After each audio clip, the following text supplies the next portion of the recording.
And Vodafone, and they're buying a 15% Safaricom stake. So some transactions there, Guy. Okay. We'll get some updates on those two stories, the Vodafone story, not the Vodafone story, the mining story and the pharmaceutical story in just a moment. Okay, here we go. Markets open. FTSE 100 is up by 0.2%. As anticipated, we're getting a little bit of a tailwind coming through from the United States yesterday. That's going to push European stocks to the upside. We'll wait and see what Germany does. It could be a little slower to open this morning. There's some quite nice upgrades also in the auto sector this morning that are probably worth paying attention to. We'll keep an eye on that sector and how that performs. Tech, obviously, is going to be a big focus as well as we continue to see a lot of news flow from the other side of the Atlantic on what is happening with the AI trade. Yesterday was a big day for the IBEX. It continues that trend. Yesterday it was driven, obviously, by what we saw at Inditex. Today we're up by 0.3%, which is largely in line with what we're seeing across most of Europe this morning. The CAC is up by, let's call it 0.3. The FTSE 100, as we anticipated, a little bit of a laggard. We'll wait for the DAX to get going. But we were anticipating the Stocks 50 to be up kind of 0.6%. The DAX up around 0.7%. So I suspect we're going to see a little bit of a bump when we get the DAX opening, but we're not there yet. So Anna, what are we seeing on the single stock front? Yeah, well, this time yesterday we were talking about retail being a real strong performer as a result of the numbers out of the Zara owner Inditex. Today we don't have the strength in that sector, but we do have strength coming through in technology. So we're up by 0.8% on technology stocks.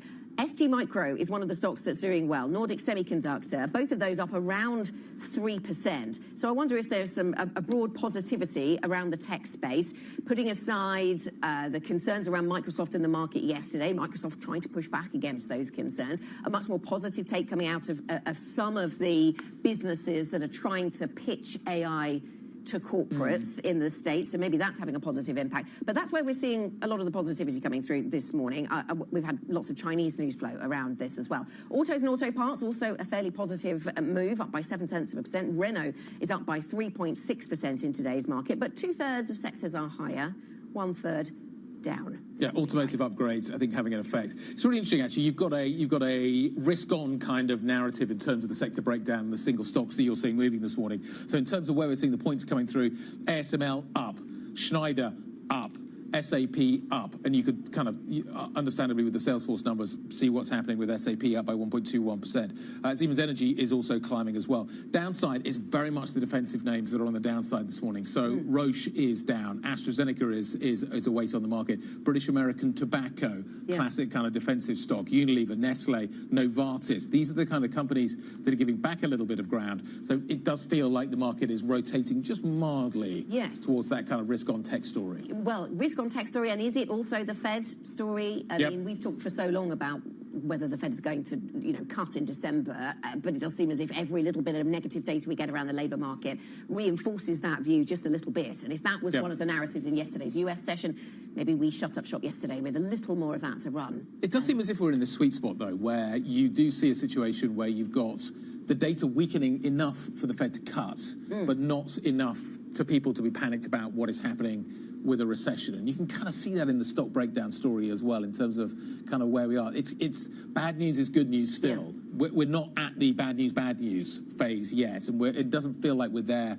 We're kind of a long way away from it. Yes, the ADP number was weak, but it's not shockingly weak. We've still got relatively strong employment data. And I wonder if we're going to end up in a conversation about a different kind of K-shaped economy in the United States. Typically, we talk about that and we mean different income brackets for the consumer. But I wonder if the stock story and the asset story is going to be lifted by all of this spending on AI and what that can deliver. On the other hand, are we going to see a ramp up in job losses associated with AI? And what is that going to do to the US economy? Which of those sort of narratives wins out? Is one more long-lasting than the other? Is one more medium-term, more short-term? I think the interplay between those dynamics in 2026 is going to be really interesting. AI has to deliver, though. And we're seeing kind of mixed evidence when it comes to that. You saw the Snowflake numbers yesterday, which showed signs maybe of caution about the fact that we are maybe not going to get the deliverables that we all anticipate coming through, at least on a kind of productivity side from AI. And yes, the productivity story may mean job losses. So that's the other side of that coin. But nevertheless, it's a very mixed picture at the moment in terms of that. And I come back to this Anthropic kind of comment yesterday. There's build out, kind of, we're just going to build it. Yes. And hope that something comes from it. And I was listening to another tech leader talking about the fact that if you look at what happened with the build out of cable, what you ended up with is obviously a big build out, then you get a big blow up, and then people can kind of buy it on 30 cents on the dollar. But it was that process, that last bit of the process, that actually made the whole thing sustainable. Yes. Because then you can get the investment, then you can make it actually tangible. So there's the tech build out. I wonder also, in terms of the adoption and the productivity impact, how much patience do we need to have around that story, and how much patience is the market going to have? Because it is interesting in the Salesforce commentary yesterday, yes, they were positive on AI adoption, but some of the analysts who were responding were saying, we're seeing something really positive for the second half of 2026. That's not very far in the adoption of a globally mind-blowing technology, but 6 months is still a long way in the market psychology. Feels like a very long time. Let's talk about some of the other stocks that we're watching so carefully this morning. Let's turn our attention to what is happening in the pharma space. Novo Nordisk, certainly in focus. Basically leaving the door open for additional work on the pill version of Ozempic for Alzheimer's. We have had some failed trials, a couple of them. But what they've seen within those trials actually, in some ways, provides some encouragement. Let's dig into the details of what we've actually learned here with Sam Fazeli, Bloomberg Intelligence, Director of Research for Global Industries and Senior Pharmaceutical Analyst. Good morning, Sam. Good morning. Well done for saying all that in one sentence. I know, and in one breath. So the trials failed, but actually, if you look within the data, there's actually some encouragement. Yeah, so what they've done is that they've used an exploratory, I would call it, method for seeing if there are changes in composition of proteins, etc., biomarkers in the blood that have previously been shown to be potentially predictive of how quickly somebody would decline in terms of cognitive power. And they find some differences. They found that in those patients who were over 65 and treated with the semaglutide 2.4 milligram dose, there was a reduction. That's interesting, but this is not like an FDA-approved test for I go and take it and I know that my risk is increasing, yet at least anyway. It's exploratory, it's interesting, they are biomarkers. I'm not sure exactly what's in those biomarkers and what the true link is. There's lots of papers around. It's one that I'm not particularly knowledgeable about in terms of the actual 20 proteins that they look at, but that's what they found. So somebody might turn around and say, are they clutching at straws? There is something in there. Yeah. And the question is how big is Novo's appetite for continuing to look at this? Because if, as they say, they're going to go earlier in the disease, these are long trials. And if you charge X number of amount of dollars per patient per year, you can imagine if you're doing a 5-10-year trial, it takes quite a bit of cash. Yes, it takes cash, and it takes a lot of patience then, and everyone have to wait to see whether that does deliver in a trial setting. Sticking with Ozempic and things that are happening with Ozempic, there seems to be a lot of talk about whether Ozempic is going to be launched in India. That would seem like a big market. It is. Yeah, I mean, basically, the world's our oyster at the end of the day here. These are effective drugs, and for weight loss, for control of heart disease, etc. And I think that's where they should go. And so I'm looking forward to seeing that. I don't know how much of India is in people's models, because I'm not convinced that everybody knows what the pricing will be like and what the penetration will be like, what the access will be like. Remember, this is the key thing here, right? So, can you scale India though? Like India, how big? I'm wondering what the potential here is. What's the population? Huge. Right? I mean, let's get a number. I can't remember. 1 billion? More than a billion? More than, I think. Okay, so 1.2 billion people. Let's say 10% are obese. I mean, That's a lot of people. That's a lot of people, right? 120 million, say. Yeah. Right? And if you're going to treat 5% of those, you got 6 million people on the drug, and say at a $50 a month. Yeah. At a low number. It starts adding up, right? Yeah. So I think at the end of the day, what India needs to decide is how they want to give access to people in India for this drug. Because we know that this is, if you take it and people can afford it and people can stay on it, which of course is a different issue, it is good for society if they're not able to control weight otherwise. Because it reduces cardiovascular risk, it reduces risk of cancer. So that is what I think needs to be done. What's the broader recovery story for Novo Nordisk? I mean, so there's the India narrative and whether they can push into that market. This is a stock that's down 51% year to date. So much expectation was built into them, and then they faced competition, and the technology is moving on very quickly. So what's the broader story here around Novo, Sam? I think the broader story for Novo is, have we got to a valuation, talking about the equity, right? Have we got to a valuation now that is no longer expecting these astronomical growth profiles that were previously in the price, if you think about it? They have lost some initiative to Lilly. We know that. We can see that in the share prices. The Lilly drug looks better, at least Zepbound versus Mounjaro versus Wegovy or Ozempic in the head-to-head trials. So what they need to do is to go and say, look, we still have this issue that there's a lot of demand out there and not enough supply, and we're going to keep supplying into that. That's where the models need to get to. Can I just ask one further question? And it almost comes back to the kind of the Alzheimer's question. What's the risk of taking these drugs? Yeah. So you've seen some headlines about people having some eye issues, etc.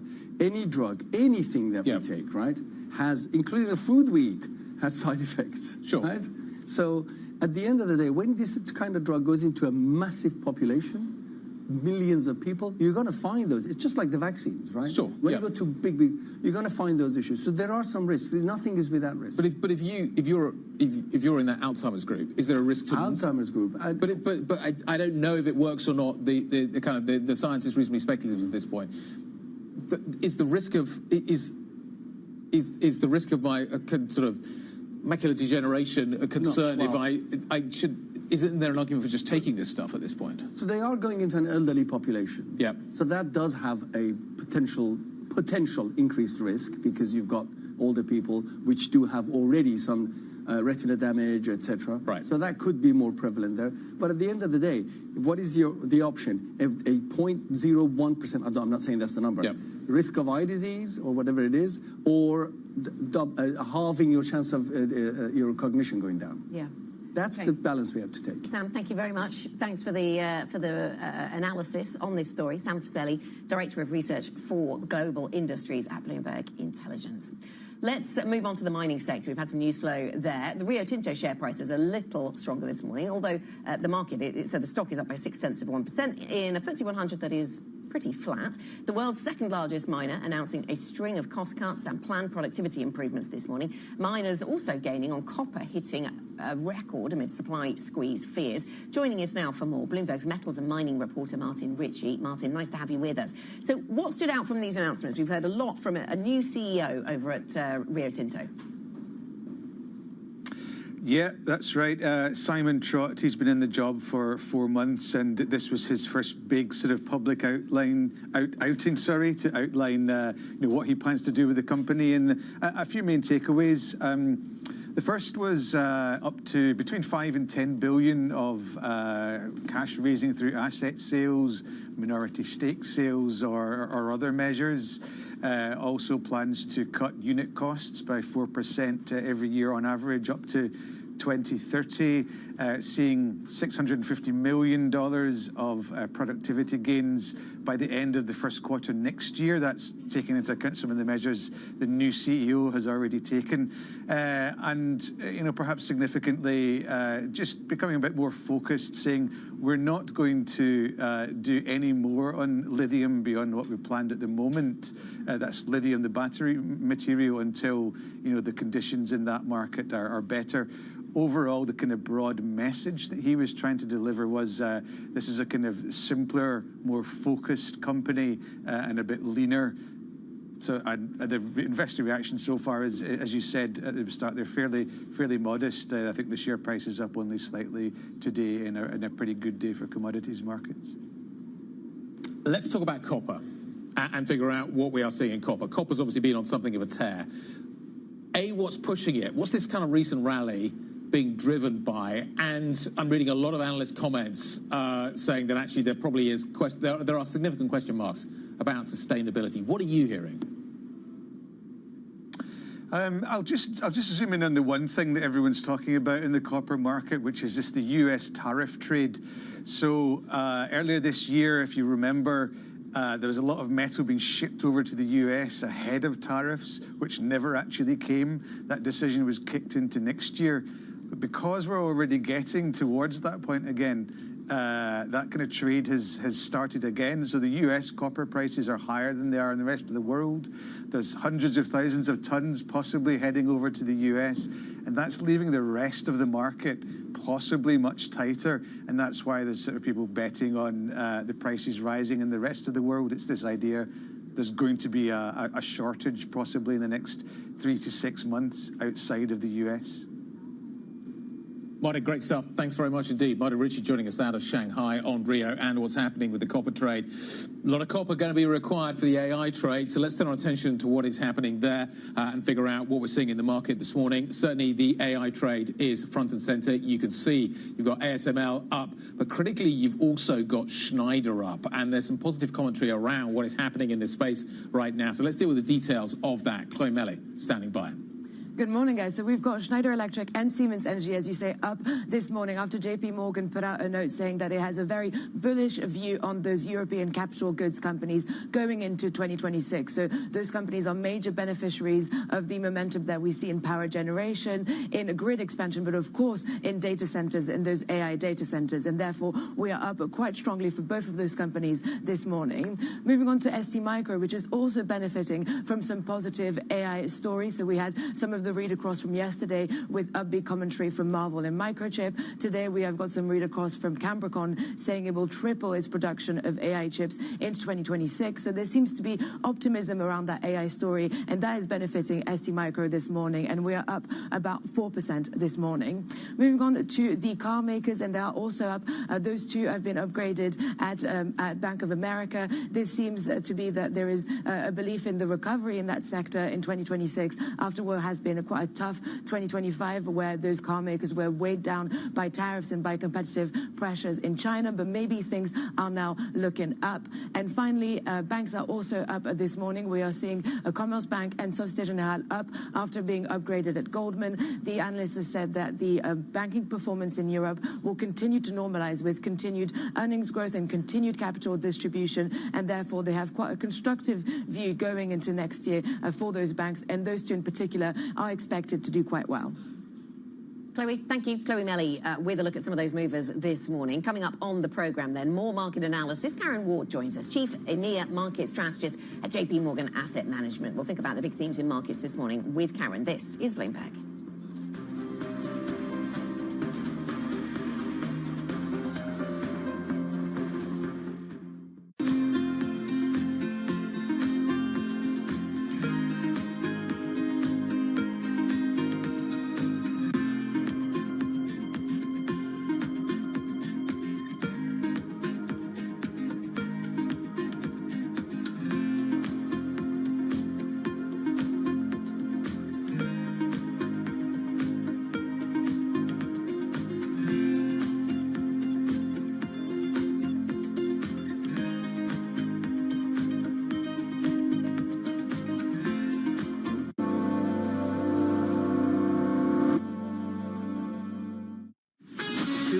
to Bloomberg Business Week Daily. We got to talk crypto. From the magazine that helps global leaders stay ahead. What's the conversation around your company? Bringing you insight on the people, companies, and trends shaping today's complex economy. Planning very big things. A new level of premium. Plus global business, finance, and tech news as it happens. The floodgates of innovation are going to open up. You can't fake passion. You either are or you aren't. Bloomberg Business Week Daily, only on Bloomberg.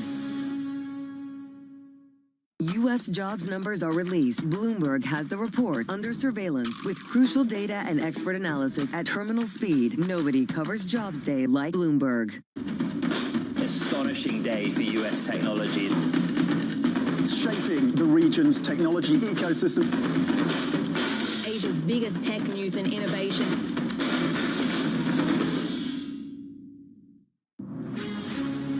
From the beating heart of global finance, economics, and politics, and wherever newsmakers are moving markets, Bloomberg brings you conversations that allow for deep discussions and important insights. What do you think the future is for inflation? Is this a new normal? Are markets too optimistic? How do you worry about the things that are outside your control? How does the current fighting completely stop? I'm Francine Lacqua, and this is The Pulse, every weekday only on Bloomberg. From the world of politics to the world of business, Joe Matthew and Kaylee Lines deliver news, insight, and analysis live 2 times a day, every trading day. Balance of Power at 1 and 5 Eastern, only on Bloomberg. The Middle East and Africa regions are home to some of the biggest deals and fastest growth in the world. Vibrant resources and high-yield investment opportunities abound. I'm Jumana Bersecci. Join me on Bloomberg Horizon's Middle East and Africa for the stories, newsmakers, and insights shaping the decisions of traders across this exciting region. You had heightened levels of volatility. There's still room to maneuver. Reduce the opportunities. It allows you to increase significantly your net income. Every trading day, only on Bloomberg. Get your fixed income fix. Watch Bloomberg Real Yield around the world right here on Bloomberg. Context changes everything.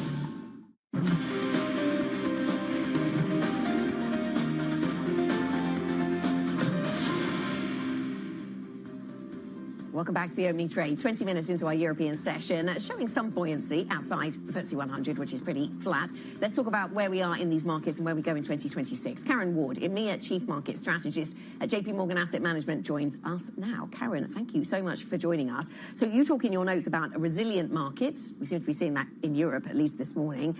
Is that what we should expect to continue to see then in 2026?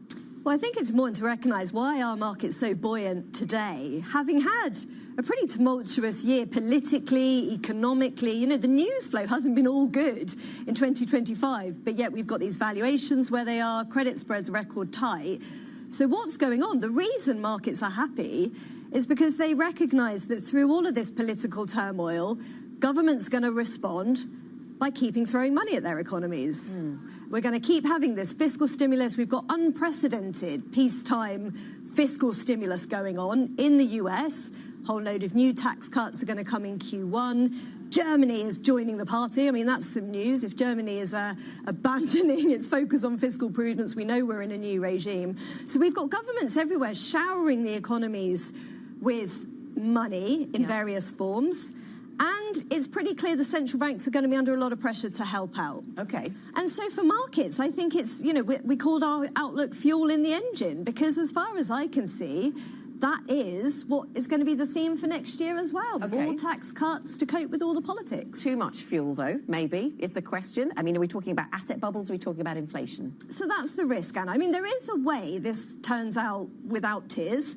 If we see all of that excess money find its way into a productive home, then that will generate supply-side sustainable growth, and it would all be fine. Now, if we look at the tech stocks, you could say that is how it is all going to play out. AI is going to transform, productivity is going to lift, it's all going to be well. So there is a scenario where it's all fine, but let's make no mistake, in history, generally that excess sometimes hasn't turned out well. It's either turned up in asset bubbles or it's turned up in inflation. So for me, it's really about enjoying this ride while all the fuel's in the engine, staying risk on, but being really mindful and protected against some of those risks. Whether that is asset bubbles and thinking about, right, the frothiest parts of the market, I want to think about my diversification.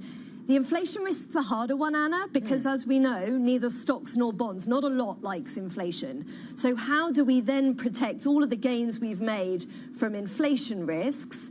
That's where life is harder, and we have to go to the alternative things like core infrastructure, transportation assets, timber, commodities, maybe gold. You know, there are some things in the liquid market, but it's definitely harder to protect yourself from that. Don't we know all that? And therefore, shouldn't it be in the price?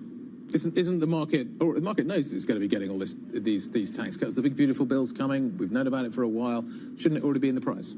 To some degree, and if you look at market pricing for interest rates, yes, the Fed, is going to be cutting through the course of next year, and valuations, as you say, suggest that the outlook is pretty good. I suppose what I'm saying is I wouldn't push back against that. Because I do think this is just the environment we're in. We're going to keep getting. But I've had 2 or 3 years of really good gains. Yep. Am I going to continue with? Is next year going to look like this year? I suspect it will be bumpier for sure, because we are going to back into some of these big questions of: is inflation real? Can we get all these rate cuts? Is inflation actually going to be moving north of 3 in the US? Is that going to make life at the Fed trickier? I suspect it will be bumpier, but I think that underlying theme, there will be many shocks that we will face, probably politically. But then we're going to get more tax cuts in reaction to use your fuel metaphor a little further. If there's more fuel in the tank, I mean, are we with productivity, higher productivity expectations through AI? The hope is, I suppose, that we remove the speed limits for the economy, and therefore it can run faster without causing inflation. Productivity is the secret sauce. It is the only way all of our problems work out. We sustain growth even though we're turning our back on migration. Real wages should pick up, corporate profits can be maintained, and governments are even going to be able to pay off their debt. So we need that productivity story to materialise for everything to turn out well, and it could. There is a scenario where it does, but I think being mindful and really watchful of those signs that this isn't the way it's going, and that excess money is turning up in either something that has detached from fundamentals or inflation, that's the job for us in 26. I've made 3.31% year to date on the S&P if I'm a euro investor. Absolutely. Yes. This is really important. I think that investors have to recognise that currencies are probably one of the last true reflective of fundamental assets. And that is really important for people to think about in You're Europe. suggesting stocks aren't representing fundamentals? Well, I mean, the point I'm making is that, what I've just said, central banks are going to be under tremendous pressure to push those short rates down, maybe try and lean on that back end as well. That's going to influence the bond market. That in turn influences the equity market. But if the market starts to think, well, that looks a little bit inappropriate behaviour to me, you might not fight the Fed on the bond market, but you might also think, I might just move some of my assets elsewhere, and you're going to see that move in the currency. So one of the key things I would say to investors is continue thinking about what is your geographical allocation, but particularly, is it hedged? Because the biggest influence on your returns could be via currencies. Nice to see you, Karen. Thanks for coming to see us. Karen Ward's joining us from JP Morgan Asset Management. Up next, we're going to talk Emmanuel Macron in Beijing. This is Bloomberg.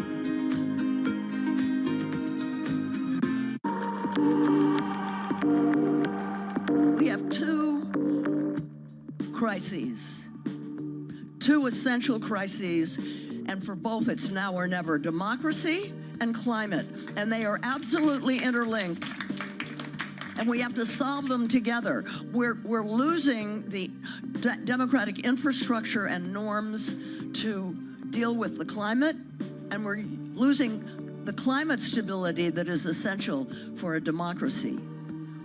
We have to solve them together. We've never faced a threat like this to our democracy at a time when it's a perfect storm, at a time when we're being told by climate scientists, some of you may be in this room, that we have to cut our emissions, fossil fuel emissions, in half in 5 years now. You know, when I started to realize what was happening, it was 12 years, and we haven't done it.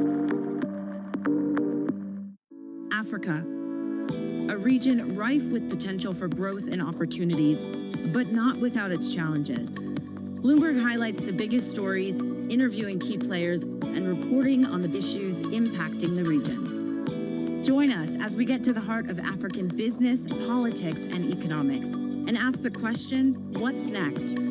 I'm Jennifer Zabasaja, and this is Next Africa. New episodes every month, only on Bloomberg. We're coming to you live from Kuala Lumpur. The whole world is here. The APEC Leaders Summit bringing together heads of states of 21 APEC economies. The White House is trying to use the stops to gain additional leverage. This big deal with a number of the biggest companies in South Korea. That's a big number. Deals can't be done. Trust Bloomberg for on-the-ground coverage. Korea is not Japan. Up-to-the-minute reporting. In this latest salvo of this trade war. What a visual. And the analysis you need. China's not going anywhere, nor are we. Good morning. This is Bloomberg Surveillance. Welcome back to the opening trade. Watch Bloomberg Tech. This is the Asia Trade. This is Wall Street Week. Welcome to Balance of Power. This is Bloomberg Television.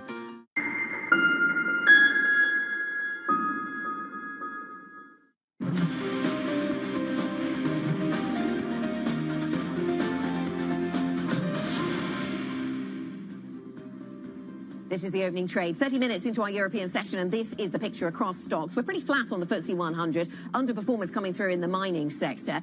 The DAX getting a bit of a boost from what we're seeing in the auto space. That seems to be delivering today, so we're up by 0.6%. Broadly speaking then, Guy, yesterday's session in the States went okay on the back of some better clues around the labour market. Some weaker clues around the labour market, and then some better indications about what that does to the likelihood of a Fed rate cut. So that seems to be the global narrative right now, and Europe just picking up on that and running with it. Yeah, just a little bit higher. That seems to be the narrative this morning. It's not overly convincing. You've got 361 up, 214 down. Volume's a little on the light side, but not that much. There's actually a broker note story, which I think is having quite a big impact today.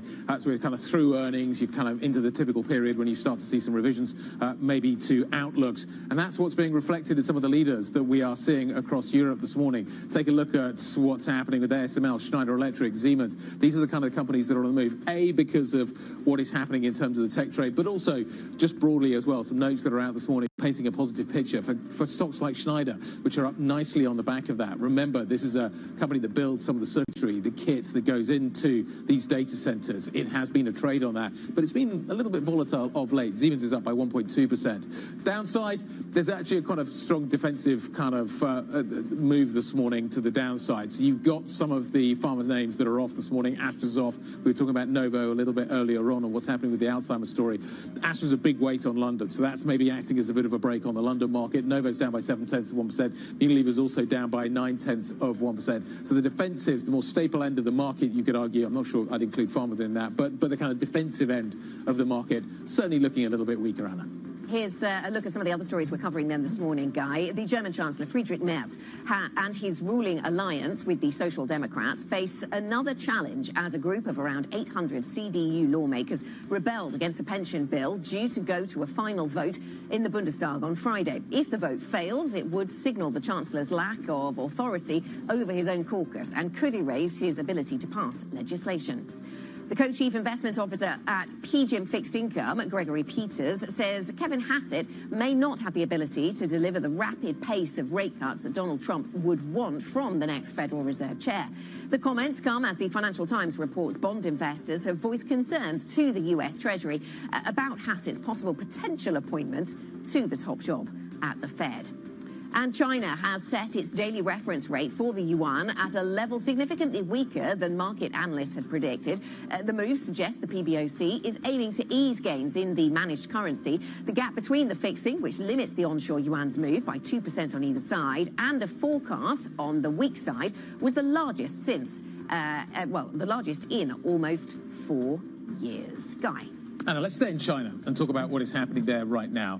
Presidents Emmanuel Macron and Xi Jinping have met in Beijing, the French leader, in China for a 3-day trip. The pair have discussed a range of issues thus far. They've been talking about what's happening with the economy and what the trade story looks like. There's obviously politics and geopolitics in the mix as well. Taiwan and the war in Ukraine to the fore as well. Let's get a briefing as to what we can expect from this trip and what are the priorities for the French president. Joining us fresh in from Paris is Bloomberg's Caroline Conan, who joins us around the table. Good morning. Good morning, guys. So what's a win? And let's start off with the diplomacy here. What does Macron need to get out of this trip?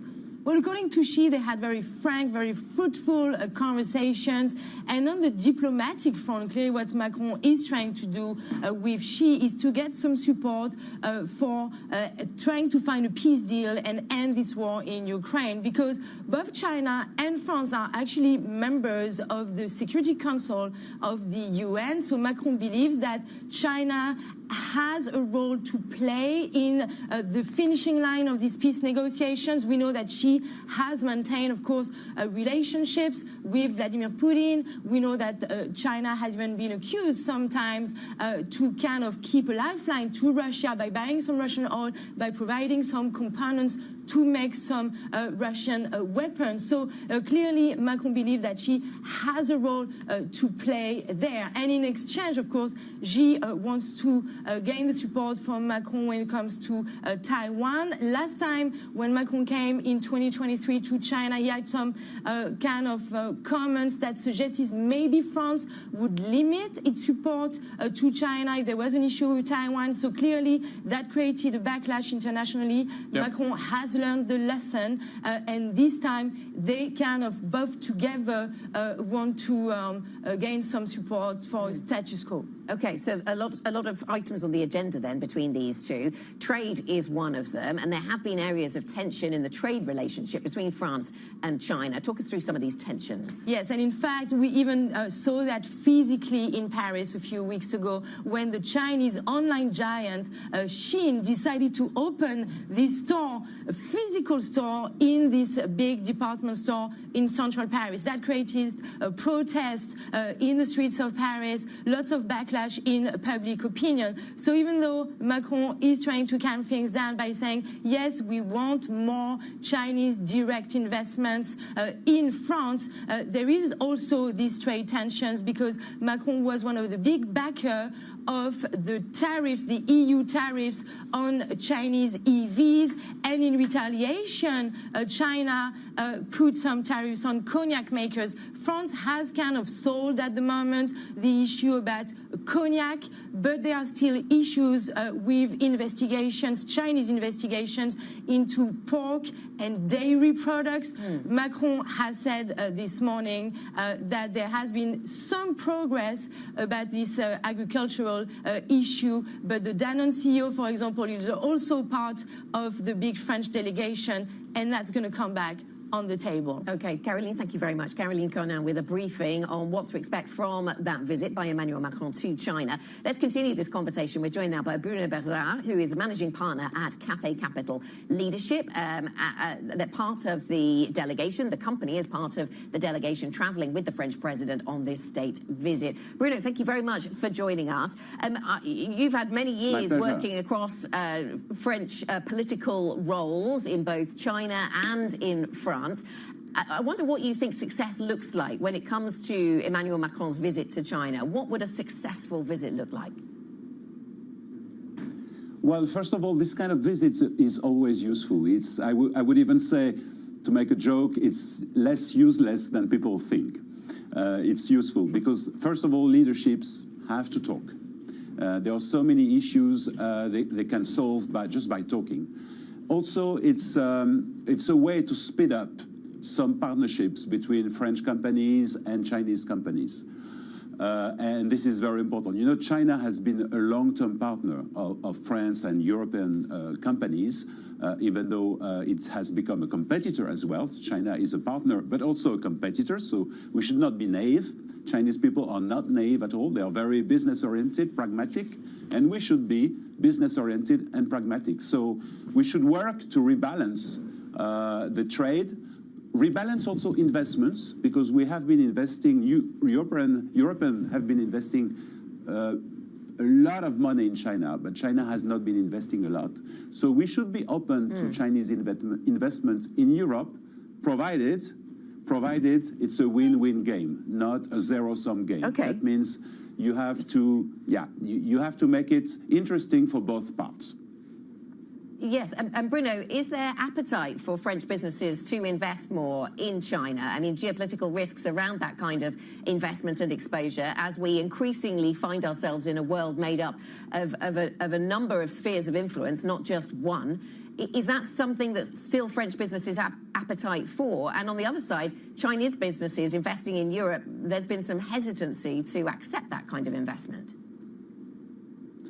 Yes, absolutely. There is a huge appetite for French, but also European investment in China. At CATE, we've been supporting European small and medium companies to invest in China and to make money in China for nearly 20 years. And it's very successful. We made a lot of money for our investors by supporting companies to develop, to grow in China. So I think it's the opportunities are huge, are massive. Nevertheless, you have to have a strong partner locally. You have to be careful. The market is always difficult in China. The competition is very fierce in China, and it's going very fast. You know, China is about speed to market, and about scale. So if you don't know that, you make a mistake. So you have to be trained to go to China. This is what we try to do, to support companies to grow in China. And you can make a lot of money, but also sometimes you lose. It's a very competitive game, but I'm sure there are lots of perspective. In the other way round, about Chinese investment in Europe, I think we should support Chinese investment in Europe, but without being naive. For example, I think the idea of having a local European content regulation is something important. We want Chinese investments in Europe, but we don't want screwdriver factories. We want investment that bring value added, jobs, technology transfers, and so on. This is something which is very important. And I know Chinese people have been around China for more than 15 years. They are very pragmatic, and they understand that. Yep. Bruno, there is a fear in Europe that the Chinese are dumping products into our markets. Is that true? Is that something that Europe should push back on? And how does that change the relationship? What is true, and I can tell you by seeing a lot of Chinese entrepreneurs on a day-to-day basis, is that in many verticals, there is a massive public support. Massive. This public support is not allowed in the EU. It's called state aid, and it's forbidden. So there is an imbalance between the level of state support between Europe and between China on some strategic verticals. This is true. So I think nobody can challenge that. So this is why there is a new European instrument called FSR, you know, about making the competition as fair as possible. And this is something which is important. So yes, we should not be naive, and we should welcome investment, welcome trade, but without being naive and protecting our interests as well. Chinese government has been protecting China's interests, and that is absolutely fair. That's their job. We should do the same. Can Europe manage its relationship with the United States and China and still do business with both? Well, I'm not into geopolitics. I'm into business, But what I can see on a day-to-day basis is that many European companies have huge business in the US and also huge business in China. That's just a fact. And Chinese and American companies still have a lot of business in China and make a lot of money. So, you know, business is more pragmatic than politics. Yes, and business often, Bruno, manages to put politics to one side. I suppose a lot of our questions this morning have come down to, will that continue to be the case? You mean, can you say again, please? Yes, so I mean, a lot of our questions have been asking whether what we've seen over the last 20 years the business flows between France and China, between Europe and China, have been developed, been exploited, and have grown. Will that continue to be the case over the next 10 years, or are we moving into a different world order? Oh, yes. Oh, yes. Oh, yes. I can bet a bottle of champagne if you want with you, I'm sure. Okay. Oh, well, that sounds good. I mean, I like champagne, so if that's pick up your the downside. Yeah. Bruno, nice to see you. Thank you very much indeed for stopping by and joining us at our Paris bureau. Bruno Bazard, Managing Partner at Cathay Capital. Coming up, Mercedes F1 and Pepsi announcing a global partnership. We're going to bring you an exclusive interview with the F1 team's CEO, Toto Wolff, and Eugene Williamson, PepsiCo's CEO of International Beverages. That's coming up next. Different kind of drink. This is Bloomberg.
So I know from owning a sports team that owning one team takes a lot of energy and time. Tell me about it, yeah. So you decided after you bought the Washington Spirits to buy some other soccer teams. So you bought stakes in a team in England, is that right? Yes. I bought a team called London City Lionesses, and that is the only one of the two teams in the entire, potentially Great Britain, that are independent. 99% of the teams in Europe are part of the men's team. But this is one of the only two teams that was independent. So now you have two soccer teams, one in England and one in the United States. So I would think for most people that might be enough, but you decide to buy a team in France as well? Yes. Olympique Lyonnais Féminin is actually the best women's team in the history of women's football. In terms of how many trophies the team has won, they are the 8 times champions of the Pan-European League. And I can't even count how many times they won the French domestic league, the most successful team. I want to professionalize women's sports, right? I don't want people to think that somehow women's sports is a charity or a corporate DEI project. This is a legitimate entertainment product, and it is a business.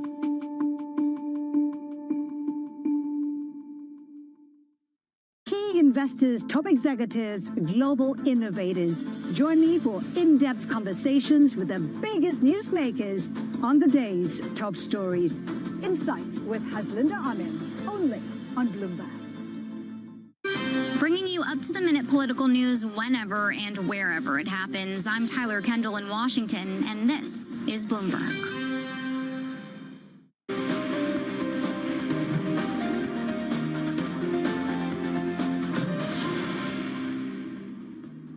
Welcome back to the opening trade, 8:47 here in London. We feel a little bit of that Fed narrative coming through into the European markets, more of the Fed narrative, the Fed rate-cutting narrative coming into European markets this morning, with European stocks moving a little higher everywhere apart from on the London market. Over in the London market, we are pretty flat to negative, down 0.1%. Last time I checked, basic resources weren't doing too well, Guy, and that could be a weight. But you made the point around pharma as well, which can be a weight on London. It's a little drag. So you've got a little drag coming through from some of the pharma names. People are selling out of the defensive names this morning. There's a small rotation back into some of the tech and tech-related companies. So what you've got is a series of upgrades as well that have come through. ASML has been upgraded. That's giving the market a little bit of a lift this morning in the technology space, in the AI space, pushing through there into the chip narrative. But you've also got a series of upgrades around names like Schneider Schneider Electric as well, which again are part of that AI build-out story. So I think that's where it's coming through. So I think there's a little bit of feed through from the US yesterday. It's interesting that S&P futures and NASDAQ futures are just rolling negative now, but you've still got actually a reasonably positive story here in Europe based on actually maybe less yesterday, more on some of these broker upgrades. It does seem to be actually a single stock story morning rather than maybe a top-down market narrative that's driving things. Yes, and it is actually the car makers that are doing really well in Germany. Yeah. Top 4 contributors to the Xetra DAX this morning are from the car sector. Porsche is up there. So there's certainly a car theme coming through in what we're seeing over on the German market. Oh, you're right, in London, the biggest drag is AstraZeneca, Unilever. When you see money coming out of those heavyweights, it's difficult for London to make any You're trying to engineer some sort of a transition here. I am really trying to link us to our next topic, but we won't go there just yet because apparently we can't. Technology. So ironically, the technology is maybe standing in the way of a further car chat. It's the Formula One in Abu Dhabi this weekend. I can't wait. It's going to be absolutely amazing. It's almost like it was scripted. But before we get to the weekend and the Formula One, we need to get through Thursday and then into Friday. Things that are happening for the rest of the session that you want to pay attention to. We've already dealt a little bit with what we are seeing with Emmanuel Macron, the French president, who is in China for a 3-day visit. You've got this ECB IMF conference, which is taking place in Frankfurt a little bit later on. There's a series of tech conferences actually happening at the moment as well, which I think are probably worth paying attention to.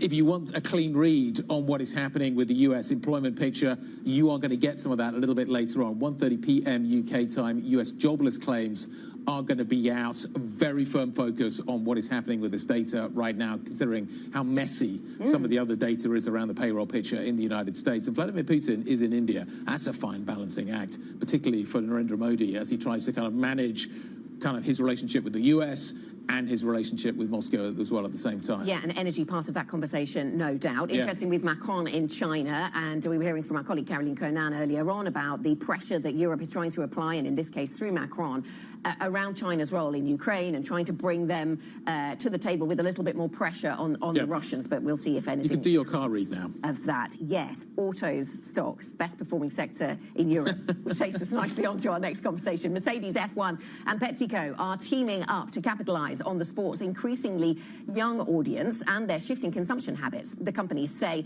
the partnership is designed to capture the next decade of growth across emerging markets. For more, we're joined now by the Mercedes F1 CEO Toto Wolff and PepsiCo CEO of International Beverages, Eugene Williamson. Thank you both for joining us. Can I come to you first, Toto? I know you're probably very excited about what lies ahead at the weekend and the actual racing, but thinking about this deal with PepsiCo, I mean, what is it that you can offer to a business such as PepsiCo in terms of the people you're reaching, the ability of your brand to spread their message? Good morning, first of all. It's important for us to have an alignment with the brands and that we partner up. And you mentioned the audiences. Our strongest growing audiences are very young people, females between 15 and 24. And our female fan population is 42% of the total. Our young drivers have lots of social media activity, contrary to the past. We have great sport and entertainment on the track, and obviously some of the, Drive to Survive episodes tapped by the audiences as well. Eugene, let me come to you. I'm just picking up on what Toto's talking about there. Formula One has changed kind of beyond recognition over the last few years. New ownership, new kind of narrative. Drive to Survive's had a massive impact. The demos changed quite significantly. The US fan base has changed quite significantly. Why have you waited so long to get involved, and why is now the right time to get involved? Formula One is a fantastic platform globally. It's growing rapidly, 1.6 billion fans across the world, races in 21 countries, 24 races across the world. And we feel now is the right time for us to come into the sport. So we signed up with Formula One earlier this year.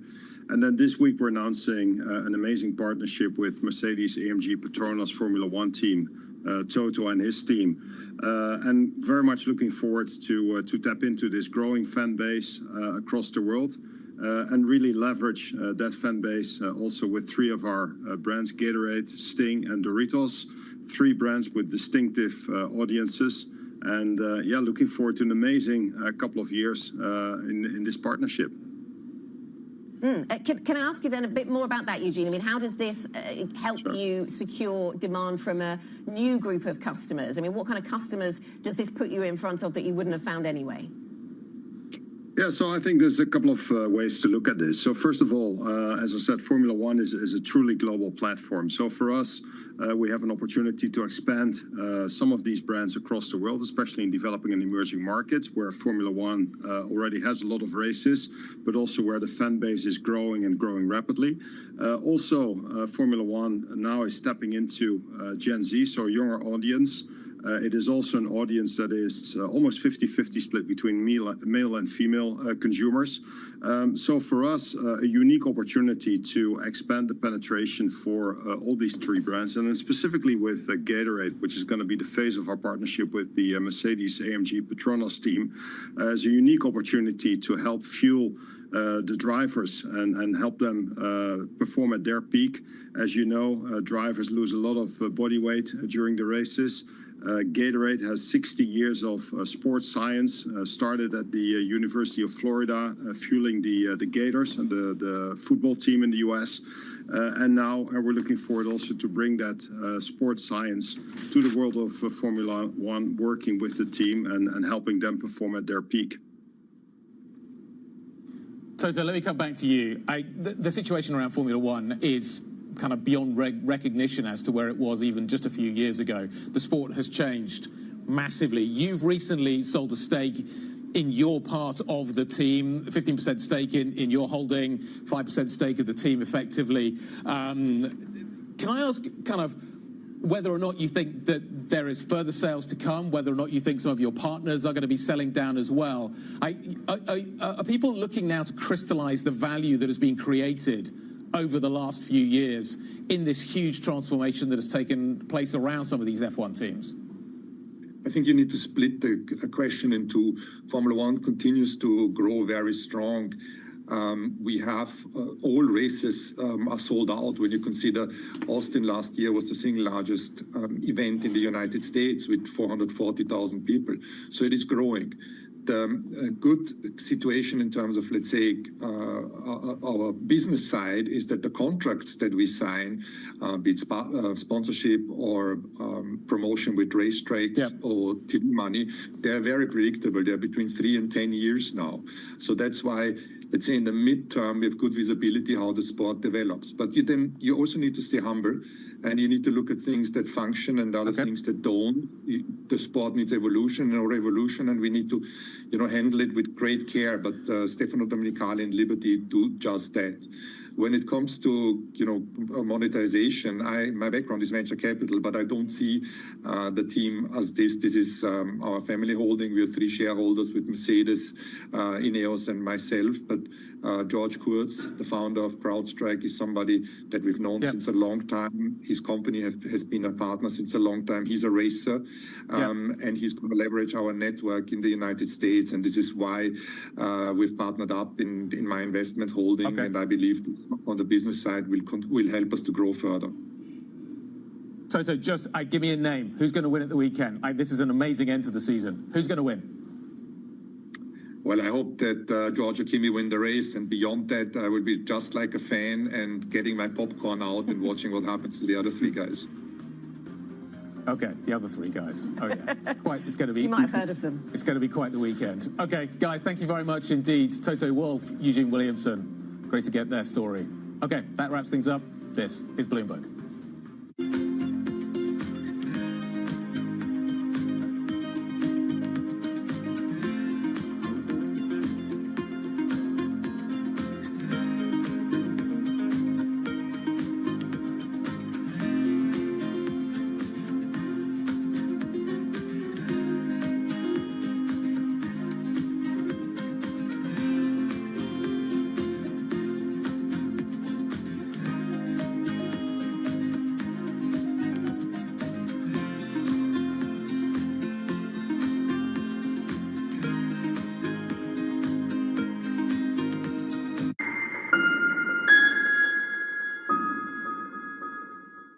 From our studios in New York and San Francisco, our expert hosts have the data and analysis from the companies you know and the startups to watch, plus the interviews you don't want to miss. Watch Caroline Hyde and Ed Ludlow on Bloomberg Technology, the only daily business show dedicated to tech, right in the middle of the trading action. Live every weekday, only on Bloomberg Television. Context changes everything. It's a multi-trillion-dollar industry. We'll show you what's happening in ETFs like no one else. ETF IQ, only on Bloomberg. What is going to be the consequence for U.S. markets? We are basically deep in the European earnings season. Take a look at how we're faring when it comes to Asian markets. Tune in to Bloomberg Business Week Daily. We got to talk crypto. From the magazine that helps global leaders stay ahead. What's the conversation around your company? Bringing you insight on the people, companies, and trends shaping today's complex economy. Planning very big things. The new level of premium. Plus global business, finance, and tech news as it happens. The floodgates of innovation are going to open up. You can't fake passion. You either are or you aren't. Bloomberg Business Week Daily, only on Bloomberg. We're at the epicenter of a global realignment on a scale not seen for decades. At the intersection between markets, economics, and geopolitics, a forum for sophisticated conversation. This is Bloomberg Surveillance.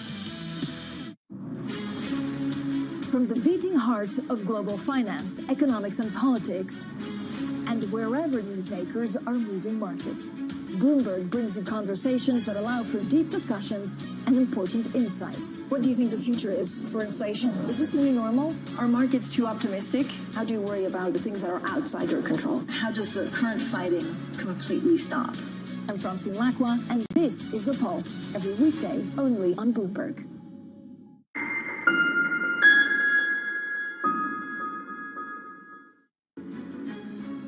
The French president calls on China to use its leverage with Russia to help end the war in Ukraine and warns against disrupting the world order. The U.S. Special Envoy Steve Witkoff to meet Ukrainian officials today after his talks in Moscow. President Trump says the path forward remains unclear. Plus, Bloomberg learns that Morgan Stanley is looking to offload some of its data center exposure, while Microsoft pushes back at suggestions that AI sales have been sluggish. Let's have a look at some markets then, everybody. We've got European equity markets catching up with the US trade of yesterday. That leaves US futures, as usual, setting the pace and are pretty flat, actually. So whether it's S&P, NASDAQ or Dow futures, they're all pretty flat this hour. The US 10-year yield is at 4.09%. The euro is pretty flat this morning at 116.75. One eye perhaps being kept on what's going on with Emmanuel Macron's trip to China, and German politics also in the mix when it comes to the euro as well. Brent crude is at $63 a barrel, up by 0.5%. Will we be talking about ample supply in the oil markets in 2026? That surely is part of the conversation still. Let's have a look at the European market map. The German market has been doing okay today, partly on the back of strength coming through in the auto sector. So that continues to be the case, up by 0.6%. The French market up by 0.3%, all outperforming London. In London, we're weighed down a little bit by underperformance in the mining sector. Also, some of the heavyweights like Unilever and AstraZeneca are on the back foot, and that weighs on the FTSE 100. Let's get the program started.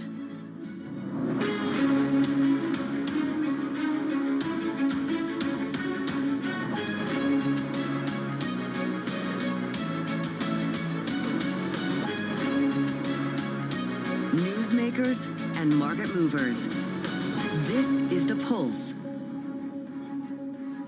Good morning, everybody. Welcome to The Pulse. I'm Anna Edwards, in for Francine Lacroix here in London. Now, the French President Emmanuel Macron is renewing calls for China to help end the war in Ukraine during his three-day state visit. Macron is also hoping to boost Chinese investment in France and rebalance economic ties. He's urged Xi Jinping to back Europe's stance on Ukraine, saying both leaders need to work on a sustainable and lasting peace.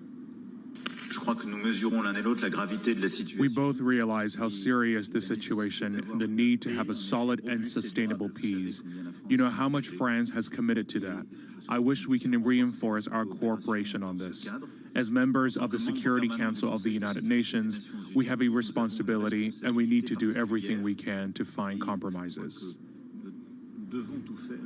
President Xi Jinping described their talks as frank and fruitful. He says China is ready to work with France, suggesting their strategic partnership moves forward steadily in the next 60 years.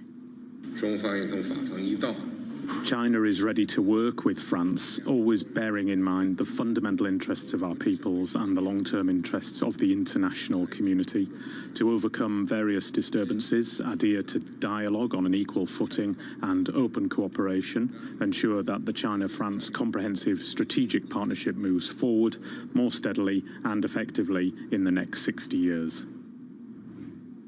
Bloomberg's Caroline Conan has been following the details, usually based in Paris, of course, over here in London today. Caroline, good morning to you. Good morning, Anna. So what's been discussed? What's been on the agenda? In fact, in that same press conference earlier, President Emmanuel Macron talked about the disaggregation of the world order. So that's quite a strong word to describe what's going on. And Macron is seeking the support from President Xi in trying to get to the finishing line of these peace negotiations to end the war in Ukraine. Because he believes, as you heard, that China is also on the Security Council seat at the UN and has a role to play. And obviously, President Xi has maintained some relationship with Vladimir Putin since the beginning of the war by buying some Russian oil, even though they have cut some of these purchases recently with the US sanctions on Rosneft and Lukoil, and also by selling components to Russia. So clearly, this is what Macron is trying to do by being the messenger of the EU. Last time he went to China back in 2023, the EU Commission President von der Leyen came with him. This time he is alone, being the voice of the EU. And in exchange, of course, Xi is trying to get some support from Macron about the issue of Taiwan. We actually heard from the Chinese foreign minister who had a meeting with his French counterpart, Jean-Noël Barrot, and he said that France should help China to tell Japan that they should not stir up troubles in the region, or we risk going back to World War II. Okay, so some of the geopolitics clearly being discussed and Europe trying to enlist China's support when it comes to Ukraine. There have been areas of tension around business, and I'm thinking of cognac, but there are others around retail as well. What is going to be said or done around these areas of tension between the two? I thought what our guest from Carter Capital told us earlier was quite interesting. He said these state visits are less useless than people think. So, in fact, the fact that they are talking to each other, there's these huge delegations of CEO, including the Danone CEO, Rémi Cointreau for Cognac, Airbus, who is expecting to sign some order with a Chinese leasing company. This is obviously very important, and we know that China was tariffs against cognac makers were in retaliation to the French president supporting the EU tariffs on Chinese EVs. This has kind of been solved because now Paris has managed to negotiate some kind of price scheme excluding 90% of cognac exports to China, but there remains a lot of issues about EU exports of pork and dairy products. Macron said this morning there has been progress, but a lot needs to be made still on these two issues. Okay, Caroline, thank you very much. Caroline Conan with the briefing. Let us get up to date with some of the other news where we're focused on this morning. The Japanese Prime Minister has reiterated the country's long-held position that it understands and respects China's view on Taiwan. Sanae Takaichi comments in Parliament on Wednesday have been seen by some Chinese social media users as an attempt to walk back remarks last month in which she suggested that a Chinese attack on Taiwan could mean a, quote, survival-threatening situation for Japan. Back to Europe, and the German Chancellor Friedrich Merz and his ruling alliance with the Social Democrats face another challenge after a group of younger CDU lawmakers rebelled against a pension bill due to go to a final vote in the Bundestag on Friday. The Social Democrats' co-leader hinted this week that if the pension bill doesn't make it through, it could spell the end of the coalition. Back to markets, and expectations of a Fed rate cut are higher after US companies shed payrolls in November, at least in the private sector, according to the ADP report. And that shedding was by the most since early 2023, adding to concerns about a more pronounced weakening of the US labor market. Let's get some context and a view into 2026 then around this with Maria Vasiliou, who's head of the Pictet Research Institute and joins us now. Maria, nice to have you with us. So I suppose that's the backdrop to our conversation this morning. rising expectations we get a Fed rate cut next week. Looking ahead into 2026, a lot of people asking, you know, how many rate cuts will we get? Will we get the right number of rate cuts for the US economy based on who is at the Fed? So what's your thinking about 2026, Maria, when you look at the year ahead? The last conversation I had about this in the last hour of programming was all about resilience. Are you thinking that the global economy and stocks in particular look resilient into 2026? Well, the U.S. Stocks and the global economy is very much affected by geopolitical developments at the moment that are actually driving the macro picture and effectively also the stock market. So we are at a unique time in our history where geopolitical developments, all these discussions you just had about the war in Ukraine, the conflicts in Asia, the posturing between China and Japan, the policies of the U.S. are creating a lot of uncertainty in the world. And obviously we have seen trade relationships being upset and renegotiations being underway in terms of trade agreements. And all these things create a lot of uncertainty going forward that weighs on the stock markets. Okay, so it's that uncertainty that's on your mind heading into 2026. Something else that is very much increasingly on the agenda is demographics. I mean, what's been going on in Europe in terms of demographics with low fertility rates and now pushback against immigration? This has been clear for some time, but I suppose the pace of change is accelerating, and the possibility that AI counters that demographic threat is also out there now and increasingly in the market conversation. How are you thinking about that aging demographic now, Maria? It's very interesting that when we look at these two topics, they're often discussed very separately. So people are very concerned about the fall in birth rates and worry about the availability of labor. And on the other hand, they worry a lot about how technology and AI can eliminate jobs. But in fact, technology never evolves in a vacuum. It evolves in response to societal needs. And labor has always been in short supply. It has always been scarce. And so I believe that this new revolution of automation and AI comes at the right time. Also, in terms of immigration is a zero-sum game. It doesn't affect the total number of working population in the world. It just moves population from one part of the world to the other. So it can be a short-term solution, but it doesn't solve the long-term needs of an economy. So are you an AI optimist in terms of what it does to productivity and its ability to deliver for the global economy against some of these big challenges that we now face? AI and automation is the only chance of the developed economies to support their growth and improve their efficiency and deal with a shortage of labor in their economies. Immigration by itself cannot really solve this issue. And the politics, of course, of that has been complicated for some time. So when you look, so if that's the backdrop and AI and productivity are big things to discuss in 2026, what do winners and losers look like? I mean, clearly hyperscalers have been setting the pace, investing a huge amount of money in rolling out data centers. But now the AI build-out spreads into other sectors, energy and far beyond. So Maria, what do the sector winners look like to you?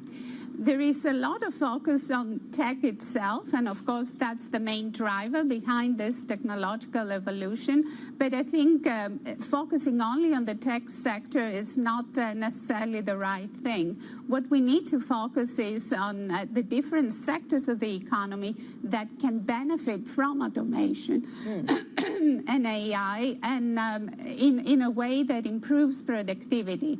So there are two things that are happening. There are changes in consumption demands due to the changing demographics, and at the same time there's the ability to produce more efficiency in the production space through technology. So even sectors like food, agriculture, real estate, housing, and of course healthcare can benefit a lot from this revolution. Okay, so these are the ones that should benefit. Are there sectors that are going to be left behind by this? Well, we see that as the young generation is less interested in luxury goods, and as they progress to middle age, their consumption of such items goes down. At the same time, the spending on transportation in terms of vehicles goes down. The spending on entertainment goes down. So there are some sectors that could see a decreased demand due to the evolution of demographics. But I would focus on three factors: whether a sector is conducive to automation, whether it caters to the evolving demographics, and whether this sector is really considered in an economy that has the infrastructure to support the productivity gains of that technology. Okay, thank you so much. Thank you for joining us. Really good to get your perspective. Maria Vasilou, head of the Pictet Research Institute, joining us to talk about AI and much beyond. Coming up, we'll turn to the mining sector. Rio Tinto announces plans to slim down and focus on copper and iron ore. More on the new chief executive's vision next. This is Bloomberg.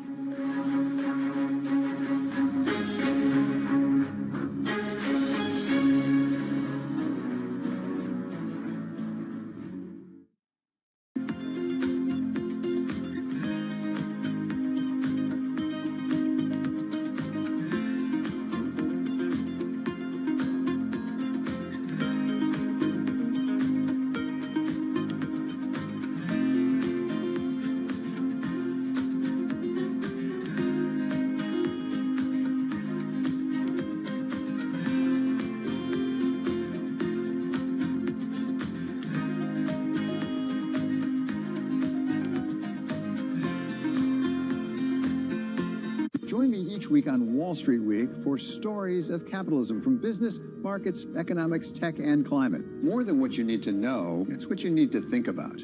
The Middle East and Africa regions are home to some of the biggest deals and fastest growth in the world.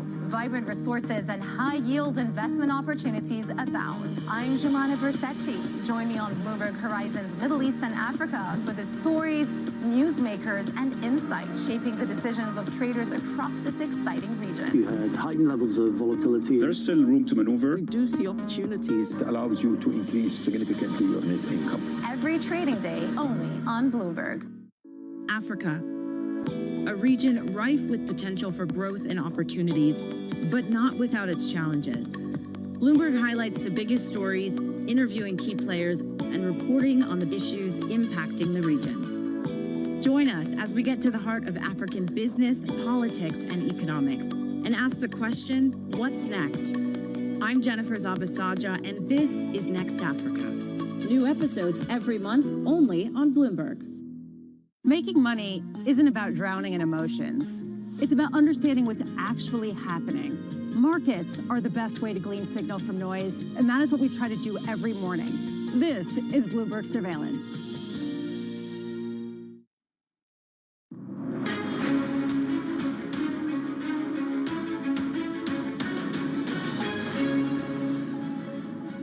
Welcome back. This is The Pulse live from London. Now, Novo Nordisk has left the door open to continue work on a pill version of Ozempic to treat Alzheimer's, even after 2 failed trials. Let's get more with Naomi Kresge, who joins us now, Bloomberg's senior healthcare reporter.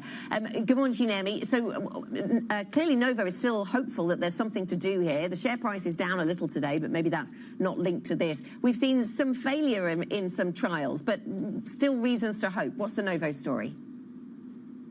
So they presented late last night in San Diego the initial top-line results of these 2 trials that failed to show any impact on cognition from the pill version of Ozempic. What they did show was a small impact on biomarkers, so markers of what's happening in the body. This wasn't enough to change anything about the progression of the disease, but they did say that before they make a decision about what to do next, they want to spend some time analyzing this data, and they'll have another presentation of data in March. Okay, so this is one area that we could see them trying to explore use of these drugs. Meanwhile, Reuters is also reporting that Novo is planning to launch Ozempic in India. Now, this would seem like a big market, potentially a lot of opportunity there. How big is the opportunity for the business? India is a big market. I mean, it's a very interesting dynamic there because Ozempic is actually going to be generic in India from next year, and there are a lot of generic drug makers that are also lining up to sell semaglutide, the Ozempic molecule, in India. The number of people in India who will be treated for diabetes is definitely increasing. Nomura estimates that this population will go up from 51 million people this year to 61 million people by 2031. So there is a growing market, and a large portion of that will probably be taken up by generic Ozempic. And so this introduction at this point is an interesting move by Novo to sort of get in the door before these generics come in as well. And if we think of the use of Wegovy and Ozempic, I mean, Novo is also facing potential compensation claims from some patients who say they've developed eye problems after taking these drugs. What do we know about this? That's right. In Denmark, there a number of patients, a growing number of patients, have filed claims saying that they've had eye problems as a result of taking these medicines. Now, normally in Denmark, the government would pay compensation in these cases, but there are reports out of Denmark this morning saying that there will be a review of whether the government can ask Novo to cover those costs instead. And so this will be a developing story. Naomi, thank you very much. Thanks for the update. Naomi Kresge, Bloomberg's senior healthcare reporter with the latest on Novo Nordisk. Let's pivot to the mining sector. Rio Tinto shares paring gains this morning after the new chief executive outlined plans to raise as much as $10 billion to be reinvested in the business. Simon Trott also plans to pull back from lithium and focus on areas like iron ore and copper. Joining us now is Bloomberg's metals and mining reporter, Martin Ritchie. So, Martin, what stood out to you then from these announcements? The share price just falling back a little this morning, but what's been the big takeaway? Yeah, as you said, it's the first sort of big opportunity for the relatively new CEO, Simon Trott, to lay out his strategy for the years ahead. And what it was all about, or the message he wanted to deliver, was about simplicity, selling some assets, perhaps selling stakes in others, offloading some infrastructure businesses that Rio has, cutting costs, talking about 4% cost reductions on a unit basis per annum up to 2030. And as you said, sort of reining in the ambitions a bit on lithium, which they're one of the only major miners to go into lithium, saying that we won't commit any more funds than what we've talked about already. So all in all, this is about sort of delivering a message of, we're being more focused on our major markets. Copper is one of them. A lot of miners want to get more copper out of the ground, and iron ore as well is still a big earner for Rio. Yeah, let me ask you about copper. Copper at fresh records, not far from fresh record prices right now, Martin. What's driving the gains? Is this still all about the supply story that we've been covering from various angles this year? It is to some extent, yeah, but there's a kind of twist involved here. Yes, there are worries about sort of ongoing supply with copper, and demand is growing reasonably strongly. But right at the moment, what's happening is that traders are expecting U.S. import tariffs next year. They're trying to get as much metal to America ahead of that. Some talk of maybe 500,000 tons going to the U.S. even in the first quarter next year. And what that's doing is sort of raising the prospect of like immediate shortages in the rest of the world. The rest of the world is what kind of sets the LME price, the London Metal Exchange price. And that's why we've seen those kind of big run-ups in recent weeks, way above 11,500 now. And because it's a kind of slightly temporary phenomenon, this tariff trade, there is talk of prices perhaps coming back down later next year. We've seen Goldman say that already this morning in a note.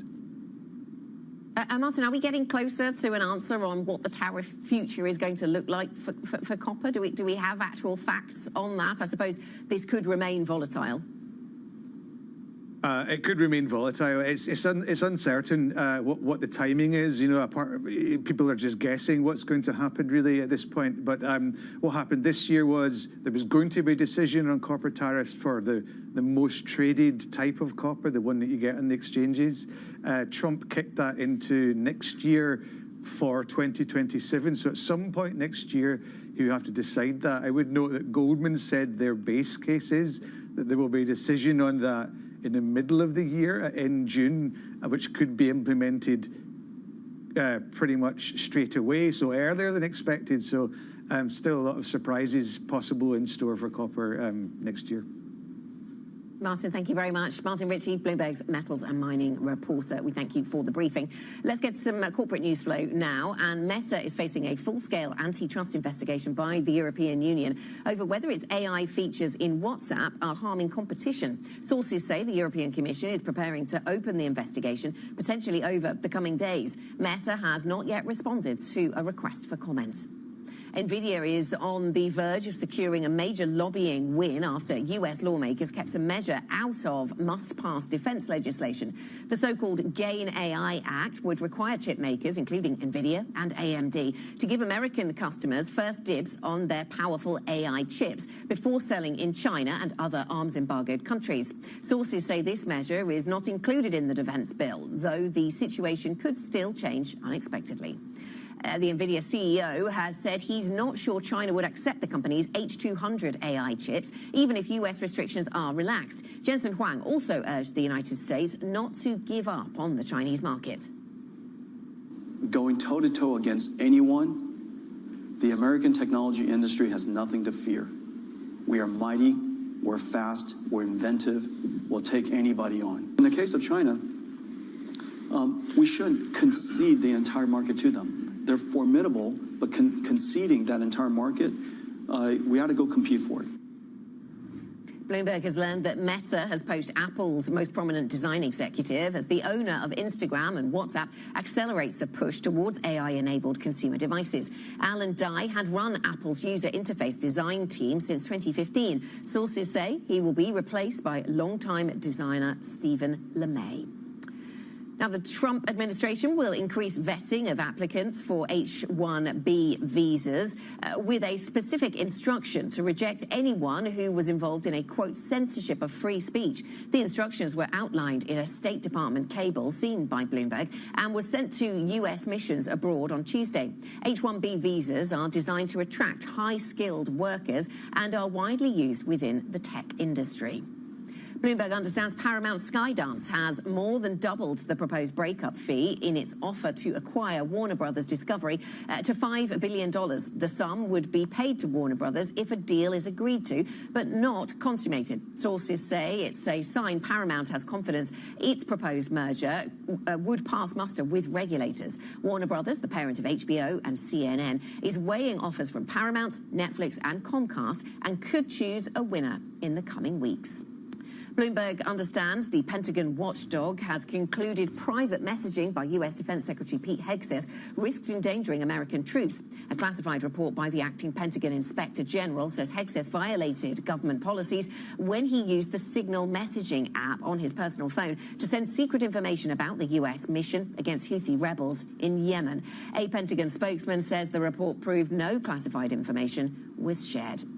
Coming up on the program, I'll be speaking with Greg Fleming, President and CEO of Rockefeller Capital Management. We'll get into a conversation about high net worth individuals, about where they're putting their money, about the U.S. economy, how it approaches 2026, all of that in the mix as we get into that conversation. How is AI also changing the management of money for the wealthy? All part of the conversation still to come. That's next. This is Bloomberg.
This is a 15, 16 grams tuna. Then sushi rice is still a little bit warm. So take one, like a very, don't make it too tight. So from now, and very light, like a little ball. Put wasabi in the middle.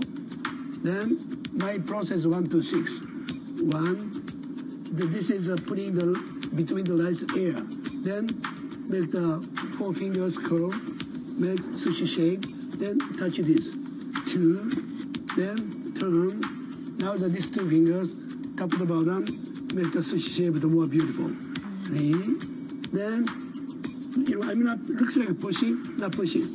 3, 4, turn, same way, 5, and 6. So this is 1 to 6.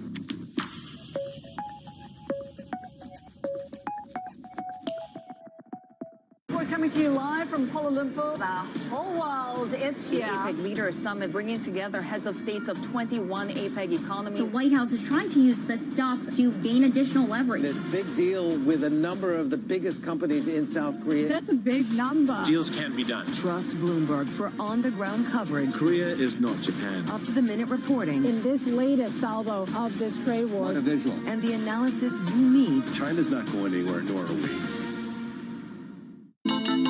The countdown is on. Everything you need to get the edge at the end of the market day. Get ahead of tomorrow's trading with The Close. Weekdays on Bloomberg. Context changes everything. Bringing you up to the minute news whenever and wherever it happens. I'm Chevrian in Seoul, and this is Bloomberg.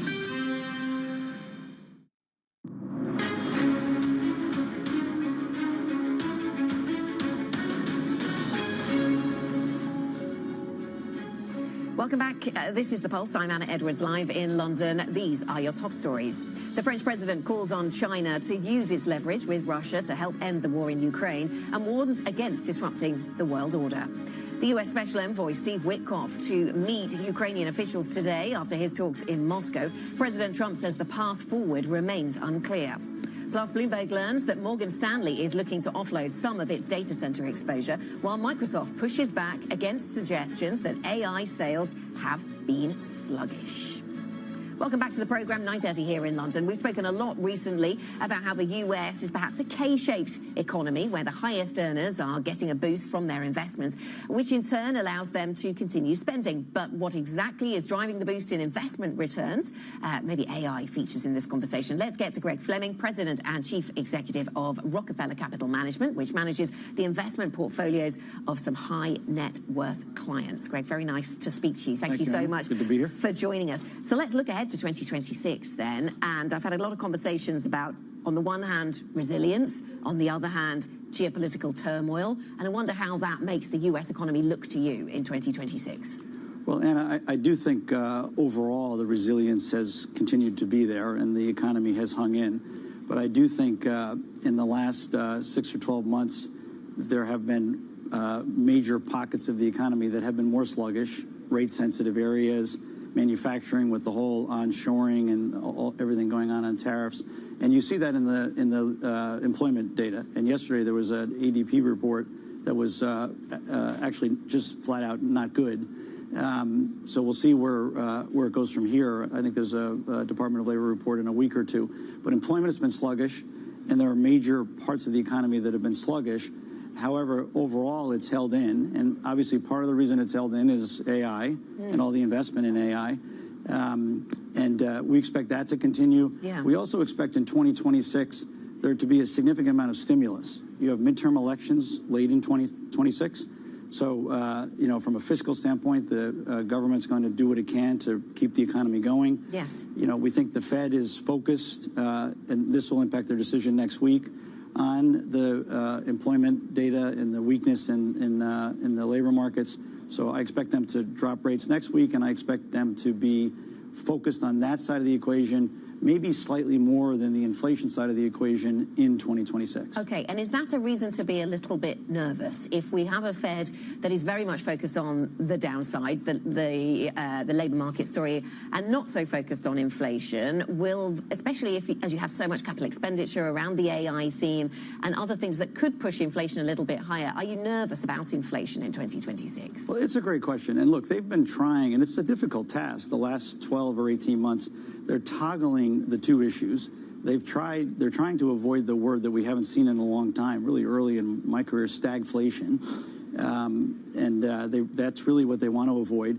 So they're going to continue to try to balance it. I don't think they're going to overdo it on either side. I just think at the margin they might tolerate slightly higher inflation than they prefer. They're not going to come out and say this, I don't think. But the reality is I think that they'll tolerate slightly higher inflation than we've had in order to deal with the employment side and the sluggish parts of the economy. The other thing, Anna, is that we have a big federal debt in the U.S., and it just continues to move forward. Yeah. 5-6% of GDP. When Scott Bessent, when the administration came in, Scott Bessent, the Treasury Secretary, said they were focused on 3%, 3% real growth, 3% inflation, and 3% budget deficit. Yeah. We're not going to hit the 3% budget deficit. One way to deal with that is to have higher overall growth, inflation plus real growth. And if we're in the 6 to 7% range, that helps with the debt situation. And if rates are a little bit lower, that helps with the cost of the debt. So we think that's all going to be factored into the mix, and it'll cause the Fed to be slightly more focused on the employment side. Yes, and we can wonder whether we might get those rate cuts, but if the world is worried still about inflation, we'll see what that does to the cost of borrowing in the United States. AI is clearly a big area of investment for many corporates, hyperscalers in particular in the United States, Greg. How much positivity does the AI story deliver for the US next year, do you think? Because on the one hand, many Western economies are facing demographic challenges. I was talking about this in the earlier part of the program. On the other hand, AI can deliver on productivity and help us solve those challenges. Are you an optimist? Do you look at that as a positive story? Yes, I am optimistic on this. And I've seen in my career now, a number of breakthrough technologies. I think AI will be the most transformational of anything that we've seen to date. I think that every single company in the United States and probably around the world, but I'm more familiar with the U.S., is focused, public and private, on how to incorporate AI into their businesses to make them more efficient, to accelerate growth, to expand margins. So, and AI is immediate, Anna, in the sense that it's here. Yes. The tools are already available.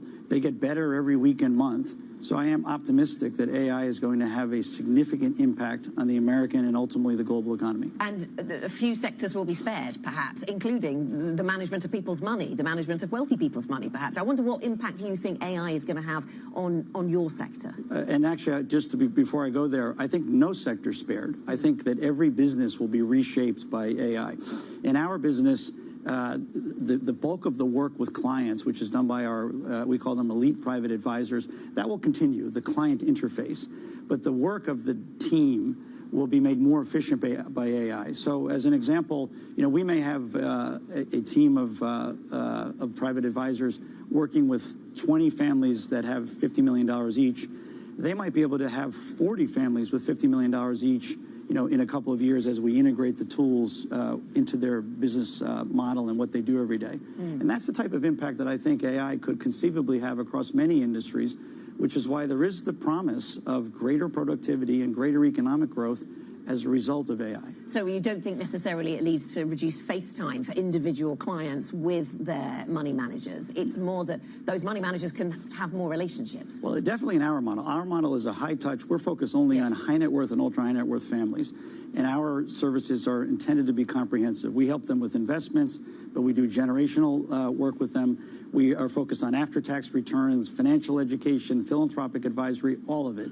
That requires a direct face-to-face interface between our private advisors and the families we advise. There's a lot of focus on private markets as well, Greg. Are you in the camp that says, look out for cockroaches, there's got to be some more bad apples out there? Or are you in the camp that says, actually, the leverage part of this is really quite small and it's just a big asset class, it helps to spread the risk and you're positive? First, let's scale it and size it. Private markets were mostly private equity and a little infrastructure 25 years ago and was about $1 trillion market. It's over $15 trillion today. on its way to $20 trillion. It's a significant part of the investment portfolio for all, or should be, high net worth and ultra high net worth families.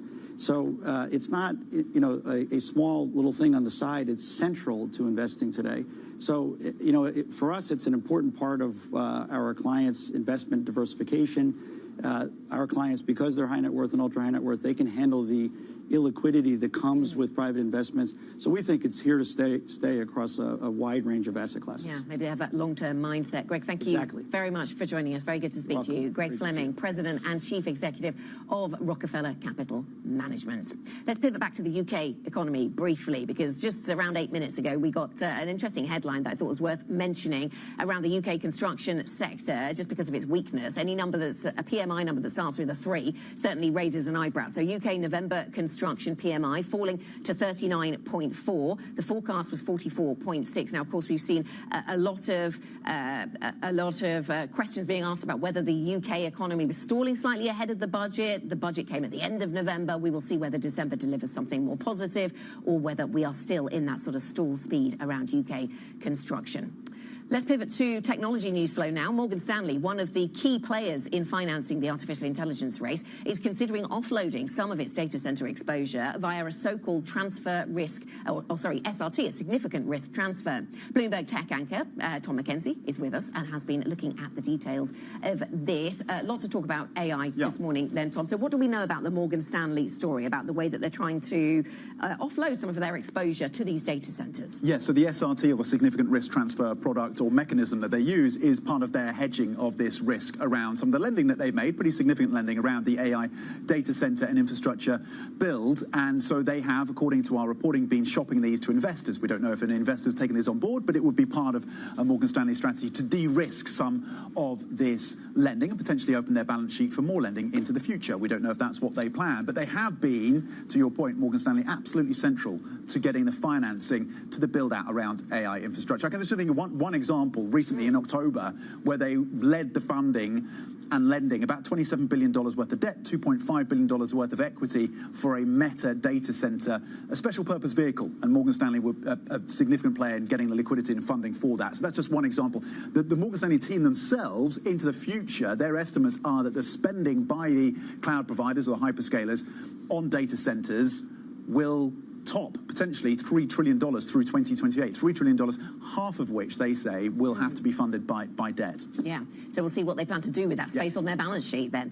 Let me ask you about some other news flow within the AI space. I mean, Microsoft have been, they were hit yesterday early in the trading session by talking other media that perhaps the sales pitch to companies to get them to spend more on AI was not going so well. They pushed back, though, against that narrative. What do we know? They did, and they pushed back pretty strongly. To your point, so the information came out with a story that said that Microsoft were lowering their expectations around how much they were getting their enterprise customers to buy into their platform that gives them access to a whole range of different AI models and products that allows these companies to build solutions in their own enterprises.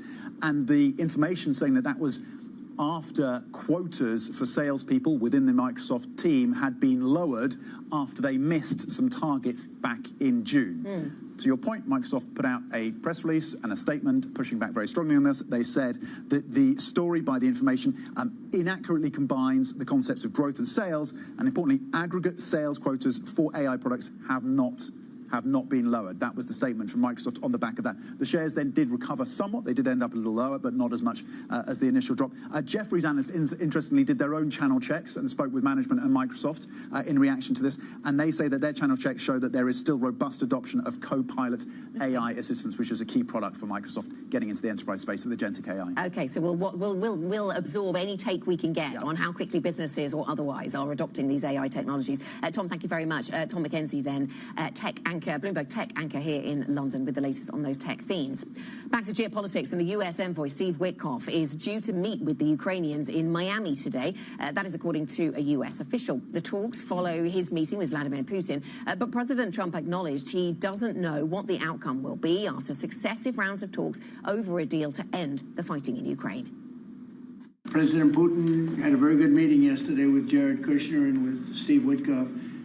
What comes out of that meeting, I can't tell you, because it does take two to tango. You know, Ukraine, I think we have something pretty well worked out with them.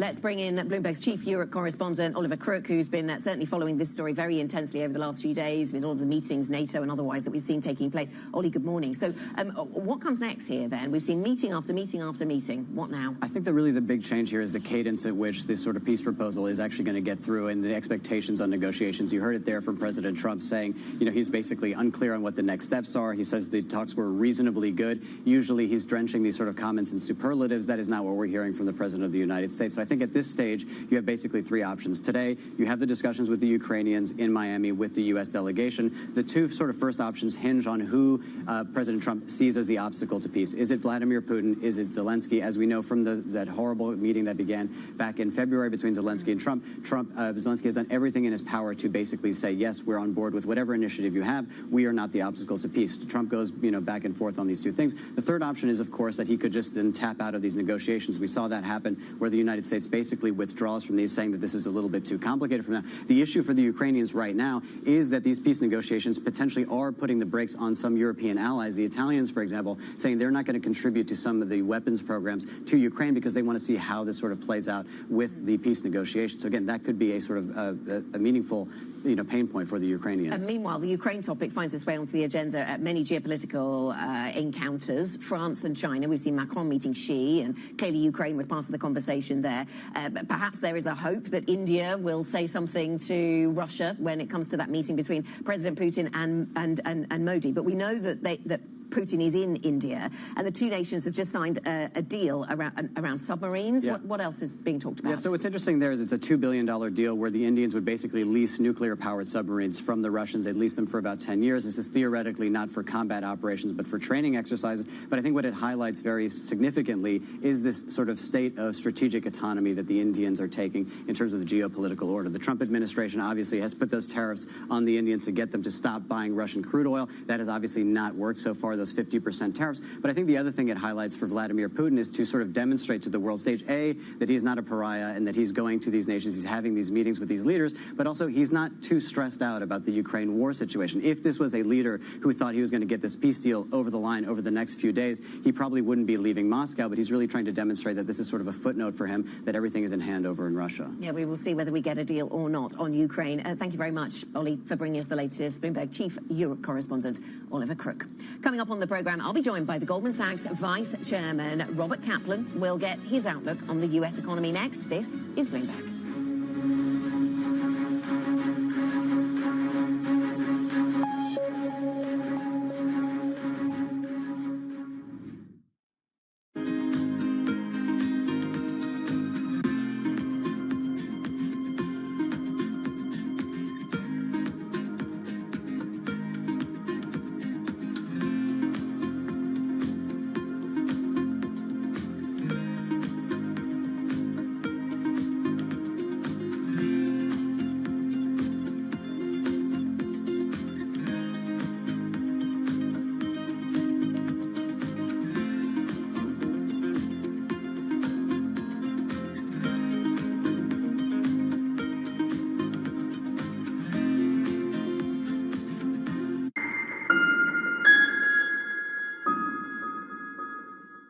From our studios in New York and San Francisco, our expert hosts have the data and analysis from the companies you know and the startups to watch, plus the interviews you don't want to miss. Watch Caroline Hyde and Ed Ludlow on Bloomberg Technology, the only daily business show dedicated to tech, right in the middle of the trading action. Live every weekday, only on Bloomberg Television. Context changes everything. Astonishing day for US technology. It's shaping the region's technology ecosystem. Asia's biggest tech news and innovation. Tune in to Bloomberg Business Week Daily. We got to talk crypto. From the magazine that helps global leaders stay ahead. What's the conversation around your company? Bringing you insight on the people, companies, and trends shaping today's complex economy. Planning very big things. A new level of premium. Plus global business, finance, and tech news as it happens. The floodgates of innovation are going to open up. You can't fake passion. You either are or you aren't. Bloomberg Business Week Daily, only on Bloomberg.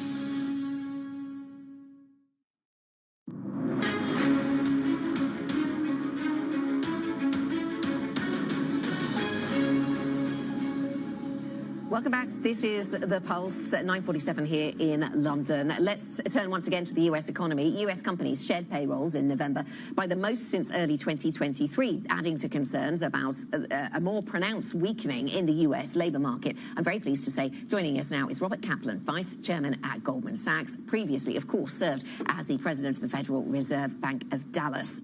Robert, very nice to have you with us. Thank you so much for coming in. So let's talk about the here and now in the US economy and what you see weakening in the labour market. Is it right that the Fed should focus on the weakness in the labour market right now? There's no question that labor market is weaker and very sluggish. There's three reasons why. One, tariffs, at least in the short run, are slowing growth in the United States, and they're affecting small business disproportionately. And you saw in this recent job weakness, a lot of the weakness was in small business. That makes sense.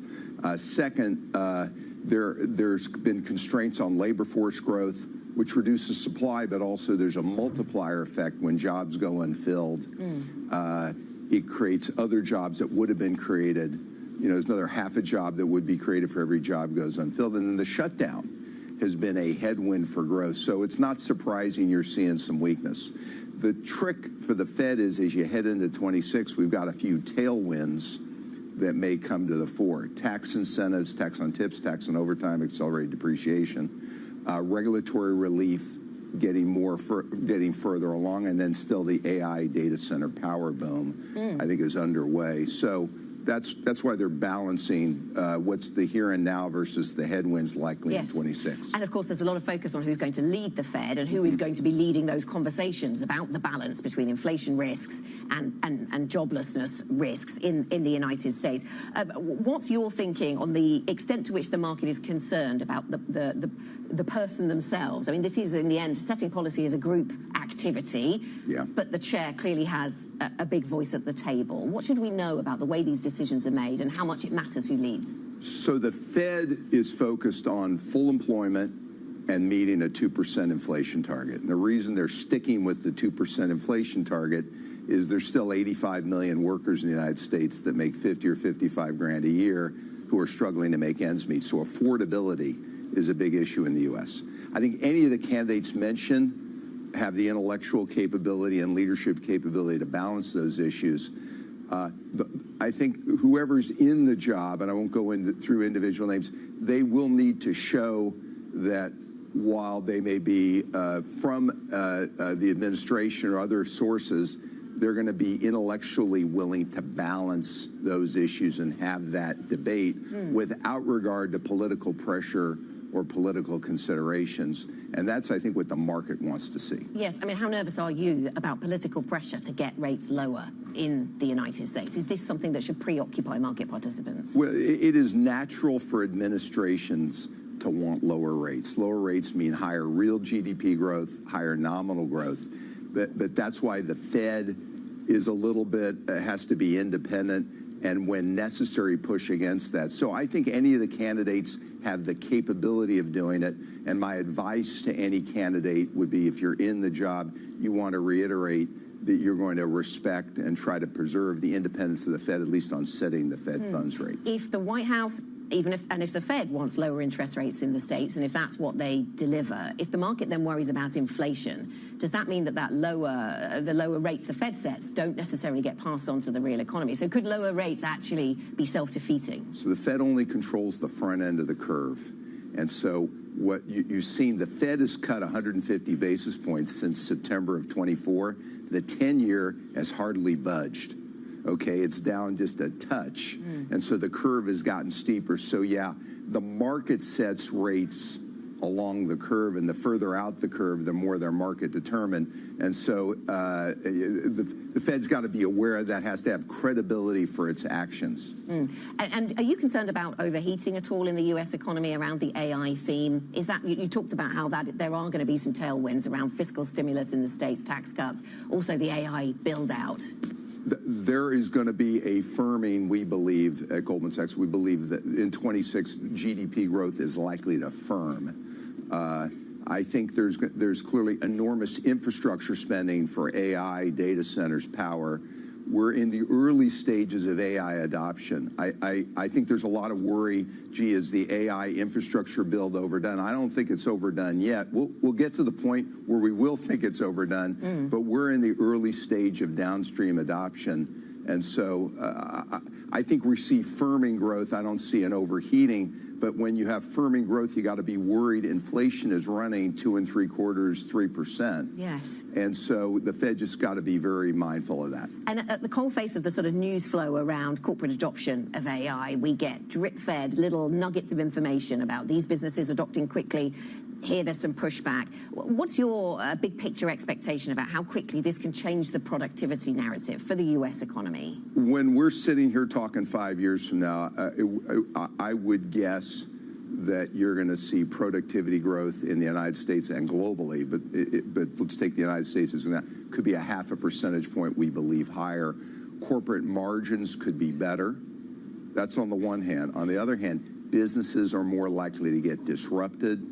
They've got to spend on AI. In the short run, that may come out of margin. Over the long run, I think businesses who do it well are going to be more productive. So I think we're going to see the benefits. The surprise is going to be which use cases work and which use cases we thought would work but don't, and how does it affect industry and how does it affect labor? Yes. And so we're early in that workers are going to get disrupted out of functions, out of companies. They're going to have to move to other functions and companies. This is where early childhood literacy, secondary education, skills training, and adaptability of the labor force is going to get more important, and successful countries will invest in that.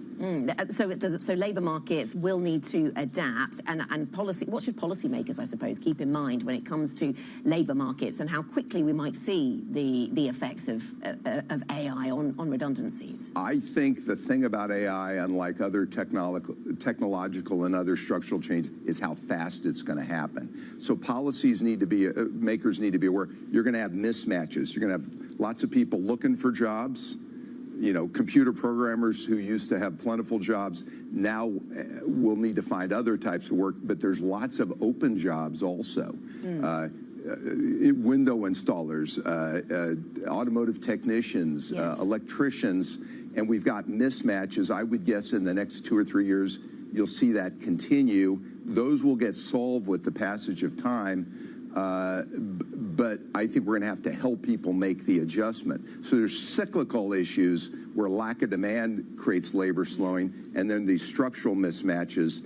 I think we're going to see more structural mismatches, maybe even if cyclically we're firming. And on that structural story, is it your sense then that the negatives kick in more quickly than the positives? So the job cuts come and then the productivity gains come later? I think human beings sometimes takes them a while to change their aspirations, change their job goals. And I think this is where we have to do a better job educating workers, helping them adjust, making that transition. But AI is happening so fast that the workforce may lag adopting, and also worker mobility, geographic mobility is probably historically low right now. You know, the house situation, you have already own your home, fixed rate mortgage. We're going to have to help people adjust. Okay, Robert, thank you very much. Thanks for joining us. Rob Kaplan, Vice Chairman of Goldman Sachs, and previously, of course, of the Dallas Fed. Our thanks to Rob for joining us. Really great to get his perspective on the AI up and downsides for the U.S. economy and the Fed conversation, of course. Up next, Bloomberg Brief. They'll be running you through the run-up to the market open over in the United States. Here in Europe, we have European stocks going higher. Stock 600 up by 0.3% right now. German stocks outperforming just a little bit this morning. This is Bloomberg.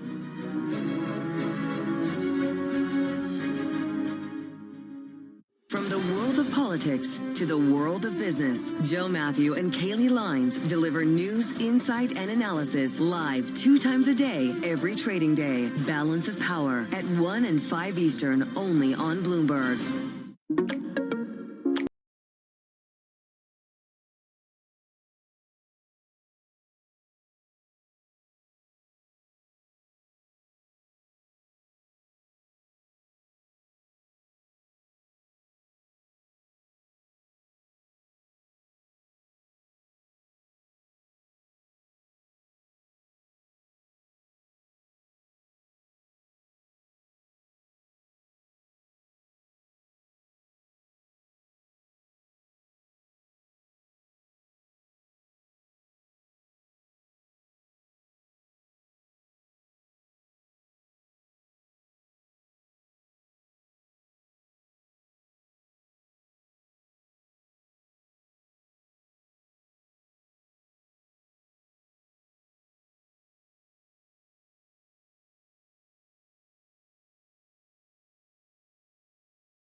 From the beating heart of global finance, economics and politics, and wherever newsmakers are moving markets, Bloomberg brings you conversations that allow for deep discussions and important insights. What do you think the future is for inflation? Is this a new normal? Are markets too optimistic? How do you worry about the things that are outside your control? How does the current fighting completely stop?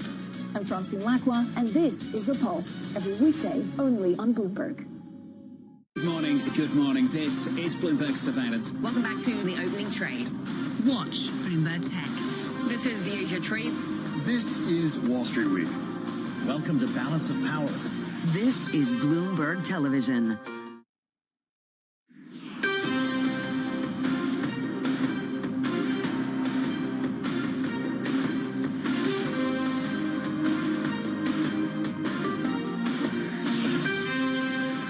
It's 5 a.m. in New York City. Good morning. I'm Bonnie Quinn with your Bloomberg Brief. Here's what you need to know.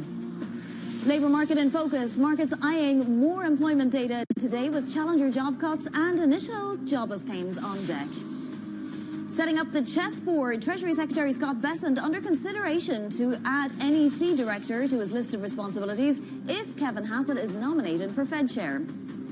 And in AI, China's Cambrion aiming to replace NVIDIA as Jensen Huang expresses doubt China would even accept NVIDIA chips in the event the U.S. relaxes restrictions.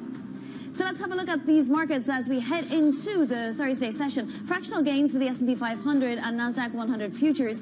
We did see a couple of tenths of a percent yesterday of a gain for the S&P, 0.3% on the NASDAQ 100, but that belies the churn underneath the surface. As Ed Yardeni puts it, we're very close to records on the S&P still, despite, quote, lots of confusing stuff, right? And that's everything from the Federal Reserve and what it might do next week, what it might do beyond that into next year, to the AI race, which he likens to frogs leaping each other. Let's take a look at the bond universe because we're not seeing too much movement in the 2-year yield. It is anchored to 350.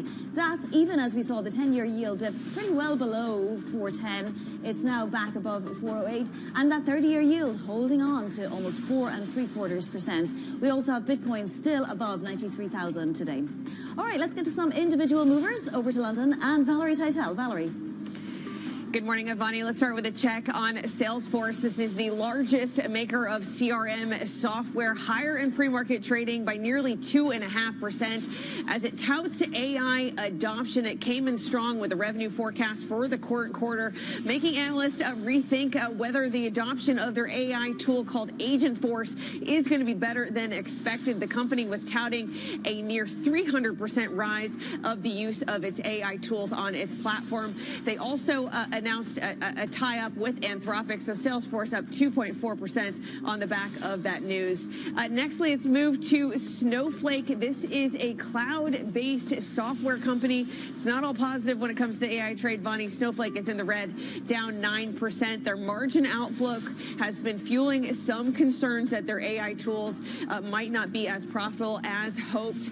Now, this company has also announced a $200 million tie-up with Anthropic to put its Claude suite of AI models onto its software, but that good enough news wasn't enough to tempt the, I guess, the more disappointing news on its margin outlook. Next, let's move on to Costco, another guide on the consumer for the month of November. Their comparable sales coming in weaker than forecast. Vonnie, shares of Costco down just over 1% in pre-market trade. A lot of focus on the consumer, Vonnie, heading into the holiday season. We want to know if that consumer is healthy. Exactly, and we get Dollar General before the bell today and Ulta after the bell, among other companies reporting. Valerie, thank you so much. That's Valerie Teitel. And coming this hour, we're going to be speaking with Mark Malek of Siebert on AI's impact on yields. Let's turn back to our top story. With Kevin Hassett as the front runner to become the next Fed chair, President Trump's aides are discussing giving Treasury Secretary Scott Bessent the top National Economic Council job in addition to his current position. Bloomberg's Jill Desus joins us now for more. So, Jill, obviously this is all hypothetical for now, but if Bessent advises the president anyway, would it make more sense for him to also have the NEC position or to actually be at the Fed where he could just implement monetary policy? Well, Bonnie, it's all hypothetical for now, but I think there's a couple of key takeaways to really look at here when you consider what it would mean for Scott Bessent, the Treasury Secretary, to then ultimately take up this National Economic Advisor post.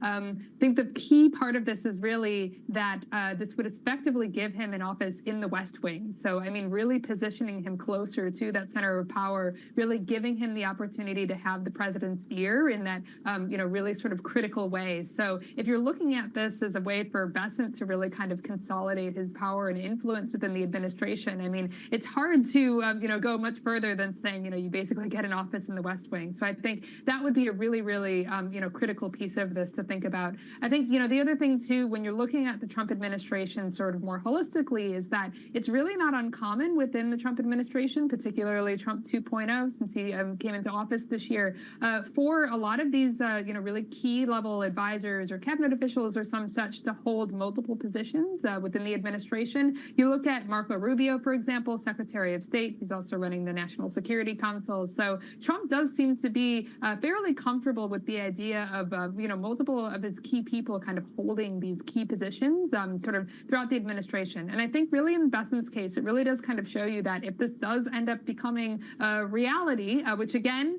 have to stress this is hypothetical, also just, the entire idea that Trump has finalized, some of his picks for certain positions. Trump can always change his mind at any time, but it does kind of give you that idea that, he would have, an even broader remit to sort of, push through, a lot of really critical, financial and economic policy for the Trump administration. Yeah, and to your point, I should add that he's also, quote unquote, acting director of the Consumer Financial Protection Bureau, although he ordered all work there to stop as soon as he became acting director. And he also has a role in this potential sovereign wealth fund that's getting built up, right, Jill? So he's doing a lot already anyway.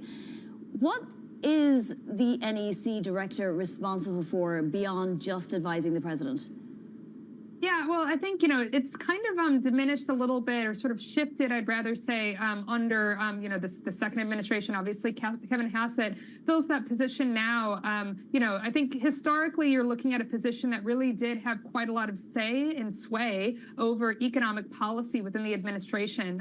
A lot of what Kevin Hassett has done in his position, in that post is really kind of being one of the chief advocates for a lot of the Trump administration's economic policies. You see Kevin Hassett a lot on television, sort of arguing for, sort of tariff policy throughout this year. So it's really become more of that kind of booster position.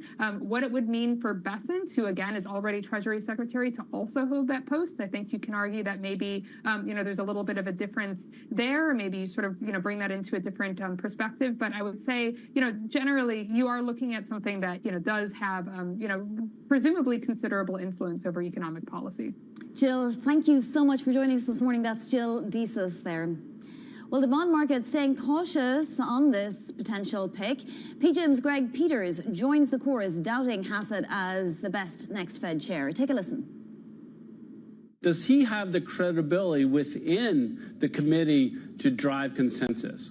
And so we don't know that answer. I don't think he has that credibility. I think that's what the bond market is telling you. Joining us now is Bloomberg's Ven Ram. Ven, this is not just Greg Peters. We had an FT article yesterday. We have Neil Dodda out today saying not only, is the bond market not credulous, but also this man is worse at forecasting than Governor Waller. He doesn't have the practical background in markets of a Scott Bessent, and he's not as good on TV as Scott Bessent. We can leave that one aside. But would there be potential implications? Would there be market ructions if this were to all occur? Morning. I think that the markets are kind of comfortable with the idea that interest rates are going to go lower broadly next year. And if you look at the data print that we have been getting of late, it points to a softer labor market. That would mean that, pretty much most of the people on the FOMC who are voting next year are likely to say yes to rate cuts, further rate cuts. The question comes down to how much further in rate cuts is the question, and that is where Kevin Hassett's persuasion skills will be put to the test. Now, what we know from the September 2025 Fed dot plot is that 5 members were already convinced that interest rates need to go below 3%. So that is much more than the markets are pricing in. The markets are pricing in a terminal rate of 3%. So there are 5 members of the committee who think that we need a rate below 3%. So it means that, Kevin Hassett has to just work on a marginal group of people to persuade them to cross over the line. And if the labor market points to continued softness, I think he will get there without too much trouble. Okay, so we might be able to get a consensus, but that would be in quote-unquote normal times or normal-ish times. What about Neil Dutta's point that if there were to be a financial event, and we've been talking about a potential bubble and potential financial events on the horizon, that Kevin Hassett might not be the best person to lead the US economy through that in terms of monetary policy? I think a lot of Fed chairs learn on the job. I mean, we are not in an era where we had Greenspan and Ben Bernanke, who are kind of preeminent economic intellectuals to lead the Fed. We are now in a situation where we are getting more people who are not mainstream. I mean, Kevin Hassett, to his credit, is a mainstream economist. If you look at Jay Powell, he wasn't an economist by training. He was a lawyer by training. So we have to give him the benefit of the doubt. We do not know what a hypothetical situation may provoke some kind of a response. So I think it's a bit too premature to discuss that. All right, Ven, thank you so much. Great context there. That is Bloomberg's Ven Ram.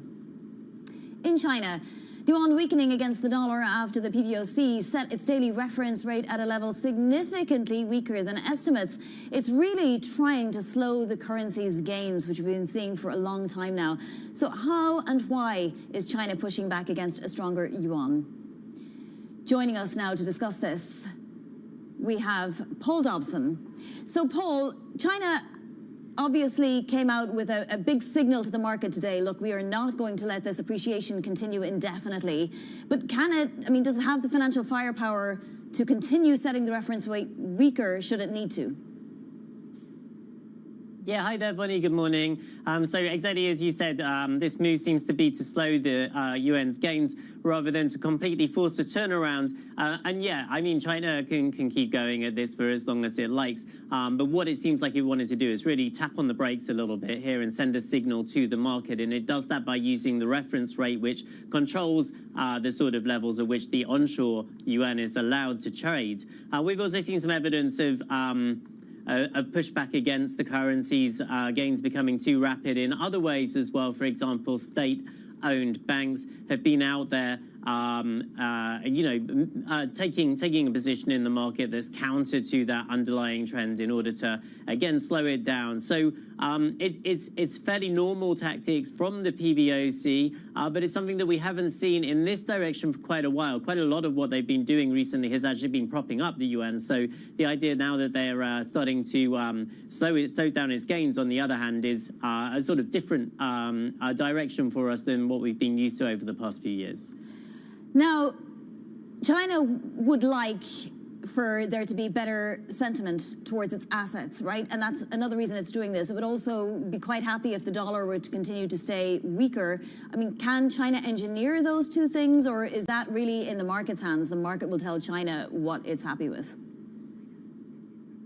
Yeah, it's a little bit of a push and pull back and forth. And so I think that you're right that the allowing the yuan to appreciate does send a positive signal to the world about the value of Chinese assets and encourage people to be pouring more money back into China. Remember, over the last few years, we've seen a really big exodus of international money from the nation and the nation's assets. So allowing that appreciation does give that sort of sign that China is open for business and willing to attract more investment. What it doesn't want is exporters, which are holding a lot of dollars offshore, suddenly repatriating all of their money at once and causing the yuan to gain too rapidly and causing some sort of a shock to the economy. It doesn't really need a massively stronger currency, but it does like the idea that there's money pouring into the stocks and pouring into the bonds as much as possible. And we've certainly seen that in terms of efforts to internationalize the yuan to sell and raise cash abroad too. You're right, the dollar obviously plays an important role in this as well, and it's very convenient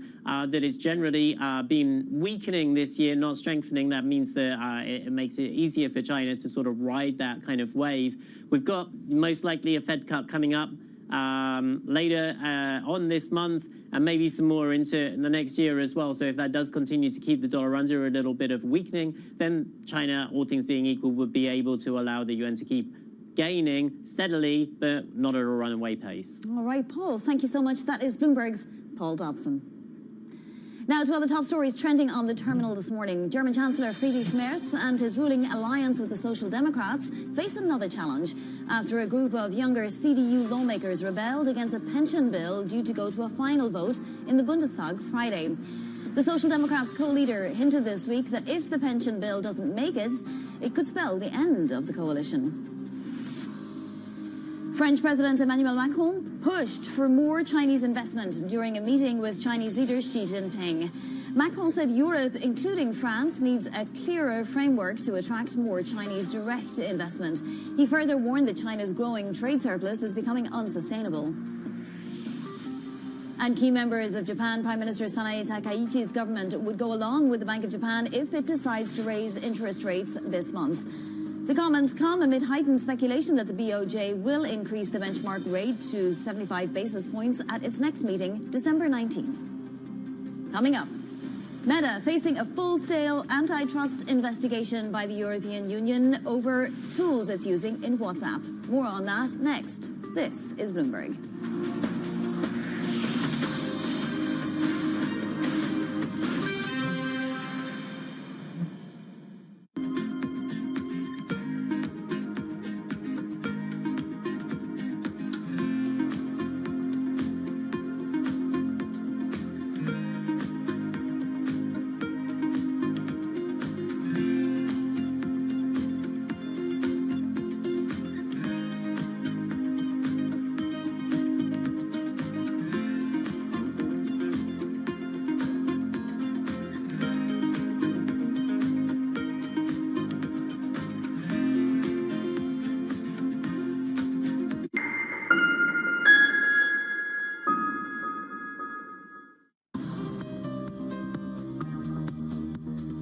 Countdown to the market open as we bring you the first trades across Europe. We'll debate the most important stories and what will drive the big investment decisions throughout the morning. I'm Guy Johnson. I'm Kriti Gupta. And I'm Anna Edwards. Join us every weekday morning for the opening trade, live at 7 a.m. here in London. Only on Bloomberg. Context changes everything. Investors, top executives, global innovators. Join me for in-depth conversations with the biggest newsmakers on the day's top stories. Insight with Haslinda Amin, only on Bloomberg. Get your fixed income fix. Watch Bloomberg Real Yield around the world right here on Bloomberg. Context changes everything. Good morning, this is Bloomberg Daybreak Europe. I'm Tom McKenzie in London. These are the stories that set your agenda. Taking you from the U.S. market's close to the overnight session in Asia, we'll walk you through what you need to know to kickstart Europe's trading day. Live from our European headquarters, we bring you the day's top market-moving stories, unmatched expert analysis, and on-the-ground reporting from across the continent. Tune in to Daybreak Europe, only on Bloomberg Television. Context changes everything.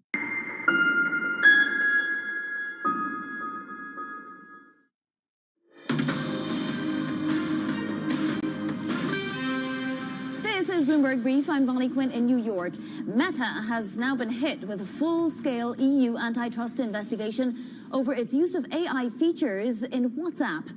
Bloomberg Intelligence tech analyst Tamlin Basin joins us now. Tamlin, what do we know about this investigation so far? Yeah, thanks, Bonnie. So far we know that the EU is launching a full-blown antitrust investigation. I think it's important to note that this is under those existing long-standing competition rules. This is not seemingly being brought under the new Digital Markets Act, which the EU put into place last year. Why I think this is as important is, although the DMA was supposed to be sort of a fast-track way to enforce these new set of rules against large tech companies, it's also relatively inflexible. And I think the EU bringing this under sort of the existing long-standing antitrust rules is maybe a tacit acknowledgement that that DMA is not really suitable as it's currently being enforced to really regulate the AI sector. So I think that's a really interesting aspect of this investigation as we're just beginning to learn about it. Absolutely. Well, the investigation itself seems to be targeting Meta AI being used in WhatsApp. Meta AI, as I understand it, has a rollout beginning March, no? So this is sort of preempting that in a way?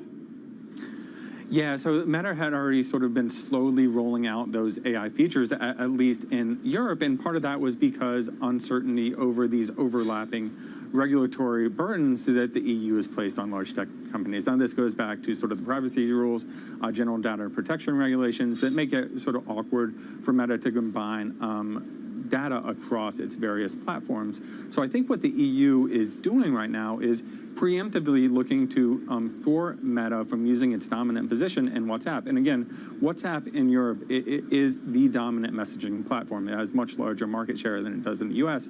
And I think what the EU is trying to do is to thwart it from using that dominant messaging platform to really block out competition in the AI space.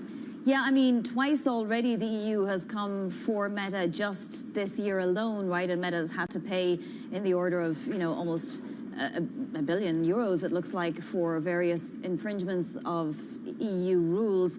But the US President Donald Trump doesn't love these US rules, right? He thinks that they are unfairly targeting US companies. Could we expect some blowback from the Trump administration?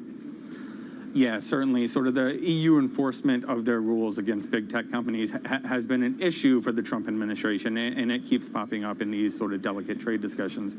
And I do think that we should expect some blowback, at least some commentary from the Trump administration over the unfairness of the EU continuing to go after tech companies. But again, I think what you can view from this is EU regulators must think that AI is going to be a very rapidly moving market, and they need to act quickly to really try to maintain some competitive balance in the messaging and AI platform. But I do think certainly we're going to expect some blowback from the Trump administration. Tamlin, thank you so much. We'll check in with you again on this story. That's Tamlin Basin of Bloomberg Intelligence.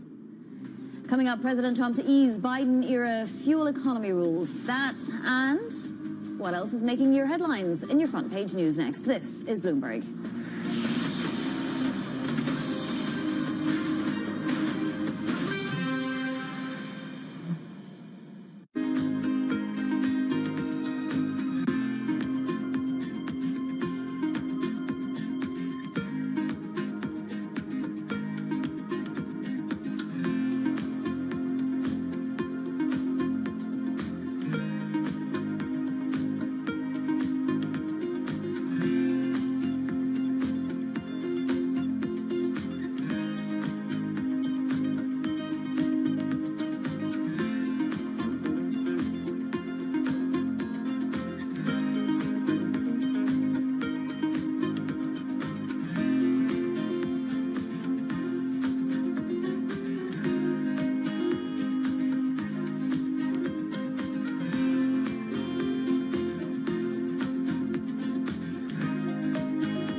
The key issue right now for us in the diamond space is the declared divestment of Anglo from DBS. And as you know, Anglo holds 85% stake in DBS. Botswana, the government of the Republic of Botswana holds 15. We are resolute now, and we've communicated a firm intention to increase our stake in DBS to a controlling stake. We have lined up a number of potential collaborators with us, if I may put it that way.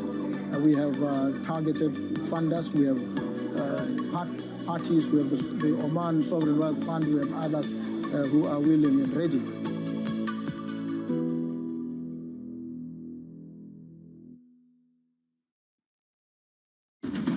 What is going to be the consequence for U.S. markets? We are basically deep in the European earnings season.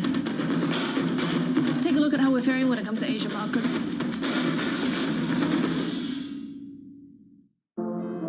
Used to be, one would say, what's that got to do with the price of tea in China, when they wanted to poke holes in the relevance of something? Now, though, if you're in tune with how events around the world affect each other, it becomes clear that the current going rate of tea in China has a lot to do with a lot of things, not just tea things either, but tariffs, franchises, and IPOs. How much?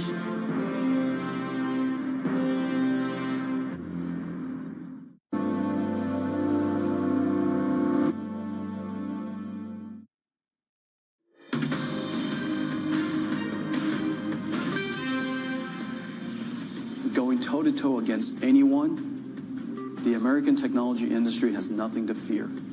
We are mighty, we're fast, we're inventive, we'll take anybody on. In the case of China, we shouldn't concede the entire market to them. They're formidable, but conceding that entire market, we ought to go compete for it. NVIDIA CEO Jensen Huang speaking at the CSIS conference in Washington yesterday. Now it is time for your front page news. First up on the New York Times' front page, President Trump saying he would weaken Biden-era mileage standards, calling them a scam. He said he threw the weight of the federal government behind vehicles that burn gasoline rather than electric cars, gutting one of the country's most significant efforts to address climate change. Next up, the Washington Post reporting that the Pentagon's watchdog finds Defense Secretary Pete Hegseth violated Pentagon protocol by using a personal device to share sensitive generational details on Signal, the unclassified messaging app. Hegseth shared specifics about strikes in Yemen before those strikes began. The Post says the Inspector General recommended better training for all department personnel on the issue.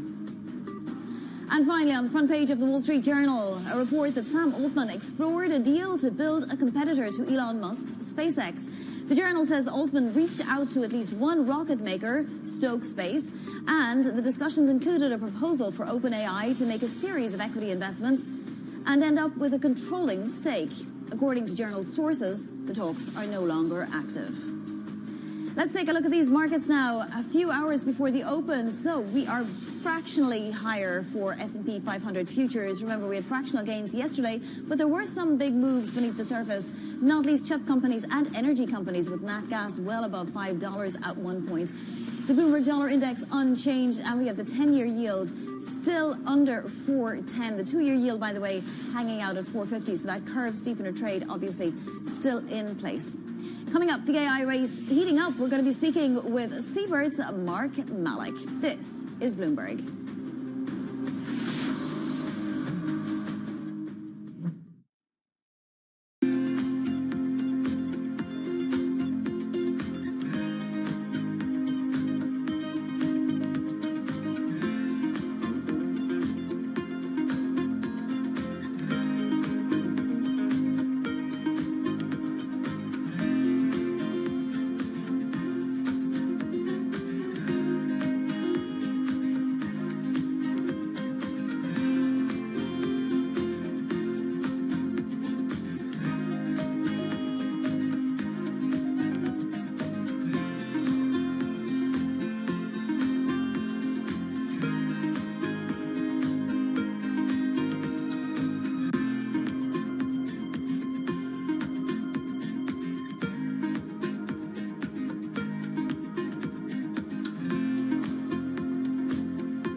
Game here is understanding. These digital assets have the ability to change the payment landscape of the world, and we need to be ready. We, the regulators, the world needs to be ready for a new wave of technology. Stablecoins are almost entirely used in the mechanisms of trading in cryptocurrencies. What we saw is the opportunity for digital assets broadly, stablecoins in particular, to be used as a medium of exchange outside of the crypto world, what is today the fiat currency world. At some point, I think these digital asset wallets will be big enough and people will be comfortable enough using them. I think we'll have a flip from conventional payment mechanisms into stablecoin-based mechanisms. Does that mean banks such as yourselves issuing stablecoins? We could. We are issuing Hong Kong dollar stablecoins today. We're in a sandbox for tokenized bank deposits in Hong Kong. We're effectively issuing tokens related to trade finance in Singapore. So it's all on the table, but we're always going to tie it back to what our clients want and need. Because if we don't get that one right, the rest doesn't matter. The market capitalization of both type of instruments, crypto and digital assets, are both very low. Stablecoins today have $20 billion of flows a day. It's less than 1% of the flows of the payment system in the world. But because they have the ability to be very helpful in use cases, particularly in retail to begin with, but then potentially on the wholesale side, I think we will see a lot more of them. At a time when policy in Washington is driving Wall Street, we draw a distinction between the rhetoric and the action, bringing you market-moving guests and original reporting. This is Bloomberg Surveillance. U.S. jobs numbers are released. Bloomberg has the report under surveillance with crucial data and expert analysis at terminal speed. Nobody covers Jobs Day like Bloomberg.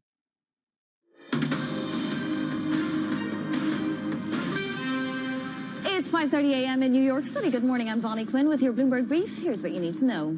Labor market in focus. Markets eyeing more employment data today with challenger job cuts and initial claims on deck. Setting up that chessboard, Treasury Secretary Scott Bessent under consideration to add NEC director to his list of responsibilities if Kevin Hassett is nominated for Fed chair. And in the AI space, China's Cambricon aiming to replace NVIDIA as Jensen Huang expresses doubt China would even accept those NVIDIA chips in the event the U.S. relaxes restrictions. So lots of hypotheticals out there. What is not hypothetical is that these futures are pointing to a green open, albeit barely. We did have some gains yesterday, and the S&P does remain near a record. It added another 0.3% yesterday. The NASDAQ 100 was up 0.2%. So again, you could say we're struggling for direction, or you could say we're kind of hanging out at those highs, even with all of the confusing stuff, as Ed Yardeni calls it, percolating. So we have a lot of questions related to the Fed, what it does next week, what it does beyond that, and who actually leads it next year. And the AI race accelerating as well. We're going to be speaking about those bonds that are needing to be financing the AI race in just a moment with Mark Malik. But as you can see, in terms of treasuries, the 2-year yield is above 350 now. The 10-year yield, though, still well below 410, and the 30-year yield below 475. Let's get to some individual movers now with Valerie Titel in London. Good morning, Ivani. Let's start with a check on some stocks moving after earnings, one of which is Salesforce, up just shy of 2%. This is after they gave quite a rosy outlook for revenue for the current quarter, making some analysts believe the adoption of their AI tools could come in better than expected. Their AI agent called Agent Force, they saw some growth of over 300% year on year in the previous quarter. But this AI adoption theme, especially in these incumbent software makers, has been something key for their success. Salesforce touting that success in their earnings. The shares are up just shy of 2%. Staying with the AI theme, moving on to the cloud sector. Snowflake, this is a big maker of software used in cloud services. These shares are sinking, down nearly 10% in the pre-market trade. They did give a margin outlook that has been fueling some concerns of profitability, especially within the cloud space. However, a positive note for them, they did announce a tie-up with Anthropic, a $200 million investment in order to get those Claude AI models, on to their software. So Snowflake in the red, down nearly 10%. Lastly, let's move on to a big box retailer, Costco, out with comparable sales for the month of November. Disappointing estimates. We're seeing shares of Costco down just over 1%, but we do have an eye on the consumer as we are headed into that busy holiday season. Costco pointing to a weak number for November sales. Bonnie? And a few more retailers out today. Valerie, thank you so much. Valerie Titel there in London. So the AI race continues to heat up in China. Cambricon planning to more than triple its production of AI chips in 2026. It's aiming to wrest market share from Huawei in China and fill a void left by NVIDIA's forced exit. Following a meeting with President Trump, NVIDIA CEO Jensen Huang expressed uncertainty about whether China would even accept those H200 chips if the U.S. does indeed relax restrictions on sales. Joining me with the latest is Bloomberg Tech Europe anchor Tom McKenzie. So, Tom, I have to quote Ed Yardeni. He calls this AI race a race among leaping frogs today, and that's what it is. How is Cambricon trying to leap over NVIDIA, as it were, and also Huawei? Yeah, look, well, you would imagine that this latest detail out of Cambricon is going to be used as fuel for the argument from Jensen Huang and those on the side of this red-hot debate right now in Washington between the national security hawks and those who say that US tech has to be playing that role in terms of carving out market share, dominating the market for AI hardware and software solutions. And no doubt Jensen Huang and NVIDIA will be looking at this news around Capricorn and saying, we told you so. The Chinese are competing and they are starting to take some market share. Capricorn wanting then to triple the number of chips they produce in 2026. One of their key clients is already ByteDance, so the maker, of course, and the company behind TikTok. They're hoping to sign deals with the likes of Alibaba, according to our reporting. Look, it's worth noting that Capricorn is one of the leading domestic chip designers in China, alongside HiSilicon, which sits within the Huawei business. But they are still significantly behind, on some analysts' estimates, about a decade behind where NVIDIA is in terms of the most sophisticated AI chips, alongside all the networking gear and software gear that goes with it. So there's a way to go, but it's a reminder that the domestic chip companies in China are taking advantage of this push to build out their market share, given that NVIDIA does not have any significant exposure to that market right now. And it aligns with the policy of Beijing, who have, of course, been jawboning their own AI companies and pressuring them to use domestic chips versus those from NVIDIA and AMD. Yeah, exactly. Now, China keeps teasing that, you know, it didn't want those chips in the first place anyway. This was after President Trump said China couldn't have them. So, you know, is there some truth to what Jensen Huang is saying, that, you know, we're not sure that China would take them, or is it just too attractive to have those NVIDIA chips that, as you say, are just more advanced right now? So I think the test point comes with what kind of chips NVIDIA would be offering into the Chinese market. It seems like the debate continues around whether the H200 chip that NVIDIA produces will at some point get access to the Chinese market. President Trump appears to be weighing that with his team, and maybe that's a decision he comes to before he visits Beijing next year, as is planned. Now, the H200 would be the most sophisticated chip that NVIDIA has shipped to date into the Chinese market. They have been able, with export controls, to ship until recently the H20, but that is a very much reduced capacity chip. The H200 is a generation behind the Blackwell, but still is leaps and bounds ahead of what China is producing. So would they turn their backs on that chip if it was offered to them? That would be hard for many of the key AI players in China to do. But again, that question at the moment remains mute, because the H200 is not able to access the Chinese market. But we know that NVIDIA and Jensen Huang are pushing for that. So that could be the tipping point. And that there's also a potential here that China is, you know, cutting off its nose to spite its face. You know, it may fall back in terms of AI innovation if it insists on its AI companies using domestic chips that are still, you know, at least a generation behind their US counterparts. And Tom, just on Meta, I want to ask you about this European Commission investigation into it using its AI tools in WhatsApp. I mean, you know, this hasn't even really rolled out properly yet. So does this mean that Meta might have to make some changes and roll back those Meta AI tools in WhatsApp? Yeah, and look, Meta is behind in the race, particularly when it comes to these AI models, but it has introduced and integrated some of these AI services into WhatsApp, which, by the way, is much more popular in Europe and here in the UK than it is in the US, and that's probably why the EU is taking a look at this, because of the anti-competitive nature of the way that this technology is being embedded into WhatsApp. That being the allegation, of course, or the potential allegation from the European Commission. Of course, Meta have pushed back on this and say that this is flawed, and I'll quote from the Meta statement: "We strongly reject these unfounded claims." It's worth noting that the EU has hit Meta with fines of close to $1 billion just in the last 18 months. So the spotlight in terms of the regulators in Brussels continues to be on Meta. They're concerned about the anti-competitive nature of AI being integrated into WhatsApp and the fact that it could be freezing out other competitors. Again, Meta pushing back on this. Tom, thank you so much. Bloomberg Tech Europe anchor Tom McKenzie. Mark Malik of Seabird flagging that Silicon Valley's AI ambitions, well, they're posing a new problem for the 10-year yield. He writes, quote, "You have two forces pressing on the same pressure point. On one side is the government, floating billions of dollars in new treasury issuance. On the other is big tech, about to join the party with record corporate issuance to fuel an AI supercycle." I'm pleased to say Mark joins us now. He's Chief Investment Officer at Seabird Financial. Mark, I'm tempted to ask, what's the problem here? You know, corporations go to the bond market for all sorts of reasons. Why not some AI build-out? Yeah, I think it makes a lot of sense. However, it's the pace at which these bonds are going to hit the market, right? So market's already struggling with the swelling debt that is expected to come in the future to fund the federal deficit.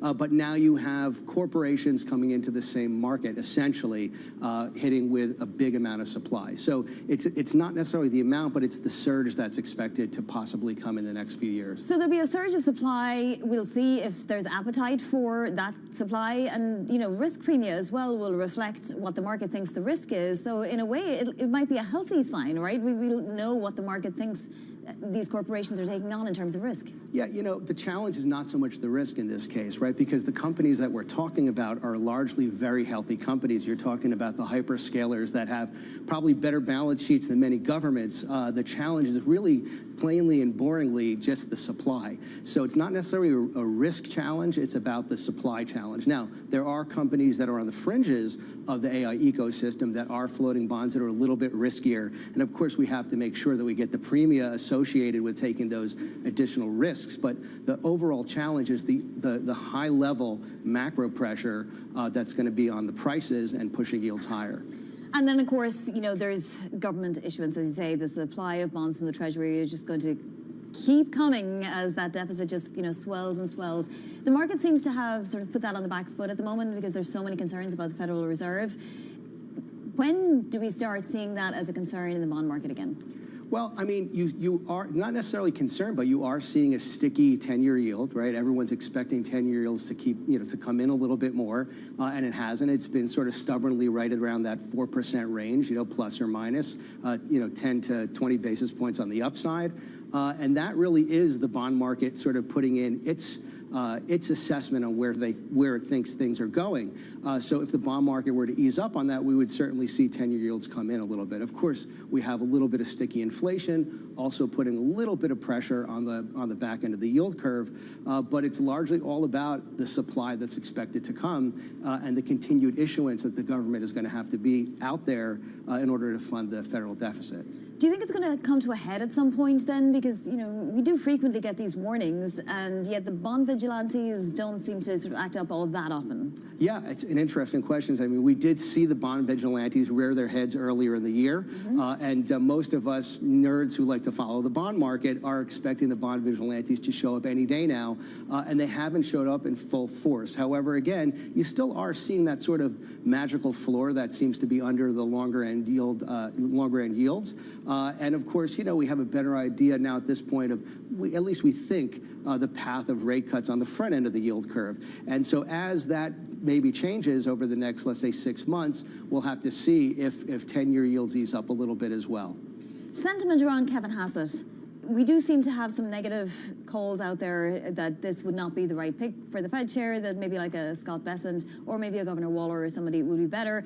Maybe the decision has been made, but of course, until it's final, we don't know. So, what's your sense of how the market is accepting this potential nomination? Yeah, well, the market's a little bit jittery at this point about rate cut paths.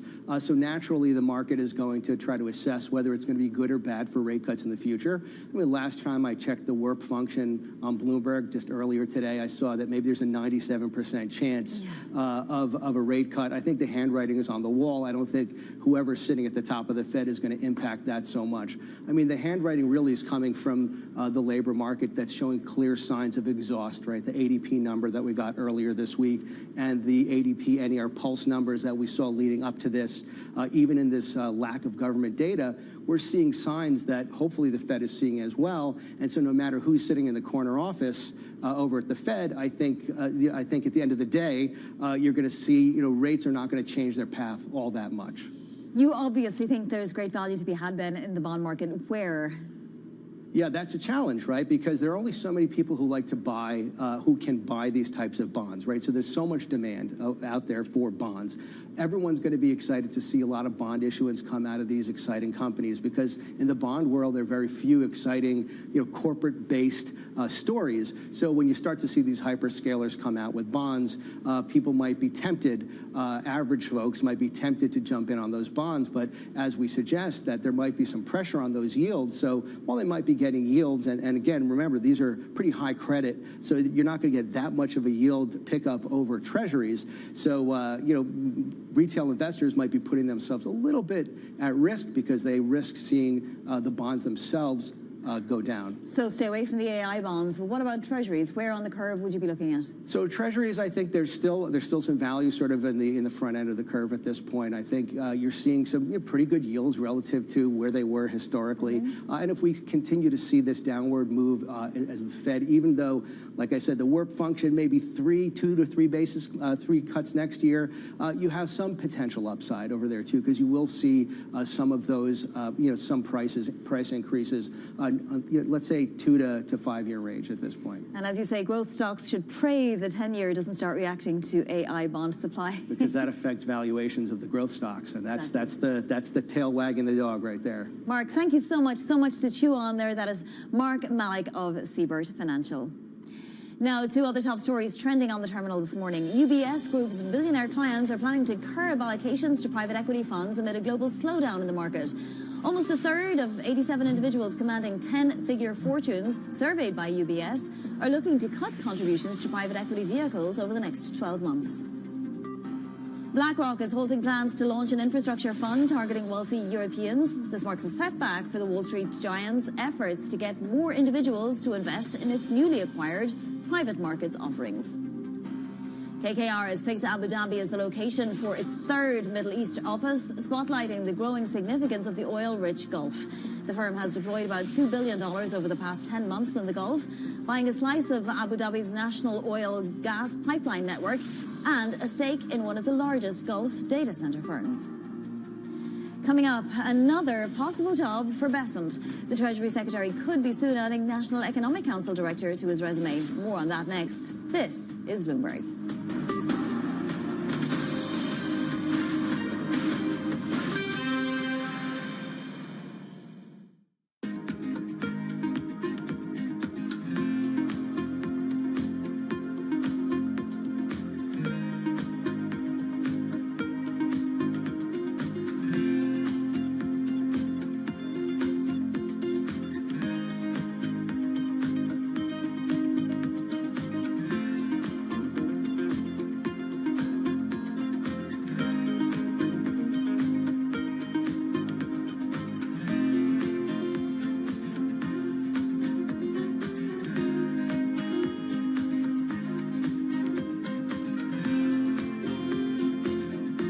I'm David Weston. Join me each week on Wall Street Week for stories of capitalism from business, markets, economics, tech, and climate.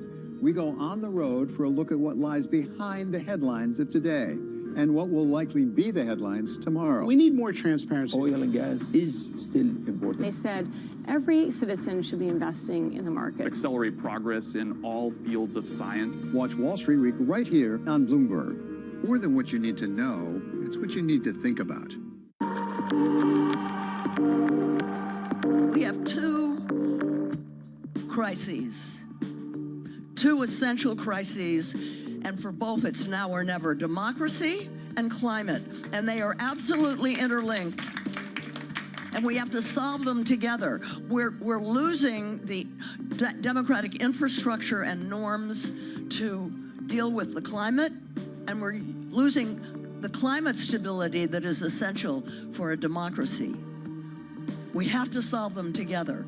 We've never faced a threat like this to our democracy at a time when it's a perfect storm, at a time when we're being told by climate scientists, some of you may be in this room, that we have to cut our emissions, fossil fuel emissions, in half in 5 years now. You know, when I started to realize what was happening, it was 12 years, and we haven't done it. Know how the market day started. Find out how it finishes. Public markets to private markets. From the micro to the macro. Covering retail, entertainment, the business of sports. The supply chains, trade policy, how it all is impacting the U.S. equity market as we drive to the closing bell at 4 p.m. A holistic approach to covering financial markets. If it matters to your life, we're covering it. I'm Katie Greifeld. And I'm Romaine Bostic, and this is The Close. Live every weekday. Only on Bloomberg. Context changes everything.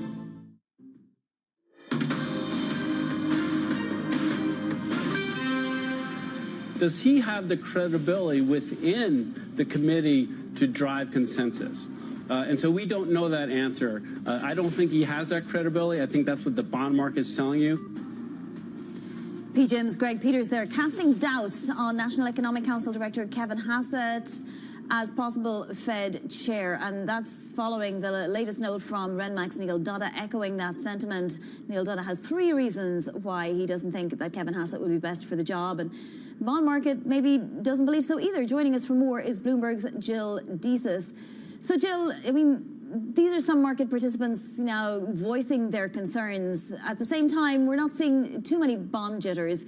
Should we just, ignore the fact that there are some people out there that, don't maybe think that this is the best person for the job and that somebody else should be chosen instead? Well, Vonnie, I think there's a couple of things to kind of put into context, particularly with some of those Peters remarks. My understanding, he's kind of talking in light of a recent report in the Financial Times that it's bond traders that have expressed some of these concerns. I think the overall picture here points to one where, what the market is really sort of looking at in terms of, it's a changing of the guard essentially at the top of the Federal Reserve, right? And there's really 2 components of this. First of all, the fact that Kevin Hassett as Fed chairman would be an unknown quantity, just, in relation to somebody like Jay Powell, who's obviously been in that position for a while. And so, there is that sentiment around whether or not Kevin Hassett actually does have, I think, as Peters put it, the credibility, the ability to kind of rally the rest of the FOMC, to sort of push for certain positions. I think that that's part of it. Certainly, I mean, again, it's not just an interest rate decision. It's not just a decision made by one person. It's a decision made by the entire committee. So that's certainly a part of it. And then, the other piece of that as well is, again, just really kind of looking at whether or not, this is something in terms of actually realizing what Donald Trump's, interest rate pathway ultimately looks like, whether or not that sort of raises really uncomfortable questions about the independence of the Federal Reserve. I mean, we've certainly seen over the last year, in particular, Donald Trump really kind of railing against Jay Powell in the direction of the Fed.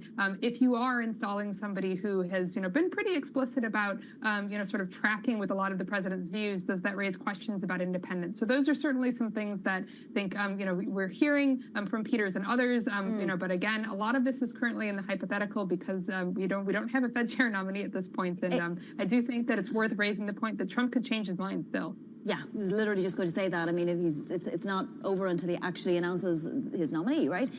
The other part of this is that we're reporting that Bessent is under consideration to also lead the National Economic Council, and that would be if Kevin Hassett were to be nominated. So again, moving chess pieces, and we don't know. But what would the National Economic Council director do that's different from Treasury Secretary? Just give us the lowdown.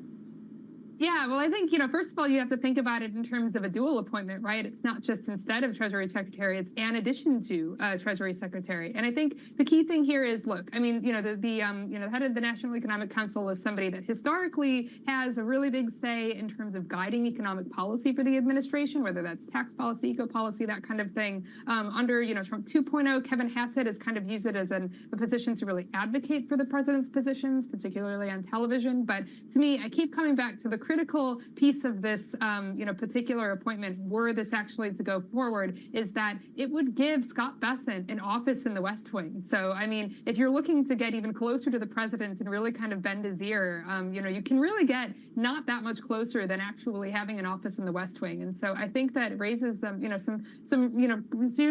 considerations here about whether that actually sort of increases the amount of influence that Bessent himself has with the president if he's got an office that's sitting right there next to the Oval one. I mean, I feel like he has a lot of influence over the president anyway, right, Jill? And they probably talk all the time. Would he be able to talk as much to the president if he were to be Fed chair instead of Kevin Hassett, if that is the way the events take a turn?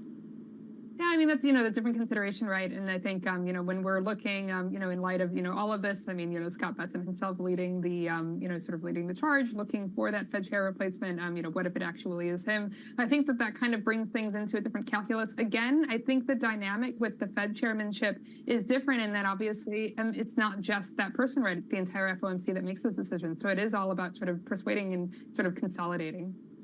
Jill, thank you so much. That is Bloomberg's Jill Deesis. Obviously, we'll continue to follow this story and these multiple stories step by step. Coming up, we're going to get you set up for your trading day. More jobs data, of course, on deck. Also some earnings left. This is Bloomberg.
It's the world's second-largest economy with a growing influence in global affairs. Bloomberg The China Show brings you the unmatched expertise you need to keep track of breaking news, in-depth market analysis, and the most influential newsmakers in and around China. We need to do more to engage the market more. We're risk on. I think we caught a little sweet spot. Massive savings right now. It's already a different game. Bloomberg The China Show. Weekdays around the world, right here on Bloomberg. Context changes everything. Join me each week on Wall Street Week for stories of capitalism from business, markets, economics, tech, and climate. More than what you need to know, it's what you need to think about. We're at the epicenter of a global realignment on a scale not seen for decades. At the intersection between markets, economics, and geopolitics, a forum for sophisticated conversation. This is Bloomberg Surveillance. Africa, a region rife with potential for growth and opportunities, but not without its challenges. Bloomberg highlights the biggest stories, interviewing key players, and reporting on the issues impacting the region. Join us as we get to the heart of African business, politics, and economics, and ask the question, what's next? I'm Jennifer Zabasaja, and this is Next Africa. New episodes every month, only on Bloomberg. Bringing you up-to-the-minute political news whenever and wherever it happens. I'm Tyler Kendall in Washington, and this is Bloomberg.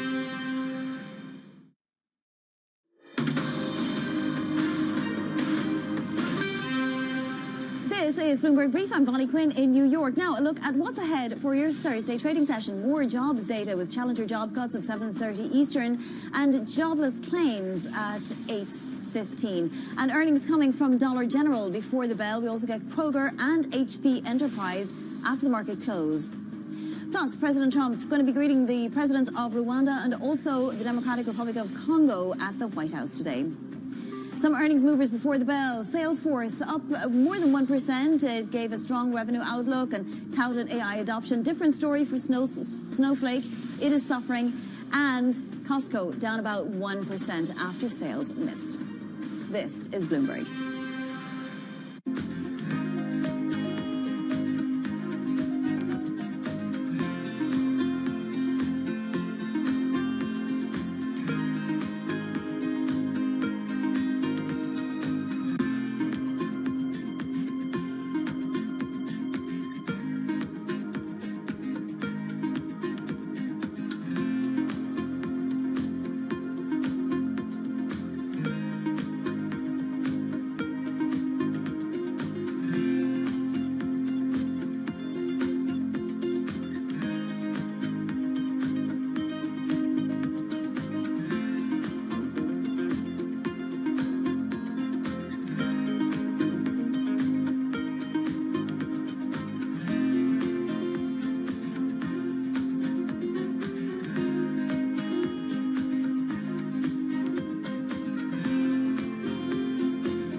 When I visited Fernandez at IMAX's headquarters outside Toronto, we went to the facility where IMAX designs and maintains its cameras.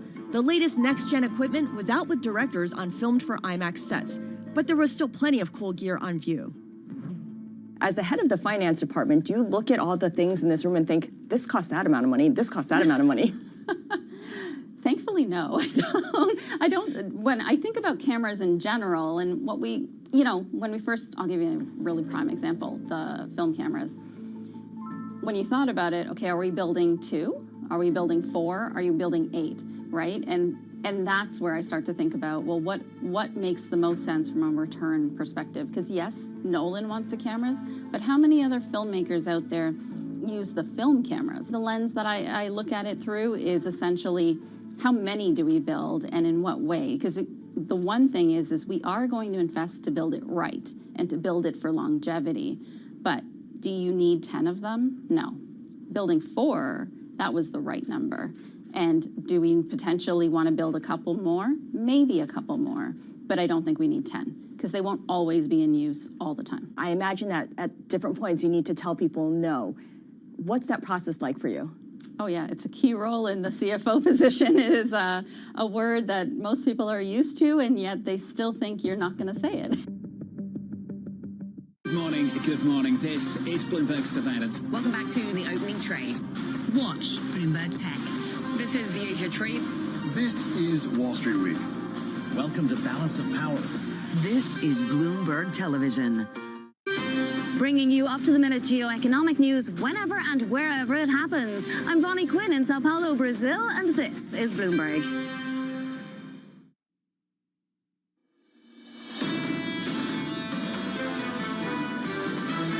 Short term, these markets are being driven by momentum. We are underweight the entire tech complex at this point. We stay risk-on heading into next year. There is chance for some deterioration in equity markets. We're embracing a broadening out theme. This is Bloomberg Surveillance with Jonathan Farrow, Lisa Abramowitz, and Anne-Marie Hordern. Good morning. Welcome to Bloomberg Surveillance. Stocks sort of trying to rally for a third straight day with Fed rate cuts squarely in focus. Investors expressing concern that Kevin Hassett is the right choice for the Fed chair as they look ahead to more jobs data after yesterday's ADP numbers showed ongoing labor market weakness. Anne-Marie, ADP showing the biggest monthly drop going back to March of 2023. And that's why today's Challenger jobs report in 90 minutes time, and then also we're going to get claims. An update on that is going to be incredibly important because we are still waiting for BLS to give us the updated jobs report, and we're not going to get it until after the Federal Reserve meets. So all of this, what many would socialize as second tier or third tier data, matters so much more. Which is the reason why people are looking ahead, as you said, Challenger as well as jobless claims. The reason why ISM services data yesterday was also incredibly important. The key aspect here was that prices paid did not meet expectations. This is good news because it doesn't really indicate there was massive inflation. At the same time, still sub 50, still in contraction territory for the employment component. What is going on with jobs? That continues to be the key question. That is the key question, and it's going to be challenging for not just the Federal Reserve, but also next year. For this administration, the president, Axios, is reporting that the president plans to go on starting next week in Pennsylvania and then also continuing into the new year, domestic stops. Starting with Pennsylvania, obviously a key swing state that was for him. There's been a lot of concern. They spent too much time the past few months on foreign policy, and ahead of the midterms election, where inflation is and where individuals are in terms of the labor market are incredibly important. We get lucky this morning because we have the expert on jobs, the woman of the moment, Neela Richardson, who is the head economist over at ADP. You are the person that everyone's seeking out right now to get a clean picture on the jobs market, just simply because we do not have non-farm payrolls, and you have been the most consistent provider of this data. How weak are things really?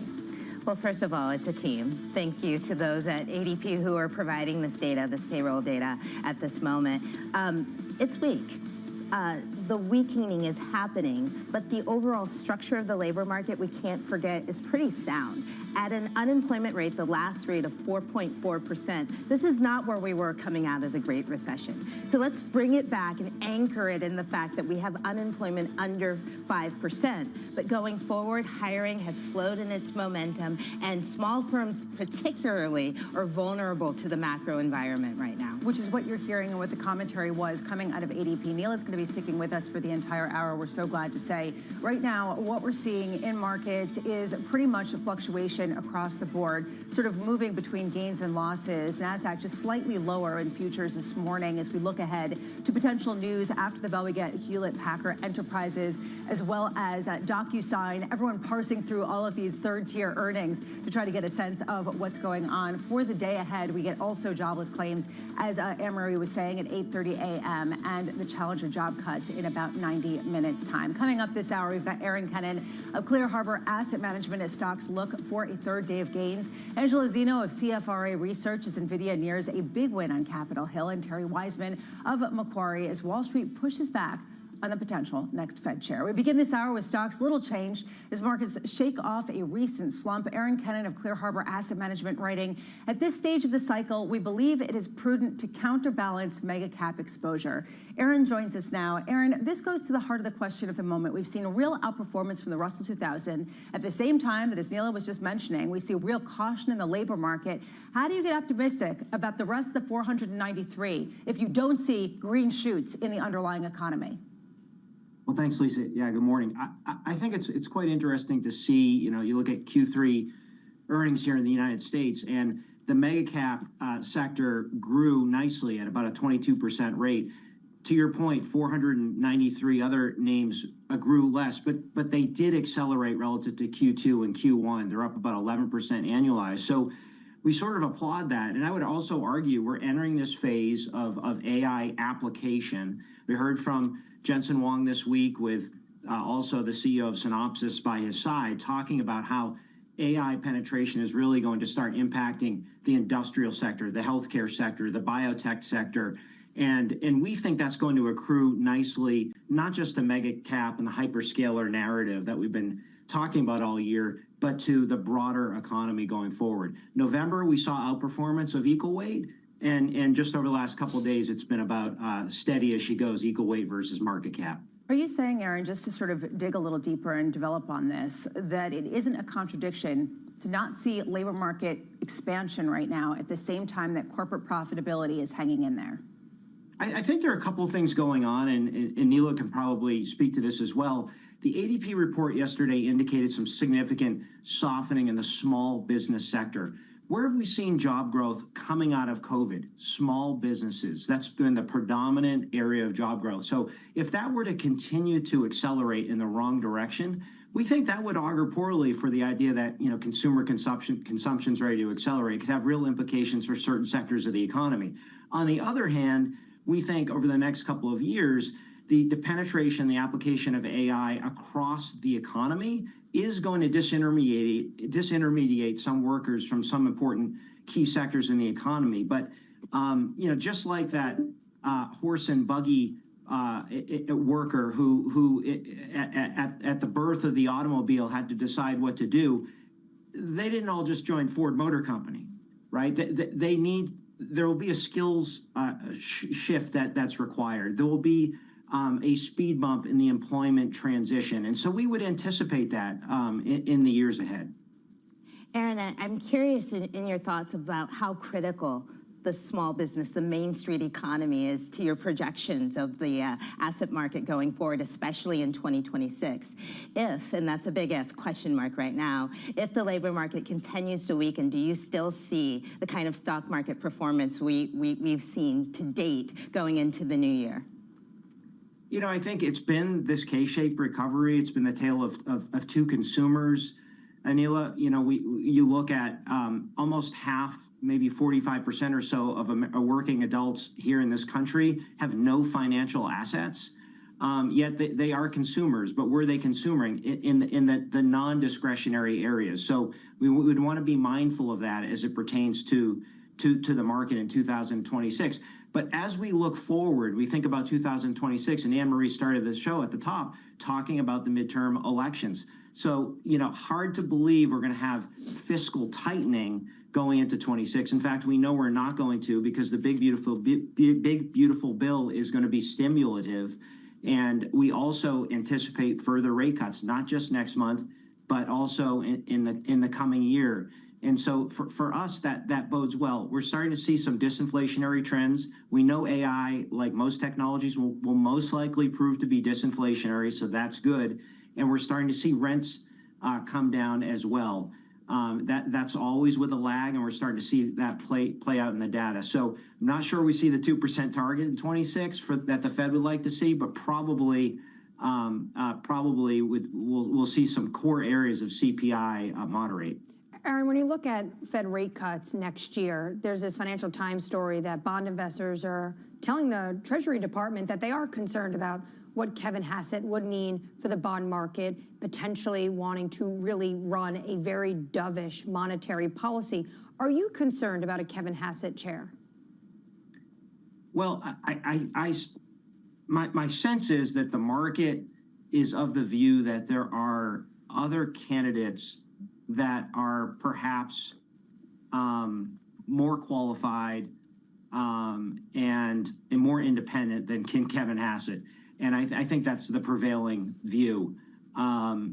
We need a committee. We need consensus on the committee. Is he able to bring consensus together so that the market doesn't think that there's this disparate view on the committee that leads to some sort of internal cat fight at the FOMC for 2 days and a rate policy decision with a dot plot that looks like it has a wide dispersion.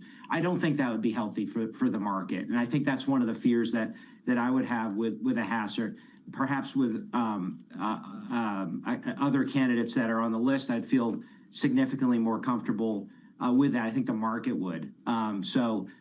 Certainly, our view, though, is that the Fed is poised, regardless, Anne-Marie, of who's at the top, to see rate cuts continue, probably two more cuts in 2026, another one in December, and it probably doesn't matter who's at the helm for that to happen.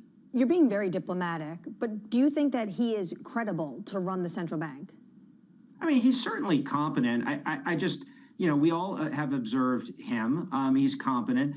It's just a question of whether or not he is going to be perceived as having the type of independence that historically a Fed chair has, and historically that the market has applauded. I mean, it's one of the crown jewels of our economic independence in this country is having a central bank Fed chair who is not a puppet for any one individual, but is truly looking objectively at the data set and trying to come to the best conclusion on behalf of the American people. So I'll leave it there. Aaron Kedden of Clear Harbor Asset Management, thank you so much for being with us in a very diplomatic response. Neela, I would turn that question back to you, the one that you asked him, and it relates to Anne-Marie's point here about the next Fed chair. Can asset markets continue to rally if you don't see green shoots in some of these smaller businesses? And the answer is, honestly, yes, if the Fed is accommodative. Do you see the same backdrop, or do you think that the weakness that we're seeing in some of these anecdotal data are truly pernicious, are truly problematic? The one concern that I've had about this labor market going back for more than a year is how concentrated the hiring has been. If you look at those sectors that are non-cyclical, healthcare, leisure and hospitality, that's where you've seen the job growth. Now we're seeing a little more job growth in natural resources and mining, and I think that's tied to data centers, which are resource intensive.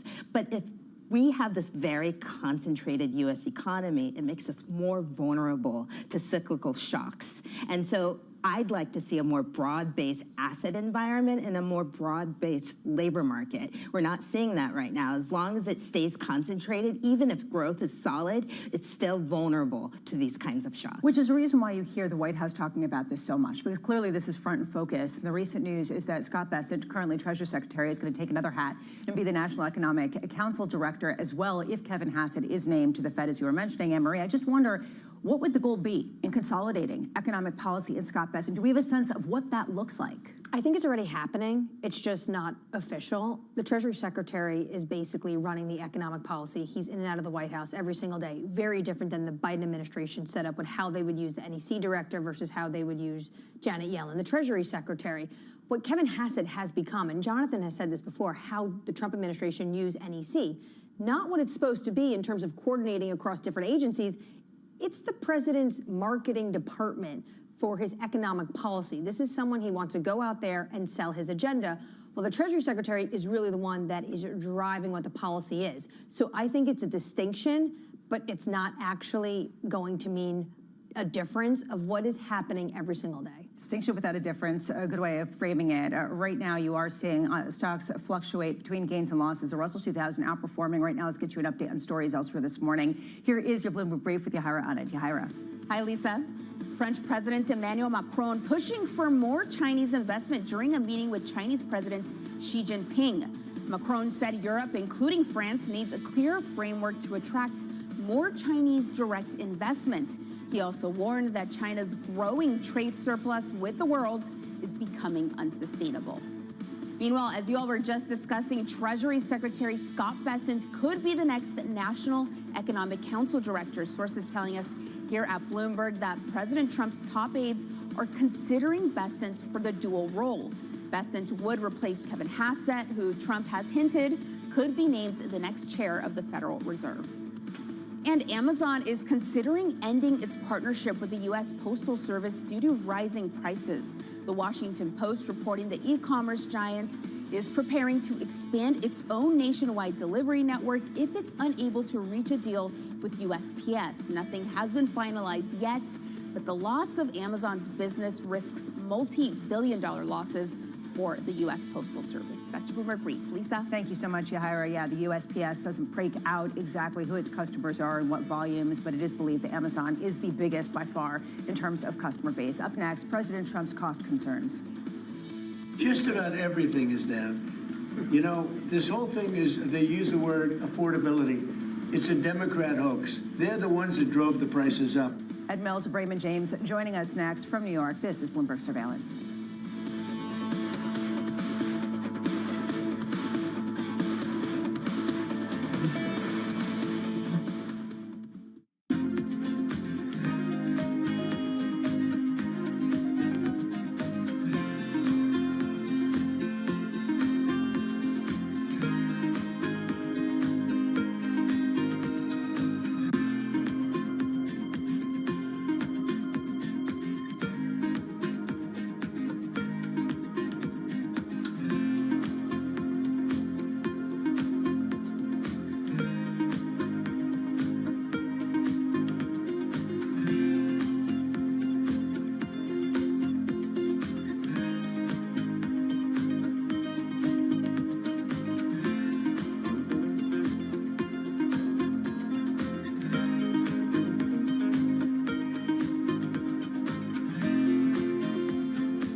Astonishing day for US technology. It's shaping the region's technology ecosystem. Asia's biggest tech news and innovation. Technology is embedded in every aspect of our lives. And laying the foundation for the future. From finance to defense, AI to entertainment. And from the road to the stars. Bloomberg brings you the latest stories of the people and companies pushing the tech sector to new frontiers. And the politics that shape global tech markets. I'm Caroline Hyde in New York. And I'm Ed Ludlow in San Francisco. Watch Bloomberg Tech every weekday. Only on Bloomberg Television. Why do the biggest names in business choose Bloomberg Television? That's a great question. It's a very good question. Interesting question. Good question. Great question. I so appreciate that question. You certainly ask interesting questions. Bloomberg Television. Top experts, great questions.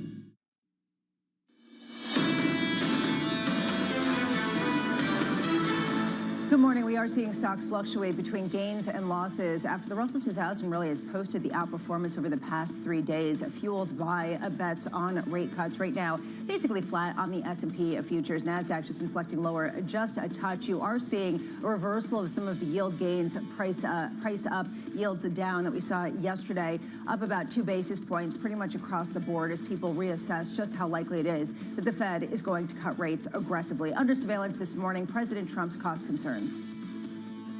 My administration has taken historic action to lower costs for American consumers, protect American auto jobs, and make buying a car much more affordable for countless American families and also safer. Just about everything is down. You know, this whole thing is, they use the word affordability. It's a Democrat hoax. They're the ones that drove the prices up. I think affordability is the greatest kind of, when they use the word affordability, they never say anything else. Here's the latest. President Trump doubling down on his claims that prices are falling. Trump looking to lower the cost of autos as voter concerns over inflation weigh on the president's approval rating. Bloomberg's Mike Shepard joins us now from Washington, D.C. Can you parse through what we have heard? President Trump has talked about how the affordability issue has been a hoax by the Democrats for quite a bit. What is the context here? What is the meaning? Well, there is a bigger context here, Lisa, and it was interesting to hear the president yesterday call affordability a con job and a hoax, and then lean into the affordability question in essence by presenting his moves to lower and relax fuel efficiency standards as a way to save consumers some money. And they are conscientious of this whole question of cost for consumers, because during the midterm, the off-year elections last month, we saw Democratic gubernatorial candidates in New Jersey and Virginia ride to victory over the Republican rivals by arguing very much so on the affordability question. And while the president may have a point when it comes to gasoline costs, which are down 14 cents a gallon since he took office, we are still seeing increases in grocery prices and even more so in electricity prices, which on a year-over-year basis are up 7.4%. And the president has to be keeping a close eye on the price of energy, in particular because part of his agenda depends on expanding all of those data centers, which rely so much on energy and access to electricity, which isn't expanding fast enough to keep up with demand, and that is driving up prices. And that looks to be an argument that Democrats will start to make heading into the midterms next year. Bloomberg's Mike Shepard, thank you so much. We definitely saw that in the midterms. Joining us to continue the conversation is Ed Mills of Raymond James. Ed, a bigger question here to you. What do you make of the strategy that President Trump is taking, which is to essentially deny the sentiment surveys that were part of what got him into office? Lisa, it's the playbook I've seen every single time. It is something that I've always told clients here at Raymond James is that President Trump doesn't spend time on the defense. He goes on the offense every single opportunity. So what we're seeing here is exactly what was just discussed. Republicans did not do well last month in the elections. He's looking at the midterms. He wants to make sure that he can keep the House, keep the Senate. The Senate's in a better position, but he is going to try to go on the offense here. He wants to talk about his tax cuts that was passed in July. The auto piece here, there's going to be the deductibility for auto interest for certain kind of cars made here in the United States. And he's going to probably aggressively lean into kind of who his next pick is for the Federal Reserve, trying to bring down interest rates. And one thing I've been telling clients is if we get a pick for the Federal Reserve here in the next month, I don't see Jay Powell lasting in that seat until his term ends in May. I think that new Fed chair could be in that seat for the March meeting and getting those rate cuts sooner rather than later, pushing that affordability pitch quicker for this Trump administration. Ed, the consensus is that Jay Powell is considering maybe sticking around, keeping his governor chair, even though his chairmanship is going to be ending next year. But you actually think that he would leave running the central bank earlier than his term ends? Yeah, Anne-Marie, I think the real question is that once you have a selection for chair, if the president has kind of nominated someone, if the Senate approves that individual, and maybe look at kind of Steve Myron's term, it ends on January 31st. So there's going to be an open slot if it is Kevin Hassett. If the Senate has confirmed that the replacement, is that person the new chair? All of the conversations that we were having about will Trump fire Powell, one of the only ways that there was a consensus out there that you could potentially replace a chair is if the president has appointed and the Senate has confirmed a replacement. Now, Jay Powell's term would have ended earlier than May 15th if Biden hadn't delayed in renominating Powell in the first place. And so I think this is going to be the conversation that speeds up pretty quickly here is there going to be a 5-6 month lag between an appointment and a confirmation? I don't think that the Trump administration is going to be okay with that. I think there's going to be a lot of pressure on the Senate to appoint and confirm that new chairman, trying to speed this up. Jay Powell can stay as a governor. His term goes until 2026. He'd be the first chairman since Eccles to do that. I still think that there'll be some kind of desire for him to step aside at some point. But I think the real question is, when does the chair actually get confirmed by the Senate? So let's look at who potentially is going to become the chair. Obviously, right now, all arrows are pointing towards Kevin Hassett. I'm sure you've seen the reporting. I'd love to understand how you are reading these tea leaves. Do you think the bond market, or at minimum bond investors that the Treasury Department is talking to, will get a vote? I think what we will see is the market will always test a new Fed chair. What I have been viewing is, we got this leak about a week or so ago. The market reacted okay to that. Now a conversation about, Bessent could be the NEC chair. It's another trial balloon, Anne-Marie, to see whether or not there is a negative or kind of muted market reaction. The more muted the market reaction is to this drip, drip, drip, the more chance and the higher probability it is that it is going to be Hassett. If there were kind of a big negative reaction, I think that could be what spooks President Trump and maybe pulls back. But I think that these stories that are coming out are only positive for his candidacy at this time. Ed Mills of Raymond James, thank you so much. And I would ask Neela how much, from an economic perspective, rate cuts will actually do when it comes to dealing with some of these affordability issues, because we're talking about this as though it's the silver bullet. And I just wonder, is it that? Is it $2,000 checks? Is it something else? What exactly is going to do the trick? You know, traditionally, the way that the Fed policy hit Main Street, including a rate cut, is through the housing market.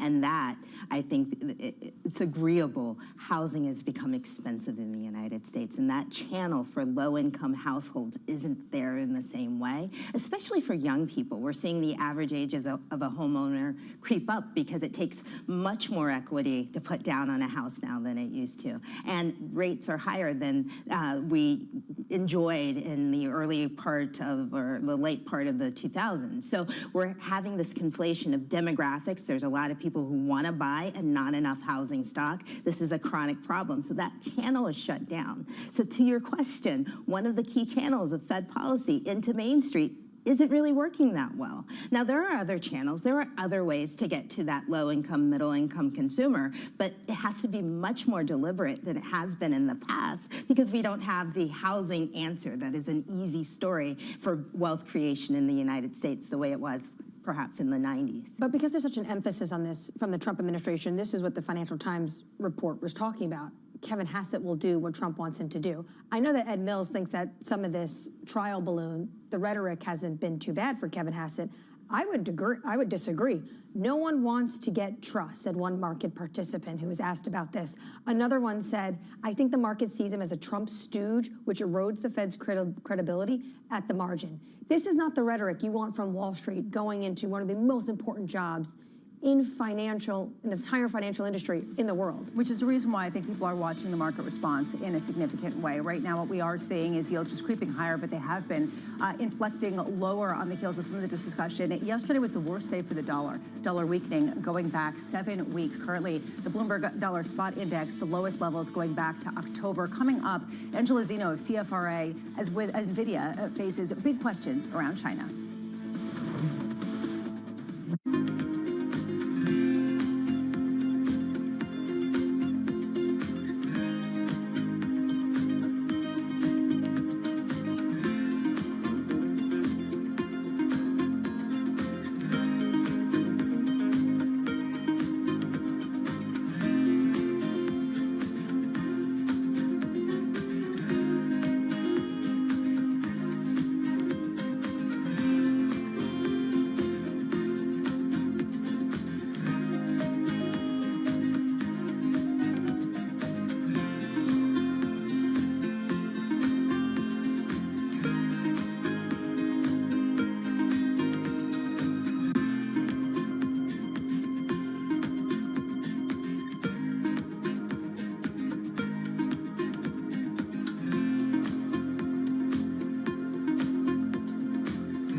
Have you ever thought about, or would you make a movie for a streaming service? Would you make a Netflix movie? Man, that's a great question. I mean, I'm waiting for one where I ask and you go, that was a shitty question. Yeah. I mean, you know, you good at your job, bro. Like, this is actually the first time anybody's ever asked me that. You know, I'm not here to say what I would and wouldn't do in the future. You know, but the theatrical experience is one that means a great deal to me. it means a great deal to us. I feel a certain responsibility. Like if Fruitvale had happened a calendar year later, it probably would have come out on streaming. You know, I've been fortunate enough that everything that I've written and directed has been a theatrical release. So I feel a duty to try to protect that. You know, but that's where I'm at today.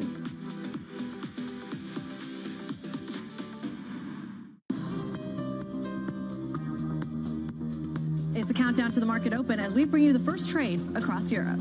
We'll debate the most important stories and what will drive the big investment decisions throughout the morning. I'm Guy Johnson. I'm Kriti Gupta. And I'm Anna Edwards. Join us every weekday morning for the opening trade, live at 7 a.m. here in London. Only on Bloomberg. Context changes everything.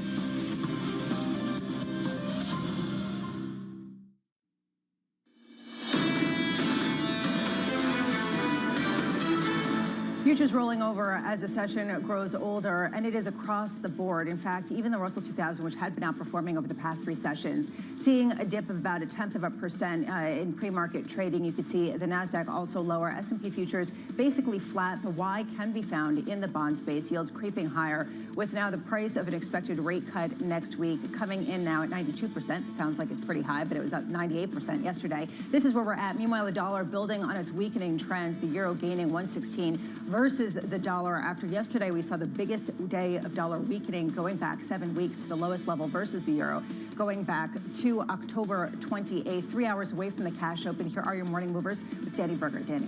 Hey, Lisa, some tech earnings to go through this morning, starting with Salesforce. Those shares are up 1.6% in the pre-market trade. There had been this big concern going into it. TD Cowen talked about this, essentially that AI adoption isn't picking up. People are kind of confused on how to use it. Instead, what we got from Salesforce was a beat, a better forecast than expected because of AI adoption. So at least for now, they've kind of soothed those concerns. On the other side of things, though, we also had Snowflake earnings. That, the AI adoption wasn't as good as people thought, and there's this concern about competition. So you can see at the bottom there, shares are getting hammered, down 8.5%. Finally, we got sales figures from Costco as well. We're going to get their full earnings come December 11th, but another little sneak peek into the consumer, and it was a miss for them. Shares moving down 1% this morning. The issue was North American sales, U.S. sales were actually the worst spot. Internationally, they did a little bit better.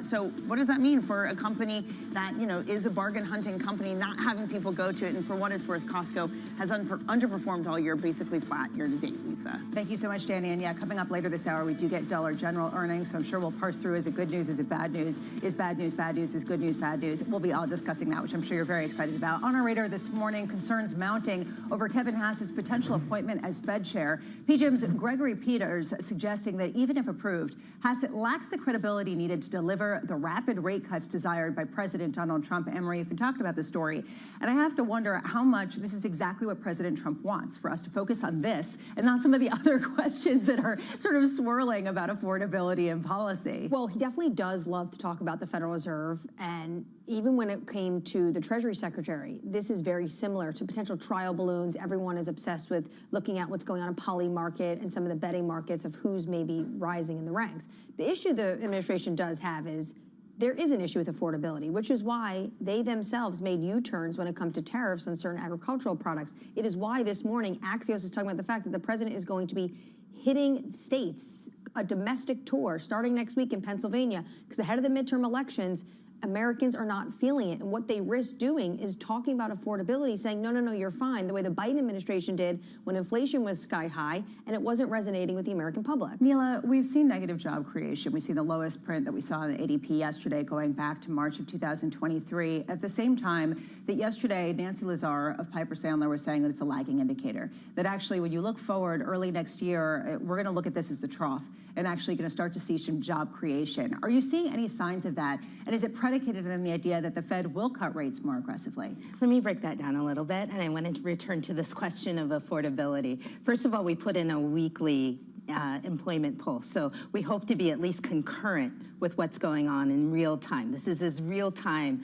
as the labor market and payroll gets, putting out this ADP employment pulse every single week. So we hope to capture that moment. But let's talk about affordability when it comes to the overall price level.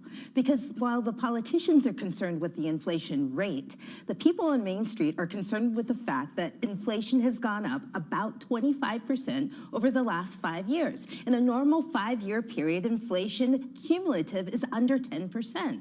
So it's not really about the month-to-month increases when you're in Main Street. It's the fact that price levels have gone up across the board over the last 5 years very quickly, and that's what people are responding to. And so this machinations back and forth about how do we get, a couple bits here or there to help with the overall inflation story doesn't resonate when you're looking at a consumer who's thinking about what prices were 5 years ago versus now. So that may affect sentiment, but they're still buying, and we're going to see that. And we were talking about that with respect to Dollar Tree yesterday. Maybe we'll see that in Dollar General today. We also get Kroger's. People are still buying the items. So I just wonder, is this just a de facto reality no matter who's in office? And this is just going to take time, maybe 2 years, maybe 3 years before it works out? That's the uncomfortable truth. Some of this is structural. It can't be fixed overnight. It can't be fixed with a basis point cut here or there. It really has to be a long-term trajectory that includes productivity increases that lowers the price level. So investing in things that are productive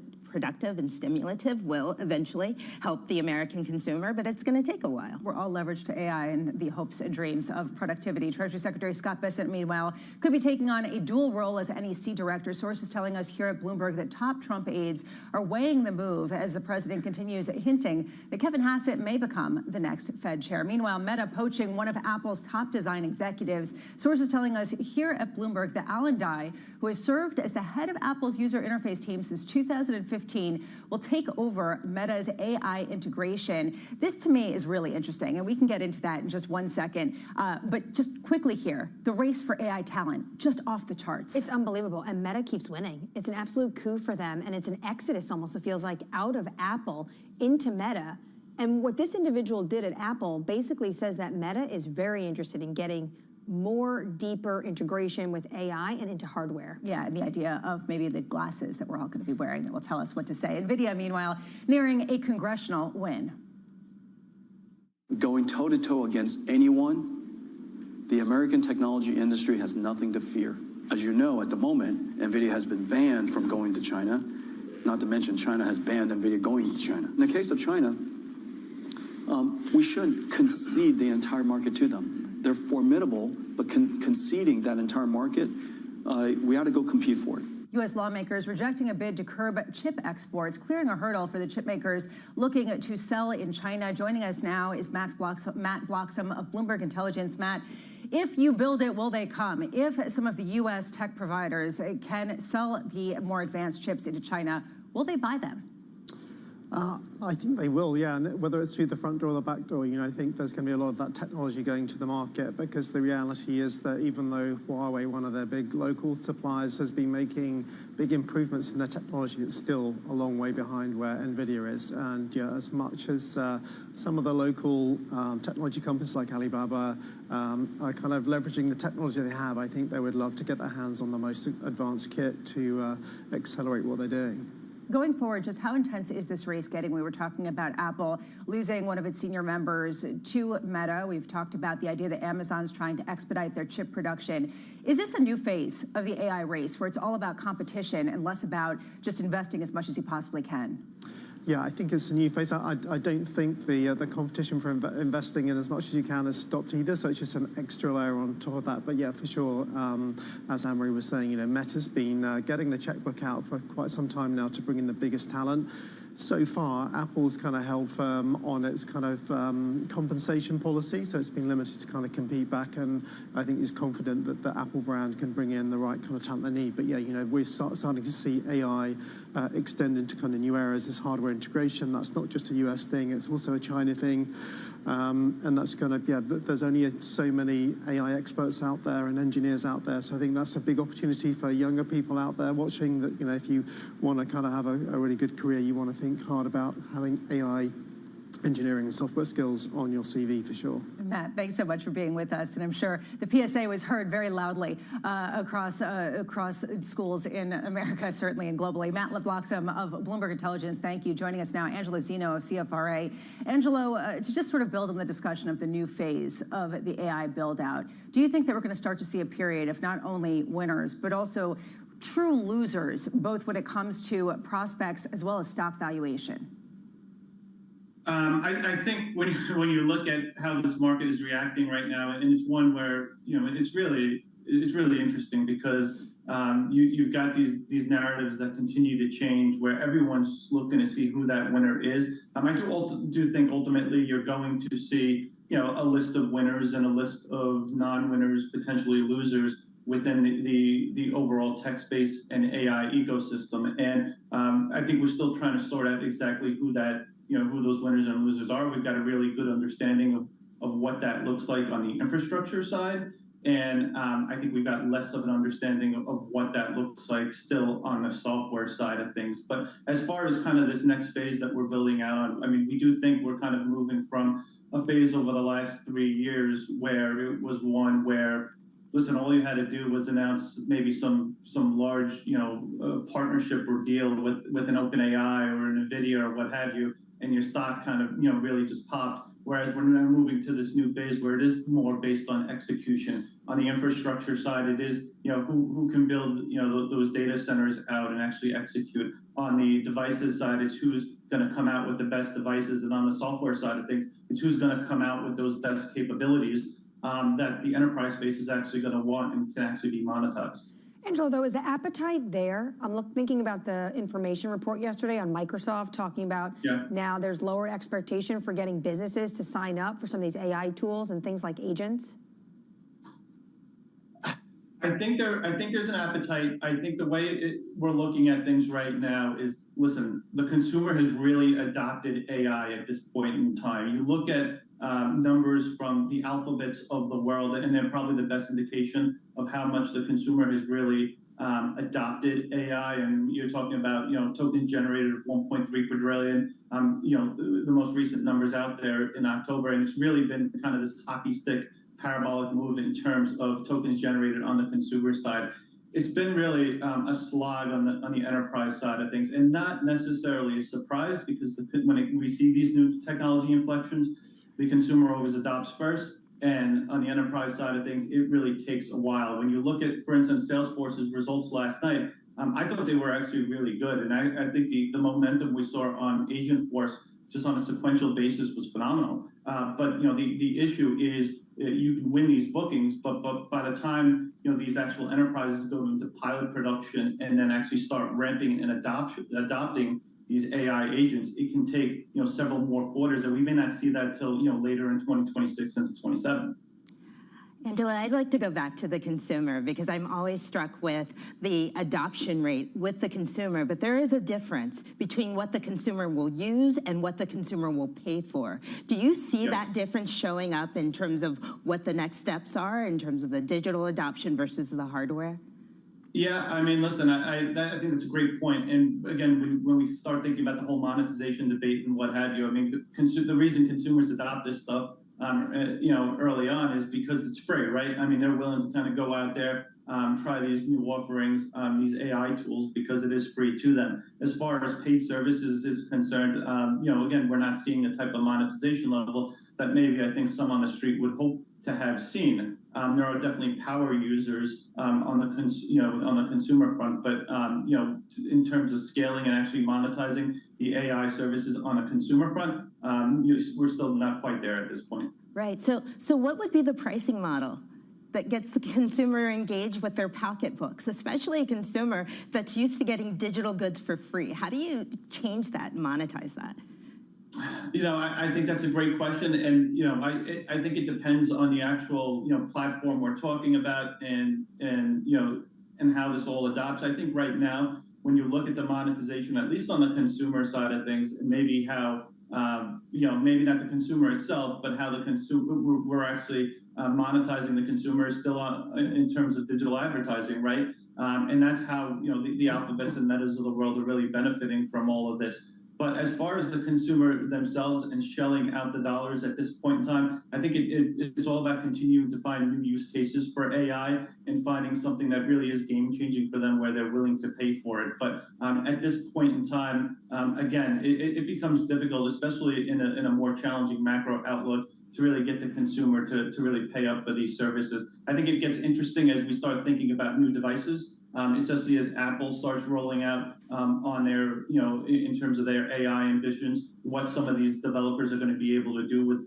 kind of AI capabilities in their hands, and some of those, powered apps that we're going to be able to see go out to the consumer potentially late next year into 2027. Angelo Zeno, CFRA Research, thank you so much. And Neela's point is exactly the point that you were talking about with Microsoft yesterday. The rumors that potentially they were lowering the quotas for their salespeople because people were not actually being able to sell all of the AI-embedded tools that they've been trying to. That's part of the problem, not the fact that people were going back against this report saying it's not that there isn't the appetite there for this. Angelo's point, though, is interesting. When it comes to AI and the consumer, the appetite might be there when it actually translates into hardware, and it's something that you just can't live without, like an iPhone. And it matters for the economy, too, because how do you measure the benefit of these technological advancements if people aren't spending money on them? It's hard to measure, even though they could be productivity enhancing. We can't pick it up in our GDP. We can't pick it up in our output per worker. And so is it measurably making a difference? Well, not where we can see it. Yeah, or is it a solution in search of a problem, which is what some people have suggested. Right now, let's get you an update on stories elsewhere. Here is your Bloomberg Brief with Yahira Anand. Yahira. Hi, Lisa. Hong Kong has ordered all buildings undergoing major repair work to immediately remove exterior scaffolding nets. The move comes as authorities investigate suspicions of forged safety certifications after a building fire last week killed at least 159 people. Officials earlier said the rapid spread of the fire was linked to substandard scaffolding nets and the use of styrofoam boards. Meanwhile, President Donald Trump saying his special envoy, Steve Witkoff, had a, quote, very good meeting with Russian President Vladimir Putin. Speaking in the Oval Office yesterday, the president described the talks as very useful, but without a breakthrough on some of its demands around territory and Ukraine's bid to join NATO. Discussions continue today with a Ukrainian negotiator in Miami. And NVIDIA CEO Jensen Huang says he's not sure if China would accept the company's H200 AI chips if the U.S. relaxes restrictions on sales of the processors. Earlier this year, the chip giant won approval to sell its less powerful H20 chip in Beijing, but China promptly told potential domestic customers to shun the product and rely instead on processors made by Chinese companies like Huawei. That's Bloomberg Brief. Lisa? Thank you so much, Yahira. Up next, Kevin Hassett's credibility. Does he have the credibility within the committee to drive consensus? You have to have the confidence of the committee to drive consensus, and I don't know if he has it. Terry Wiseman of Macquarie joins us next. This is Bloomberg Surveillance.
I just wondered if any of you had a perspective of the reason to, put some of that capital into women's sports. It's going to create you the fastest return. You will have so much success. If you look at the growth metrics of women's football, selfishly, in this country at the moment, it's phenomenal. We are the fastest growing sport on the planet. Our participation is up in this country. The interest that is around women's football is at a real, to your point, we're at a real moment in time to be able to capitalise on it. And if I was an investor looking to come into football in this country at the moment, I'd certainly be considering women's, because I don't have to invest an astronomical amount to become the best in the world, you know, to really be put on the global stage, to be winning Champions League. Whereas if I wanted to do that in men's football in Europe, that's going to cost me a lot of money.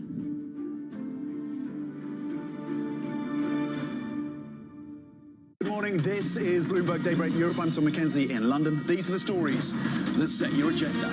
Taking you from the U.S. market's close to the overnight session in Asia, we'll walk you through what you need to know to kickstart Europe's trading day.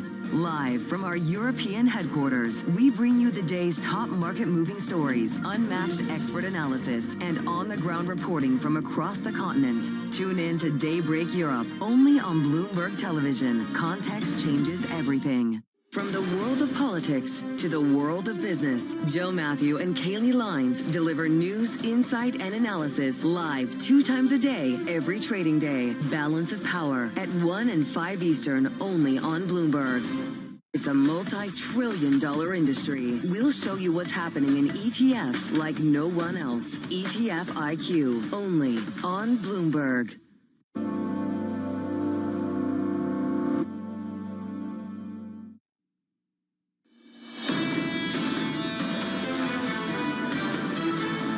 Traders are a little bit lost without all of the economic data that's coming out this morning, sort of fluctuating between gains and losses after 2 days of gains. A real question of what's going to drive sentiment going forward. Basically flat in S&P futures, continuing to see dollar weakening after yesterday seeing the biggest day of dollar weakness going back to October 28th versus the euro. Meanwhile, yields inflecting higher. Perhaps this is a reason why you're not getting direction. Not a clear sense from the Federal Reserve. Let's stay there. Under surveillance this morning, Kevin Hassett's credibility. On one hand, you have the Fed independence question, with Hassett as, basically tied to the administration. But on the other, does he have the credibility within the committee to drive consensus? And so we don't know that answer. I don't think he has that credibility. I think that's what the bond market's telling you. You have to have the confidence of the committee to drive consensus, and I don't know if he has it. Here's the latest. Wall Street beginning to push back on the potential appointment of NEC Director Kevin Hassett as the next Fed chair over fears he'll aggressively cut rates or fail to get committee consensus to do so. Terry Wiseman of Macquarie saying a steeper curve via either a bull or bear steepening is the expected outcome of that narrative that shifts toward a structurally more dovish Fed. Terry joins us now. Terry, thank you so much for being here. My pleasure, Lisa. Are we already seeing this a little bit in some of the market pricing with respect to the dollar, if not necessarily the yield curve shape? Yeah, well, I would argue we've already seen a little bit of it with the yield curve shape in the last few sessions. We've seen the spread between 2s and 10s widen a little bit. Now, granted, it's a small widening in the context of a spread that can vary by many basis points over time. But I think it's not a coincidence that it came upon the announcement or the rumor, if you will, that Kevin Hassett will be at some point becoming the Fed's chair. With respect to the dollar, yes, of course. Anything that would tend to make the Fed structurally more dovish, and by that I mean that they could implicitly or explicitly change their inflation target, make it higher, would tend to be associated with a weaker dollar. Of course, you do not want to hold, certainly not nominal, U.S. assets in the context of a structurally higher inflation trend over the next few years if we get a structurally more dovish Federal Reserve. A lot of questions around whether or not Kevin Hassett is credible, but individuals would say that Scott Bessent is more credible to the financial markets, even though he is just as close or maybe even closer to the President of the United States. Why? Well, I think he's more credible because he has been a risk manager, a risk taker. Anyone who's in the markets and is managing a hedge fund is hyper focused on risk, and risk can come from many places. It doesn't have to come merely from the business cycle. It could come just from the rumor mill, right? Something comes out and someone says something that's improper or at variance with the way the markets are thinking, and all of a sudden markets change and things reprice. And I think when you have someone that comes from the markets, that person will be extremely attentive to the idea that they should not make comments offhand that are at variance with what the market's thinking, because they don't want to move the market. And I think that's the kind of thing that people associate with someone from the markets. Scott Bessent would be associated with that way of thinking. At the same time, I don't like to think of credibility as something that's binary, right? It's a spectrum. And that doesn't mean, so that means that, there conceivably could have been nominees that would have been a lot less credible than Kevin Hassett. So it's not as if we have someone who is perfectly credible or perfectly non-credible. We have someone in between. I would also venture that there are conceivably some candidates that were on that short list that would have been more credible. I think Chris Waller would have been more credible. Not because he's any less dovish, let's say, at the moment than a Kevin Hassett, but because he has a record of publications in the academic space that speak to Fed independence. We don't have that from Kevin Hassett, plus he is a White House insider, and I think the combination of those things puts him somewhere in the middle of that credible to non-credible range. Well, it's not a done deal yet. Do you think the rhetoric and some of the market reaction can actually derail his appointment? I think if we were dealing with another administration, potentially. But this is the kind of administration that presses in, that tries to hold its ground as long as possible. I think the fact that, and maybe this is unfortunate, but the president has a way of auguring what he wants to do by way of the comments he makes about this is a potential Fed nominee, this is my man, this is the guy I like.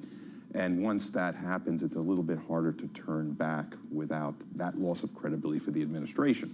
So I think that I think we're a train here barreling towards a Kevin Hassett nomination. Now, of course, it's not necessarily a nomination that will be into the Fed chairmanship immediately. It might be a nomination that takes that replaces Stephen Myron when his term ends in February, and then you elevate maybe Kevin Hassett to the chairmanship, and maybe that gives you a little bit of flex there, right? Because maybe once he's in that.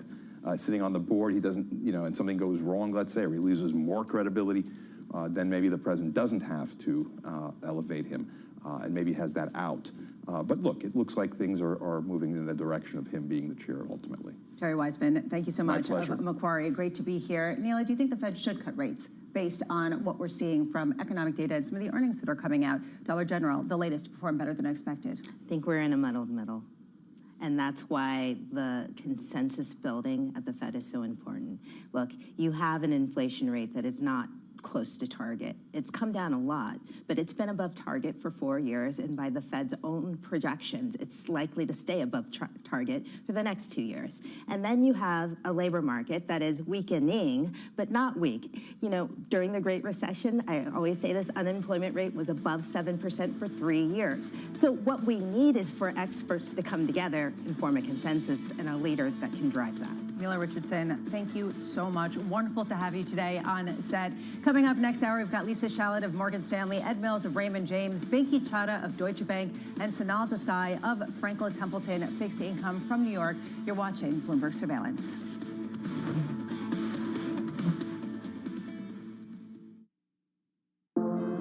Used to be, one would say, what's that got to do with the price of tea in China, when they wanted to poke holes in the relevance of something? Now, though, if you're in tune with how events around the world affect each other, it becomes clear that the current going rate of tea in China has a lot to do with a lot of things, not just tea things either, but tariffs, franchises, and IPOs. How much?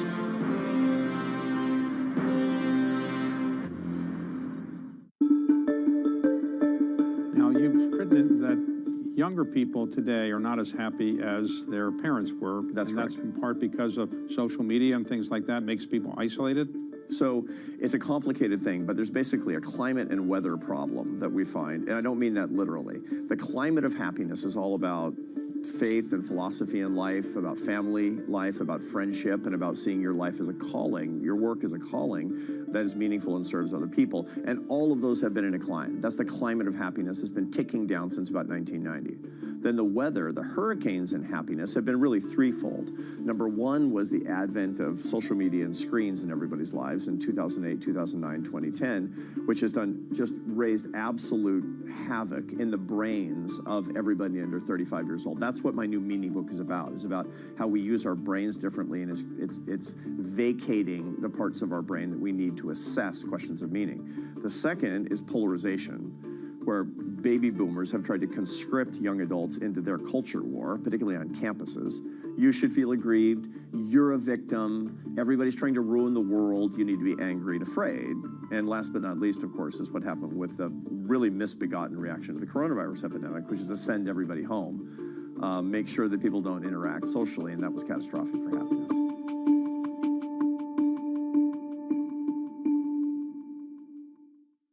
I'm David Weston. Join me each week on Wall Street Week for stories of capitalism from business, markets, economics, tech, and climate. We go on the road for a look at what lies behind the headlines of today and what will likely be the headlines tomorrow. We need more transparency. Oil and gas is still important. They said every citizen should be investing in the market. Accelerate progress in all fields of science. Watch Wall Street Week right here on Bloomberg. More than what you need to know, it's what you need to think about. Key investors, top executives, global innovators. Join me for in-depth conversations with the biggest newsmakers on the day's top stories. Insight with Haslinda Anim, only on Bloomberg.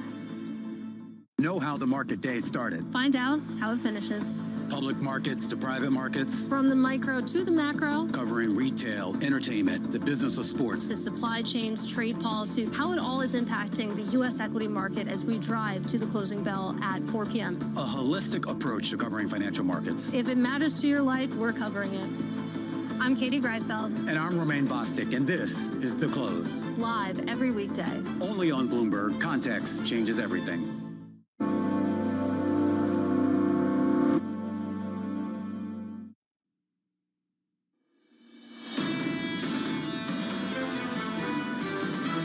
It's a cyclical slowdown in the economy. There is some optimism to come as we go into next year. Things are confusing, and you can see that within the debate within the FOMC. The Fed rate cut is the right thing, and I think we'll get it. We actually think that 2026 is going to see a few more cuts. This is Bloomberg Surveillance with Jonathan Farrow, Lisa Abramowitz, and Anne-Marie Hordern. Good morning. Welcome back to Bloomberg Surveillance. Futures sort of trying to rally for a third straight day, trying to get some optimism about growth that can outweigh fears about high-tech valuations. Labor market data, meanwhile, next up, with challenger job cuts and claims on deck, with traders pricing in more Fed rate cuts and earnings continuing to trickle in. HP Enterprise, DocuSign due after the bell. What we are seeing right now, Dollar General coming out just moments ago. This is a discount retailer. And Anne-Marie, the actual results were better than expected. Is this good news or bad news for the consumer? Well, I think it's good news in the sense that the American consumer is going out and spending. They are expanding. What could be potentially read into the broader market is it's bad news because does this mean that more individuals on the higher end or middle are trading down to find deals because they are being pinched ever more so? A lot of Americans live paycheck to paycheck. Yesterday, Mohamed El-Arian was talking about this on X. He was saying that the U.S. consumer remains an engine of the growth economy. Even though there's concerns about the labor market, he put in all caps, very Trump, impressive consumer resilience. And that's what we've seen time and time again after all these earnings. Yeah, Dollar General coming out is seeing comp sales increasing more than expected, raising full-year forecast, talking about real estate expansion as it tries to cater to more consumers. On a broader level, the jobs picture has been really muddled. What we got from ADP yesterday was the biggest contraction going back to March of 2023. We get challenger job cuts in less than a half an hour time. Then, of course, we get jobless claims. At what point do we get enough information to understand whether this is a labor market decline that coheres with an economy that can't keep up down the line, or is it something we can shrug off? It's the nadir, and next year we'll see the turnaround. Potentially. I mean, this administration certainly wants to see the turnaround next year, and we will get a lot of fiscal impulse next year when the one big beautiful bill starts to get digested through the economy. Maybe there's going to be $2,000 checks. That might be an issue for the inflation front. The other mandate for this Federal Reserve. The issue right now is that we still are in, I don't know if it's going to say a data desert anymore after the government shutdown, but it certainly is foggy. We are getting second and third tier data. But we do not have a true picture when it comes to the labor market because we are not getting the next BLS jobs report, non-farm payrolls, until after the Federal Reserve meets. So by the end of the year, we'll probably have a better picture, but we're not going to have one before the Federal Reserve meets next week. With that incredibly clear picture, it's the reason why there isn't a lot of market direction, although today trying to shoot a little bit higher after 2 consecutive days of gains led by the Russell 2000, interestingly enough, this morning. Basically the same across the board. S&P futures up now almost 0.1%. You're seeing NASDAQ futures positive as well. Yields inflecting higher. Watch this space. Even after a better than expected Japanese 30-year bond auction, you're still seeing longer end yields in the United States climb up about 2 basis points to 4.08%.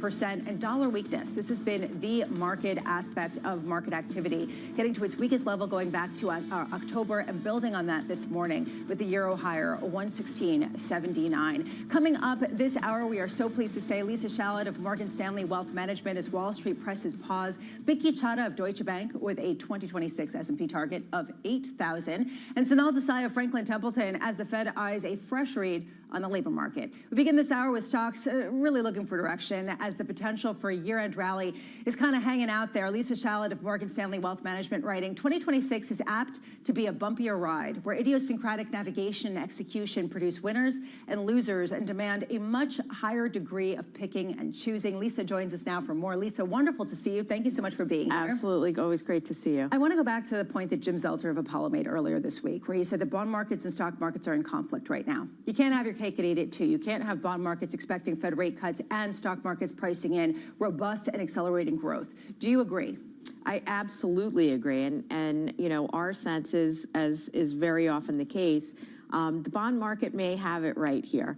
And what I mean by that is I think the bond market is sniffing out this idea that there is likely to be a dovish bias at the Fed, right? Which means, you know, kind of running it hot, running the economy hot. But that ultimately this is a potential inflation risk, and it's why we see a much steeper curve. That steeper curve and that 10-year yield hanging up in there, we fundamentally believe ultimately becomes a headwind for equity market multiples. You know, what has kept the stock market going, yes, it's been earnings, but it has been a heavy dose of multiple expansion. And we really think that that multiple expansion game ends in 2026 in a big way. Do higher yields pose a bigger headwind to tech or to the rest of the universe? That's interesting. I think it's really bifurcated. I think that the steepening of rates on the long end is going to be hard for the long duration assets. That's tech, that's secular growth, that's what has been leadership in the market. I think to the extent that the front end actually may go lower than we originally thought, probably a little bit better for cyclicals. So you have an equity market that broadens and rotates a little bit. For us, that means that this is an index that in aggregate may have moderate gains next year. So unlike my colleague Mike Wilson, who's kind of banging the table and saying we've got 15 to 20% upside in next year's market, our global investment committee is a little bit more measured. We're saying, you know, hey, something closer to 10. Because we think that, you know, you're going to kind of stall out on those long duration assets.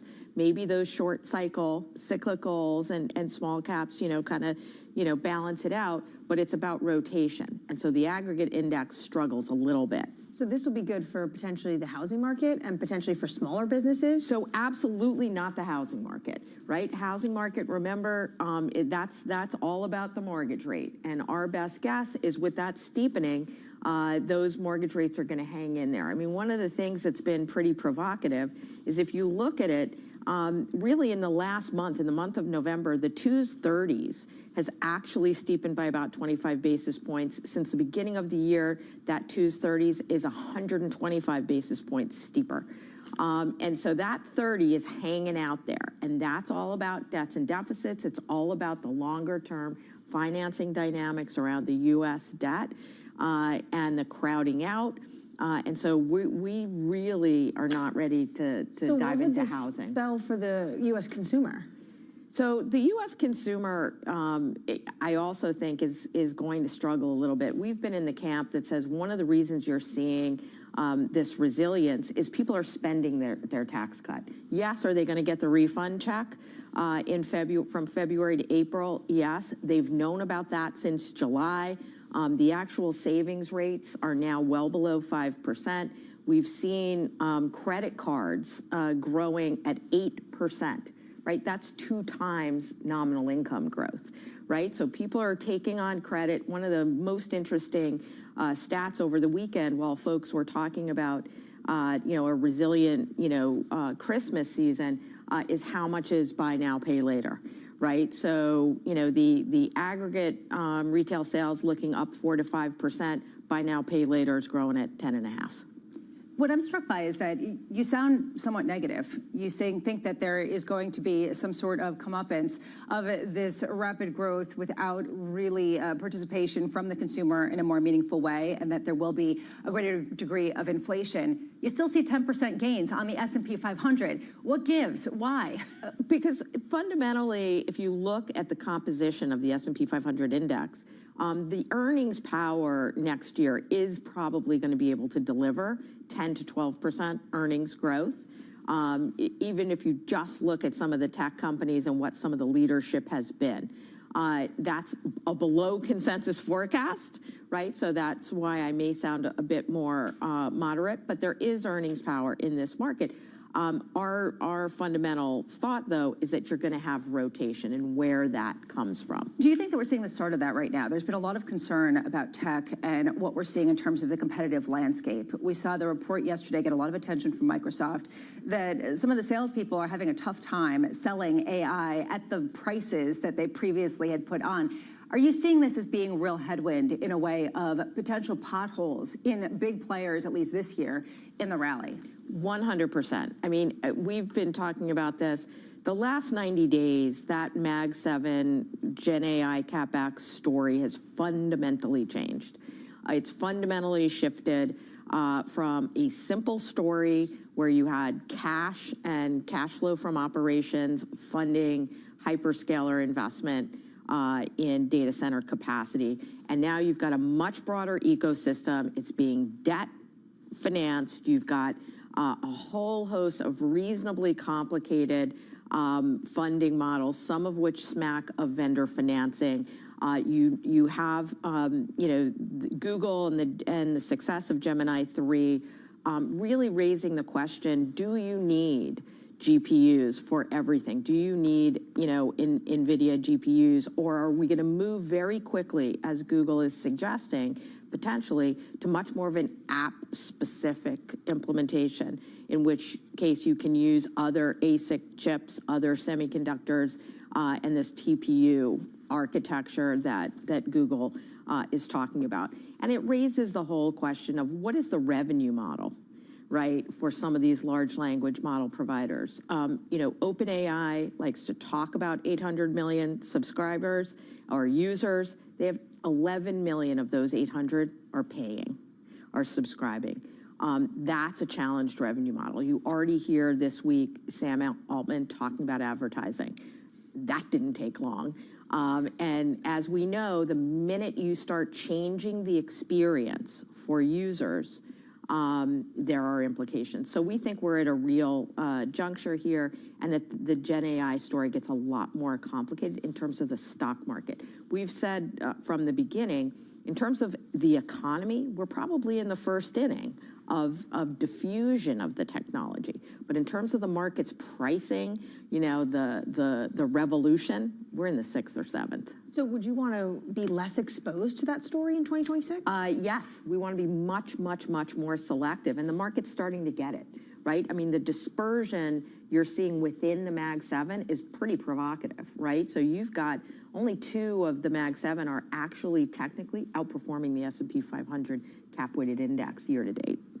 Well, I do wonder if also that means that people aren't going to get paid as much to get poached from one place to another. I'm serious. I wonder how much this has been the increase, no? I think for the very, very top, the pay will be there, but you're right. Maybe some of those other engineers that at one point, they were signing bonuses that you would for a professional baseball player or more. Yeah, well, maybe that money is no longer going to be We can bring out the violin. Lisa Shallot of Morgan Stanley Wealth Management, I'm so pleased to say, is sticking with us. Right now, let's get you an update on stories elsewhere. Here is your Bloomberg Brief with Yahira Anand. Yahira. Hi, Lisa. PIMCO pushing to the forefront of U.S. fixed income fund managers this year. The company bet big on U.S. bonds despite the slew of Sell America calls that followed President Trump's Liberation Day tariffs. Now, the bond giant's 2 flagship offerings have beaten the overall market and their largest competitors. Be sure to catch an exclusive interview with PIMCO CIO of Core Strategies, Mohit Mittal, today on Bloomberg TV at 3:10 p.m. Eastern. Meanwhile, another top executive is leaving Apple. Sources telling us here at Bloomberg that Meta poached Apple's most prominent design executive as the social network accelerates a push towards AI-enabled consumer devices. Alan Dye had run Apple's user interface design team since 2015. And Democratic lawmakers are pressing companies on their contributions to the White House ballroom, according to the Wall Street Journal. Donations from NVIDIA, Apple, Microsoft, Amazon, and Meta are under scrutiny on whether contributions could lead to more favorable treatment and potential quid pro quo arrangements. That's your Bloomberg Brief. Lisa? Thank you so much, Yahira. Up next, the market sending a warning. The market has reacted. Since the betting markets have, raised the probability last week, the bond market has performed quite poorly. So the bond market's telling you that there are some concerns there. We continue the conversation next with Morgan Stanley Wealth Management CIO Lisa Shallett. This is Bloomberg Surveillance. Good morning.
Is going to be the consequence for U.S. markets? We are basically deep in the European earnings season. Take a look at how we're faring when it comes to Asian markets. It's the world's second largest economy with a growing influence in global affairs. Bloomberg The China Show brings you the unmatched expertise you need to keep track of breaking news, in-depth market analysis, and the most influential newsmakers in and around China. We need to do more to engage the market more. We're risk on. I think we caught a little sweet spot. Massive savings right now. It's already a different game. Bloomberg The China Show. Weekdays around the world, right here on Bloomberg. Context changes everything. At a time when policy in Washington is driving Wall Street, we draw a distinction between the rhetoric and the action, bringing you market-moving guests and original reporting. This is Bloomberg Surveillance.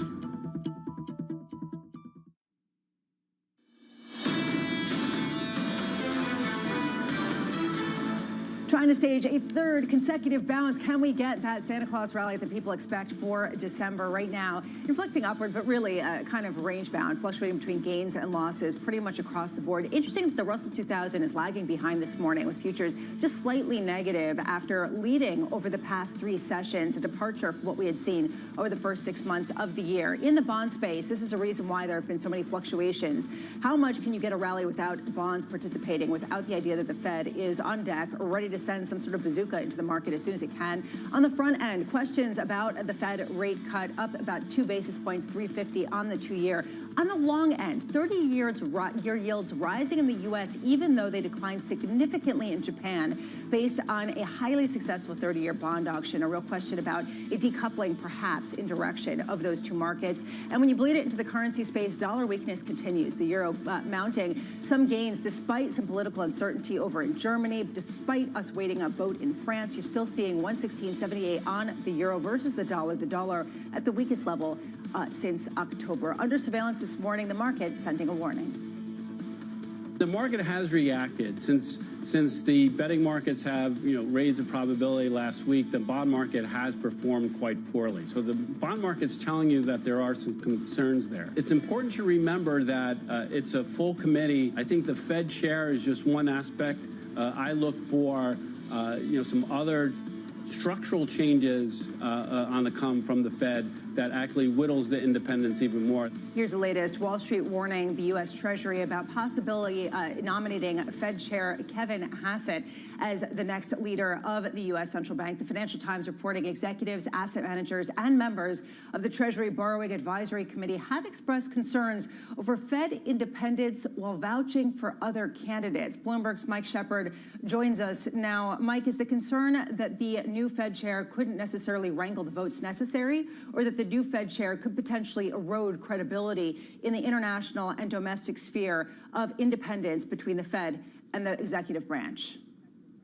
Well, Lisa, in a way, it is actually both of those questions. And we heard Greg Peters, who is a member of that Treasury Borrowing Advisory Committee himself, raising questions about whether Kevin Hassett has the ability to forge the kind of consensus that a Fed chair needs to do as the Federal Open Market Committee meets several times a year to set interest rate policy. It can be kind of messy behind closed doors, and it really requires that kind of suasion behind the scenes to get people aboard, to get members aboard in voting on a policy move. But more broadly, there are questions about what a Hassett appointment might mean for central bank independence. The very thing that qualifies Hassett in Donald Trump's eyes is his loyalty to the president's economic agenda and his calls for rate cuts. And what that raises in the eyes of the bond market, of course, is whether that means Hassett might be inclined to make interest rate cuts even when the data on inflation are suggesting that the central bank should pursue a different course.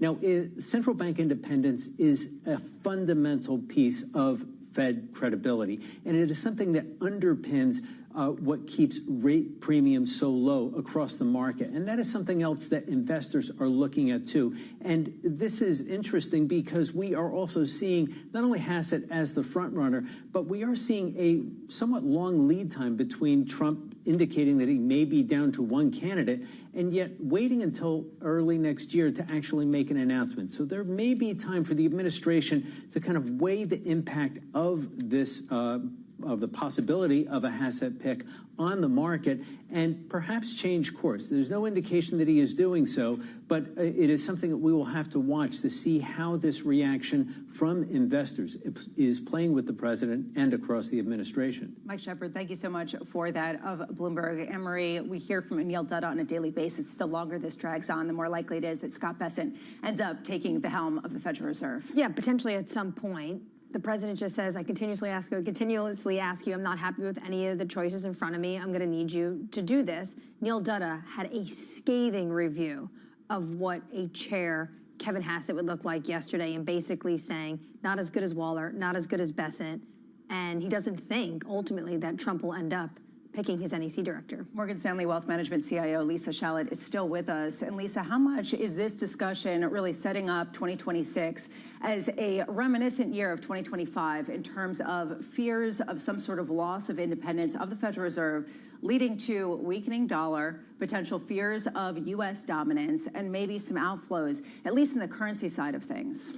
I absolutely think that that's what part of this debate is about. But interestingly, I think this is about the market recognizing that almost regardless of who sits in that new Fed chair seat, we're moving into this era of fiscal dominance, where the constraints on an independent Fed are just higher. We are in a structurally higher inflation environment. We're in a structurally higher debt environment. The Treasury needs to finance. The Treasury has signaled that they want, to finance in bills on the ultra front end of the curve. There's unbelievable amounts of pressure on the Fed to accommodate that. I think we have to acknowledge, QT, or quantitative tightening, ended on December 1st. It is highly likely that as we move forward over the next 6 months, we're now going to be back into the era of stealth QE because we're going to be reinvesting the central bank portfolio proceeds into the balance sheet. So we're actually at Morgan Stanley anticipating that next year and for the next 3 years, if the current Fed policy, stays in place, we're going to be absorbing about $250 billion per year of Treasury supply. When it comes to fiscal dominance and inflation at 3%, how difficult is it going to be for whether it's Kevin Hassett or someone else to even convince the whole board to continue cutting interest rates? So I think that one of the first things that a new chair is going to do is going to be to suggest we have a new framework. I mean, next year's Jackson Hole. 3 becomes 2. 3 is the new 2. So where does this leave the investment thesis? Because ultimately, I'm listening to what you say, and I think, well, if you're expanding the balance sheet and if you're lowering rates, well, stocks look pretty good. Bonds can remain pretty much range-bound, regardless if you're concerned about the fiscal deficit. The dollar is going to get hit really hard. Yep. At what point does that become the de facto assumption? So it's embedded in our assumption that we are going to have a weaker dollar. I know all my colleagues don't necessarily share that view, but fundamentally, for us, not only does it mean inflation's a bit higher, that overall long rates are a bit higher, but the key thing here is that the efficacy of that 60-40 portfolio, right, goes down because both stocks and bonds are positively correlated in that environment. And so you've got to diversify your portfolio. You've got to own some real assets. You've got to own international with this very weak dollar. You've got, to think about managing that volatility. So potentially, hedge funds and some alternatives. At what point are yields so high that they are punitive for overall multiples? And I'm asking this about the 10-year and the 30-year. Yeah. When does it start to bite for overall risk sentiment in the United States? So it's really interesting. I don't think that the market has fundamentally fully digested in terms of multiples that long-run neutral is 3 to 3.5 to 4. I think as we get to that place, the mathematical justification for price earnings multiples if you've got a neutral rate of 3 or 3.5 is actually closer to 17, 18.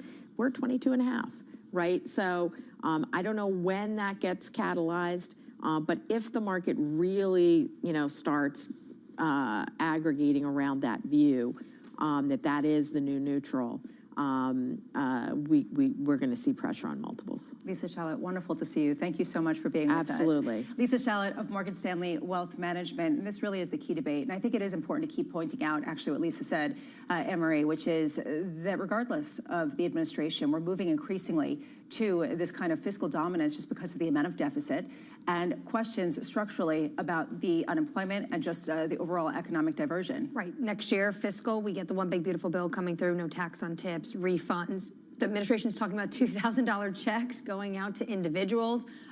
Potentially, even when it comes to fiscal, there's going to be maybe some tweaks when it comes to tariff policy.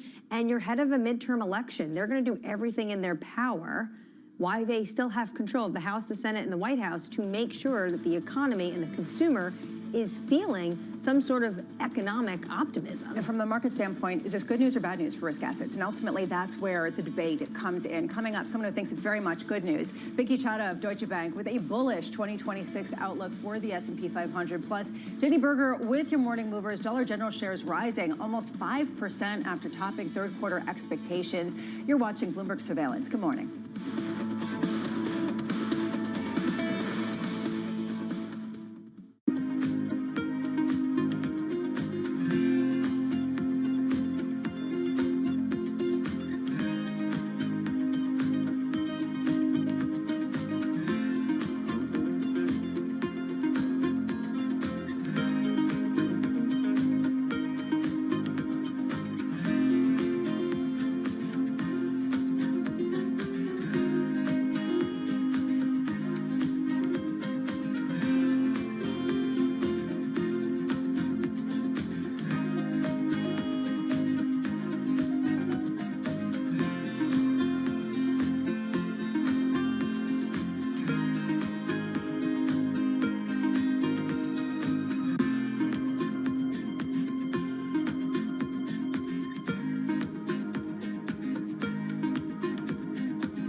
Africa, a region rife with potential for growth and opportunities, but not without its challenges.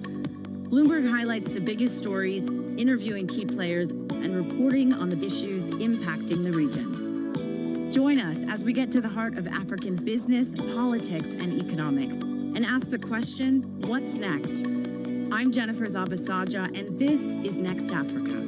New episodes every month, only on Bloomberg. We're at the epicenter of a global realignment on a scale not seen for decades. At the intersection between markets, economics, and geopolitics, a forum for sophisticated conversation. This is Bloomberg Surveillance. Bringing you up-to-the-minute energy news whenever and wherever it happens. I'm Joanna Bersecci in Vienna, and this is Bloomberg. Technology is embedded in every aspect of our lives. And laying the foundation for the future. From finance to defense, AI to entertainment. And from the road to the stars. Bloomberg brings you the latest stories of the people and companies pushing the tech sector to new frontiers. And the politics that shape global tech markets. I'm Caroline Hyde in New York. And I'm Ed Ludlow in San Francisco. Watch Bloomberg Tech every weekday. Only on Bloomberg Television.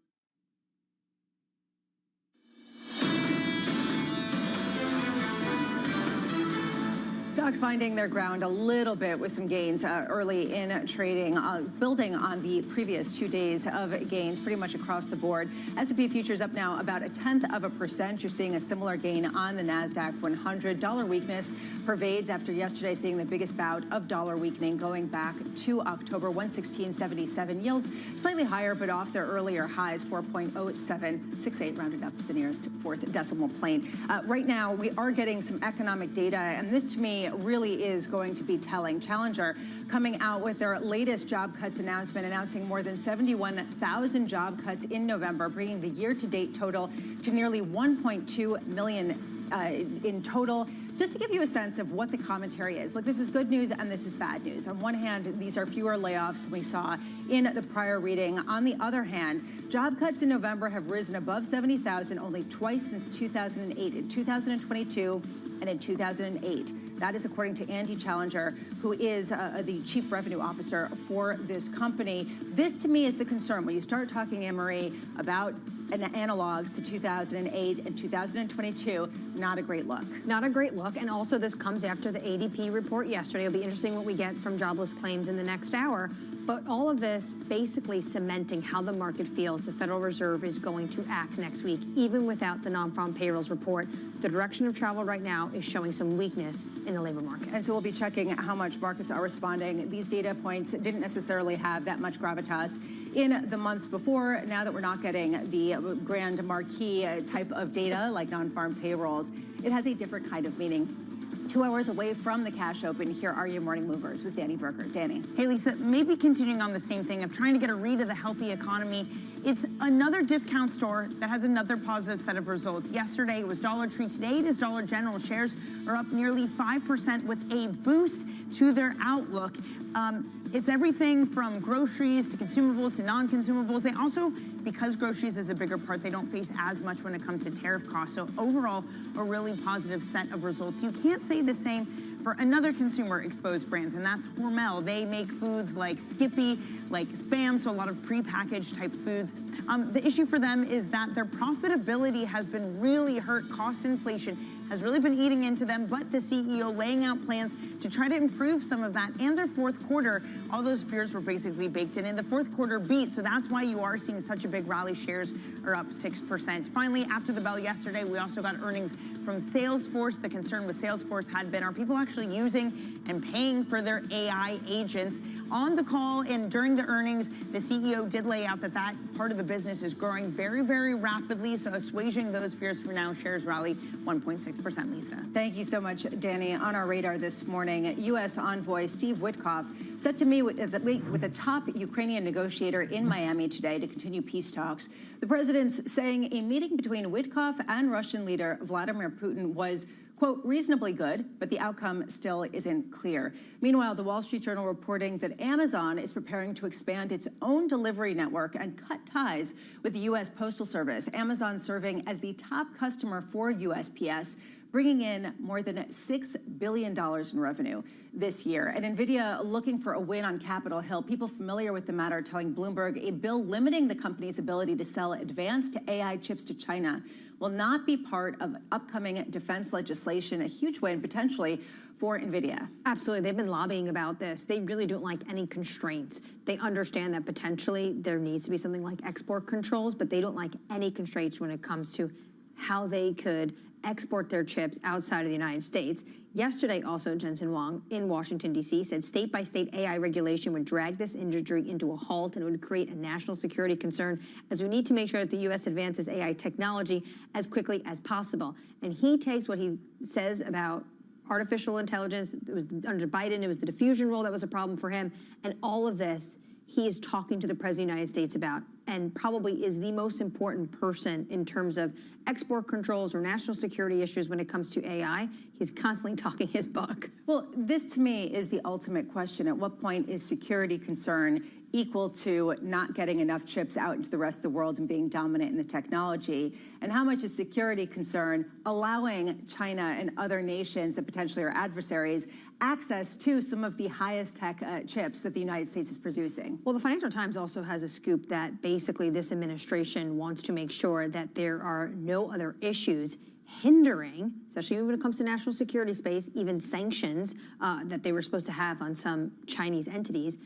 There's no hindrance when it comes to the trade détente that we've seen when President Trump met with Xi Jinping in South Korea. Well, right now, the market is trying to grapple with what this all looks like. Expectations for the new year rolling in. Binky Chadha of Deutsche Bank with the most bullish take out there, calling for the S&P 500 to reach 8,000 by the end of next year, writing this: in 2026, we see robust earnings growth and equity valuations remaining elevated. Binky joins us now. Binky, good morning. Thank you for being with us. Good morning. Thank you for having me. What makes you so incredibly bullish, given what we're seeing right now, which is that winners don't take all, or they might take all, but there still are a lot of losers in the AI space that has been driving a lot of the gains so far? Sure. So, I'm not sure that I would characterize my outlook as being so bullish. We have 14% earnings growth for next year.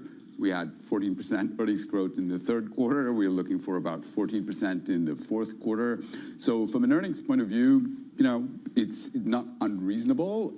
I would say if you think about what average earnings growth for the S&P 500 is outside of recessions, it's 11%. So we've been bobbing up and down basically around that level for the last two and a half years.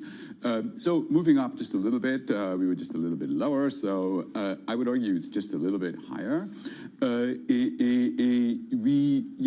In terms of the price outlook or the S&P 500 target, we don't do earnings and valuation. We think valuation is more a result.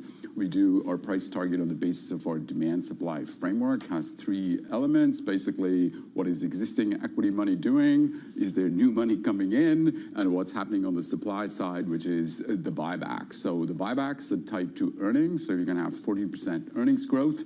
We're talking about gross buybacks of about $1.4 trillion next year. And that's with holding the buyback payout ratio flat. If we go to where I began, which is what is existing equity money doing, discretionary or fundamentals-based investors' positioning is neutral to slightly underweight.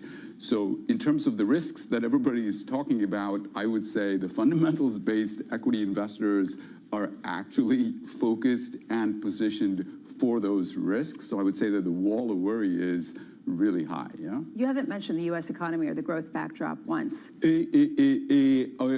Our outlook is for growth actually to pick up a little bit, and that has to do with some of the modalities, basically, of the OBBA, and if you believe that people don't respond to the tax rate until it's refund time and they see their checks. But that's just the distribution.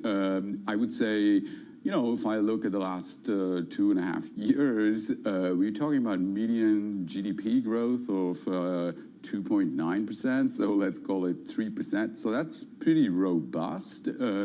But I would say even bigger picture, keep in mind that for the last 2 years, the macro consensus has very systematically underestimated macro growth. And it's, we're talking about trend growth of 2.5%.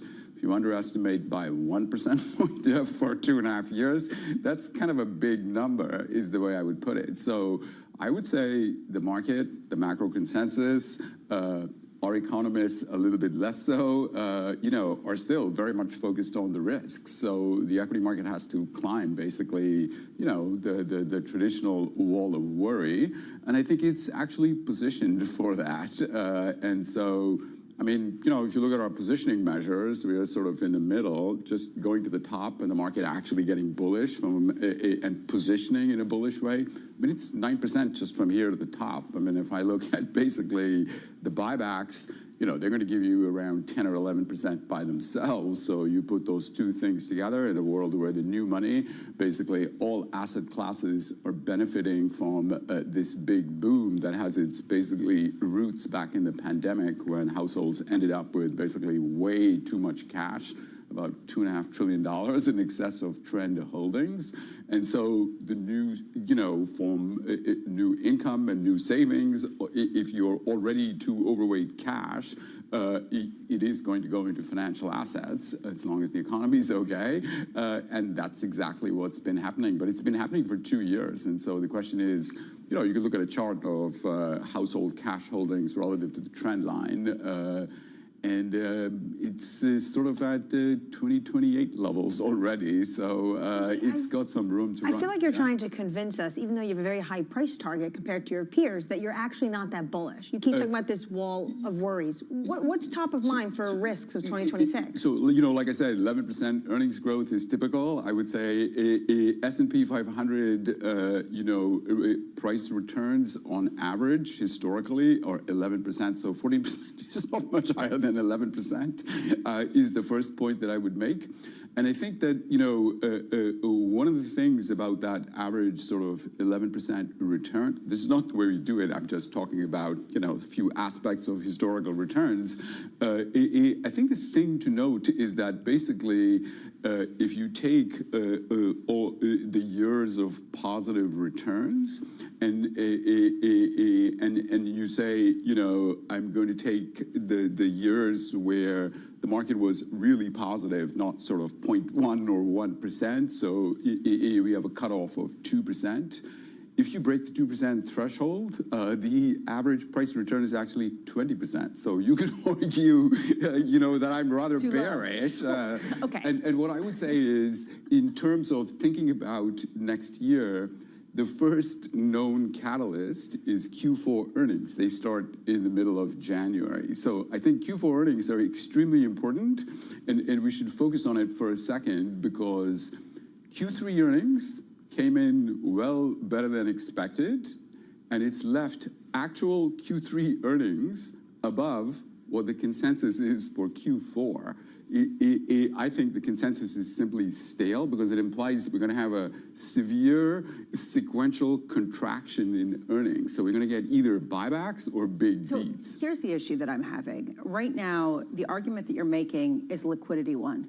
And it's that this is a market with a lot of liquidity still in it and looking to go to work. And that ultimately companies have a lot of liquidity. The investor has a lot of liquidity, and money market funds just hit $8 trillion for the first time ever. Is this essentially a central bank that has held policy relatively loose to the growth and isn't going to take the punch bowl away, so keep on playing?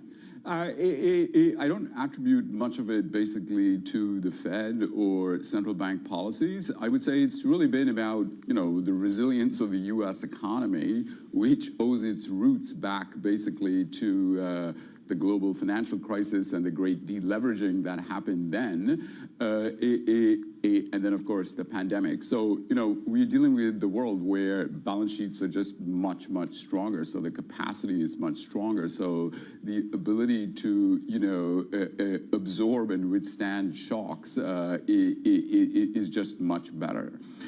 I think we overemphasize interest rates. I mean, after the global financial crisis, we had interest rates at 0 for a very prolonged period. And, the textbook logic or the narrative it would be. Therefore, you know, everybody was spending or things would have been much worse. But the fact of the matter is that, you know, for the entire duration of that period of low interest rates, the household sector was deleveraging and continued to do so, and in fact didn't stop until it started raising rates, okay? So the sign is exactly wrong here. The simple point I'm making is other things matter besides interest rates. We listened to, you know, a number of banks in the last quarter that, you know, is the housing market going to come back? And you know, as some banks say, you don't think it's really about interest rates because of 25 basis points here or there. And of course, it's the 10-year, not the short rate that matters. Yeah. But it's really been about the uncertainty not just about, you know, macro policies, but also about the labor market and sort of where we are in the cycle and all of the risks that we all focused on. Binky Chadha, really thought-provoking. Thank you so much for being with us. Binky Chadha of Deutsche Bank, who we categorized as the biggest bull, but he categorizes perhaps as not bullish enough with his 8,000 call for the S&P 500. Right now, let's get you an update on stories elsewhere. Here is your Bloomberg Brief with Yahaira Anna and Yahaira. Hi, Lisa. Layoffs at U.S. companies rose over 23% in November compared to last year. That's according to data from Challenger Gray and Christmas. That's the 8th month this year where cuts came in higher year over year. It also marks just the 3rd time since 2008 that November job cuts exceeded 70,000. Overall, layoff plans did ease after surging in October, but still came in at the highest for November in 3 years. Meanwhile, Treasury Secretary Scott Bessent says he will push for a rule requiring candidates for regional Fed presidencies to have lived in that district for at least 3 years. He says the rule may need congressional approval or could be implemented by the Fed chair and board. Bessent's campaigning for a sweeping shakeup of the central bank, which he accuses of straying from its core mandate. And the Trump administration will increase vetting of H-1B visa applicants with instructions to reject those involved in censorship of free speech.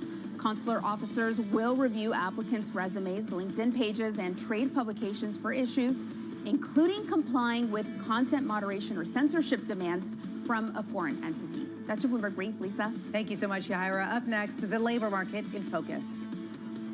Doves, Hawks seeming to be really at odds right now, and they've got this dual mandate, and they're going to argue about it. But you know, inflation's 3%. That's way above their target. But they're worried about employment. Sanal Desai of Franklin Templeton joins us next. Right now in markets, you do see possibly a 3rd day of a rally. This is Bloomberg Surveillance. Good morning.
The key issue right now for us in the diamond space is the declared divestment of Anglo from GBS.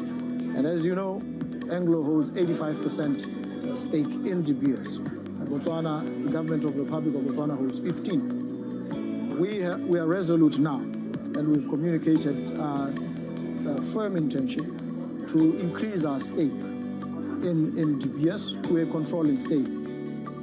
We have lined up a number of potential collaborators with us, if I may put it that way. We have targeted funders, we have parties, we have the Oman Sovereign Wealth Fund, we have others who are willing and ready.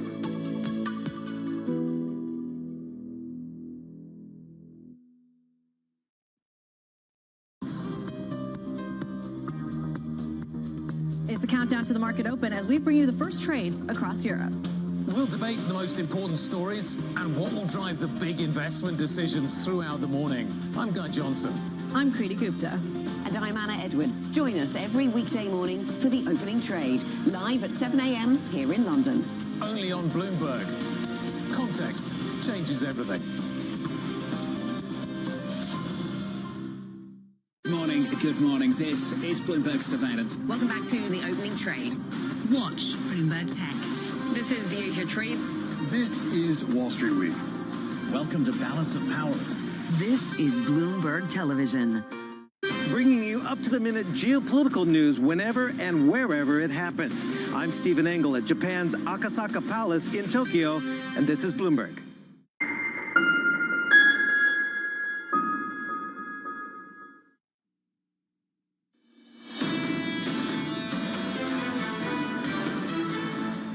Right now, we're seeing a bit of gains in pre-market trading pretty much across the board, possibly building on 2 straight gains. Are we going to see that Santa Claus rally up to 0.1% on the S&P? Meanwhile, currency space fluctuating after seeing a lot of dollar weakening over the past few sessions today, maybe reversing just a touch, and 10-year yields higher by almost 3 basis points to 4.0884%. Under surveillance this morning, the labor market in focus. Things are confusing, and you can see that within the debate within the FOMC itself.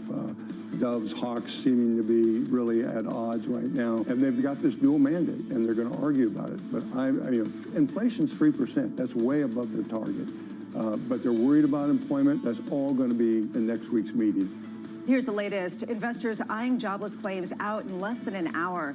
With the last official employment data point, the Fed will get ahead of its next meeting next week. Sonal Desai of Franklin Templeton writing, another Fed rate cut next week seems to have been fully discounted. This Fed has proven to be very reluctant to disappoint markets. Sonal joins us now. Sonal, you've been saying, and thank you so much for being here this morning. Great to be here. You've been saying that you think it's a mistake, that you don't think this is an economy that requires another rate cut. Why do you think the market hasn't responded more negatively to the likelihood that that is just what they're going to get? I don't think you're going to get a... Look, we're on the borderline of what is and isn't acceptable, I think, as far as the market's concerned. In particular, remember, we're still dealing and we're just coming out of a data vacuum, right? We're just emerging from that. I think we get into the first half of next year and the Fed would have cut 50 basis points this year. I think the market's assumption that we're going to get 3-4 more rate cuts next year, that's, I think, completely unclear to me right now. The first half of next year, I think, is going to be really strong from a growth perspective. And potentially, if we actually get those $2,000, $1,500 tariff rebate checks going around, that means you're going to have tailwinds, not just to growth, but also to inflation. So where is the inflationary pressure going to come from? Because right now it's not coming as much from the housing sector. We've seen rents actually decline in a number of places. Huge push to bring down energy costs, maybe not on the electricity side. What's the biggest inflationary impulse here? Can I turn that on its head? Please. Lisa, where has the disinflation been? Do you know, since the middle of 2023, we've been bouncing along at basically 3%. We've dropped by a few tenths. We've gone up by a few tenths. We're running at a headline of basically 3%. Disinflation stopped 2.5 years ago. Now, it's against that background that I'm looking at expansionary fiscal policy, potentially a boom coming from CapEx and AI, and we're going to get, I firmly believe that one of the main drivers of that original spike that we saw a few years ago in inflation was those $1,400 checks which got sent out. And now we're talking about checks again. And where is the inflation going to come from? I think it's demand-side pressures.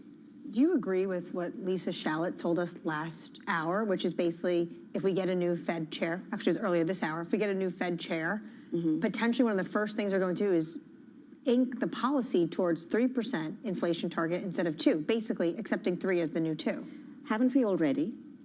I'm just asking you, seriously, it's 2.5 years, Washington and the Fed has cut by next week it will be 150 basis points while being 50% above its target. So if I think about the 100 basis points we got last year, it's It was against a background of higher inflation than we are at today. So I guess where I'm coming from is all this focus on whether the new Fed chair is going to drive this Fed dovish. It's moot. We have a dovish Fed. I've said it before. Last hawkish Fed governor we had was Paul Volcker.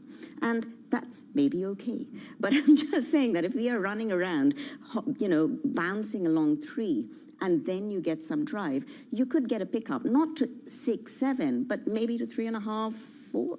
I don't know. And I just don't know that it will be the type of backdrop against which we can get the aggressive kind of rate cuts that are being discussed. So you're saying the bar next year, as long as they cut next week, the bar next year is going to be much higher than to continue cutting? I think it is higher if we are correct in terms of those tailwinds to growth. Now, many things can go completely wrong. Nobody anticipated COVID, for example. There are many things which can go wrong. But if I look at what we have right now, if I look at the CapEx plans, which 450 billion this year, 500 odd next year. I mean, just to put this into perspective, Germany is going to do 1 trillion euros over 10 years. The private sector in the US is doing a delta of about $1 trillion in 2.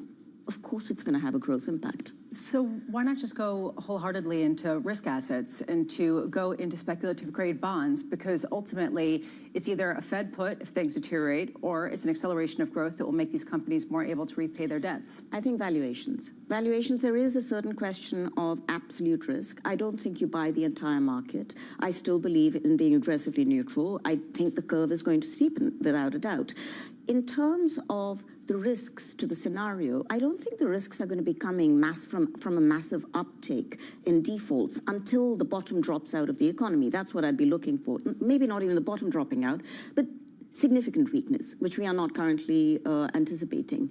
But do you go whole hog in? No, because spreads are tight, right? So the valuations for fixed income as a whole, as I'm looking into next year, I'm looking at clipping coupon. Taking income, clipping coupon, but, not anticipating a massive rally from where we are right now. Sonal Desai, wonderful to see you. Thank you so much for being with us here in studio. Sonal Desai of Franklin Templeton here with us. Coming up over the next hour, Tom Becker of BlackRock, Chuck Grom of Gordon Haskett, Kathy Bostancic of Nationwide, and Lisa Simon of Revelio Labs. I am curious going forward of how we interpret, Anne-Marie, some of these earnings. We got Dollar General, this question around, is this good news? Is this bad news? It sounds like it's a bit of both with respect to both trading down and customers looking for discounts, but also clearly people still have the cash to spend. I think that's exactly right. It's 2 signals. One, people are still going out, they're spending. Consumer has been resilient, and it hasn't just been these Dollar Tree stores or Dollar General. It's been really across the board. Even Macy's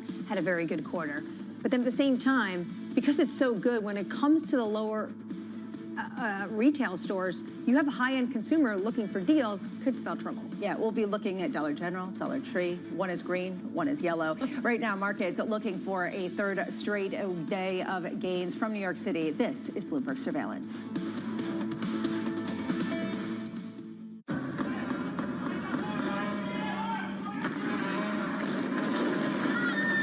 A cidade estava sitiada. Nisso, ao começo, eu também não sabia o que fazer. Foi a mais terrível que eu passei na minha vida. Eu temo, que o Brasil se torne, num futuro próximo, um narco-estado. Porque no final, tudo é dinheiro. People back home, they are suffering, and someone is driving a Range Rover with their money. Where is my money? I think she's a scam up to now. It's some of the world's most desperate people who are getting ripped off. Repeat after me. I am a winner. I didn't know how big it was. I didn't really understand what I was getting myself into. If you tell me you have a vision of being $1 billion business, then you're going to have to do what it takes. And if you're not going to do that, everybody's going to suffer.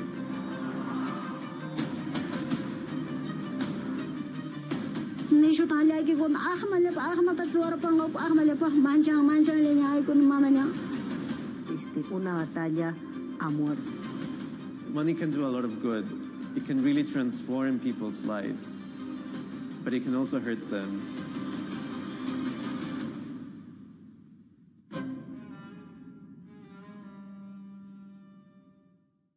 Morning. morning. This is Bloomberg Daybreak Europe. I'm Tom McKenzie in London. These are the stories that set your agenda. Taking you from the U.S. market's close to the overnight session in Asia, we'll walk you through what you need to know to kickstart Europe's trading day.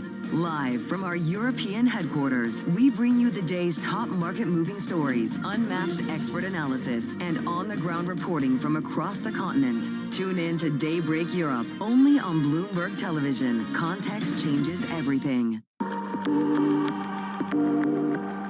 We have two crises, two essential crises, and for both it's now or never: democracy and climate, and they are absolutely interlinked, and we have to solve them together. We're losing the democratic infrastructure and norms to deal with the climate, and we're losing the climate stability that is essential for a democracy. We have to solve them together. We've never faced a threat like this to our democracy at a time when it's a perfect storm, at a time when we're being told by climate scientists, some of you may be in this room, that we have to cut our emissions, fossil fuel emissions, in half in 5 years now. You know, when I started to realize what was happening, it was 12 years, and we haven't done it. Used to be, one would say, what's that got to do with the price of tea in China, when they wanted to poke holes in the relevance of something? Now, though, if you're in tune with how events around the world affect each other, it becomes clear that the current going rate of tea in China has a lot to do with a lot of things, not just tea things either, but tariffs, franchises, and IPOs. How much?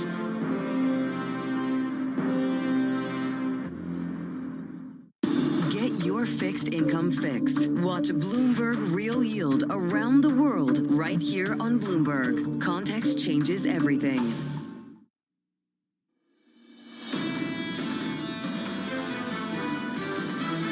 Short term, these markets are being driven by momentum. We are underweight the entire tech complex at this point. We stay risk on heading into next year. There is chance for some deterioration in equity markets. We're embracing a broadening out theme. This is Bloomberg Surveillance with Jonathan Farrow, Lisa Abramowitz, and Anne-Marie Hordern.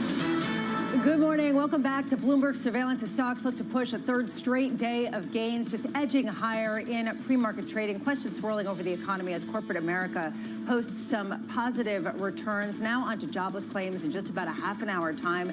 After we got those challenger job cuts, after we got ADP, will we get some insight from the latest bout of data that we get?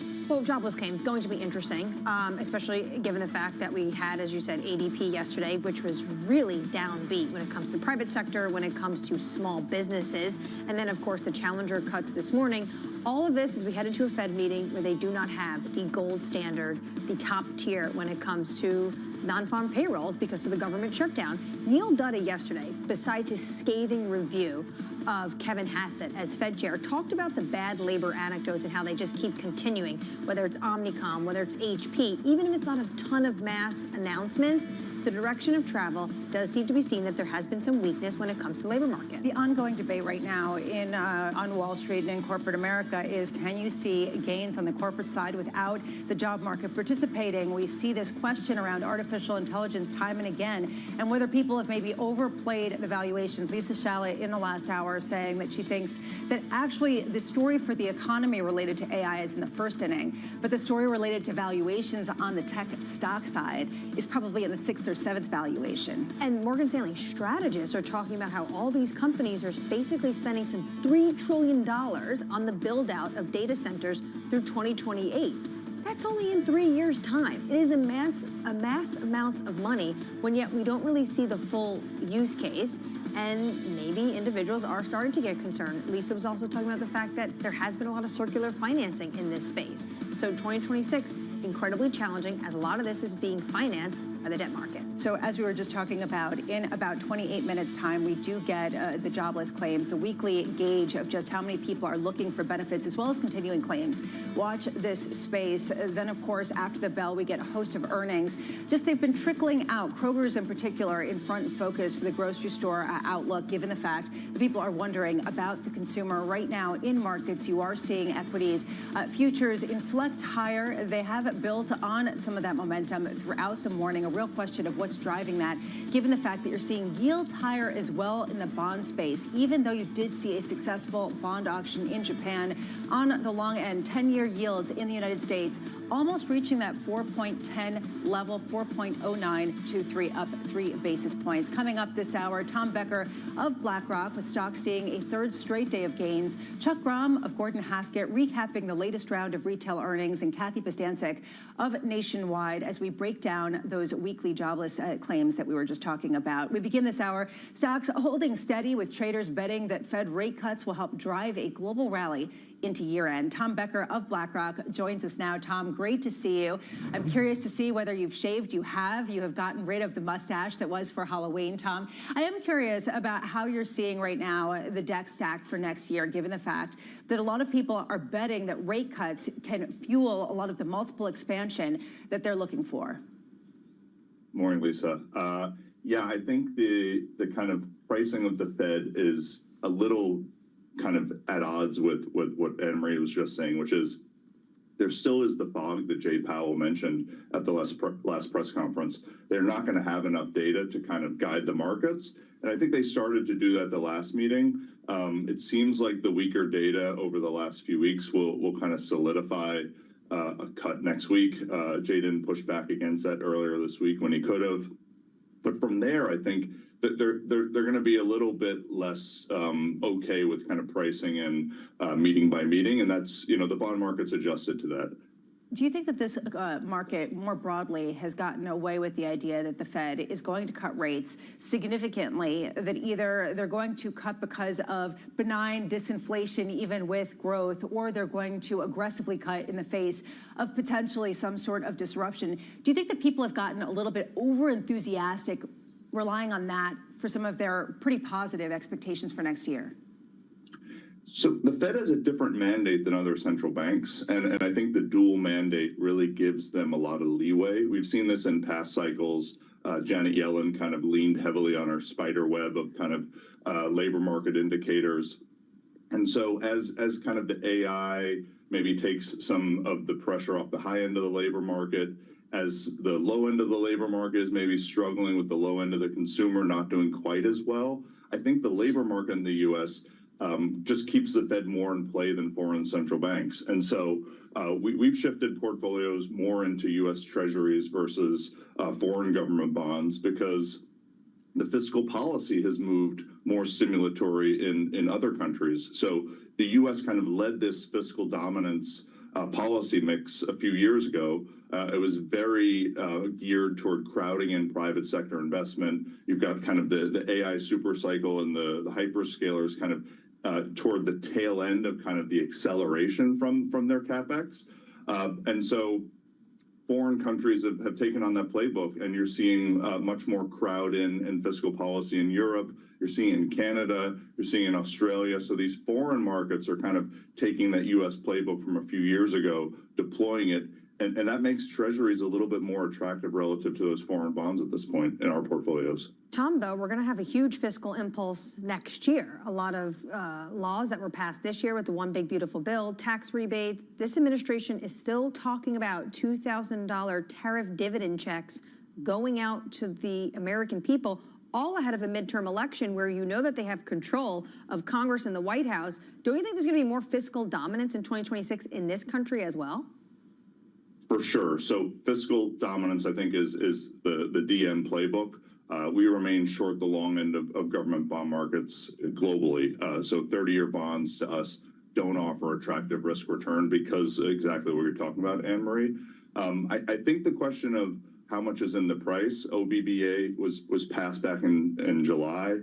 So the market kind of knows that the consumer tax cuts are coming next year. When tax season comes around, it definitely front ran the tax cuts that hit the corporate earnings in Q3 and kind of led to the higher guidance in Q2. So the market sees some of that coming ahead. I guess the question to us is whether those types of tax cuts can potentially be saved more than spent in this type of environment where you are seeing some challenges in kind of the labor market and maybe uncertainty, consumer confidence, are not at levels where you're going to have that kind of stimmy check COVID response where, the money's immediately going to kind of, head into the economy in terms of a really buoyant consumer. The U.S. consumer has been a little more middling this year, and foreign consumers have been stronger. Overnight in Australia, really strong retail sales.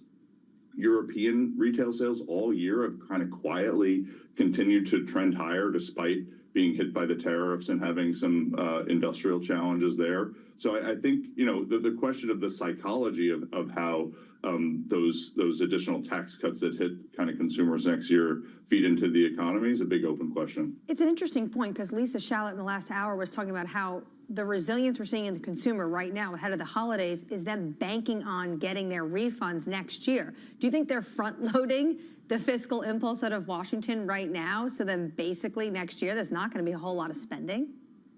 We've seen that the last couple of years where you've had a pretty big hangover in January, February, retail sales and kind of consumption data. Credit is flush. Consumers have access to credit. There's some more defaults at the low end, but in general, kind of the middle class and the high end of the K are definitely using their access to credit. And so you're right, they could be pulling forward some of that today, and kind of you're going to see maybe a little bit of a hangover in Q1 potentially. It's really hard to tell. I think that the driving through the fog is a good description. Tom, do you think that treasuries are a better bet than some risk assets then? Risk assets, we're pretty neutral in directional sense. I think your last guest was talking about just fully loaded valuations here. It feels a little bit like last year where kind of there's this enthusiasm into year end. You've got kind of a momentum tailwind. It'll be interesting to see at the end of the year when liquidity is a little tighter and market kind of, how some of the dynamics of these momentum trades, how they shake out at the beginning of next year for directional risk assets. We still do like U.S. equities relative to foreign equities. We like Japanese equities, kind of the kind of structural changes going on in that economy. And some of the beaten down European markets, France, UK, that haven't really gotten a lot of love the last couple of years. So there are pockets in the global equity landscape where we see attractive risk return, but directionally not as convicted here. Yeah, Tom, it seems like some people who've been on the show this morning would agree with you, at least in the short term. On the rotation side, because you do see potentially an outperformance of U.S. Treasuries, do you think there will be a broadening out, albeit maybe a rocky road in terms of the overall direction? Yeah, I think you can have we have the advantage where we can put relative value positions into portfolios, and so treasuries could drift higher here. I think it really is a function of the data, the Fed guidance. There's also IEEPA, this big open question for treasuries, which is are the tariffs legal? Are the companies potentially going to get refund checks if they're deemed illegal? And so that's a real big arbiter for how the U.S. fiscal landscape looks, because the tariffs have been filling in a lot of the budget deficit that OBBBA created. And so if there is kind of this question of, instead of 5-6% budget deficits, it's more 6-7%, I think the bond market would definitely have a tough time digesting that. So I do think in the next couple of months, there's just a lot of data, both on the hard side, but also on the policy side, that markets are going to need to interpret to understand what the deficit outlook it is, what the supply outlook looks like.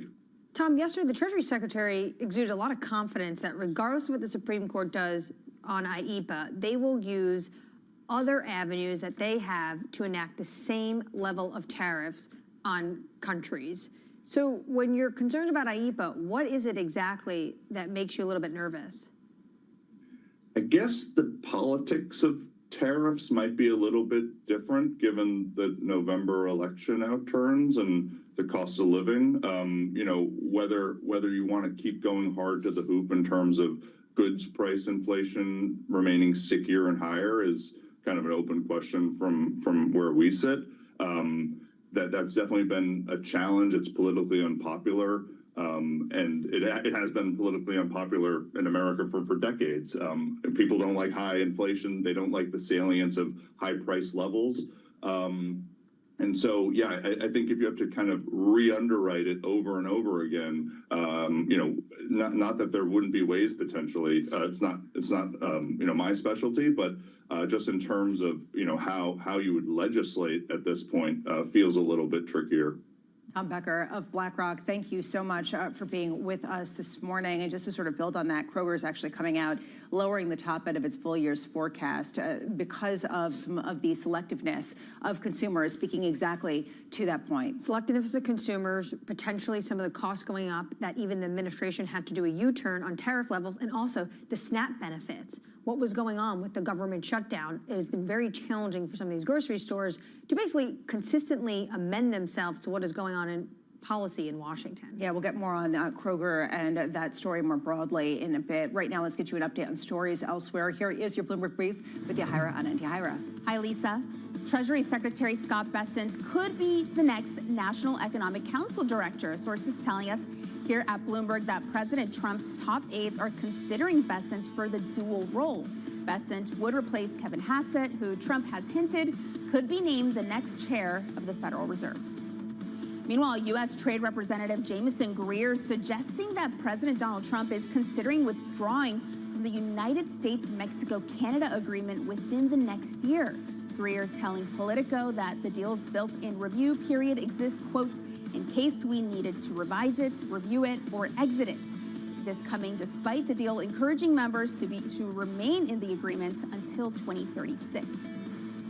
And shares of Dollar General are rising nearly 6% in the pre-market on an upbeat earnings report. The discount retailer beating third quarter estimates on the top and bottom lines and boosting its comparable sales forecast for the full year. This comes after strong results from rival Dollar Tree, highlighting how value-focused retailers are winning over consumers that are hunting for deals. That's Bloomberg Brief. Lisa. Thank you so much, Yahira. Up next, the morning calls, plus Chuck Grom of Gordon Haskett recapping the latest round of retail earnings. That's next. This is Bloomberg Surveillance.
Astonishing day for US technology.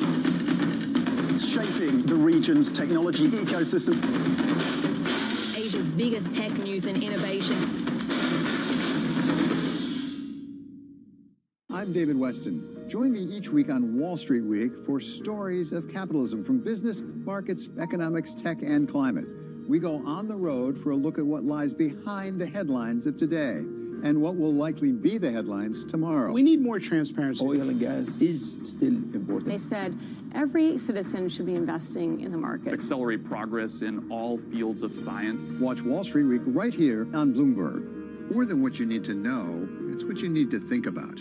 Why do the biggest names in business choose Bloomberg Television? That's a great question. It's a very good question. Interesting question. Good question. Great question. I so appreciate that question. You certainly ask interesting questions. Bloomberg Television. Top experts, great questions.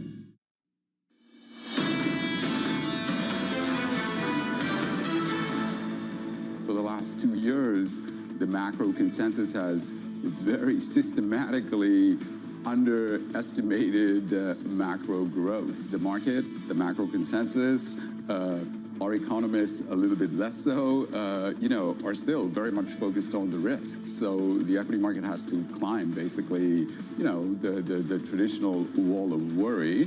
And I think it's actually positioned for that. That was Binky Chadha of Deutsche Bank with his 8,000 call for the S&P 500 by the end of next year. Right now, kind of fluctuating between gains and losses throughout the morning. Futures basically flat on the S&P. We are seeing just a range bound again in the currency space after a bout of dollar weakness. A question of how much that can continue early next year. Yes, a question of fiscal dominance of the U.S., but can Europe get their act together is sort of the key question. And yields continuing to inflect higher.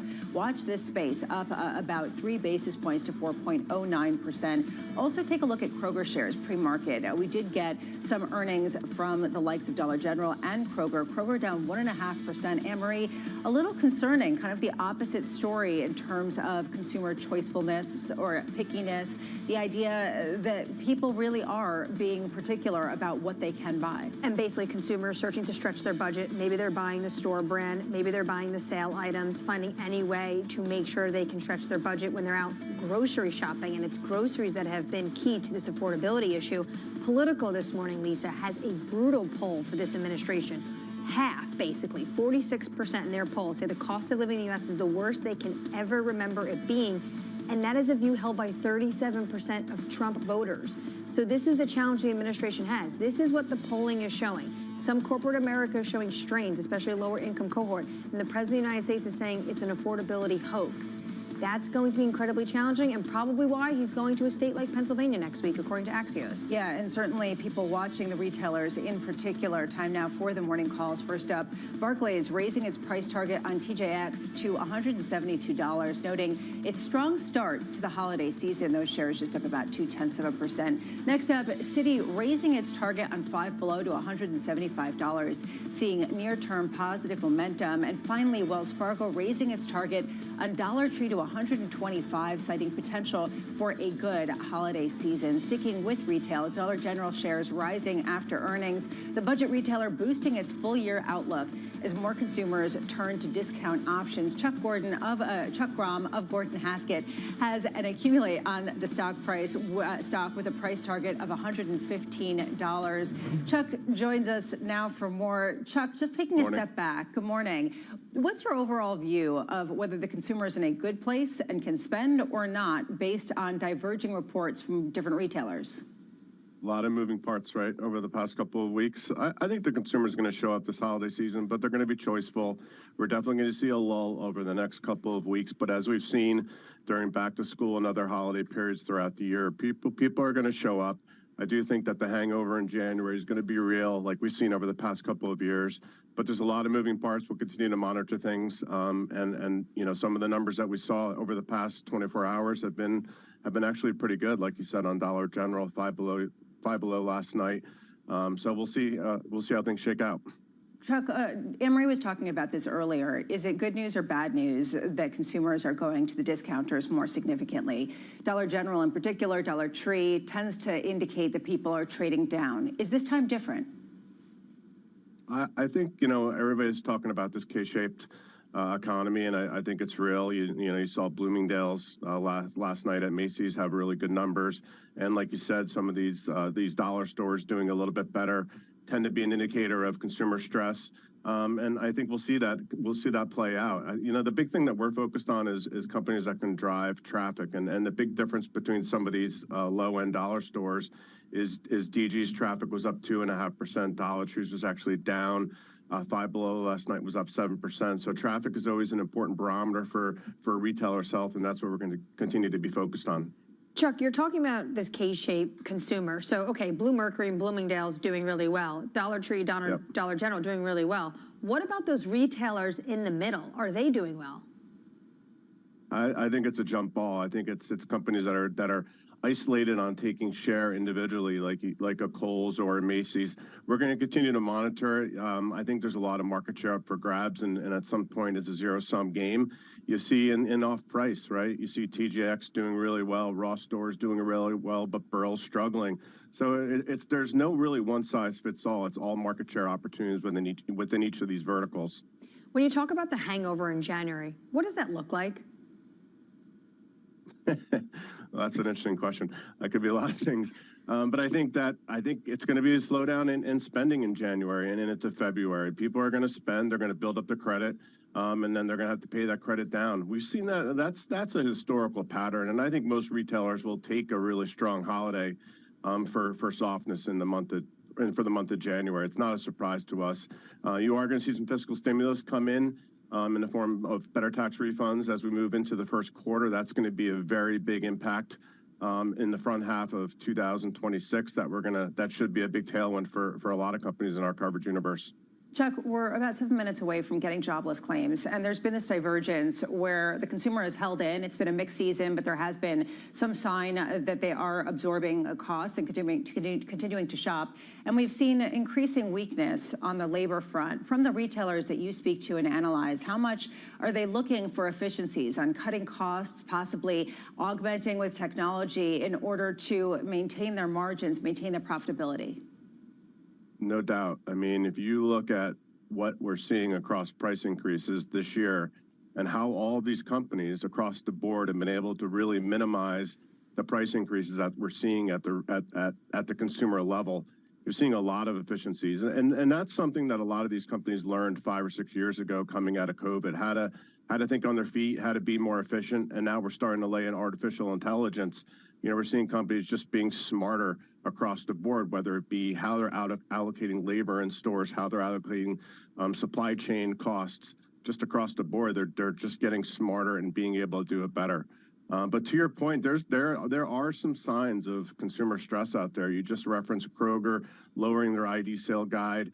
Costco, a company who rarely misses on monthly comps, missed last night.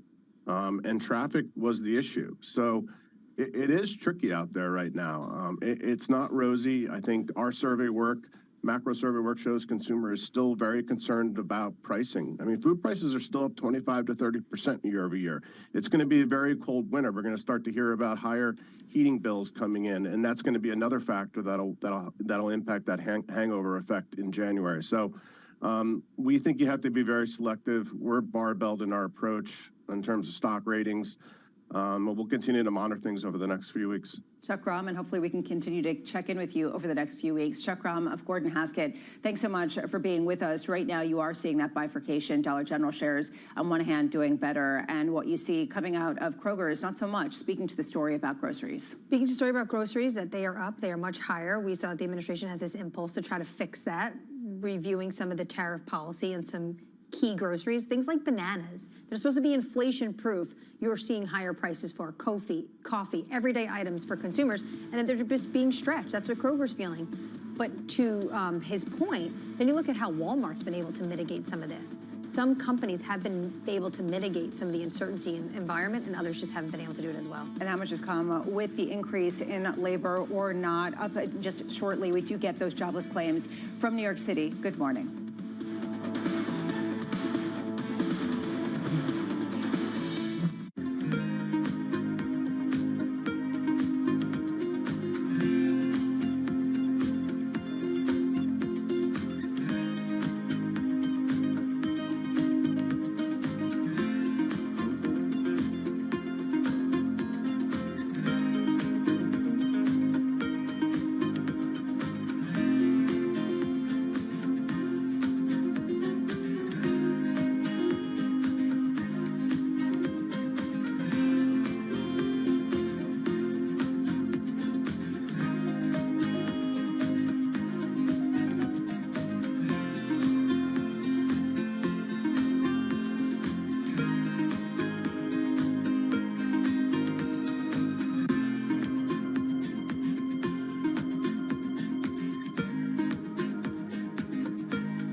Know how the market day started. Find out how it finishes. Public markets to private markets. From the micro to the macro. Covering retail, entertainment, the business of sports. The supply chains, trade policy, how it all is impacting the U.S. equity market as we drive to the closing bell at 4 p.m. A holistic approach to covering financial markets. If it matters to your life, we're covering it.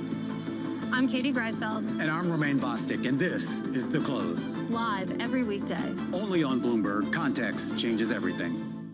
From the world of politics to the world of business, Joe Matthew and Kaylee Lines deliver news, insight, and analysis live 2 times a day, every trading day. Balance of Power at 1 and 5 Eastern, only on Bloomberg.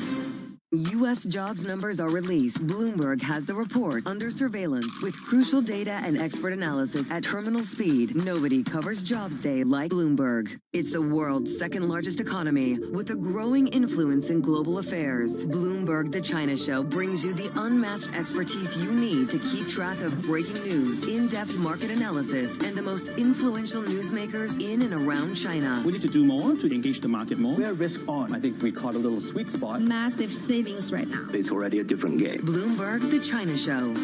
Weekdays around the world, right here on Bloomberg.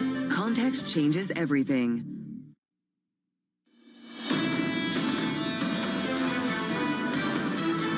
It feels a little bit like people are sitting there turning around their pencils without some of the key data points that we're used to getting. Markets basically flat across the board as futures fluctuate between gains and losses, up about 0.1% on the S&P. You are seeing yields just a touch higher, 4.09% rounded up on the 10-year, despite some auctions overnight that actually did better internationally. Right now, we are getting initial jobless claims, which is the key data that we get after what we got with Challenger, and they actually come in less than expected. They were expected to come in at 220,000. They came in at 191,000. It is down from what we saw last week, which was at 216,000. Now, for continuing claims, you also see a slight decline. So the people who actually were receiving unemployment benefits ticks lower to 1.939 million from 1.96 million. I know it's like parsing hairs. At the same time, in the right direction. This would indicate that the economy is not necessarily falling off the cliff. Bloomberg's Enda Curran joins us with more. Enda, what do we see here?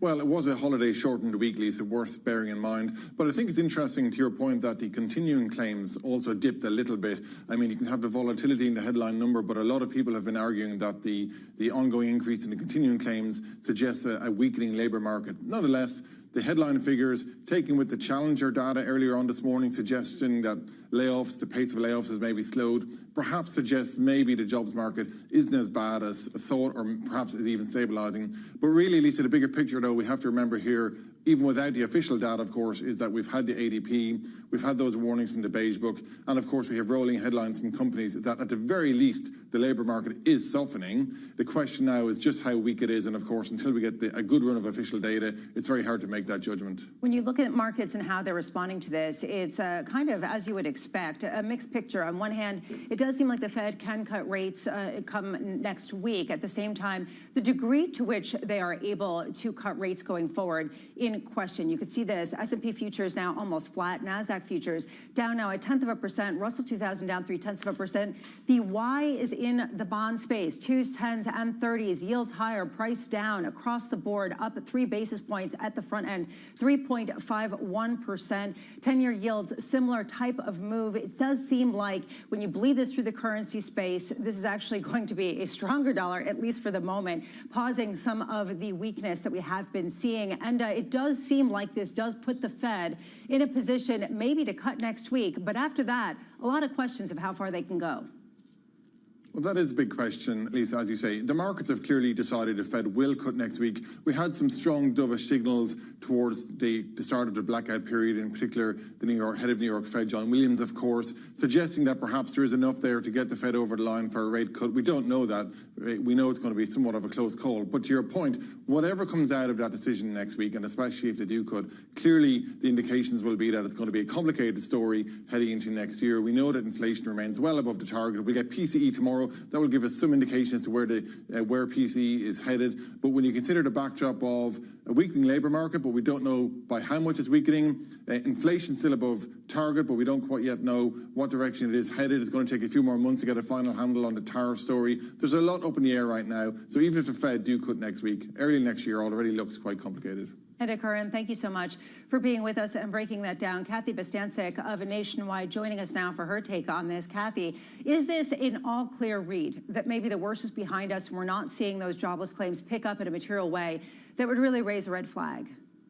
Well, good morning, Lisa. Happy to be with you. So I think what it just underscores, we continue to be in this no fire, no hire environment. The reality is not much changed really over the last couple of weeks. Yes, we're missing the payroll data. That would be, very essential to have ahead of the FOMC meeting. But I think based on what information we have is that the labor market is kind of stalled, but it's not cratering. And, we take some refuge in that, right? The initial jobless claims, yes, it was a holiday week, probably was skewed a little lower because of that, but it's still remaining quite low. You look at the 4-week moving average of initial jobless claims, just incredibly low at this point. That said, I do agree that if you're let go of a job, the elevated continuing claims figures show it is tougher to find one. But again, that gets into that no hire, no fire environment. Kathy, how difficult is to make the Fed decision next week when you see continuing claims after ADP? What do they cling to when they deliberate on how they actually want to take the path of interest rates? It's incredibly difficult at this point because you know that the hiring numbers are quite soft, right? And ADP even suggests that it may be even weaker than that. They don't have, the gold standard, which is the Bureau of Labor Statistics employment report that should be coming out tomorrow. That will be 6 days after they meet.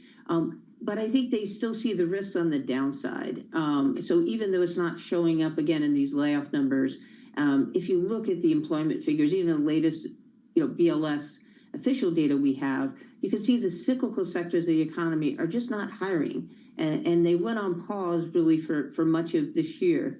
Now, our view is that next year things will loosen up and get better. But I think in the meantime, you have this pause and Fed officials have to say, well, policy rates we think are still restrictive. Is that really necessary? Especially if they think that inflation is going to be, trending lower and the tariff impact fades. So, Kathy, if they cut next week, as you're expecting, as the market is expecting, what does this mean for 2026? Because you also think that hiring could be sluggish as well next year. Do they just continue on this path? Yeah, so I think that the sluggish hiring continues through, the early part of next year. And then I think things loosen up. I think we get further away from, the large uncertainty around policy changes. That settles in. And I think the tax incentives for companies, they're going to invest. That's going to start to get the juices in the economy flowing. And also the tax cuts for individuals and also these large tax refunds, right, are going to be significant. So I think as we move through the first quarter, towards the end, you're going to start to see some of this positive stimulus impact. Now, I think the Fed could go on hold for several months. But then later in the year, particularly after we get, a change in the leadership of the Fed, come June, we could start to see maybe another 2 rate cuts in the latter part of next year.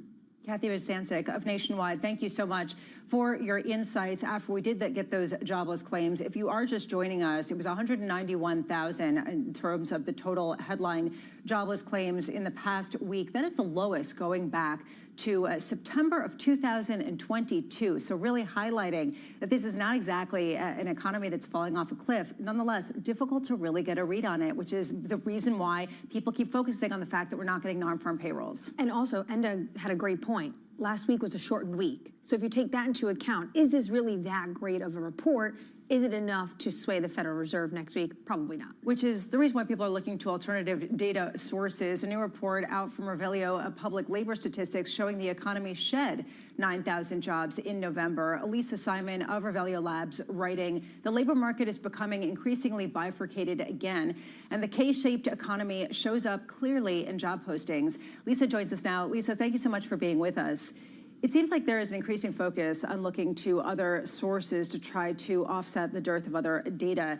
Your information is pointing to a weaker economy and a weaker labor market than what we just got with jobless claims. Can you elaborate? Definitely, yeah. We're seeing a shedding of 9,000 jobs in the economy in November, and I really think that that bifurcated labor market that we have been talking about is really visible, where the sectors adding jobs in health and education and also public administration, making a recovery after last month, adding jobs, and then the sectors losing jobs in leisure and hospitality, retail trade, manufacturing, and also transportation and warehousing really are more of the blue-collar jobs in lower paying occupations that we're seeing. So I think where we are seeing relative strength at the top and then a increasing weakening at the bottom.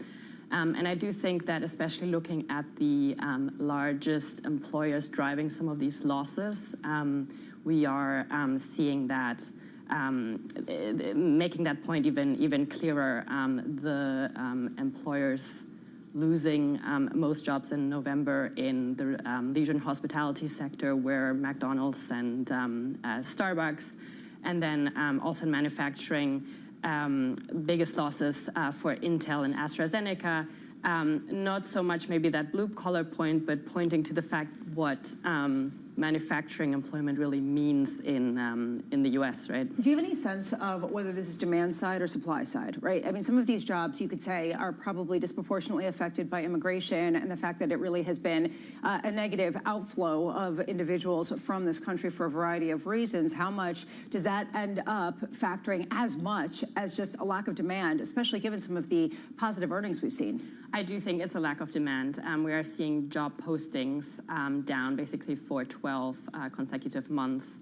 And while, of course, there is pressure on the supply side, I don't think we've fully seen the effect realized on that. And it's more the increased uncertainty for employers, the pressure of tariffs, and yeah, just I think general cautiousness that is driving the weakness here. Is 2026 going to change course, at least for manufacturing? There's all this money being spent on AI data center build-outs in some pockets of the United States. I mean, the Wall Street Journal had a story about this week. You're seeing huge salaries for specific construction jobs. Is that going to be more broad-based? Yeah, it remains to be seen at the moment. You know, the recovery isn't really in sight. I would sort of not call it a falling off a cliff, but sort of a slow trudging downwards. I do see a little bit of hope in sort of the rate of decline in hiring rates slowing down. So we are perhaps bottoming out there, and in fairness, I don't think hiring and attrition could be going much lower at this point.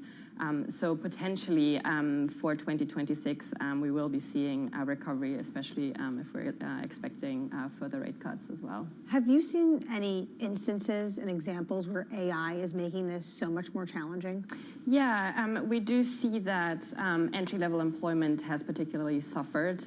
We wrote a study looking at the AI exposure in occupations and are finding that the higher the exposure for entry-level roles, the lower the demand, or the bigger the decline in demand. So in particularly for entry-level jobs with high levels of exposure. And an example of that, I think, is this week McKinsey announcing big job cuts and the training of large amounts of AI agents, I think is a prime example, while we're still seeing hiring for senior consultants at McKinsey. So I think that's a prime example of some of these the dangers that we're seeing. Lisa Simon, thank you so much for being with us. Lisa Simon of Revelio Labs, as we try to get a sense of exactly what's going on, and ultimately, right now, the fact that we just got jobless claims at the lowest level going back to September of 2022 highlights just how confusing this moment really is. You talked about, though, what Lisa was saying in terms of AI and the hiring, what the Anthropic C-suite has been talking about. Those entry-level, white-collar jobs potentially could be decimated in the next 5-10 years. Yeah, and maybe sooner. Yeah, well, other people say creative destruction is something that always happens. I will just say it has been a morning of Lisa's, as you pointed out, with our guests and myself. Right now, let's get you an update on stories this morning that are going on elsewhere. Here is your Bloomberg Brief with Yahira. Yahira. Hi, Lisa. Recapping the labor market data we just got, jobless claims for last week coming in at 191,000, a drop of 27,000 from the week prior and well below estimates of 220,000. It's actually the lowest weekly jobless print in over 3 years and an encouraging sign for the economy. Continuing claims also fell by 4,000, totaling just under 1.94 million for the week prior. Meanwhile, a Pentagon watchdog found Defense Secretary Pete Hegseth risked endangering American troops when he shared attack plans against Houthi rebels on the Signal messaging app. According to a classified report by the acting Pentagon Inspector General, Hegseth violated government policies by using his personal cell in Signal. Hegseth says he was authorized to declassify any material in the chat. And NVIDIA CEO Jensen Huang says he's not sure if China would accept the company's H200 AI chips if the U.S. relaxes restrictions on sales of the processors. Earlier this year, the chip giant won approval to sell its less powerful H20 chip in Beijing, but China promptly told potential domestic customers to shun the product and rely instead on processors made by Chinese companies. That's your Bloomberg Brief. Lisa. Thank you so much, Yahira. Up next, setting you up for the day ahead, plus Danny Berger with your morning movers. Snowflake sliding after an underwhelming forecast. Those shares lower by more than 9%. This is Bloomberg Surveillance.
Have you ever thought about, or would you make a movie for a streaming service? Would you make a Netflix movie? Man, that's a great question. I mean, I'm waiting for one where I ask and you go, that was a shitty question. Yeah.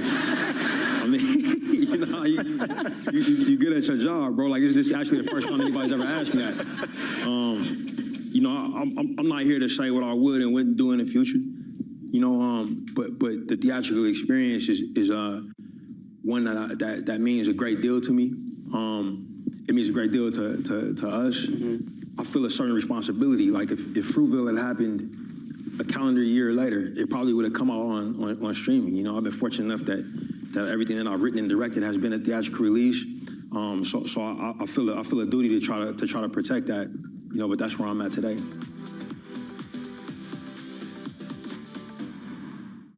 Africa, a region rife with potential for growth and opportunities, but not without its challenges. Bloomberg highlights the biggest stories, interviewing key players, and reporting on the issues impacting the region. Join us as we get to the heart of African business, politics, and economics, and ask the question, what's next? I'm Jennifer Zabasaja, and this is Next Africa. New episodes every month, only on Bloomberg. Key investors, top executives, global innovators. Join me for in-depth conversations with the biggest newsmakers on the day's top stories. Insight with Haslinda Anim, only on Bloomberg. Join me each week on Wall Street Week for stories of capitalism from business, markets, economics, tech, and climate. More than what you need to know, it's what you need to think about.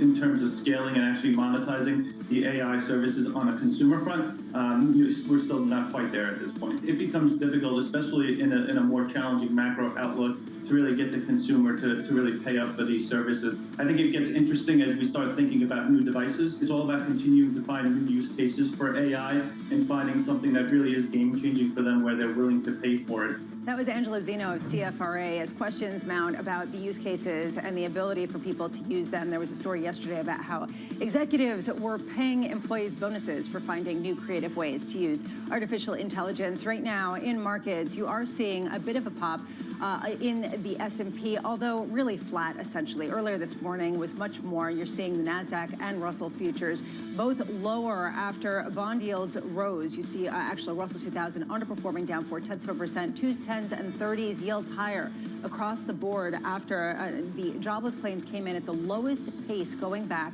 to September 2022. Now, two-year yields are up by 3 basis points to 3.51%. Yield curve flattening, with a real question about whether the Fed can cut as much as people would expect. And what you see in the currency space, just a little pushback from the dollar weakness that we had been seeing, with the euro now just slightly lower. Under an hour away from the cash open, here are your morning movers with Danny Berger. Danny. Hey, Lisa, kind of to the theme that you were talking about, the big tech earnings we got yesterday, we're trying to get at this question. Are people using AI? Is it contributing to profitability, or are people just experimenting with it? There was good news that came from Salesforce. They said that their AI agent offering now has 9,500 firms signed up to it. There was some real concern going into the earnings, so that's helping shares pop, with also positive outlook up some 1%. Now, on the flip side of things, there's Snowflake. There's one of these cloud companies.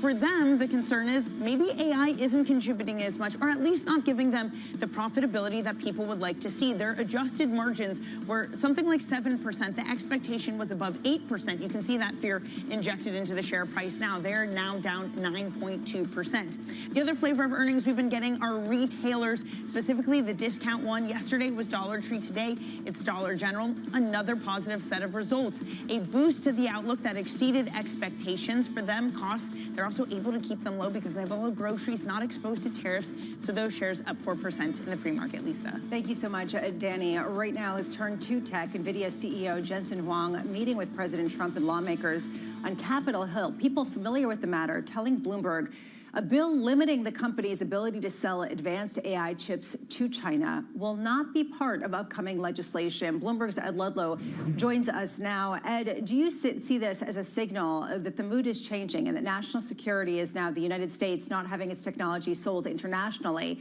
not that U.S. technology will be allowed out of the U.S. into, say, China's hands? Yeah, there's a very specific point of distinction of what the omission of that rulemaking in the GAIN Act provides for.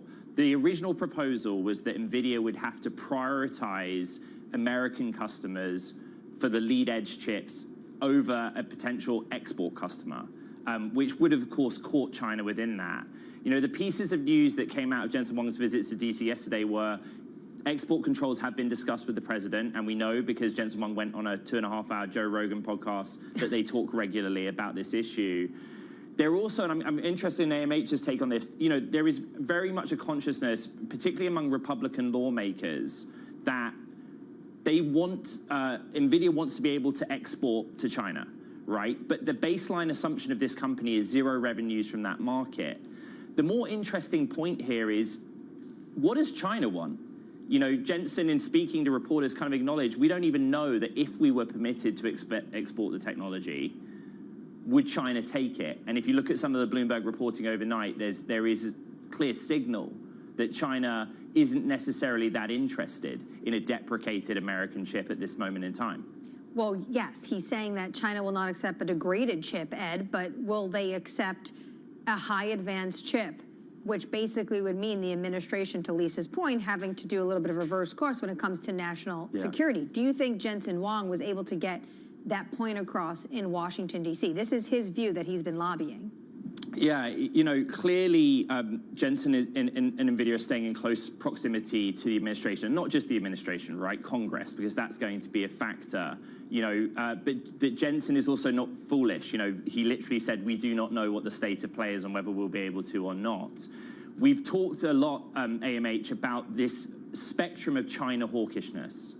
At one end, you have the China hawks who say we must not sell this technology under any circumstances, with particular anxiety that China will use the technology for military purposes. But at the other end, and those close to the president advising him, there is a softer attitude, which is it is better to sell some sort of technology, but it must be deprecated to China, than none at all. Because that will create a vacuum if we sell none at all, a vacuum by which, you know, China's domestic players will occupy and then potentially move ahead of the United States. Again, another thing that simply Jensen Huang said to reporters overnight was America is still ahead, but, you know, be very clear about the threat and potential competition that China poses, which isn't new. He said that so many times. Just quickly here, Ed, it does seem like Jensen Huang has had the lead position, the pole position when it comes to Washington, D.C. and influencing President Trump. The rest of the universe, how do you parse that out? How much ground do you actually see the Google chips as gaining? I don't hear any other word more often than TPU. Every single day, TPU, TPU, TPU. You know, markets have moved in recent weeks when there's been reports that Alphabet is considering allowing third parties to take the product, selling it through Google Cloud Platform. The technology pushback on that would be that TPUs are designed for a very narrow and specific use case, whereas GPUs, from NVIDIA principally, but also AMD, have much broader application. They're much more diverse. It's the thing that everyone is waiting on. And if there is clear, tangible evidence of displacement, in other words, a big technology company opting for Alphabet's TPUs over in NVIDIA, in that circumstance, then it would be evidence that the market's moving forward on this. And it's no surprise that, once again, it's one of the most read stories on the terminal today. Ed Ludlow, thank you so much for being with us, and we look forward to your coverage later today. That does seem to be the story, and I think Lisa Shallett made a really good point earlier about how we do seem to be at a crossroads where the story is changing with respect to AI, and now it's show me the money and show me the ability to create an efficient chip that also is cost-effective. Right. It might not be as energy intensive as the chips we have been talking about this entire year, to Lisa Shallett's point. And you almost feel that urgency when these CEOs talk, or we get leaks of their memos, and we go back to how this week started with OpenAI talking about code red moment based on what Gemini was doing it, and that's based off what was Google had their own code red moment, ring the alarm because of OpenAI, and this is going to be a huge story for 2026. So much code red. Tomorrow we get data. Well, at least we get some data. Core PCE, it sounds exciting, but it's from September, so don't get too excited. We also get personal income and spending from September. We also, coming up tomorrow, will have wonderful insights from Christopher Verone of Strategas, Kate Moore of Citi Wealth, Abby Yoder of JP Morgan Private Bank, and Nadia Lovell of UBS, as we look ahead to a massive week of the Fed decision amid this maelstrom of uncertainty. This was Bloomberg Surveillance. Good morning.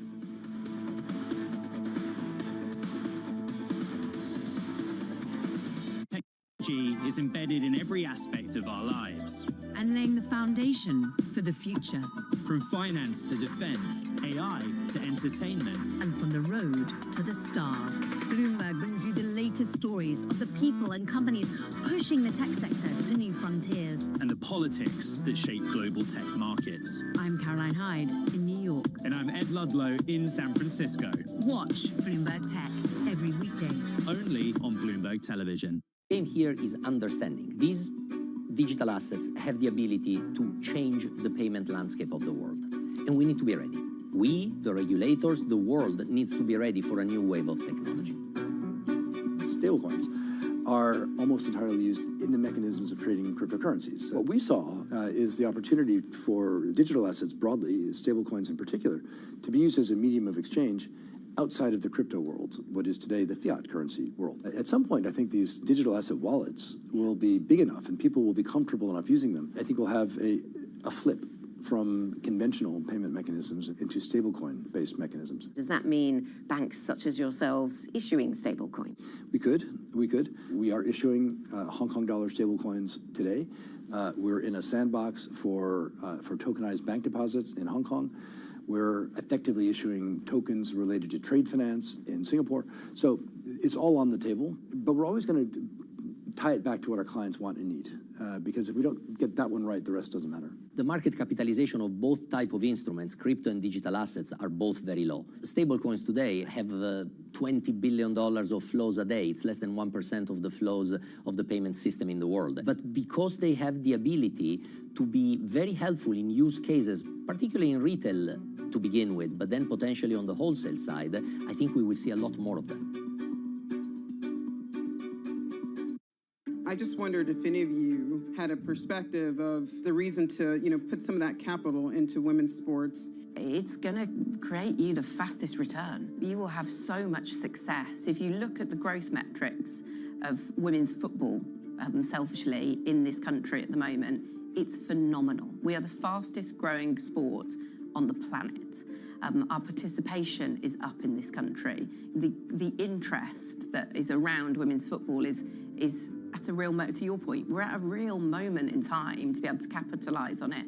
And if I was an investor looking to come into football in this country at the moment, I'd certainly be considering women's, because I don't have to invest an astronomical amount to become the best in the world, to really be put on the global stage, to be winning Champions League. Whereas if I wanted to do that in men's football in Europe, that's going to cost me a lot of money.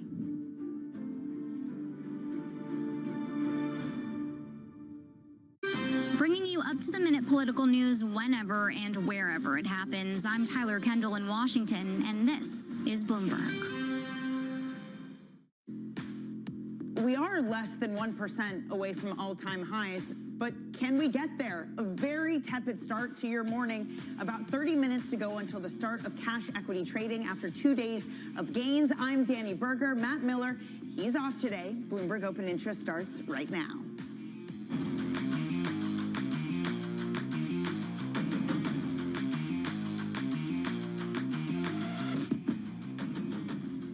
Coming up on the show, Dollar General pops on stronger guidance as deal-hungry shoppers pile in. We're going to take a deep dive on bargain-focused retailers. And AI fortunes diverge, Salesforce surges, Snowflake stumbles. We're going to look at who's winning and who's losing the AI economy.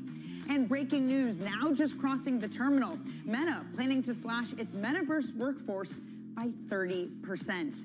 All right, some of the stocks to watch this morning, because as I showed you on the surface, we are flat.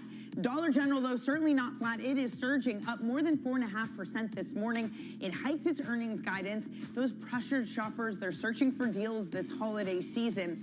And I want to show you Meta, again, those headlines just crossing the terminal, that they're announcing plans to cut up to 30% of their staff working on their metaverse efforts. Analysts had downgraded the stock last month on fears that its AI spending is reminiscent of the metaverse spending in 2021 and 2022, which again didn't pay off in leading Meta to lay off 30%, so shares are up 4% on those cost cuts. Let's get more on this story. We're joined now by Bloomberg Tech co-host Ed Ludlow. Ed, the first thing that comes to mind is, what does Meta even still do with the metaverse at this point? Well, it still does do it through the Facebook Reality Labs unit. And basically what sources are telling us is that Zuckerberg has said to the leadership of Meta, company-wide, they're aiming for 10% cuts. But the metaverse ambition hasn't really materialized. So according to these sources at Zuck's Hawaii home in the last few weeks, they basically reviewed it and said the cuts need to be deeper in that unit. It's really interesting because we're so focused on AI right now, and it's a big move higher in the stock on this Bloomberg report, right, Danny? But I remember a time where the widening losses at Facebook Reality Labs unit was the main driver of the stock in the news cycle. And since 2021, those losses have totaled $70 billion. So that's where we understand those cuts will be felt deepest, 30% overall in the unit, far beyond what the rest of the company will experience. And it is part of, as we understand it, this budget planning for 2026, where the priority is now AI. That's where I was going to go with this, Ed. How much of it is just AI is hoovering up all the cash possible and all the investment possible in these hyperscalers like Meta? Well, remember also that Meta is not a hyperscaler. It doesn't sell compute capacity, but you raise an interesting point, which is the AI story for Meta is to have a lot of data center capacity, partly so that internal teams working on advertising and other core products can use AI to make it more monetizable and better. The idea of the metaverse is that Meta is pushing into hardware, you know, virtual, augmented reality and smart glasses for consumers to interact with that AI software. The problem is that that connect hasn't quite happened yet. Well, to that point, Ed, they are still investing in their hardware to the point where they've poached Apple's top design executive. The timing of these two stories, like, they're completely incongruous, right? Yes, you're completely right. Essentially, Apple's top designer is going to move to Meta. And the signal that that gives is that Meta is really serious about the consumer-facing product design. You know, this is somebody who has been very, very influential in all Apple products since the late 90s. Alan Dye, who you're showing on the screen now. So he's going to go to Meta. And what was so interesting about this Bloomberg reporting is that Apple felt important to issue a full statement from Tim Cook, who basically praises Alan Dye. And in the interim, by the way, Stephen LeMay, who's also been at Apple some time, steps up to become the most senior designer. But that's what I mean by incongruous. You have a story that Meta has gone for Apple's top design chief because they want to push deeper into hardware, but they're also making 30% cuts to the unit that's responsible for it in this transition to the metaverse. The stock up now more than 5% in the market. I was going to say, whatever it is, Ed, the market likes it. Looking forward to your show, Bloomberg Tech co-host Ed Ludlow. And staying in the realm of tech and AI, Salesforce rising this morning pre-market after the market yesterday delivered a strong revenue outlook boosted by its AI adoption. But on the flip side of things, look at what Snowflake is doing, down 8.7%. They delivered a weak outlook. Their operating margin wasn't as strong as expected. Joining us now is Bloomberg Tech co-host Caroline Hyde. It's a Bloomberg Tech takeover of the show this morning. Caroline, it's this question of, will AI be adopted and will it be profitable? And it feels like, yes, these companies do different things, but they're also telling very different stories about that. But what I'd love to do is show the share prices over the year to date, because so far Salesforce is down 30%. And thus far, Snowflake is up 70%. So maybe there's an idea of, okay, how much had the market already priced in to the sheer growth that we're seeing over at Snowflake, and perhaps tepid growth that we're seeing at Salesforce that, yes, to some seems to be signaling that Agentforce finally is being consumed and finally might contribute to revenue. But Bloomberg Intelligence, Anurag Rana and the like, kind of saying, look, if you strip out Informatica, which is a recent purchase they made, overall revenue growth still isn't looking all that strong. And maybe you just think that in the second half of 2026, that's when you can see galvanization. That's when the AI Agentforce is really going to come to bear. That is when these new products actually hit revenue. And at the moment, we're still seeing an issue. Derek Wood over at TD Cowen is going to be joining our show a little bit later, has been saying, look, for many, the issue is adoption. For many, it's about getting the right data at the right place, being able to take on board these processes. And thus far, some clients have been questioning that. But it is that Salesforce is a bit at the record low valuation if you're looking at price to sales valuations. So no wonder maybe there's a bit of stability in the stock. The outlook for revenue does signal, though, that there's optimism and can get to double-digit revenue growth in the next fiscal year. Whereas Snowflake, people are worried about the operating margin. People are saying, look, if you're going to run up 70% in terms of your overall growth in shares, you need to vindicate that. And remember, Databricks, a key privately held competitor, has been hoovering up a lot of market share as well. Can they show that they're competing? Can they show the people on the data management side of the business, the data lakes? It looks as though we are seeing real solidity there. It's just, how much is, again, the AI offering really bringing to bear? And it also goes back to something the Anthropic CEO said yesterday at the New York Times Dealbook Summit, basically saying everyone is YOLO spending. And yes, AI has promise, but people are spending too much. If Salesforce is saying, well, we got 9,500 companies signing up, and that's kind of yay for us, shares are up 1.5%. To your point, they've fallen 28%. That still doesn't feel like enough to justify just how many dollars are being put to work. And at least some of these companies aren't having to spend vast amounts on compute and GPUs in the same way that overall the offerings of OpenAI are. But this is the issue.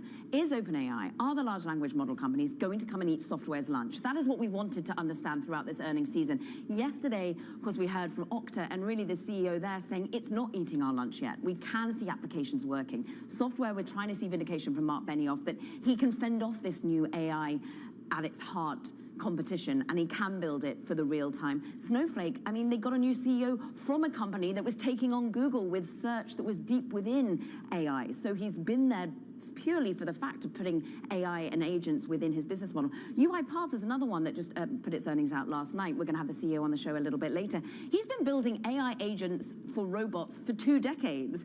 Again, he's starting to show some traction, but the proof point, well, the story from yesterday we're talking about with Microsoft, and that just, yes, it hasn't been vindicated and borne out with Bloomberg reporting, but if we are questioning the real productivity gains from some of these sales, we're going to be wanting more from some of these earnings. It just feels like this time, okay, Google got disrupted from AI. If something is like mainstay as Google search is disrupted, why would something like Salesforce be able to kind of make this transition versus, to your point, a more nimble startup that AI is really in the DNA of it? I think for many, and there's always that meme, like, what does actually Salesforce do? But I think Salesforce is so within the interweavings of these companies that it's managed to embed itself in, that many feel that actually some analysts are saying it's too critical. It's too critical for business for people to start shunning it. They're going to want to go with Salesforce if they can offer them the right agent, the right ability to get its data. But at the moment, as we heard from reporting previously, like if you're looking at Carlyle Group that was using Salesforce, it wasn't reaping enough rewards. It wasn't seeing enough benefits more broadly. I think it was Carlyle with Microsoft, in fact, that was coming in the information reporting, and then wondering how they can cut their own spend. So I think for more, we want to see what Salesforce can really do with its AI tools and whether people are going to keep on spending as much. But I think analysts really feel that it's so integrated within business models, it's hard to strip out. It's an interesting point. Maybe a lot of the spend now is the experimentation, and then they pull back and say the experimentation failed. So is this... Those pilots, 95% apparently don't work, according to MIT. Are we going back to that level of anxiety? Yes. Well, the market's certainly not there yet, but maybe we do. Caroline, thank you so much for joining us. Bloomberg Tech co-host Caroline Hyde. All right, we also got earnings from Dollar General. Those came out this morning. They reported better than expected profit. They raised their full year's earnings outlook as shoppers look for deals. Bloomberg's Emily Cohn covers the sector and joins me now. Emily, so today, Dollar General, yesterday, Dollar Tree. I mean, these discounters having really solid earnings. Yeah, it makes you wonder, like, is there a broader consumer pullback? We hear a lot about the consumer being cautious and picky and choosy, but then we see pretty good, solid reports. And then I think, you know, the question is this a good sign for the economy or is it not? And, you know, when you look at the earnings, what we're seeing is it's wealthier shoppers that are gaining share at these retailers. That's maybe not a sign that the consumer is strong. It's that the consumer is trading down, and that's what's boosting these retailers right now. I was going to say, we're going to catch up with Goldman Sachs in the next block, and she talks about this idea that within Dollar General, you have people who are making over $100,000, that's one of the biggest growing segments at Dollar General. If that's the case, who is suffering on the other side? If they're taking market share, who from? Well, it's a really good question, and it's one we're asking too. And, you know, you see Kroger this morning cutting its guidance, and one of Dollar General's big levers here is that they have a big grocery section. That really arms the company well up against tariffs, less general merchandise that gets highly tariffed. And then perhaps they're bringing in shoppers who would have gone to Kroger, who would have gone to Whole Foods. Walmart is definitely benefiting from this as well. They're also seeing more share from wealthier shoppers. And the key question is, where are they pulling back from? It is confusing, though, because you can kind of build any narrative depending on what company you choose. I saw Hormel Foods also had earnings this morning, too. They make Spam and Jiffy and all of that. I think Jiffy, at least Skippy maybe, one of the peanut butter brands. And they're facing a lot of cost inflation. But at the same time, you have a company like Dollar General where, because they have groceries that are a little bit more insulated from tariffs, where exactly is inflation still coming through at the moment for consumer brands? It's a good question, and I think it's still to come. Like, if you listen to what Walmart is saying, they're saying, you know, our costs are still rising every day. I think we can expect a lot of these price increases to still come through in Q1. I think Q4, this is the shopping season. Retailers are doing everything they can to get shoppers in the door and shopping, but the question is, how long can that last? Yeah, everyone I'm seeing, it's like, it's our cyber event, not Cyber Monday, because it's lasting forever. Emily, thank you so much for joining. As always, that's Bloomberg's Emily Cohn. Okay, coming up on the show, more on the state of the consumer. As I mentioned, we're going to speak with Goldman retail analyst Kate McShane. Don't miss that conversation coming up after this break.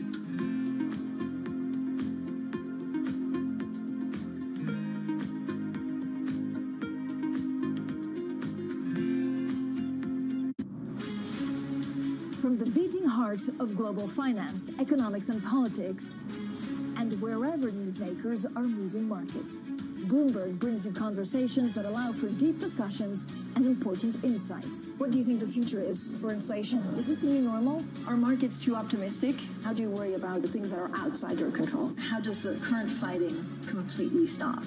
I'm Francine Lacqua, and this is The Pulse, every weekday only on Bloomberg. I'm Alex Rodriguez. And I'm Jason Kelly. And we're back with another season of The Deal. With athletes and entrepreneurs who are changing the game on and off the field. Jerry Jones. Some good-looking trophies. 1 and 1 is 3 in sports, not 2. And it's because that 3 is imagination. That 3 is putting yourself in a way, having yourself hit the home run. Erica Ayers-Badon. I'm a high-energy board member. I'm very passionate. I have a lot of opinions. Robin Arzón. I want to light fires in people's lives, and that is still one of my core mandates for all of my businesses. Justin Tuck. I tell all of my friends that play in leagues now, make these relationships now while you're hot. Don't wait till you're like your 12th year in and you're just hanging on. Stay tuned. You won't want to miss it.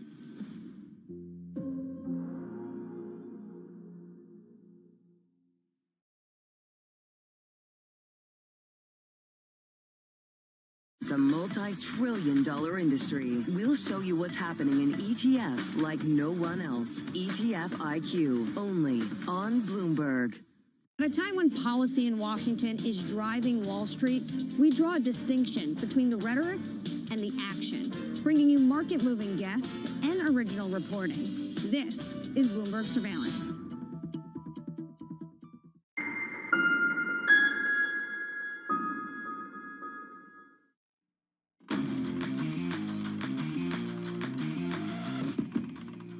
Let's get to high interest, a look at what's making headlines around the world. Germany's ruling coalition under Chancellor Friedrich Merz is on the brink as nearly 20 rebel CDU lawmakers threaten to sink a key pension bill.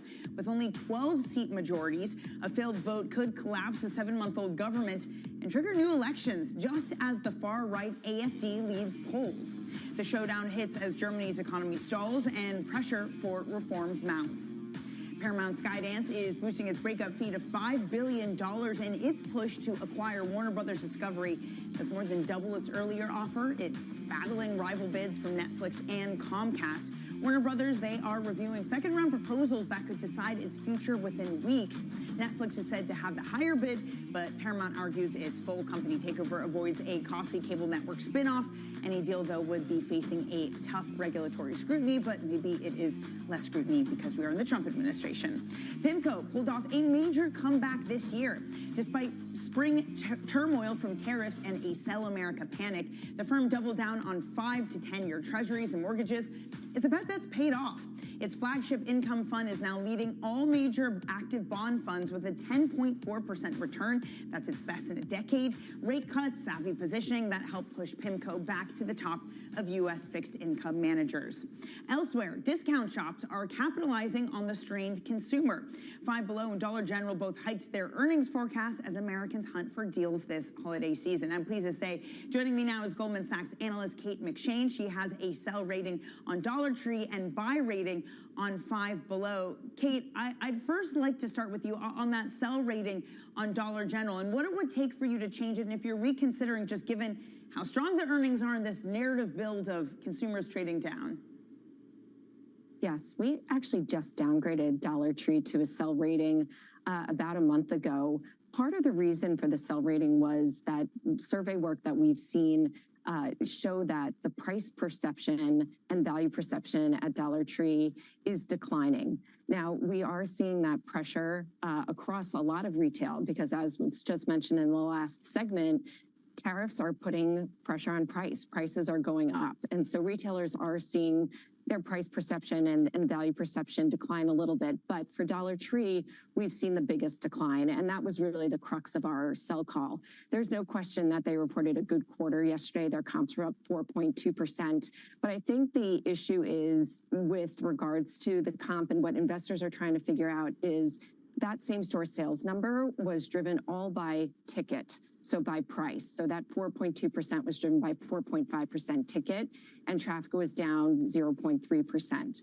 I think investors are a little concerned about what traffic will mean for Dollar Tree as they continue to increase their price and go towards their multi-price strategy, which is going beyond their $1.25 price point and introducing more $3, $5, and $7 price points. Kate, one of the things I was really interested in, by some of your research, you point out that Dollar Tree, 60% of the shoppers are coming from households earning over $100,000 over the quarter. How much of that is about them versus more generally? I mean, we're looking at Dollar General. They're speaking right now saying that spending habits show that core consumer is pressured. They saw more shoppers from higher income homes.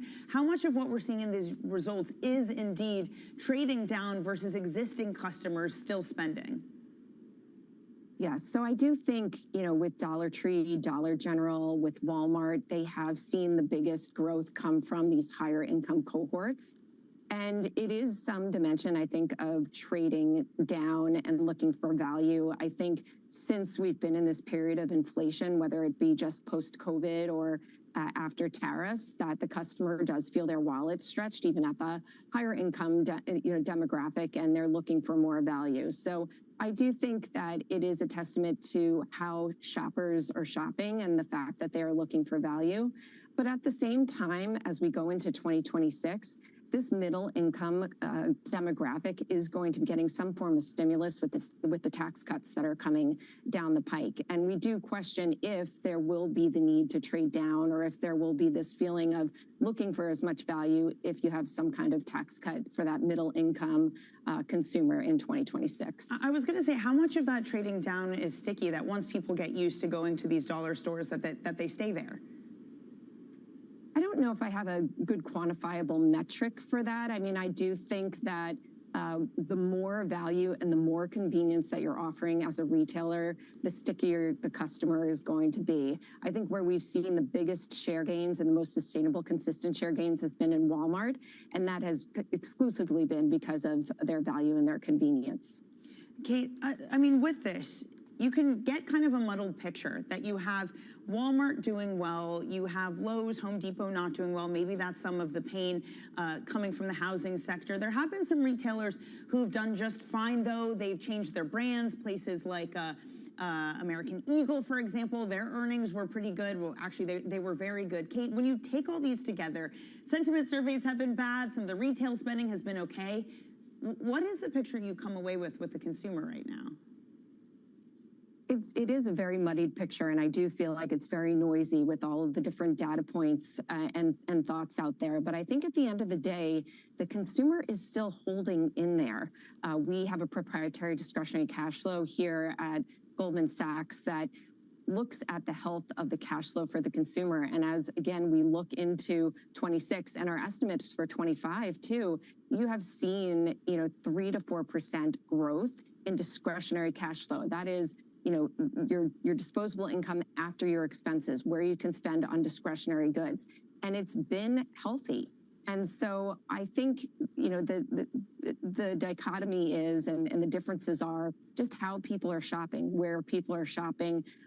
Again, I think there is a lot of headlines out there that make people maybe a little bit more cautious, maybe want to be more careful with how they're spending, and that's why they're looking for more value. Hey, Kate, a great way to put it in a note we're going to have to end on. Thank you so much for joining us, Kate McShane from Goldman Sachs. Let's get another check on Meta this morning because its shares have been surging since breaking headlines about 20 minutes ago. A small correction to issue on this, so they are up 6%. They're going to be planning to cut their metaverse budget by up to 30%. We earlier said it was metaverse staff. It is not staff. It is their budget. 30% of that they will be cutting, so a third of the metaverse budget will be slashed. The move, though, could include layoffs as early as January, leading everybody to ask, are they going to change their name again? How are you going to be called Meta when you cut your metaverse budget by 30%? Anyway, coming up, New York Life Investments' Laura Goodwin thinks AI will continue to dominate the market narrative. That's despite a recent broadening out in breadth. That conversation coming up. You're watching Bloomberg Open Interest.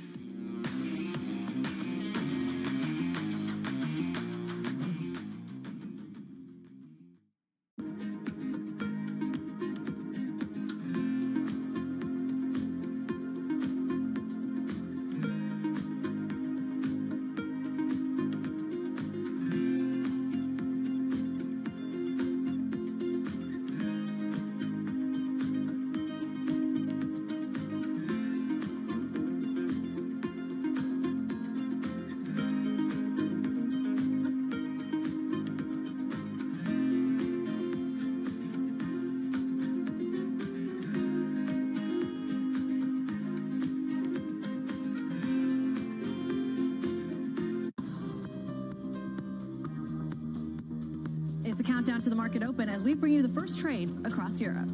We'll debate the most important stories and what will drive the big investment decisions throughout the morning. I'm Guy Johnson. I'm Kriti Gupta. And I'm Anna Edwards. Join us every weekday morning for the opening trade, live at 7 a.m. here in London. Only on Bloomberg. Context changes everything.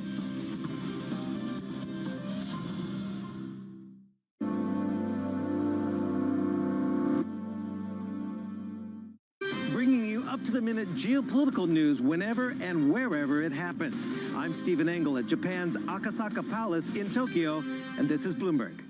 Key investors, top executives, global innovators. Join me for in-depth conversations with the biggest newsmakers on the day's top stories. Insight with Haslinda Ahmed, only on Bloomberg.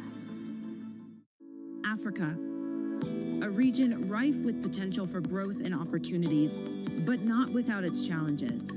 Bloomberg highlights the biggest stories, interviewing key players, and reporting on the issues impacting the region. Join us as we get to the heart of African business, politics, and economics, and ask the question, what's next? I'm Jennifer Zabasaja, and this is Next Africa. New episodes every month, only on Bloomberg. Good morning. This is Bloomberg Surveillance. Welcome back to the opening trade. Watch Bloomberg Tech. This is the Asia Trade. This is Wall Street Week. Welcome to Balance of Power. This is Bloomberg Television.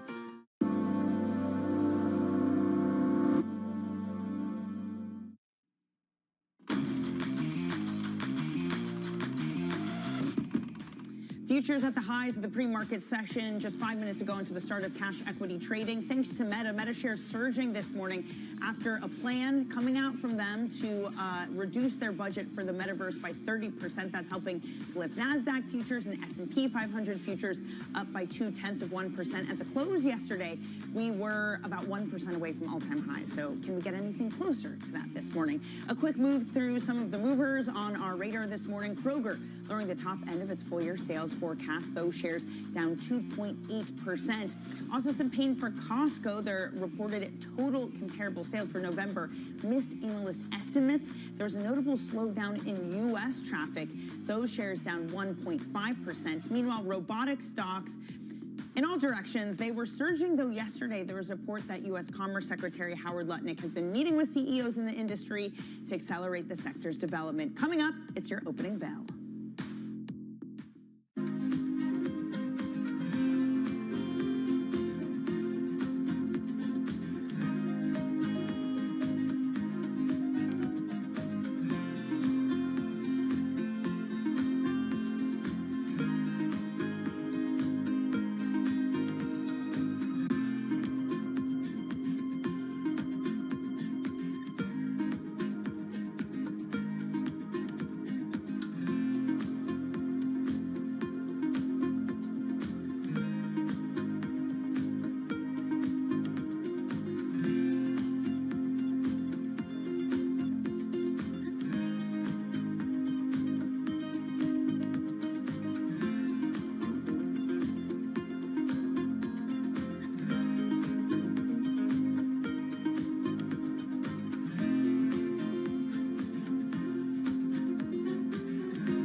Number one, would you say, when you look at your career, that the pivotal moment was actually that meeting with Robert De Niro? It took him 4 years to convince you to open a restaurant near him. You eventually did, and that started a partnership that has lasted through the decade. You know, I met him 1988 after my first restaurant opened. He asked me to come to open the restaurant in New York. And beginning, I didn't know what he did. You didn't know he was an actor? No, I don't know what he doing. Because I never watched the movies, you know, I was traveling the business. But of course, after, you know, people, hey, Nobu, so you must know him. And then I understand. How is he as a partner? He's, for me, and a great partner. He understands to my concept. He support me 100%. But he's a very smart people. Sometimes, so strange idea, but it's good idea.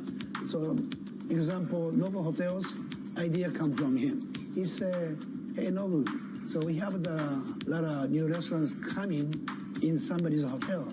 For him, doesn't make any sense. Then we start Nobu Hotel in Las Vegas 11 years ago. Now it's a big success. So next step is the residence.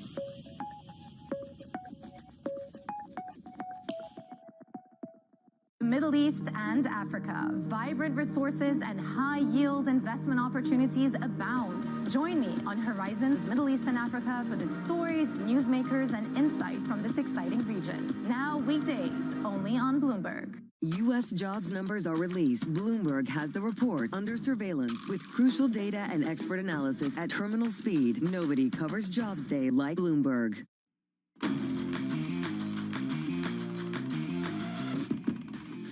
Just moments away from the start of your cash equity trading session, you're watching Bloomberg Open Interest. I'm Danny Berger. Matt Miller is out today. At the highs of the session, thanks to some rallying we're seeing in tech stocks, with Meta changing some of their spending plans around the metaverse, up 0.2 for the S&P. NASDAQ similarly up 0.2. Russell 2000 still under pressure, with bond yields lifting higher this morning, with better than expected jobless claims missing to the right direction, and that's helping overall equities. Some of the things we're looking at today, okay, it looks like we have the SPAC down at the New York Stock Exchange. American Acquisition, an IPO. They look very happy and shaking each other's hands, so yay, good for them. Over here, because it is a giving week and it was Giving Tuesday, we have the Save HIV funding. I wish you could see it all the way over on this side. There's like a wonderful drag queen who is also attended, but for some reason they're zooming in and we're missing the beauty that is that person. Okay, some of the stocks we're watching, I mentioned this because it's helping to lift overall markets today. Here at the open, you're looking at Meta Platforms surging 5.5%. They are going to be cutting 30% of their metaverse budget. Analysts have been downgrading the stock last month because of fears that its AI spending would be reminiscent of metaverse spending in 2021 and 2022. That did not pay off. So are they learning the lesson from that, at least with the metaverse, and backing off and fueling everything into AI? So that's tech. The other thing we're watching are retailers and consumers, specifically Dollar General. Look at these shares up just under 10%. They're one of the retailers that have been hiking guidance as pressured shoppers trade down and are searching for deals this holiday season. This overall equity market, though, is just 1% away from all-time highs. And I want to look at what has been leading that, because it hasn't really been earnings. If you look at this chart, it has been rate cut expectation. So I believe it is that white line there. Yes, it is the white line. That is rate cut odds for this market nearing 100% at 91%. And you can see when those ticked up, you also saw S&P 500 futures move higher too over the past 2 weeks. Let's now bring in Counsel on Foreign Relations Senior Fellow and former Bridgewater Chief Investment Strategist, Rebecca Patterson. Rebecca, wonderful to see you this morning. Great to be here. That is interesting to me because it is a market that has really rallied, but it's only rallying on a December cut. Can you really take that and extrapolate it forward, that we're going to get more rates cuts to come and it's great and rainbows and butterflies for this market? I mean, I would love that, but I don't think you can. I think that when we get into next year, we have a lot that's going to decide the Fed outlook, even just in the first 6 to 8 weeks of the year. So will Stephen Myron continue to be a governor? That'll happen in January. We'll get the new Fed chair named in January, in theory, unless President Trump decides to do it sooner. We're going to have the Supreme Court decision on for-cause removals of governors in January or February. And then, of course, we have the reconfirmations of the sitting Fed presidents in February. So Those 2 months are going to tell us a lot about what the Fed can or will do over the whole year. But taking that aside as an important catalyst, if you look at the labor data, the inflation data, this cut's priced in, it's happening. John Williams has signaled it. But going forward, we have 4 cuts priced in between now and the end of next year. Inflation has been above target for more than 4 years. The labor market data is softening, but it's mixed, right? You just mentioned jobless claims today. The service sector sentiment index, which came out earlier this week, wasn't showing a lot of weakness in jobs there. So I think the Fed's going to have to tread carefully that they don't overstimulate an already strong overall economy. Well, you highlight this important tension that the economic data could show that they can't keep cutting, but you could have a composition that would keep cutting. Let's say you do get the scenario where you get a Kevin Hassett Fed chair, where Jay Powell is no longer on the Fed, he steps down, you have Stephen Myron continue. Will the Fed continue to cut? Is that a composition that, should the data say it, that they'll halt their rate cuts? I mean, it's not guaranteed, for sure, right? It's a democracy on the Fed. The chair has an outsized voice, but at the end of the day, everyone on the FOMC gets a vote. So it's not guaranteed, but I do think the odds will increase if Hassett is chair, if Powell steps down and is replaced by another Trump appointee, the odds will rise. The market will perceive that more cuts are likely. And I think that'll lead us to a couple things. I think we'll have a steeper yield curve at the margin, good for banks. I think we'll have a weaker dollar. I think we'll have higher inflation expectations. But it's not all, as you put earlier, what did you say, sunshine and roses? Something like that. Right, because if you have that weaker dollar and higher inflation expectations, that's going to make this whole affordability crisis that we're talking about more and more worse, not better. Mortgage rates go up, auto loan costs go up. So rate cuts might be good for the stock market in the short term, but for the economy over the medium or longer term, it's not great. And Fed credibility at risk is definitely not great. It's incredible just how much it feels like the market is ignoring that. Maybe bonds are. And this is an argument that Greg Peters of PGIM made on Bloomberg TV earlier this morning that's gained a lot of traction. That if you look at the bond market response, it's seen 10-year yields 11 basis points move higher over the past 5 days. That it is indicating that it is nervous about Fed independence. So is there a real disconnect between bonds and equities? And if you are adding on to risk, is that a mistake at this moment? Might it soon catch up and play into that narrative? I mean, when we look into next year, the optimists would point to lots of buybacks, so the supply of stocks is limited. That's good for the market. AI CapEx, if they continue as they say they will, that's obviously good for the market. The high-end consumer still has jobs, still spending. That's good for corporate revenues. And then, of course, the big tax refund that's due next spring to the lower middle-income consumer, which will give you, it's tactical, it's a one-off, but you should get a pop in growth. So there's reasons for this optimism to carry through next year. But, I wrote about this in the New York Times about 2 weeks ago. The economy is on thinner and thinner supports, if you will, right? It's basically AI. It's AI driving the CapEx. It's AI driving the equities that's supporting the high-end consumer.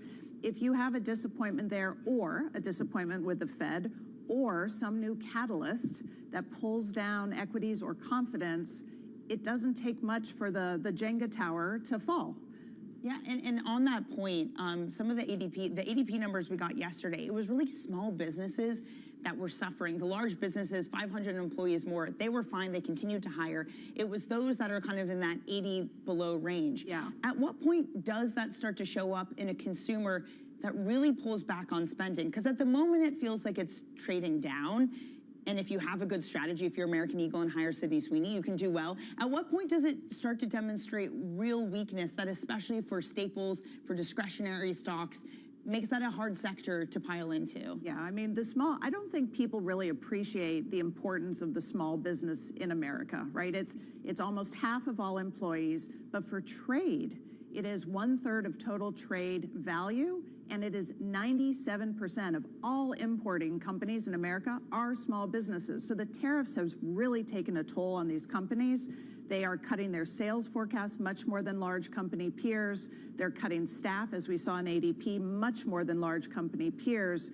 And again, it just means that if we're taking this support from the economy out, more and more relies on, frankly, 10 companies for the entire country. It might be fine, but it becomes riskier when you have more idiosyncratic risk around a handful of companies that are keeping the whole thing afloat. It's so true, especially when you get reporting, like last month there was reporting from the New York Times that Amazon wants to eventually lay off 500,000 of its workers for robotics. Hey, Rebecca, before we let you go, I'd be remiss if I didn't ask about crypto, just because you are an expert in this. You've led industry research on crypto for so long. It has been such a ride. I mean, going from above 100,000 to having an 80,000 handle, now back, I think we're at 92,000 so far this morning. What do you make of not just the volatility, but its spillover effects into risk assets as a whole? You know, I think when I reflect on this year with crypto, I have two big takeaways. One is this is still a speculative asset. When people talk about it being a storehold of value, or a diversifier, it may become that over time, but it's not that yet. So if you're going to buy it, you need to understand what you're buying it and how it's going to affect your portfolio. That's one takeaway. This is not your inflation hedge. This is not your dollar hedge. The second point I'd make is the contagion risk. So when Sam Bankman-Fried's efforts exploded, there wasn't much contagion because it was a pretty contained ecosystem. That's changing. And I think MicroStrategy is sort of the tip of the iceberg of that. January 15th, I believe, is when MSCI is going to decide if they stay in the index or not. Now, that is contagion, right? That's part of what pulled crypto down, Bitcoin down so much in the recent month or so. If they stay in MSCI, they continue to get passive investor capital. If they're taken out, they lose that support. Some of this is already discounted in the market, but it could bring you another leg of Bitcoin downside. To me, that's the thing to watch. How much are traditional financial firms getting involved and public market companies getting involved with crypto? The bigger crypto gets and the bigger this inclusion, the bigger the contagion risk that we just need to be aware of. Rebecca, we're out of time, not enough time with you. Please come back again soon. It's a year that's felt like a decade, and we're so lucky to have you with us to try to make sense of it. Rebecca Patterson, thank you so much. All right, let's get a check on markets this morning because they are moving higher. The breadth, not too bad. I mean, 285 up, 214 down, not exactly what you'd want to see, but we are moving to the upside this morning. What is leading us there? It is NVIDIA, just because of its overall weight, leading this index by more than 9 points. Reports that Jensen Huang will be meeting with Trump, is in D.C., and to discuss various policies, so good for them. Meta, that's also one of the biggest gainers, cutting 30% of its metaverse budget. Shares are up 4.3%. You have some of the other biggest stocks gaining: Tesla, JP Morgan, Microsoft. To the downside, Amazon, Apple, Alphabet. Costco is up here. They had sales a little bit tepid for their November sales. We're going to get full earnings from them on the 11th of this month. Those shares are down 2.6%. Let's look at some of the sectors. Because of Meta, because of those budget cuts, you are seeing communications up there 0.5%, and that's what's in that. Financials up 0.5% too. Overall, again, this is an equity index that is higher by about 0.2%, away from all-time highs by just under 1%. Coming up, Alphabet bulls are growing louder as belief in the company's TPU chips are gaining momentum. We're going to take a look next. This is Bloomberg Open Interest.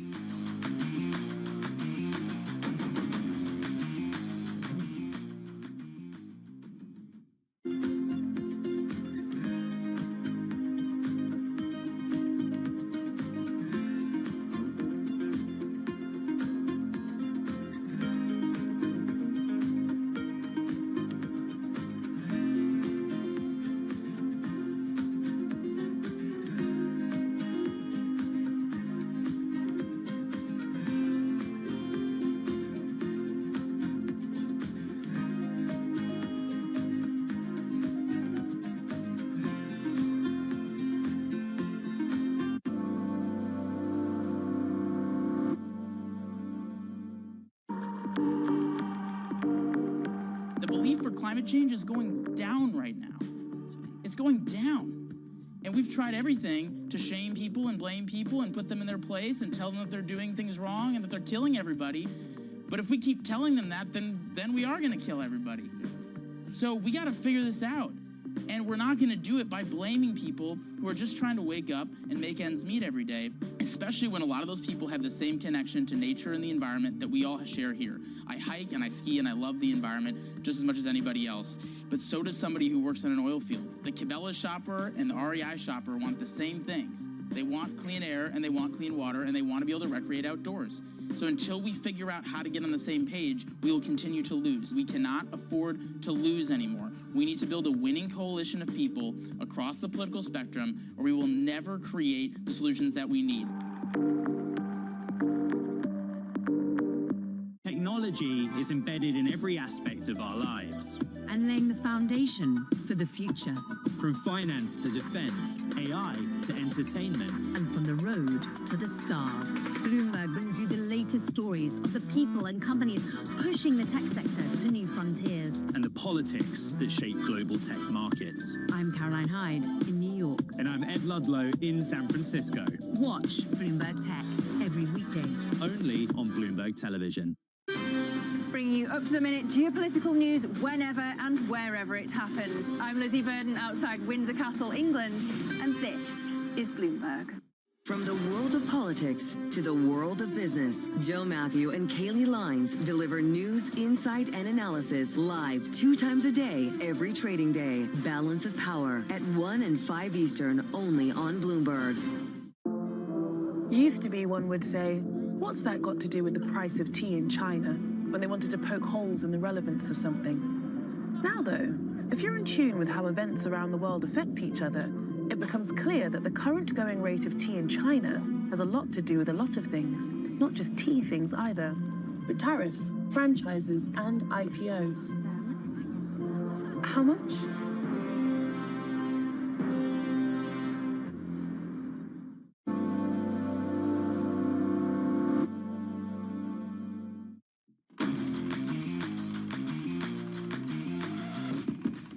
As the S&P turns negative, let's get you some top calls this morning. The analyst action we're focusing in on.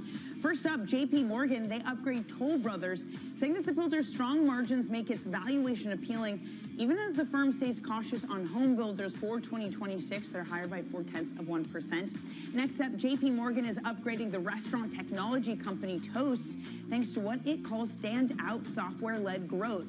Those shares up 1.1%. Meanwhile, fintech company Fiserv and PayPal, those both get a cut.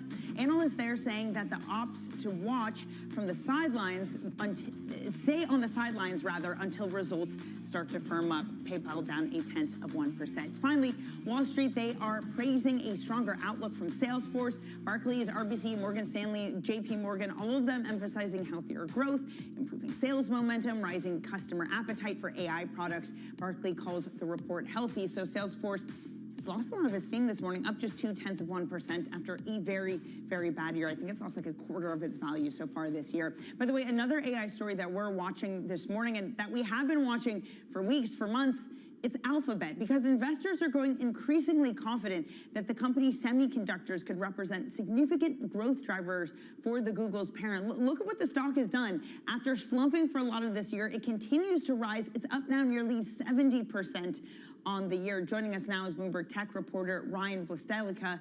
Ryan, okay, so you have TPUs and GPUs, the fight between them. If Google were to be serious about selling this technology from them, just how much of a boon would it be for Alphabet? Hey, good morning. Thanks for having me. So I talked to some experts and analysts here, and they consider this to be an extremely significant potential business for Alphabet. One person I spoke to said this could potentially be worth $900 billion over the coming years if Alphabet were to get serious about selling its chips in the same way that an NVIDIA or an AMD does. Now, obviously, this would be a big undertaking for them. You'd have a lot of manufacturing and distribution sort of issues you'd have to work out, but there is so much demand for these AI chips that if they were able to take a meaningful part of the market away from NVIDIA, that would be a huge revenue boost for the company. There still is this question, though, Ryan, of what is the model that works out? Is it the big spending and your ability to get these advanced chips and advanced LLMs? Or is it what we've seen out of China, small, cheap models? Is there a clear path to which is kind of winning the race? Well, Alphabet just did come out with its latest Gemini model, which seemed Like, it got very strong reviews in terms of its ability to, meet all these various AI benchmarks. So there's a lot of optimism about its place in the market right now. I have seen a lot of people talking about these more nimble, smaller AI models, which are less compute intensive. There seems like there's a lot of optimism around there. But if you're talking about the major LLMs right now, it does seem like Alphabet is sort of in the pole position with Anthropic and OpenAI also having their own models. But it does seem like people really feel like the stars are aligning for Alphabet. Isn't that bad news for all the other LLMs, specifically because of the health of the balance sheet of Alphabet, that they could continue to run an LLM, not have anyone pay for it, while everyone else bleeds red trying to catch up, and then, you get this world where you have a monopoly from Alphabet, from Gemini, and then they raise prices. Could that not kind of be the direction that we're headed? Well, certainly it does seem like if you look at all the different elements of AI, Alphabet is in a very strong position in all of them. Its LLM is considered to be very strong. It has this chip business, which it's using mostly for its internal cloud right now. But like we were talking about, if they start selling this around to other companies, that's another potential driver for them. They also have a whole lot of AI data and talent and distribution. They have companies like Waymo and YouTube, which are different ways that you can monetize like AI technology overall. And like you said, they are very profitable. They have a lot of cash. They have a lot of cash flow, which does mean that they can run these very expensive LLMs in a way that isn't detrimental to their financial profile, whereas you have growing concern about something like OpenAI, where every query and every user does result in cash burn, and there is increasing concern about OpenAI's financial profile, especially relative to Alphabet. Ryan, this conversation is far from over. Thank you for joining us, Bloomberg's Ryan Vostelica. Coming up, we turn to media. Paramount hikes its breakup fee for Warner Brothers Discovery, a sign that it is confident that its deal can pass regulatory hurdles. That's coming up next. This is Bloomberg Open Interest.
Bringing you up-to-the-minute geoeconomic news whenever and wherever it happens. I'm Vonnie Quinn in Sao Paulo, Brazil, and this is Bloomberg.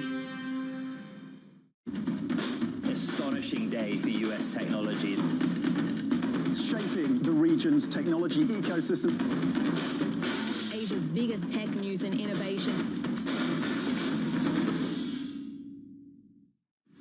Tune in to Bloomberg Business Week Daily. We got to talk crypto. From the magazine that helps global leaders stay ahead. What's the conversation around your company? Bringing you insight on the people, companies, and trends shaping today's complex economy. Planning very big things. A new level of premium. Plus global business, finance, and tech news as it happens. The floodgates of innovation are going to open up. You can't fake passion. You either are or you aren't. Bloomberg Business Week Daily, only on Bloomberg. Join me each week on Wall Street Week for stories of capitalism from business, markets, economics, tech, and climate. More than what you need to know, it's what you need to think about.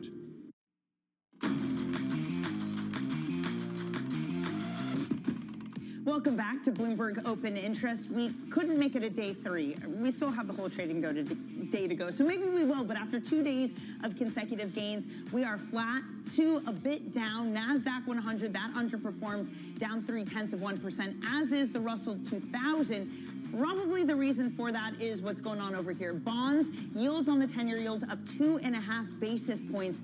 No thanks to the weekly jobless claims. That was better than expected. So is the Fed really going to be able to cut beyond December. It's a market that's rallied off the back of those hopes. We're talking to Rebecca Patterson earlier from the Council of Foreign Relations, who said we might not be getting those cuts. We might be looking at a re-acceleration in 2026. Some of the earnings, NVIDIA doing really well today. That's not earnings. I'll get to the earnings in a second. NVIDIA doing really well. Jensen Huang making his way to Washington, D.C. Meta, that also doing well, cutting 30% of its metaverse budget after it didn't go so well. Are they going to repeat that with AI? Dollar General, okay, this is the earnings I promised you. Those shares up 7.5%. Some really strong results of people trading Dow. Five Below, unable to hold on to any gains, even though we've seen kind of the same thing from them. Then there's Paramount, Skydance, and Warner Brothers Discovery. Both are trading lower this morning. Warner Brothers down 2%, Skydance also down 2%, with Paramount raising its breakup fee to $5 billion in its bid for the company. That in itself is a sign that it can clear regulatory hurdles. That's also happening with recent reports that Netflix is the lead bidder for the company. Bloomberg Intelligence analyst Kevin Neer joins us now with the latest. Kevin, let's start with this idea that Netflix is in the lead. And you saw shares turn negative as soon as that report came out. It feels like no one really wants Netflix to buy this company. Yeah, absolutely, Danny. I think that you outlined it correctly. I mean, the Warner Brothers Discovery M&A saga just continues to dominate the broader media ecosystem. And as far as who is in the lead, we continue to see these little inklings dribbling out. We're hearing now that Netflix is upping its bid to 85% cash. But I think that now the concern is this price getting too high? I mean, David Zaslav says he all along always wanted a bidding war, of course, good for his shareholders. But now the question is, where will the financing come from? And is, the price just getting too high? Okay, well, what's better than for Warner Brothers Discovery? Cold hard cash of Netflix being like, hey, we have the most attractive bid, versus a Paramount that's like, well, we won't need to break you up. Maybe the regulatory hurdles are a little bit more easy with us. Is that enough to convince them to come over to Paramount despite the maybe higher price tag that they could get from Netflix? Yeah, it's a great question. I think that's exactly what they're trying to mull right now at the board level. With the antitrust concerns, as you bring up, I mean, with all of these three reported bidders, there's overlapping businesses, right? So it's not a clear cut, flying through by any means. But to your point, we do think that, and then our antitrust litigation analysts have written about this, we do think that Paramount is the best case from an antitrust perspective, and that's largely due to just the management team's relationship with the administration, right? So in terms of the antitrust, we do think that Paramount has a little bit more of an edge there, whereas Netflix, given that they're going after the studio and the streaming assets, just the size of how big Netflix is globally, HBO Max is now very scaled up globally as well, that could potentially cause some hurdles, not just in America, but elsewhere as well. It'd be super interesting to see if Netflix would start to put movies in theaters. And just on that note, you have some really good research out with your view into 2026, what the box office is going to look like. It's been so chronically under pre-pandemic levels. Will we get anything close to back to it? Yeah, unfortunately, it's seeming like it's just still a little bit more stop and start. On the supply side for the box office, it does look like it's going to be better next year. We have Amazon MGM, who are releasing their full slate, if you will, of movies, going from 4 to 9 or so. And so from the supply side, it does look good, but now we're concerned about demand, right? And we're looking at, pre-sale tracking for Avatar Fire and Ash that's coming up at the end of the month. That is a little bit softer than we anticipated. So maybe consumers are allocating their budgets a little bit differently with holiday shopping coming up.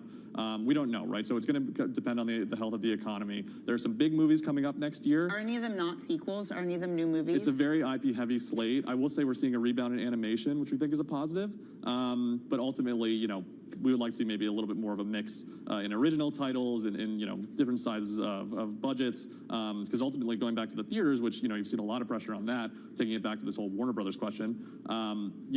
For the theaters especially, you want to see a little bit more of a spread out box office, so you don't have as much pressure on the profit line. All right, Kevin, thank you so much for that, and great research as always. That's Kevin Neer of Bloomberg Intelligence. Coming up on the second hour of Bloomberg Open Interest, Lauren Goodwin talks market sentiment heading into the new year. We'll also speak with Bot Auto CEO, with the White House reportedly pushing to support the robotics industry.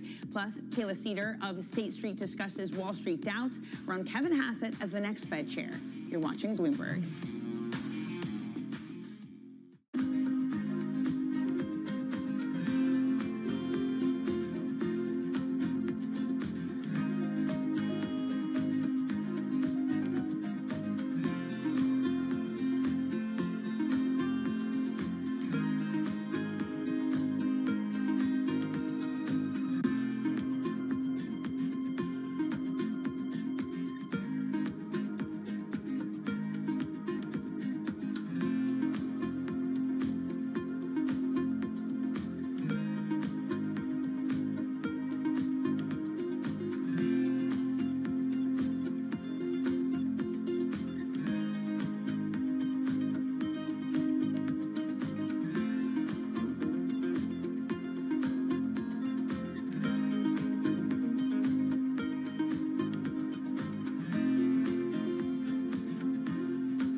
Our North Star is do the work. Keep your head down and do the work. There's always going to be speculation in our business. We're in a massive time of disruption, and everyone's going to constantly be saying, what's going to happen next? Who's going to be there? You can't focus on that. You have to focus on the work. And I think what's so exciting about Warner Brothers right now, even though it's an over 100-year-old company, we all approach it with like startup energy. So it's actually a really great time to be making movies. Our teams are used to it because it's this company's been bought and sold. Right. Yeah. Some of the inherited Warner people, understand this feeling, but when we started to work for David, one of his edicts to us is, challenge all assumptions. The business has to transform. It has to adapt to the moment we're in.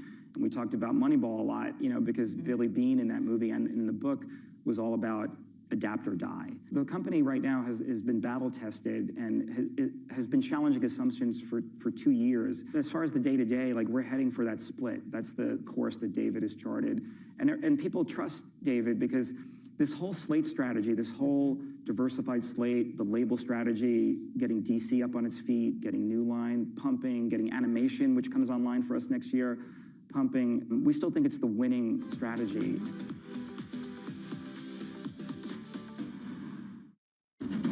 What is going to be the consequence for U.S. markets? We are basically deep in the European earnings season.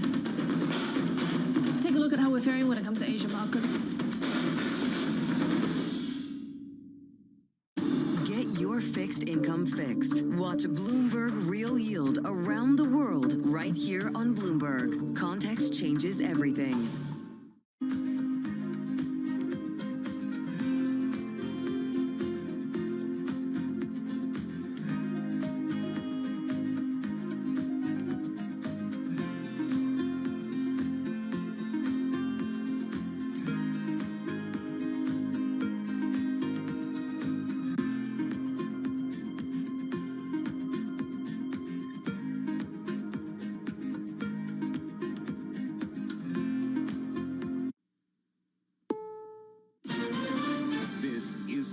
News on the Hour, sponsored by Progressive Insurance.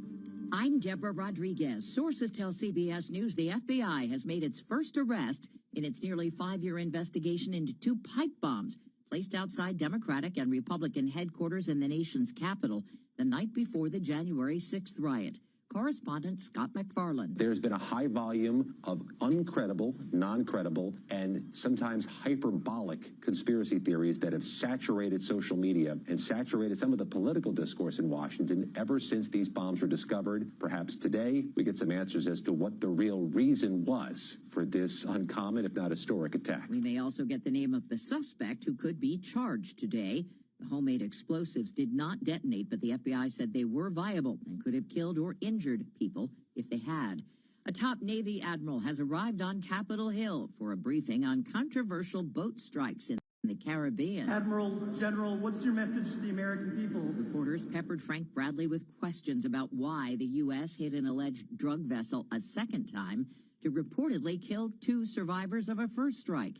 CBS's Charlie D'Agata. He's sure to face tough questions about the legality of his orders, and some lawmakers are calling that a war crime. U.S. official tells CBS News that the chairman of the Joint Chiefs of Staff, General Dan Kane, is expected to accompany Admiral Bradley to his meetings with Congress today.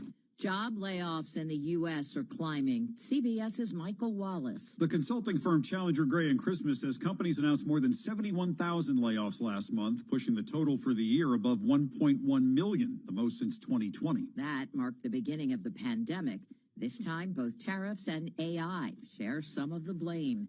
Subies rule in a new ranking on car and truck imports. WWJ's Jeff Gilbert. Subaru finished first, narrowly edging out BMW. Consumer Reports Director of Auto Testing Jake Fisher says this is the second consecutive top finish for Subaru. They really are very conservative with when they redesign vehicles. They pick what they do, and they do a lot of it well. What were you searching for online this past year? Google has released its annual list. CBS's Jen Clark took a look. Charlie Kirk and K-pop Demon Hunters were the top 2 in the U.S. in 2025. Labubu, government shutdown, and tariffs were also high on the list. Pedro Pascal was one of the top searched actors, and Monster, the Ed Gein story, was one of the top searched TV shows. I'm sorry, Mother. The list covers the top trending searches of the year, not the most searched. The Dow is down 37 points in early trading. S&P off 6, NASDAQ down 56. This is CBS News.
Young people are worried about a lot of things. 57% in the Harvard Youth poll say the country is headed in the wrong direction. That's a 6-point increase from last year. 43% of those in the survey say they're struggling financially or getting by with limited financial security.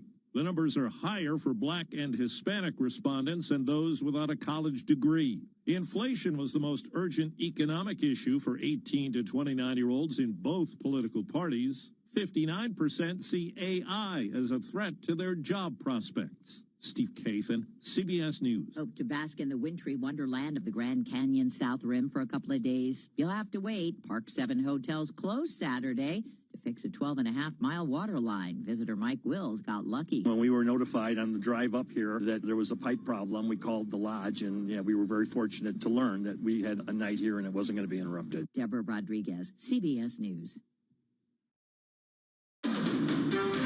This is Bloomberg Intelligence with Scarlett Fu and Paul Sweeney. Concern about rising prices spooking investors. What does renewables investment look like in the U.S.? More tariff talk coming out of this administration. Breaking market headlines and corporate news from across the globe. The president wants lower interest rates. He wants a rate cut cycle. How do you broaden out the AI play? Are people just looking for something to worry about when it comes to China? Bloomberg Intelligence with Scarlett Fu and Paul Sweeney on Bloomberg Radio, YouTube, and Bloomberg Originals.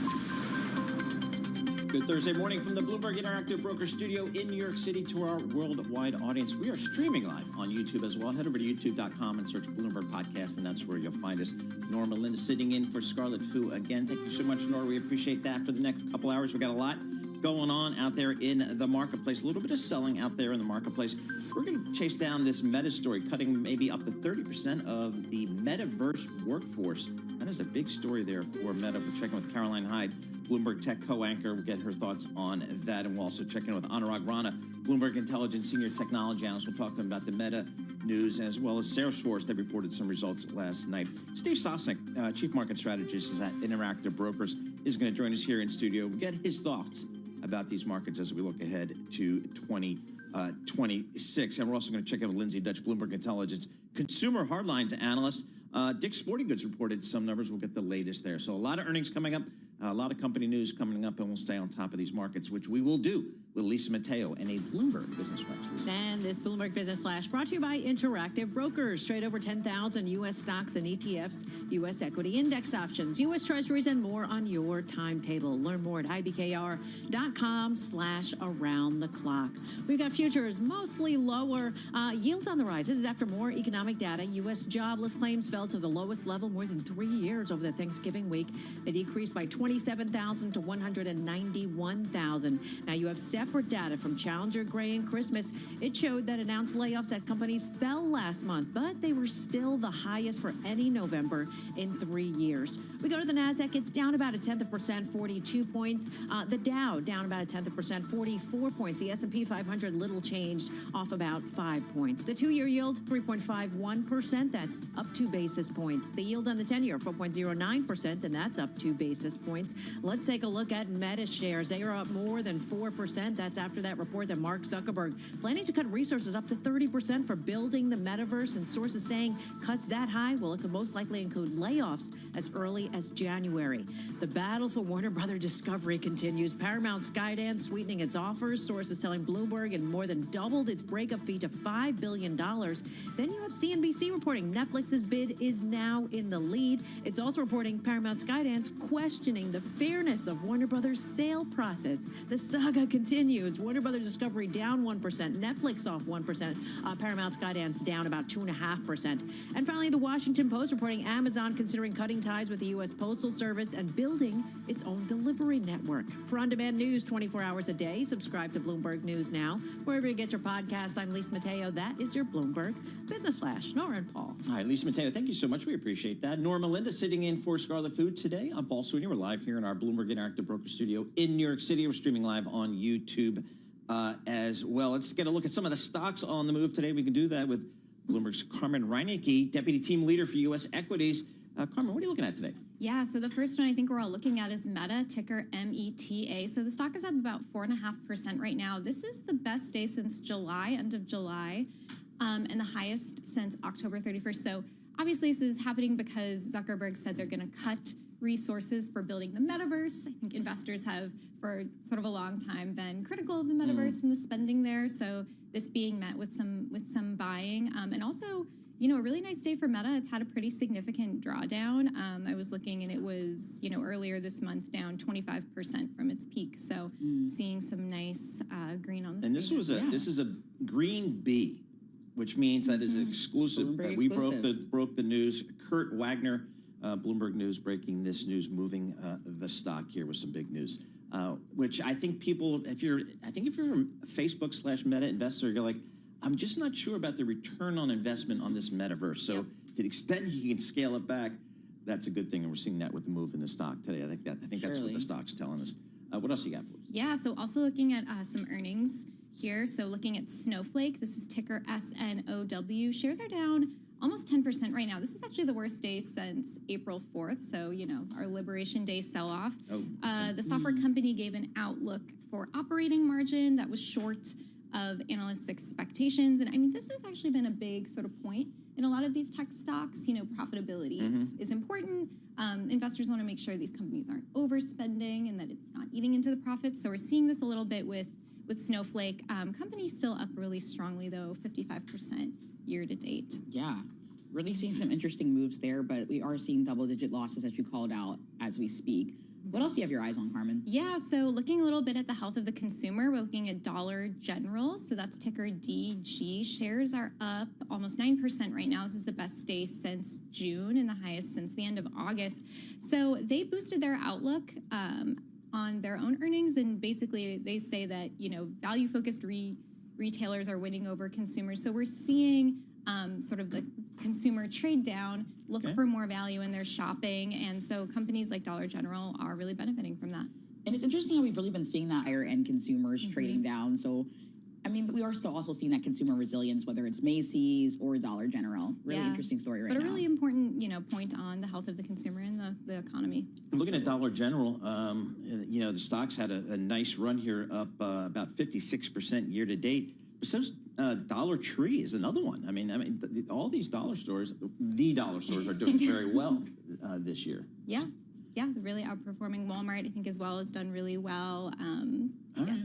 Very good. I mean, those stores are good. John Tucker, big fan of the dollar stores. He says they just got to clean up the stores, make them a little nicer, and he would spend more money. That's what John Tucker said? See, we're spending more money already, right? Because now it's above $1. It's been above $1 for a lot of those items there. Yeah, I think the average ticket item is closer to $2. Right. Something along those lines. All right, very good. Carmen Reinecke, thank you so much. We appreciate that. For more conversations like this, subscribe to our Stock Movers reports. Listen for 5-minute audio reports on the biggest winners and losers in the stock market. Subscribe to Stock Movers on Apple Podcasts, Spotify, or anywhere you listen. Again, one of the bigger, I think, stock news stories today, Kurt Wagner, Bloomberg News, breaking the story that the folks at Meta cutting back some of their spending on the metaverse in particular by as much as 30%, which is a big number. Because remember, folks, this company pivoted hard to the metaverse several years ago to the point where they changed their name from Facebook to Metaverse. This was a big pivot for Mark Zuckerberg, and now kind of dialing it back a little bit. So we want to get some more reporting on that. We turn to Caroline Hyde. She joins us here in studio, Bloomberg Tech co-anchor. So this is a kind of a big move, I think, for Mr. Zuckerberg, don't you, Caroline? It's a signal. And what's interesting about it is, as usual, as they think about the budget for 2026, they're going to make layoffs. They're going to cut about 10% across the entire business. Okay. That tends to be what happens at this time of year. But he gathered his top executives in his house in Hawaii to discuss, okay, where should most of the resources be coming from? Because remember, they're spending a ton on AI, and people have been worried about that. How can he offset that? Well, 30%. More cuts, therefore, going to this particular part of Reality Labs. Now, Reality Labs are still going to be making your Ray-Ban Meta glasses. They've seen real interest in the AI use in augmented reality. But virtual reality, we're not living in it yet. He really thought we'd all be doing our workouts there, we'd be working there, and it just hasn't caught on in the way that was expected. So, of course, pull out resources from there, reallocate them. And I do think that it's interesting, of course, they rebranded under this name. For now, it's becoming sort of a metaverse of AI and augmented reality rather than virtual reality right here, right now. So was Meta just too early? Are we not ready yet for a virtual reality? Or? I don't think we are. Okay. I mean, are you using it? I'm not. I mean, my husband loved he got the one of the original sort of Oculus versions of the headset. And yeah, he was doing workouts and then he sold it in a garage sale. Because I think, and it got to a point where it's like, what are the applications of this? I love the idea of when I'm working abroad and I need I need access to lots of screens, but I can't have just lots of screens. It was great to see how that could have been used. But I wasn't going to spend that many thousands on the piece of hardware. They've really got to understand the integration here. That's kind of why it's so interesting. It comes at that time where we also understand Alan Dye from Apple, one of the key interface design team leads, the person who's been behind the iPhone X, been behind the operating system, behind the applications of Apple. He's jumping ship to Meta. This is a huge coup. He's going to be thinking about the design of these things in the future. Well, you bring that up about the Apple thing. I seen that's not the first person we've seen leave the Apple AI story. What is going on there? Yeah, they've really been shedding people. In many ways, this is tied more back to Johnny Ive's departure back in 2019, and they lost a lot of their design prowess people then. This is also turning of the guard. A lot of these people have been at Apple for a very long time, and we're thinking about Tim Cook himself coming to an age where he might be retiring. Many are wondering how executives shift, but you're right, the real deluge, the real loss has been in the AI area, particularly in the large language model department, where they've just taken so many hits in terms of morale, because look, they might even be turning to Google for its large language model rather than building it in-house, and they've been recently losing out or sort of waving goodbye to Gian Andrea. That's the main lead of the AI. So is that part. the assumption that they're going to farm their AI out to Google, perhaps? And that's the perhaps. And I think, and we'll talk to Anurag Rana in just a moment. He'll say from a stock perspective, that's what investors kind of want. Yeah. I mean, why spend $1 gajillion to be just do what you do with search? And it's been self-limiting for Apple in many ways because they're all about safety on the phone. This is all about edge AI. It's not about, therefore, sending all your data into the cloud and doing enormous amounts of data analysis and therefore feeding it through large language models there. They want to be secure. That means you have to only be able to really do the compute on your own phone. That's very limiting at the moment. So you're just not getting the parameters that you need to have a really effective large language model. So therefore, maybe they do have to shift to a third party, at least while they get their ducks in a row. So how are we thinking about how Meta is scaling against a lot of its competitors right now as we think about this AI race? Well, isn't it interesting? It all dovetails together in the same way of, for many, Meta is showing that it's putting AI first. And we understand the impact because everyone loves these Ray-Ban Meta glasses. They've been selling very well. We've seen that people have really seen the revenue streams galvanize the advertising offering, the marketeers loving how they've used generative AI within the product. We're all getting fed better content, more specific to us. That's going to be the help of generative AI. But are we really downloading Meta AI's own individual AI app? I haven't. I'm using it more in WhatsApp. But then we've also got the EU worrying about how they're fending off competition in WhatsApp because they're saying, look, ChatGPT, even though you can put your ChatGPT within your Meta WhatsApp at the moment, making it too difficult. They don't really want that want it straining there. their own APIs. Yeah, they don't want to be basically marketing OpenAI's ChatGPT. They don't want to be marketing Copilot for Microsoft. They want you to use Meta AI. Yep. So I think they've still got to show that they're the place that you're going to use large language models. They're the place you're going to come for a chatbot. And I think more broadly, they're the place that all of this ends up working from a capital expenditure perspective. So I think for many over at BI, they love the idea that they're going to maybe use Google's TPUs because that's a cost saving. Yep, absolutely. Caroline Hyde, thank you so much for joining us. Caroline Hyde, BTech co-anchor along with Ed Ludlow, Bloomberg News. They are on top of everything happening out there in the world of technology in Silicon Valley. We appreciate getting a few minutes of Caroline's time here. S&P, I'm calling it unched on the day. That's for Lisa Abramowitz, unched. This is Bloomberg. Good morning.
Bloomberg Interactive Broker Studio. I'm Lisa Mateo. Right now, we have a mixed look on the screen, but stocks, we start with the NASDAQ. It's little change down about 19 points. We have the Dow. It's little change up about 18 points. And the S&P 500, it is down about a point. We go to the yield space. The 2-year, 3.52%. That's up 3 basis points. The yield on the 10-year, 4.09%. And that's up about 3 basis points. Checking in with commodities, we have spot gold, little change at $4,204 an ounce. We go to Brent crude, $62 a barrel. barrel. That's up about 0.1%. The Bloomberg Dollar Spot Index, little change. And the Japanese yen strengthening by about 0.3% at 154.78 against the dollar. We have discount retailers in focus. Shoppers look for deals. We have Dollar General. They raised their full-year outlook. Their shares are up more than 10%. Five Below raises profit outlook for the third time since its fiscal year. The shares were higher. Now they've kind of taken a downturn. They're down about 1%. And shares of big box retailer Costco down 3%. Its November sales missed estimates. And the competition heating them up among food sellers. Consumers stretching their budgets. Kroger lowered the top end of its full-year sales forecast. Its shares are down more than 6%. Checking back in with shares of Meta on reported plans to cut back on metaverse spending. Their shares up more than 4%. For on-demand news 24 hours a day, subscribe to Bloomberg News Now. Wherever you get your podcasts, I'm Lisa Mateo. That is your Bloomberg Business Flash. Nora and Paul. All right, Lisa, thank you so much. We appreciate that. Norma Linda sitting in for Scarlet Food today. I believe Scarlet will be back tomorrow, and that's a good thing. I'm Paul Sweeney. We're live here in our Bloomberg Interactive Broker Studio, and we're streaming live on YouTube as well. I tell you, a big piece of news coming out of the tech space is Meta, stepping back a little bit from their investments in the metaverse. And as Lisa Mateo was just reporting, that's pushing the stock up 4% today, which is a pretty big move here. The stock's only up about 13% year to date. Let's check in with Anurag Rana. We'll talk about a lot of tech issues out there. Anurag Rana is Senior Technology Analyst for Bloomberg Intelligence out there in Chicago. Anurag, what do you make of this announcement or this report from Bloomberg News? Kurt Wagner's reporting that Meta may cut back investments on its metaverse by as much as 30%. What do you make of that? See, when you have to invest billions in the AI side of it, you got to find that money somewhere. I know they have good cash flow, but right now everything is going towards building your AI infrastructure. So I think it makes sense for them to cut in other regions or areas to fund this particular project. It seems as though investors are clearly celebrating this. I mean, we're seeing it up more than 3.8% right now, and earlier a lot higher. What do you think about next steps from here? I mean, clearly they're trying to redistribute their funds into AI development. What are investors looking for from that? So the same way they were looking at, metaverse a few years ago, they want to see an ROI. They will ask, the management team as to, you're investing all these billions to create new data center, super intelligence team. What do I have to see in the terms of the return on the core business? And I think that those questions are not just for Meta, but the entire ecosystem as to what is the net effect addition to your revenue or reduction to your expenses down the road. And I think that is not going to end anytime soon. All right, so I don't know. I think most shareholders are like, I don't really get the whole metaverse thing. So to the extent you can scale back investment there and put it anywhere else, that's probably a good thing. Anurag, we also had Salesforce reporting results. Talk to us about that name, because that name's been under pressure. I think maybe potential threats from AI in general. Yeah, the results did come in, almost in line with how we were looking at it in terms of that the core business is still struggling. But when it comes to some of their AI products, that has started to do well. They've gained momentum. But when you look at somebody like a Salesforce, when you have a revenue base of $41 billion, it takes a lot to move the needle. So even though these products are very small and, growing triple digits, but they are not, right there in order to take down what is happening on the core business, which is a decline in seat growth or the less addition of seats because of macro IT spending. And that is probably going to be the story, at least for the near term. So it seems as though analysts are still generally positive in terms of AI adoption trends when we think about this company, though. Yes, absolutely. And that's, one of the things we saw really good numbers on both the data cloud side of it and also the agent force. But when you look at the stock reaction last night, it was up 5-6%. And finally, when you really scrape the numbers and see that their commercial remaining performance obligations, which is the order book for next quarter, which they expect to grow about 13% in constant currency, 4 percentage point of that is Informatica. So when you strip that out, you will see that particular backlog number goes from 11% this quarter to, let's say, 9 or 10%. So the core is still declining, or the core is still under pressure. So the stock down 27% year to date, Anurag, does that reflect the fact that it's just IT budgets are tight, or that AI poses an existential threat to certain providers like a Salesforce? I don't think that's the case, because it's going to be very difficult for an established Fortune 2000 company to get rid of their core system of record, whether that's an HR, sales, customer service, and just deploy a model in there. At least we are not there yet. Maybe, 5 years down the road, we may see a scenario like this, but that's not really why Salesforce is struggling. It is basically they are the largest provider of sales automation tool and customer service tool to Fortune 2000 companies. It's those companies that are not hiring at that same rate that they used to, because outside of AI and AI infrastructure, everything else is still weak at this point. All right, Anurag, good stuff. As always, Anurag Rana, he is our senior technology analyst, Bloomberg Intelligence from the burgeoning tech hub of Chicago, Illinois. We appreciate getting a few minutes of your time. Get back to these markets here. A little bit of a just red on the screen here. Nothing really to write home about. Markets are pretty stable here. Well, we got an S&P up 15, 16% year to date. The NASDAQ's up 21% year to date. It's time to start looking at 2026. What do you do there? Steve Sosnick joins us. He's a chief strategist for Interactive Brokers, joining us live here in our Bloomberg Interactive studio. We appreciate that. So, Steve, I guess we'll take a victory lap. Good, solid double-digit returns in the equity markets, even in the bond market, high single-digit returns. Now what do we do? In my mind, Paul, I think it's time for a little introspection, shall we say. Okay. I think a lot of it has to do with what inning do you think we're in? And I know, Dan Ives thinks we're in 1995 inning and 96 inning. I'm thinking we're closer to 98, 99 in it, 99 experience, which is not to say we fall off a cliff, but a couple of things happen that I just can't get out of my mind. Number one, it's the second year of the presidential cycle. I'm not a believer in seasonality, presidential cycles dominating all, but the last two bad markets we had were 2022 and 2018. Yep. Not a coincidence.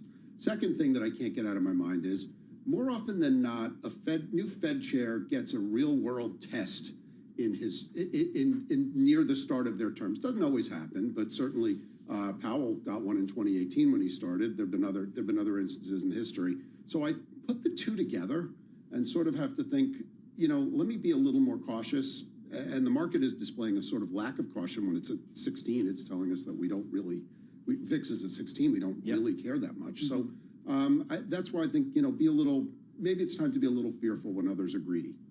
For the last couple of years, we've really been seeing so much of the investor base pouring a lot of their money into tech. We're seeing that pouring, growing as like the best performing sector when we think about the market, really. What other sectors should we be looking at, though? What are people underappreciating as we head into next year? Everything else, Nora, to a certain extent. I mean, I think, to me, where I'm sort of going is, if we're in this K-shaped economy and we're in this sort of a Main Street versus Wall Street type of situation, I do think it's good to go with staples and the sort of things that people just generally need. I would love to say Walmart, Costco, that kind of stuff, but these are not cheap stocks. No. And so that's tricky there. But the reason they're expensive is because they offer such a value proposition. So I think where you can find stuff that's giving you modest growth, paying for its solid dividends, I think that's the sort of stuff that provides ballast to a portfolio, whether that's financials, whether that's, I was going to say utilities, but they're not necessarily a defensive sector anymore either. Yeah, so they're kind of an AI. Exactly. We've had really good third quarter earnings, low double digits, good second quarter earnings. Is the earnings environment out there strong enough to support this market? I hope so. Yeah. I think right now it's still in a good situation. I guess the question for me comes sort of mid next year when the tariffs become sort of unavoidable. I think right now a lot of them are not getting passed on, despite Costco pretty much said so in a lawsuit that they're the ones paying the tariffs. At some point, if that pressures margins with a lot of companies, they're going to be forced to pass them on. That can have a negative effect, and so that's the thing I'm watching for. I think in general the economy is still going along. I hate betting against American corporate management because they always manage to pull a rabbit out of the hat. Yep. But it's how they do so. Is now the time for small and mid caps? Mid caps, maybe. Small. I have trouble with the small caps, and my reasoning is they tend to do well either in very frothy markets or really low interest rate environments, because the problem is the good small caps have been bought by private equity. And, another one of your guests said literally what I was about to say to answer this question today. And the majority of the Russell 2000 doesn't make money. Yep. And I have a real hard time investing in a broad-based index where the participants don't make money. And again, that's partly negative selection because the good small companies get bought either by bigger companies or by private equity, and so they're underrepresented in this index. So I don't love it that way. Mid cap, yes, there are going to be some values in mid cap. Size matters in this market right now, but not exclusively. Next Wednesday, we're going to hear from the Fed. The market's baking in a 25 basis point rate cut. So I guess the market's going to be focusing on kind of what Fed Chairman Jay Powell says about going forward. How important is a easing Fed to this market here? I think it's a requirement at this point. We see how the markets reacted over the past, since the past Fed cycle. It's not a coincidence that the last high in the S&P 500 was the date of the last FOMC meeting, when Chairman Powell threw some cold water on the idea of, I think what the market's consensus was just for this path of never-ending rate cuts. Well, hold your horses is what he said. And we actually we kind of hit our lows in November around the time that the Fed cut probability was around 20, 25, 30%. So we've been trading off of this, whether that's algorithms or whether that's people, probably some of each. But it's certainly been the determinant. And so I think if you take Fed cut probabilities down, it will have a negative effect on the market. If you keep them up, it will continue to keep the market going. What opportunities are you seeing right now in fixed income? I'm personally a believer in, I like the sort of short to mid portion of the curve. I think that, 2s, 3s, the market, they're telling you that there's, that there, at least the bias will be toward not hiking. The question will be, if there are cuts and if the Fed, I think that one of the risks surrounding the new Fed chair, presumably it's Kevin Hassett, but presumably whoever the new Fed chair is going to be copacetic with the idea of cutting rates, kind of almost regardless of how much they're needed. It is one of the risks. And so if you have a Fed that is prioritizing the labor market portion of the dual mandate at the expense of inflation, I think that raises the risks of a steeper yield curve. And you can see that sort of the 5-10 portion of the curve is quite steep. So I think 2 to 5s, there's pretty good, you're not going to go wrong. I think beyond that, you start to run into some risks about inflation. Steve, thank you so much. Appreciate you coming in here. Steve Soshnick, he's the chief strategist for Interactive Brokers. We appreciate him coming in here today. Looking at the markets again, really pretty much unched on the day. S&P really no change. The Dow's up 20 points. And the NASDAQ's pretty much unchanged, so we'll leave it at that. 10-year Treasury yields pretty steady here, up a couple of basis points, 4.09%. Bitcoin lower. This is Bloomberg.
markets, headlines, and breaking news 24 hours a day at Bloomberg.com, Bloomberg Television, and the Bloomberg Business app. This is a Bloomberg Business Flash.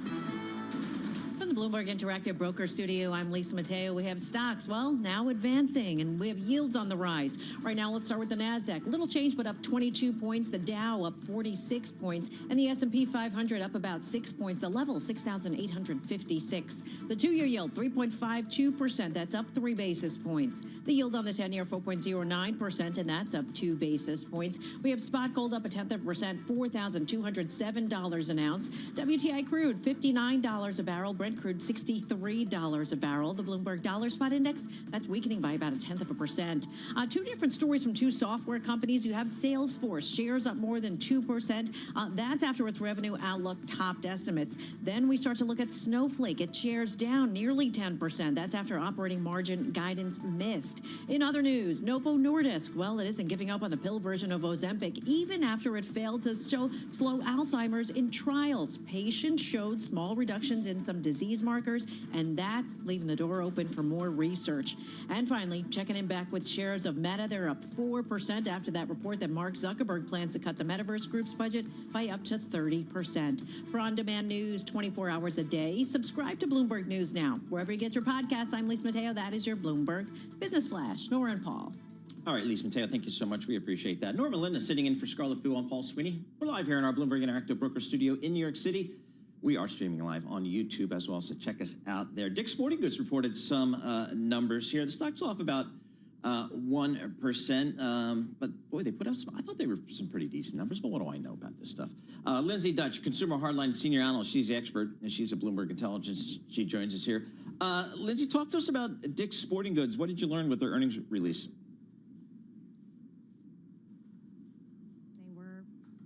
I think that there's, continued strength in the legacy business, and sometimes that's being overshadowed by their Foot Locker acquisition, which closed in early September.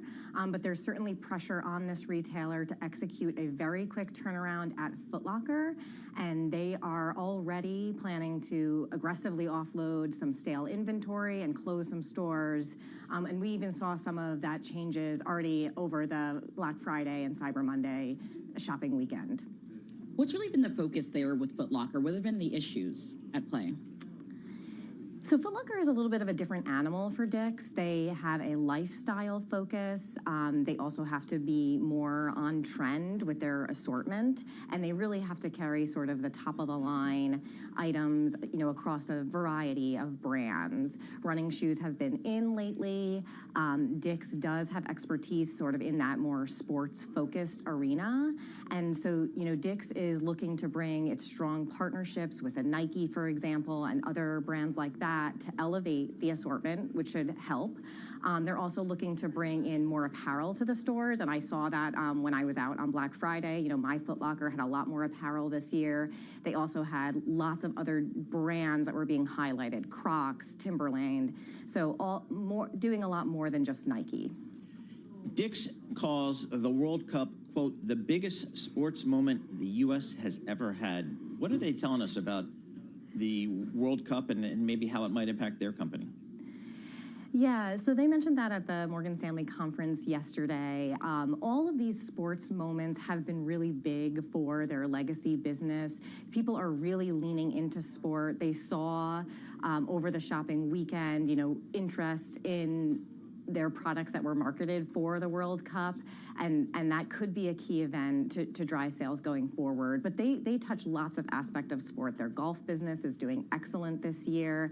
They also do very well in just team sports when you think about getting your NFL gear for your favorite teams and things like that. They're really seeing success across the board, but those big events just give them an opportunity to advertise and bring people into their store. Who are their main competitors right now? Who do you see within this landscape? Yeah, so that's a very difficult question, given that I think that they've done a really good job sort of breaking out of lifestyle and really focused on athletes. And that's what makes them different than a Foot Locker, than a JD Sport. I think one of their closer competitors could be Academy Sports and Outdoors. They're much smaller in size, but that retailer, Academy, you know, it does compete with Dick's and is looking to more focus on athlete and bringing sort of that athletic assortment to their customer as well. Lindsay, what is Dick's telling you? What are some of the other consumer hardlines companies telling you about the consumer right now? So Dick's is also unique in that they typically cater to a higher income consumer. So, you know, they have seen resilient demand. They have seen both ticket and transactions continue to rise, which is rather unique. A lot of other retailers are only seeing the transaction front rather than the ticket front. So it tells me that the demand from that higher income consumer, you know, is steady to strong. We do also see that demand for new product that's being rolled out, people are willing to pay a high price point for that. We also see that in footwear, right? Like On has a very high price point. They haven't discounted. Dick's is also not discounting on those premium products. And so that consumer is willing to splurge on those items. There is a little bit more pressure on the lower income consumer this year. I think that affects Foot Locker a little bit more. But the way Dick's is approaching sort of the turnaround and offering greater discounts, it might be an opportunity, you know, to continue to cater to that customer this holiday season. How are you thinking about the discretionary space? I mean, I know Ulta is reporting after the bell today. I assume maybe the beauty space, can we call it discretionary? Some people might call it essential.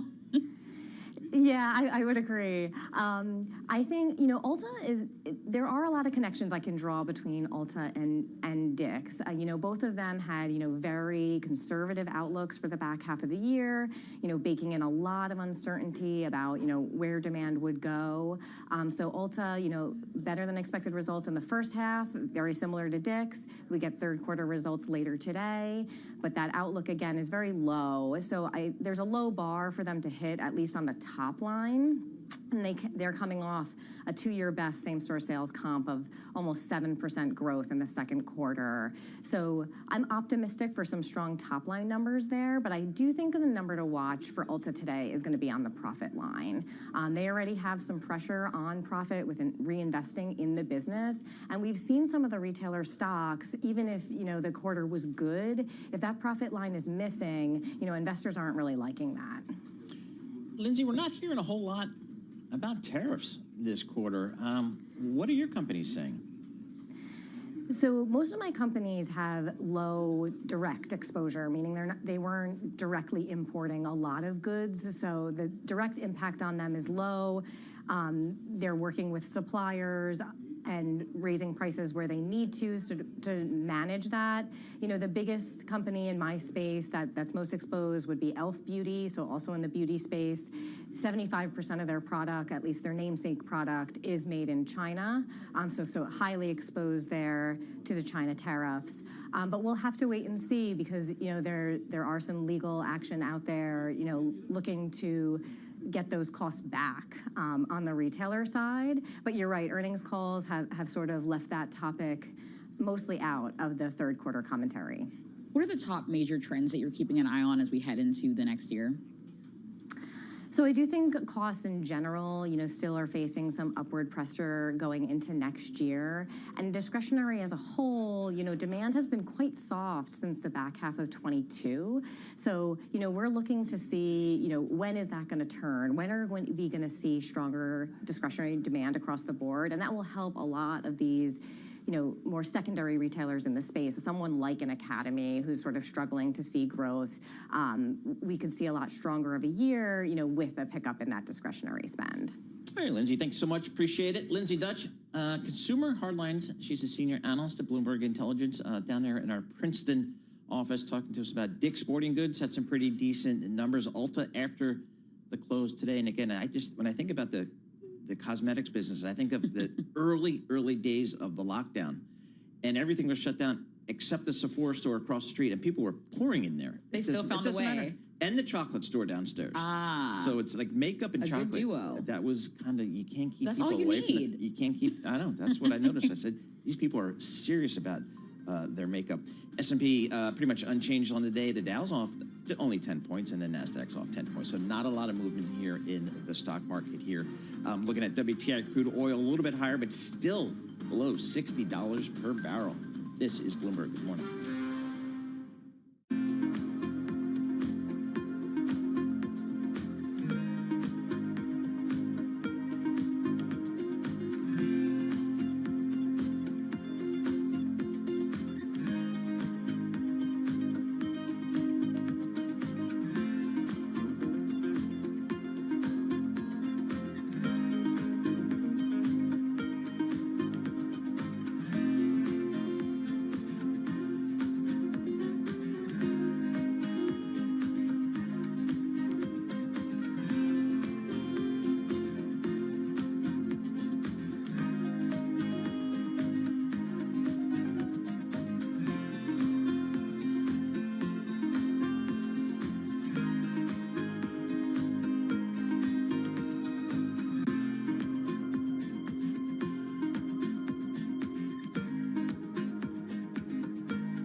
You're listening to Bloomberg Intelligence with Scarlett Fu and Paul Sweeney on Bloomberg Radio.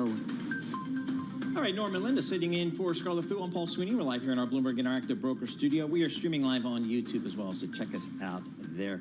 I tell you, in the healthcare space, it's been all about the obesity drugs, it seems like. Absolutely. And it's just overtaken the entire space. If you've got a good play, maybe your stock works. If you don't have a good play, maybe your stock doesn't work. I mean, I don't know if it's that binary, but that's kind of how it seems to me. Michael Shaw joins us here. He's a senior pharma biotech analyst with Bloomberg Intelligence. He's based in London. And Mikey, thanks so much for joining us, bud. Talk to us about 2026 and the obesity market. Where do we go from here? What are the big mileposts for this market? Yeah, thanks a lot. Thanks for having me. So it's going to be another busy year in terms of news flow. I mean, next year we'll see GLP-1 prices come down. So they're coming down 25 to 35% kind of lower than kind of what we were previously modeling. So, you know, we see a hit of about $2 to $3 billion for Novo and Lilly combined in 26. Over time, I think those lower prices will be offset by volume. So the expanded Medicare coverage that already unlocks, 10 million or so newly eligible patients by our calculations. And then you've also got the Medicare opt-in, which is going to be on a state-by-state basis. So, at the moment, based on 11 states, assuming California drops out in early 26, that's a target population there of 8 million. If all the states were to opt in, which I know is unlikely, that would probably go up to about 45 million patients. Low penetration still in the market. So our scenario for 26 basically calls for 6% penetration in the US, $26.4 billion in GLP-1 sales in the US alone, 39.4 globally, and Lilly has about 60% share of that market next year. That's a 500 basis point increase versus 25, and that's come at Novo's expense.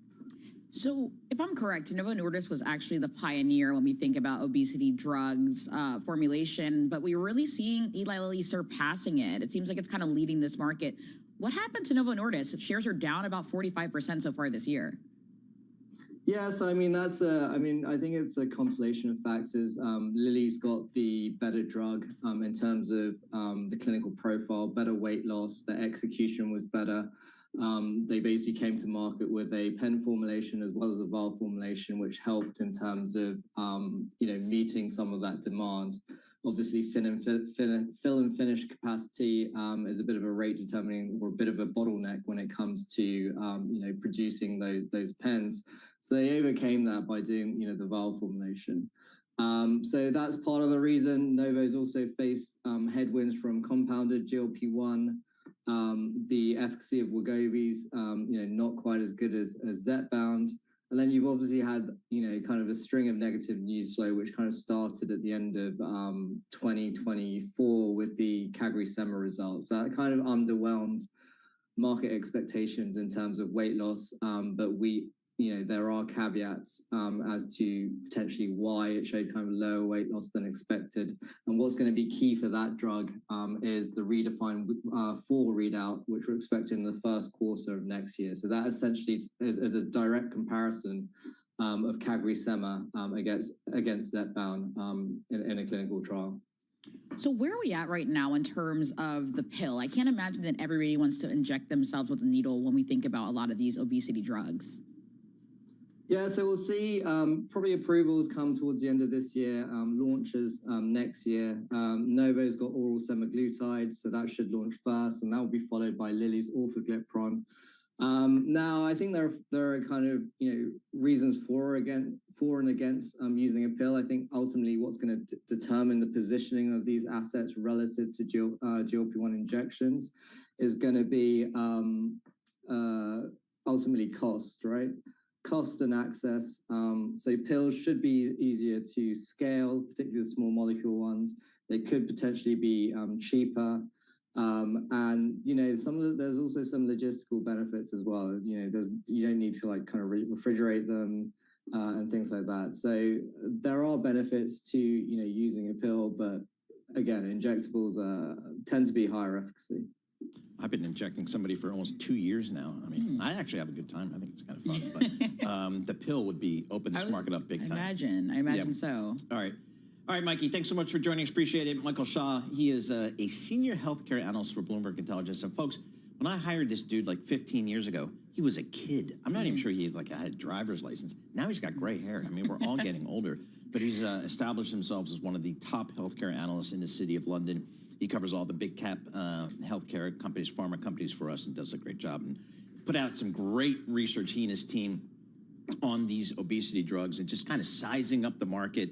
Again, it looks like obesity sales hit $39 billion in 2026. It's just extraordinary. And, the next one, I think, is for hair treatment, hair restore. And that's the next big thing, I think, on the consumer front coming down the marketplace. I don't know.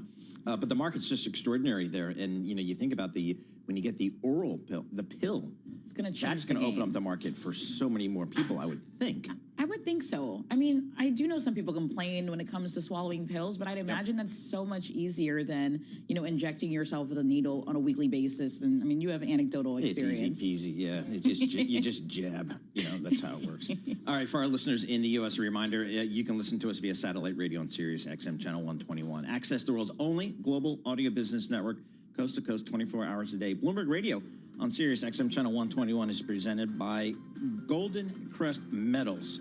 Stay tuned for the latest market news and industry research. The next hour of Bloomberg Intelligence starts in moments. S&P unchanged. The Dow unchanged. NASDAQ down 20 points. This is Bloomberg. Good morning.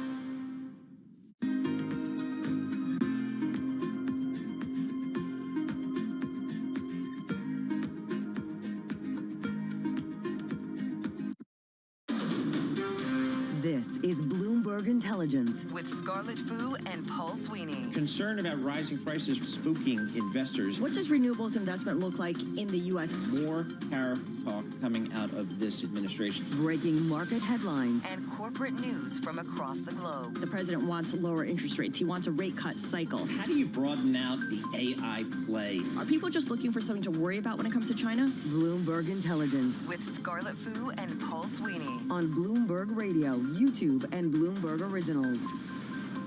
All right, here we are. Norma Linda sitting in for Scarlett Fu and Paul Sweeney. We're live here in our Bloomberg Interactive Broker Studio. We're streaming live on YouTube as well. Coming up in the next hour, Bloomberg Intelligence.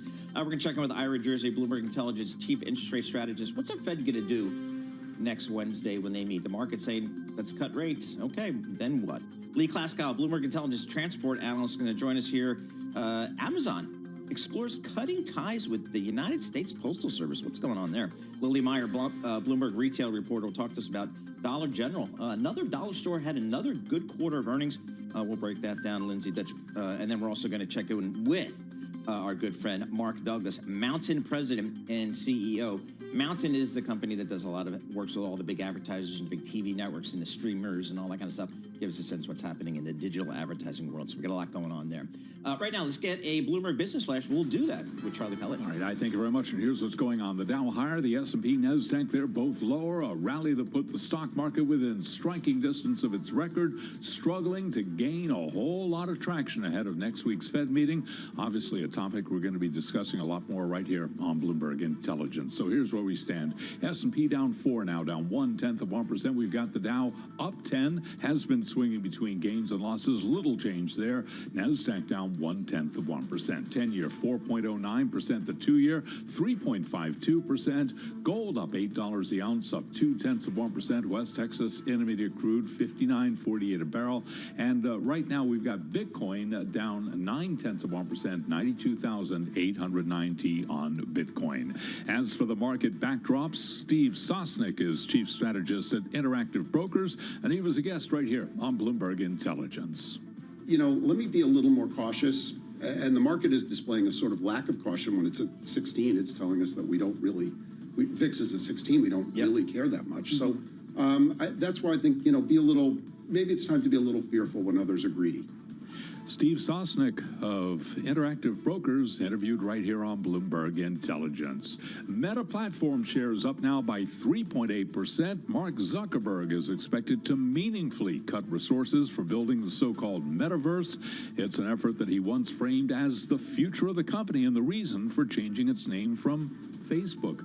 Again, Meta platforms up now by 3.8%. For on-demand news 24 hours a day, subscribe to Bloomberg News Now wherever you get your podcast. I'm Charlie Pellet. That is a Bloomberg Business Flash. All right, Charlie Pellet, thank you so much. We appreciate that. As Charlie was saying, got mixed tape out there. Let's take a look at some of the stocks on the move today. We can do that. I'm Paul Sweeney alongside Norma Linden. We're joined by Bloomberg's Vildana Heinrich. She's cross-asset reporter and team leader as of July for Bloomberg News. Vildana, thank you so much for joining us. What are you looking at today? Yeah, thanks so much for having me. I'm looking, as Charlie was, at shares of Meta Platforms. That's ticker META, a ticker they actually got from an ETF company. Fun fact. Really? Because we all remember during the pandemic when they changed their ticker, there was this big project to start focusing on the metaverse, and now we have shares rising as much as 5.7. I worked on the IPO, and we part of the team that came up with the FB. How about that? FB was good. FB was then good. They changed the revamp. Yes. But shares are up today following a Bloomberg report that the company is expected to meaningfully cut resources for building the so-called metaverse, an effort that Mark Zuckerberg once framed as the future of the company. And as Charlie said, the reason for changing its name. Yes, I don't get it. I mean, I think it's if shareholders are saying, yeah, spend the money anywhere else but the metaverse, I think. Yeah, I feel like if people were kind of thinking it was catchy, the 4-letter name META, but it seems as though with the metaverse not really working out, it starts to make you wonder. When's the last time anybody has talked about the metaverse? 2021, I think. 99.9% of your cash flow, actually more than 100% of your cash flow comes from Facebook. Okay, Five Below. Five Below, that's ticker FIVE. Shares up as much as 3.5% today, but flat right now as we're talking. And the company did raise its profit outlook for the third time in the fiscal year, lifted by demand for budget-friendly goods. And so we know this is happening as U.S. consumer sentiment is sort of waning amid high prices and a weaker labor market. The company sees comp sales rising about 9.4% to 10.1% in the fiscal year, and that's up from what it was previously saying would be about 5 to 7%. So adjusted earnings per share now forecast to be higher than the previous guidance as well. And so this is really interesting to me because, you know, it's interesting to see where consumers are actually flocking to what types of products they're buying. We also have at the same time today a peer, a Five Below peer, Dollar Tree, ticker DLTR, also reporting better than expected results and raising its outlook in its report this week, signaling that discount retailers are seeing a rise in spending from really stretched consumers. Yeah, you're seeing everybody trading down, everyone looking for some sort of budget. So we are seeing shares of Five Below, ticker FIVE, up about 56% so far this year. So some really strong gains there. You're also looking at shares of Kroger, right? That company shares are only up about 1% so far this year, really lagging the broader market. That's ticker KR. Shares down as much as 8% today after it lowered the top end of its full year sales forecast. And that, to analysts, is suggesting that competition is intensifying among food sellers. For those discerning consumers, we were just talking about Kroger is the nation's largest supermarket operator, and it now sees comp sales growing between 2.8% to 3% minus fuel versus previous guidance of 2.7% to 3.4% increase. So again, going back to that consumer picture, what consumers are going toward, where they're shopping and how they're spending their dollars and cents. Do we even have some Krogers up north here? I mean, I know we had a ton in Virginia, but have you guys been to a Kroger? No, I don't think they're around here. Not Probably up here, not. but I'm waiting for a Wegmans to open up closer to my that home. would be good. No, that would be Wegmans good. that is Love a sight Wegmans to behold, subs. man. Absolutely. They know what they're doing. I mean, you go in there and you're just blown away. Yes. And there's so many people helping you.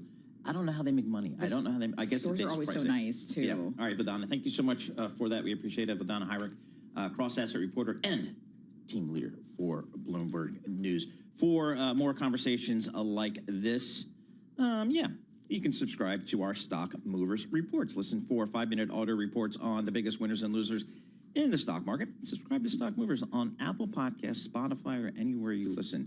Darkening the door.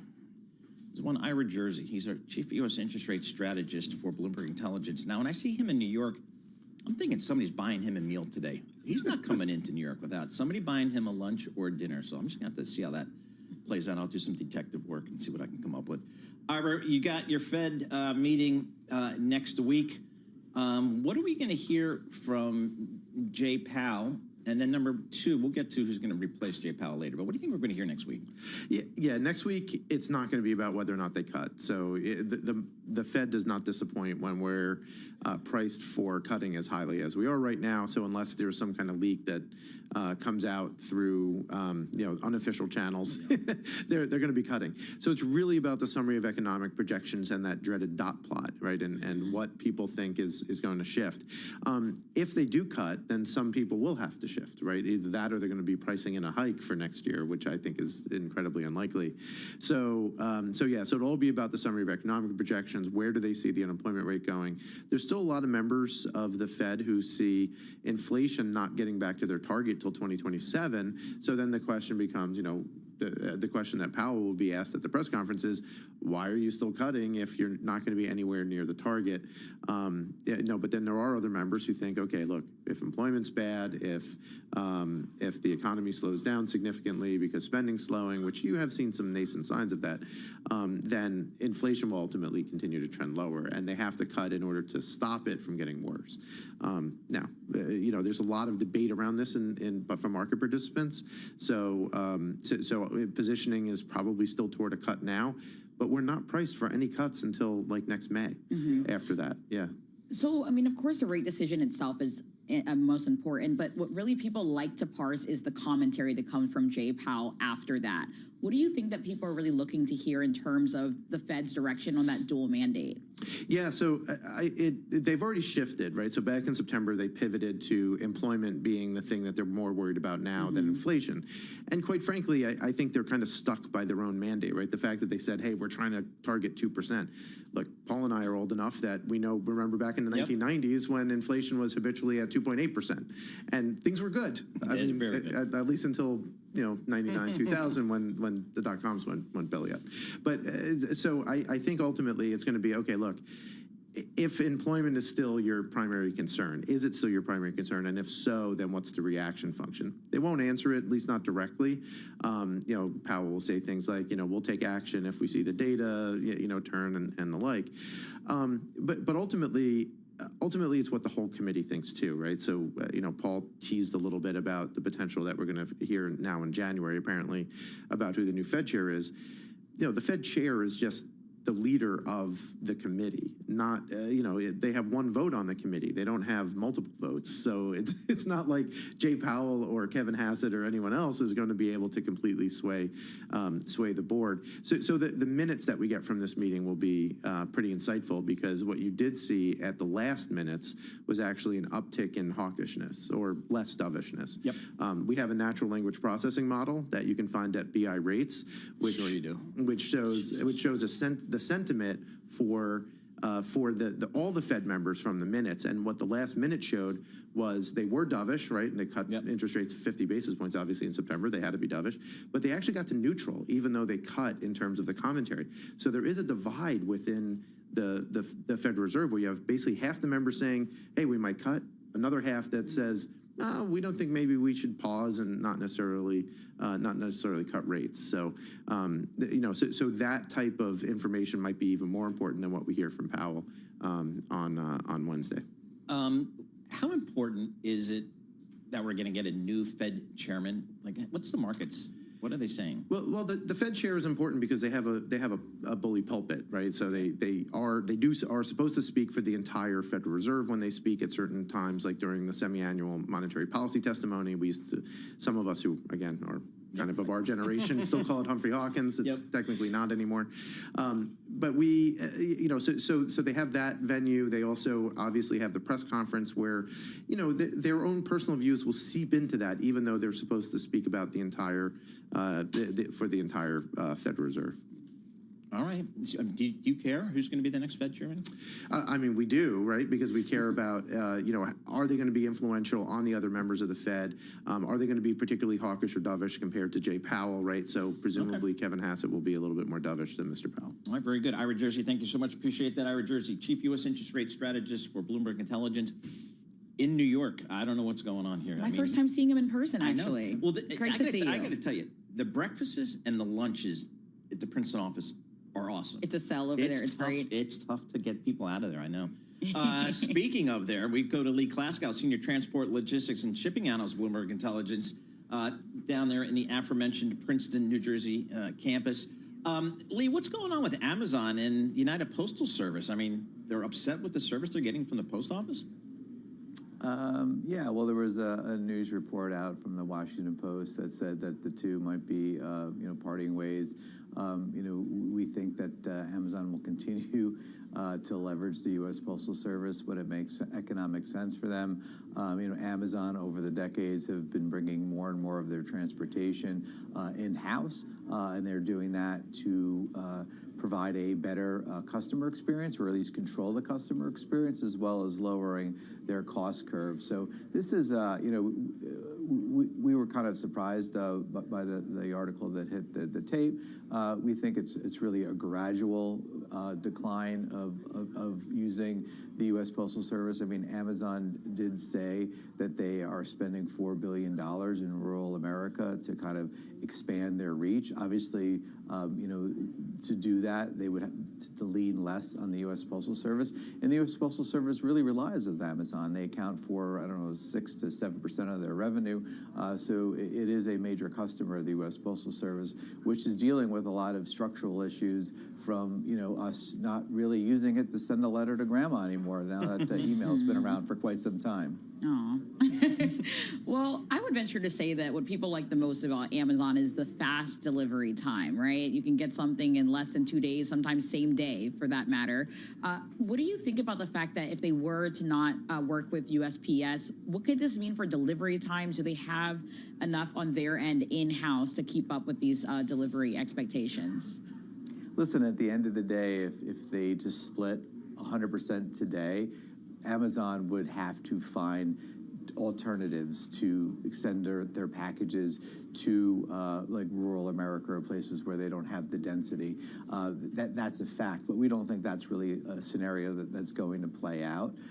Amazon, as you probably know, they use these independent contractors, which are called DSPs, to deliver your packages, and they're not employees of the company, but they're little, I guess, owner-operators that provide the delivery service in your neighborhood. So they would have to rely on other people, whether it would be other gig economies that they could use, like Uber, or they could also use the FedExes and the UPSs of the world. But FedEx and UPSs of the world have been moving away from Amazon as well, and that's really driven because their Amazon business tended to be lower margin business than others that they could go after more attractive markets like the small and medium-sized shippers. Lee, I think one of the biggest news items coming out of your world of transportation and logistics in 2025 was the proposed merger of Norfolk Southern and Union Pacific. Any update there on how that's going to play out? I guess it's just going to be a huge, long regulatory review. Is that the case? Yeah, UP actually just announced, I believe yesterday or the day before, that they're going to delay their filing with STB by a couple of weeks. That's just really a paperwork issue more than anything else. Yes, it will take some time. We don't expect to get an answer from the STB until early 2027. We think that there is a huge regulatory hurdle that UP and Norfolk Southern have to prove that this deal is in the public interest and it will enhance competition. Those are two things that are very difficult. While there's plenty of folks that are for the deal, there's just as many that are against it. And so, the lobbying machines are really in full force right now, and it should make for a very interesting 2026. I tell you what, the lawyers are going to get paid big time here because they're going to be in front of the Surface Transportation Board for at least a year and charge them by the hour, those folks do. Lee Klaskow, Senior Transport, Logistics, and Shipping Analyst for Bloomberg Intelligence. If a piece of freight moves, Lee knows about it. He covers all the truckers, all the rails, all the air freight stuff, the transoceanic shippers, all that stuff. So when stuff moves around the globe, we turn to Lee Klaskow because he is the expert in all that stuff. And I don't know, I see a ton of packages everywhere still. I mean, people are still going nuts. So that's going to be, and they say, the pandemic brought forward by maybe 5-6 years the share of e-commerce versus bricks and mortar. People were just ordering everything. Dropped at our doors. Exactly right, and they're staying there. S&P 500 down 3, the Dow up 10, the NASDAQ down 29. Coming up, we're going to have some more thoughtful conversation coming up. This is Bloomberg. Good morning.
markets, headlines, and breaking news 24 hours a day at Bloomberg.com, Bloomberg Television, and the Bloomberg Business app. This is a Bloomberg Business Flash.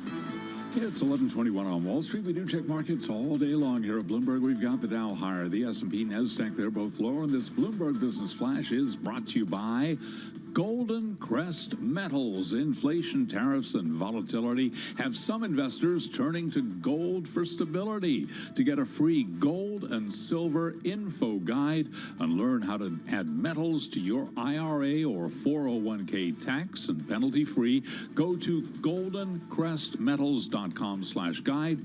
goldencrestmetals.com/guide.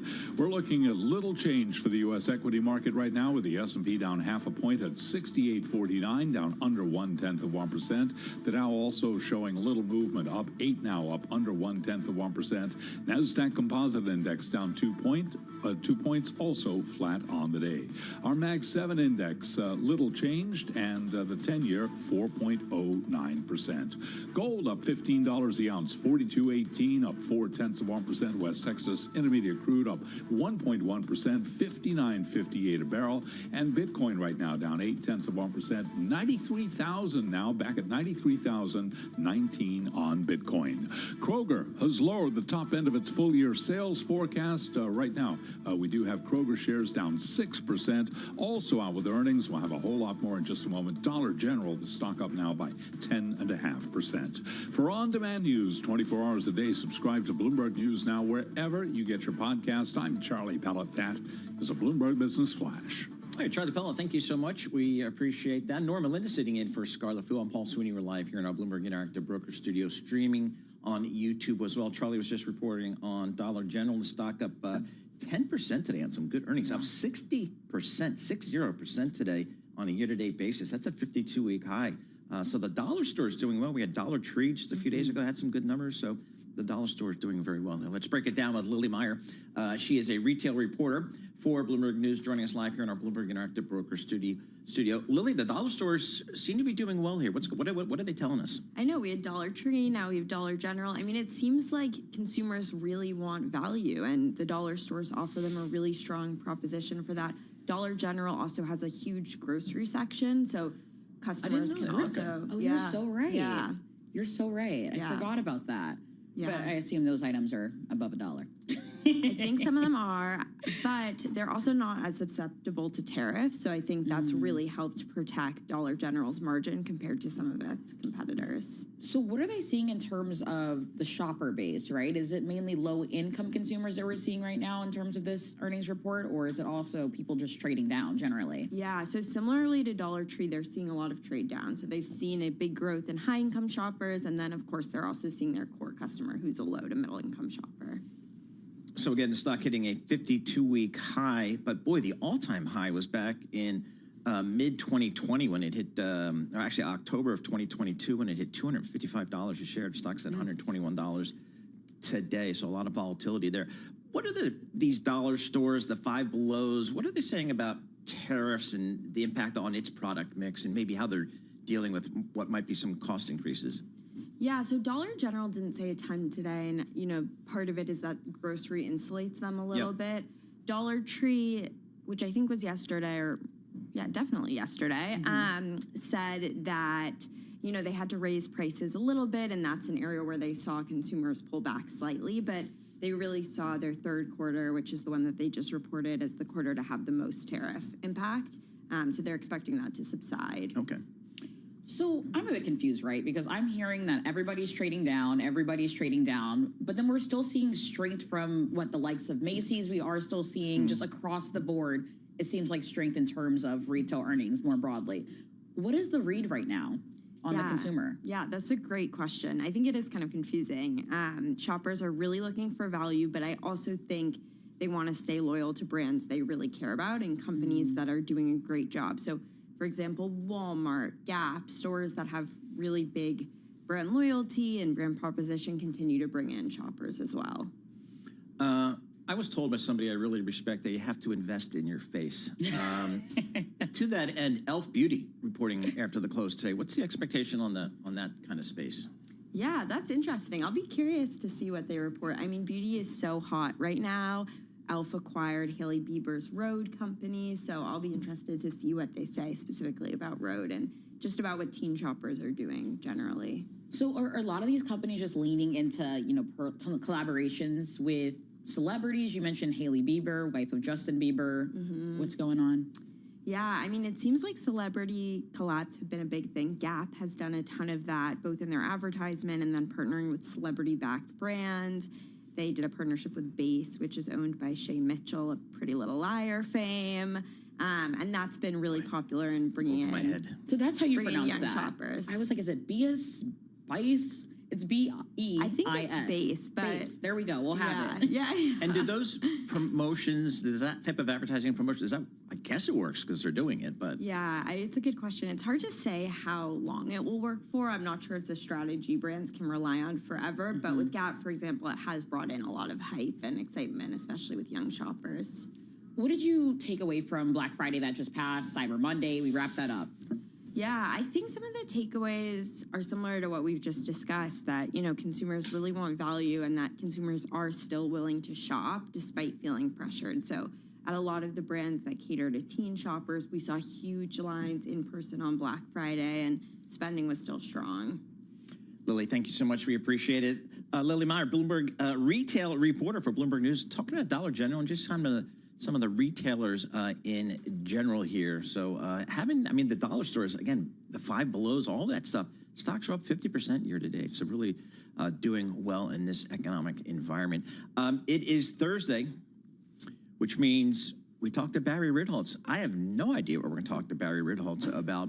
So I'm going to do it this way. This is how we roll with Barry, Nora. We just kind of throw it out there and see what happens. Barry Ritholtz, he's host of Masters in Business on Bloomberg Radio, founder of Ritholtz Wealth Management. Barry, what are you talking to your clients about these days? Well, the AI conversation gets a little tiresome. There has been a lot of conversation about, hey, what is the real state of the economy? This data looks good. This data looks bad. Tell me about the K-shaped economy. And hey, there's never a whole lot of clarity about what comes next. And given where we've been with a lot of policies with this administration, be it either the tariffs or the Federal Reserve, there is an even greater amount of dust thrown up. What is it? 3 yards on a cloud of dust. Right. Yeah. That's what this. All the policy initiatives from this administration kind of feel like. And I think we're starting to reach a point where we should be getting increasing clarity on all of these issues. We'll find out who the nominee for the Federal Reserve is next month. We may even find out whether or not, as so many legal scholars suggest, the way these tariffs were implemented are unconstitutional this month. It's pressing enough that we could hear from the Supreme Court this month. Not a surprise that firms like Costco have turned around and filed litigation against the administration in preparation for refunds of hundreds of billions of dollars that have been paid by companies that are large importers. I suspect if the Supreme Court strikes these down, and we've seen positive responses in both Ford and GM from certain tariffs being suspended, it could stimulate quite the rally amongst importers, retailers, manufacturers. Look at the whole genre of companies like Caterpillar and Deere. They've all complained about tariffs, so this could really be a interesting impact on overall market prices. Yeah, I mean, you mentioned Costco and a few of these other names and tariffs still being at top of mind, but also at top of mind all year for consumers. They've been hearing over and over again that they should be aware of tariffs potentially hitting and adding more pressure in terms of prices here. But we did see a lot of strength in the consumer. What is your takeaway from that K-shaped economy that you just called out? So let's put a little caveat on all that strength in the economy. I just saw a fascinating chart from Bianco Research that showed both inflation-adjusted and non-adjusted consumer spending since 2021. And when you look at the inflation-adjusted spending, we're essentially flat over the past 4 years. Most of the increase is higher prices, not higher volume. And so that kind of raises a question, what are people spending their money on? What are they holding back on? We might be seeing not an increase in volume. And look, we know the top, let's call it 10% of the economy drives practically half of consumer spending on a price basis, certainly not on a per unit basis. That's the K-shaped economy. If you're in the top 10%, maybe even the top quartile, you're probably feeling pretty well. Your 401k has done well. Your stock holdings have done well. The value of your house has done well. You have some economic confidence. If you're in the bottom 3/4 of the economy, if you're young, if you're shopping for your first house, it's really frustrating. There's not any supply out there. It's challenging price-wise. Rates have ticked down a little bit, but they're still higher than where they've been for most of the past 25 years, past 20 years certainly. So there's some frustrations. It's, we are a wealthy country, but wealth is not distributed across the entire economic strata evenly or even similarly. And so there's a lot of frustration out there despite how well the economy and the stock market has done over the past few years. Barry, we've got about a minute left here. Cisco, one of the stocks of our youth, has made a comeback, isn't it? Well, by comeback, yeah, it's just under where it was when it peaked in March 2000 before it fell about 90%. Oh, God, so, hey, 25 years and your total return is a break even isn't a whole lot to brag about. But, hey, anytime someone mentions AI, their stocks or cybersecurity or other related things, the stock sees a bump. Yeah, that's exactly right. I mean, that's Cisco, Nora, was like the NVIDIA of the 90s. And the first company expected to hit $1 trillion market cap. Didn't quite make it, made it to about 600 and change. Yep, and just to give our listeners perspective, even the dot-com market crash kind of in February, March of 2000, it took a decade for the NASDAQ to reclaim those levels again. And it took Cisco 25 years to do so. So that is wealth destruction, particularly if you work in a Silicon Valley company and most of your compensation is in stock and options. That part of the world got crushed. It took that part of the world a decade to come back. Barry Ritholtz, host of Masters in Business on Bloomberg Radio. He's also got a day job, folks. He's the founder of Ritholtz Wealth Management, giving us some thoughts on these markets here. Got a little bit of red on the screen here. I'm not going to oversell it here. The S&P's down about 5 points. The Dow's off about 60 points. And the NASDAQ off about 6. We're going to have more coming up. Mark Douglas, Mountain President and CEO. We're talking about digital advertising, streaming, all that cool stuff. That's coming up.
markets, headlines, and breaking news 24 hours a day at Bloomberg.com, Bloomberg Television, and the Bloomberg Business app. This is a Bloomberg Business Flash.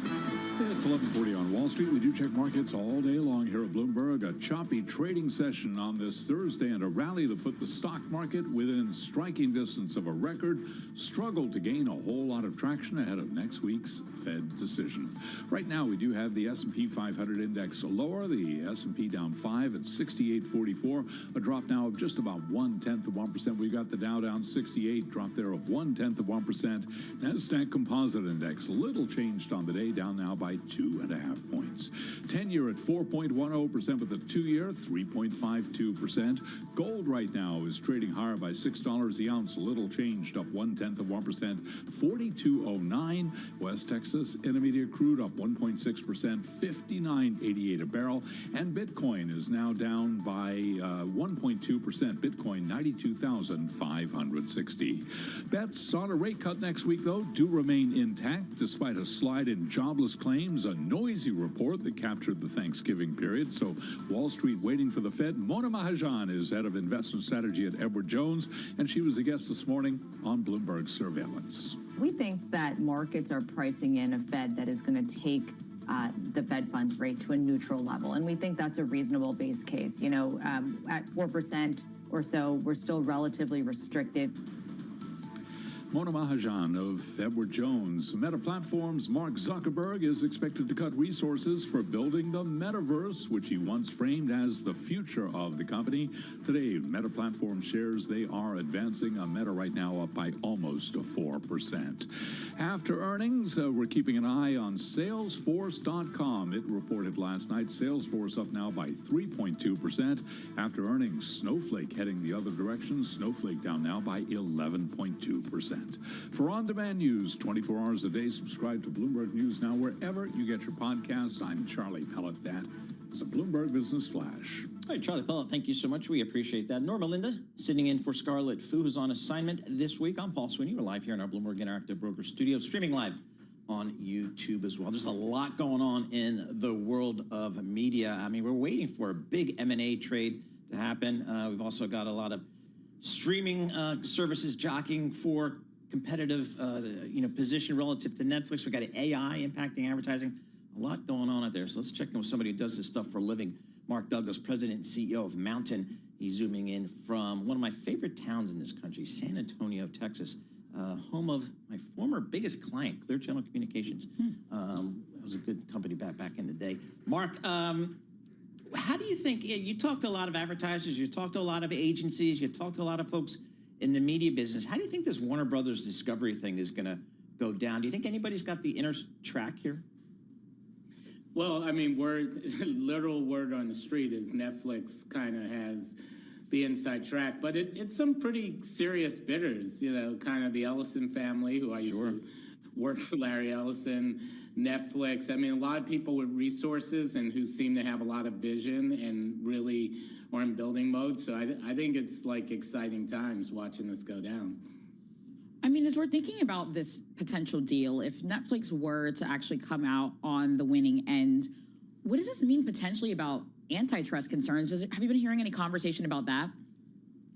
I don't think so. I mean, there are somewhat around 200 streaming networks, almost all of whom are billion-dollar companies. I think it's pretty hard even to look at this from an antitrust perspective, even if it's two of the largest. I think the library that, and honestly, you know, some of those companies are hurting.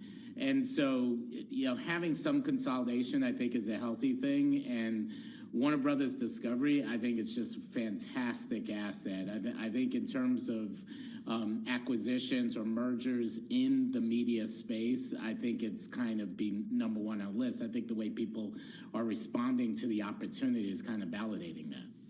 Yeah, with Terry Quadra back at Solomon Smith Brothers, Solomon Smith Barney, he was the first one to trade this asset when he represented AOL buying Time Warner back in the day. So this is not the first go-around for these Time Warner people. Yeah, and look at the program they have: Harry Potter, Game of Thrones, White Lotus. I mean, it's in a lot of ways HBO was kind of the original Netflix. You know, it wasn't obviously on the net, but it had like this incredible original content, which it continues to still have, along with just this broad library of content, and we all watched it on cable. Netflix kind of brought that formula to the internet, and obviously it is, you know, kind of become this massive company as a result of that. But I think that's why that library of content, that ability to kind of keep doing it, like they haven't really lost, meaning Warner Brothers Discovery, haven't really lost their mojo in terms of creating content like that. And I think Discovery is underappreciated in terms of the value, you know, that it brings. Shark Week and that kind of like documentary style, and they turned kind of showing, and they turned that also into like reality TV with what's the show up in Alaska, the fishing show? Oh yeah, the crab guys. Yeah, last five. Yeah, I mean, deadliest catch. It's a lot to watch. It's a lot to watch, and I think that's why people want the asset. I've forgotten about Shark Week. Yes. Oh no, that's big, huge revenue.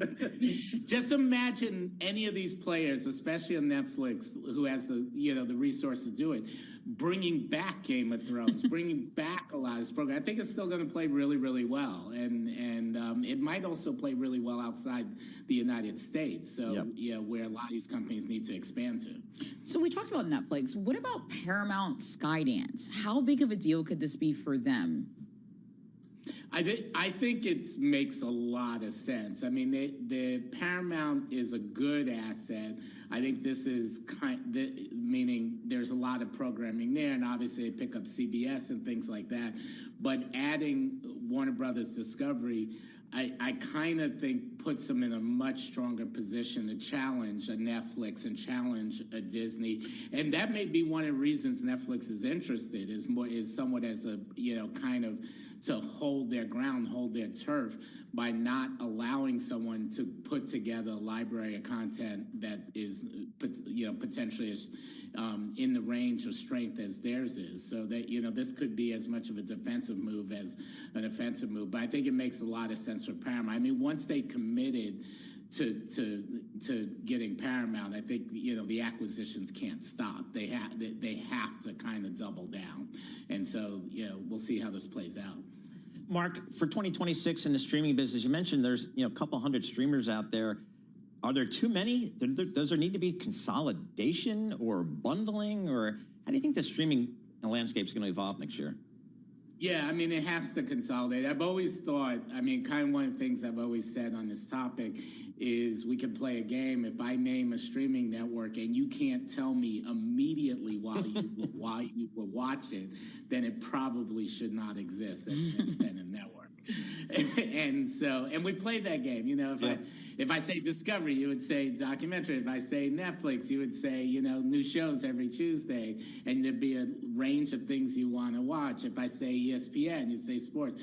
And so, you know, when you get into some of the names, you can't as clearly say that. Then I think there has to be a consolidation, both in terms of the health of those businesses as well as just what consumers are willing to spend and tolerate. We've gotten to this point where pretty much, you know, we went back to the future in terms of ad-supported content. At this point, I think every streaming network except for Apple TV Plus now has ads. So you can do an ad model and do well. You're not as reliant on subscriptions, but you still have to have a reason for people to come and watch you, and that's the key. What are your major themes for 2026 as you're looking at the media landscape? I mean, this is the year where, like, it's kind of the official death of cable in a sense. I mean, obviously it's a legacy business, but like there's nothing like live sports is moving on the streaming as fast as it possibly can. It's the topic of the day. It's what everyone wants. We got I think Netflix continues to expand in terms of their ad-supported business, which is great for advertisers and great for consumers. But it's kind of that like all content consumption is streaming. I think with the live sports in particular. Yep. And one of the things that's been interesting about streaming is you can turn content that's not the NBA and not the NFL into content consumers want to watch. And just wait till the NFL reopens its contract with its media partners. That's going to be seismic. Mark Douglas, President and CEO of Mountain, joining us via the Zoom thing from San Antonio. Talk about the media landscape. A lot of changes out there. We're going to get a big M&A trade, presumably in the next week or so. Warner Brothers Discovery, $90 billion of enterprise value there.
You're listening to Bloomberg Intelligence with Scarlett Fu and Paul Sweeney on Bloomberg Radio.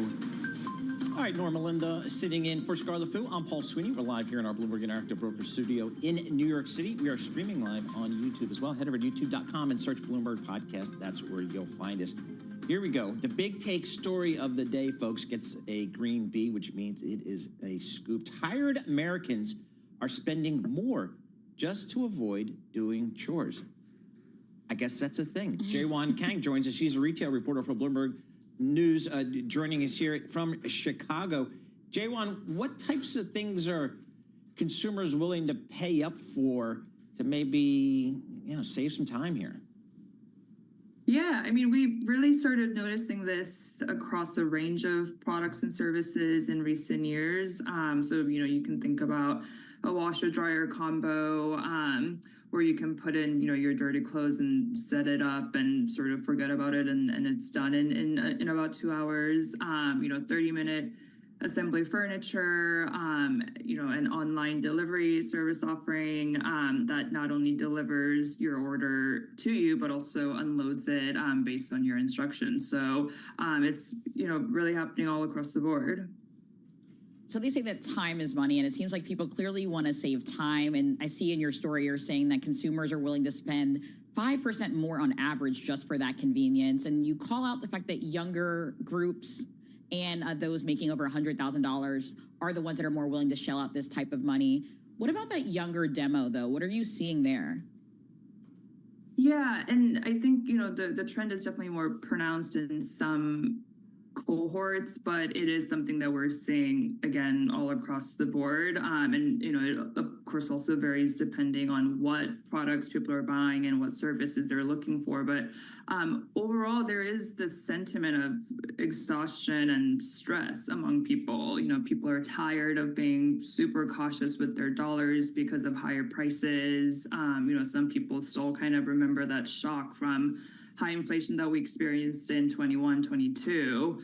And I think more recently, they're also tired of seeing, tough headlines about corporate layoffs, weakening consumer sentiment. And so all of that is, culminating into a consumer who is tired and stressed and is actually willing to pay, and in some cases pay more for things that can help them kind of get their time back. How are retailers and brands, how are they kind of dealing with all this? Yeah, I think, the backdrop is that retailers and brands are navigating a lot of macro forces right now, some of which we just talked about. And the inflation worries and the job market worries in particular, are a concern for consumers, and it's weighing on spending, particularly in lower and middle income consumers. And so, I think retailers are navigating through that and searching for pockets of growth, and identifying what sticks with the consumer in this market is really important for them right now. And, this is one of the areas, convenience and time saving, where they are seeing that growth. So what sticks out to me in this story is Walmart Plus. You're saying that Walmart saw that it could charge 40% more for Walmart Plus, so essentially putting people's groceries exactly where they want them. So are they sending employees out and they're physically going into homes and placing things in cabinets? So yeah, Walmart Plus is, it's a paid membership program. So you pay about $100 a year for, grocery delivery. And in-home is an offering for members. So it costs about $40 a year. And, you basically leave instructions on how you want your order to be delivered, whether it's, your garage or your pantry, or you also have the option of just, having your order at the, front door. And so you leave those instructions, and then, Walmart employees follow those instructions and deliver your products, to you in the way that you want. I think the closest I've come to this is the Roomba, that automatic like robot vacuum thing. Right, and it's circular, right? Yes, I think it's a scam, but I've been told that it really does work here. So, Jaewon, what's kind of the strangest product you guys came across in your reporting? Oh my gosh. I was struck by a lot of these products, to be honest. We attended an event that Home Depot hosted earlier this year, where they, bring out thousands of new products that they're going to be selling in the coming months. And just, walking through the floor of the show there, it's, little battery powered, brushes that kind of look like toothbrushes, but they're for cleaning, and the heads rotate hundreds of times a minute, and it can really help you sort of clean those corners. And it's fascinating to see, the different types of innovation that companies are coming up with, things that we might not even really think about or notice as a point of, as something that we don't want to do. And yeah, we expect to see a lot more going forward. All right, and fascinating stuff. As always in these big take stories, Jaewon Kang, retail reporter for Bloomberg News, joining us from Chicago. Again, the big take story: tired Americans are spending more just to avoid doing chores. You can check that out on the Bloomberg terminal or Bloomberg.com. For our listeners in the U.S., a reminder, you can listen to us via satellite radio on Sirius XM Channel 121. Access the world's only global audio business network, coast to coast, 24 hours a day. Bloomberg Radio on Sirius XM Channel 121 is presented by Golden Crest Metals. Stay tuned for the latest market news and industry research Your top stories and global business headlines are coming up in just a moment, with the S&P up 8 points, the Dow down 10 points, and the NASDAQ up 52 points. Norma Linda, thank you so much for sitting in today. We appreciate that. We're going to have more coming up. This is Bloomberg. Good morning.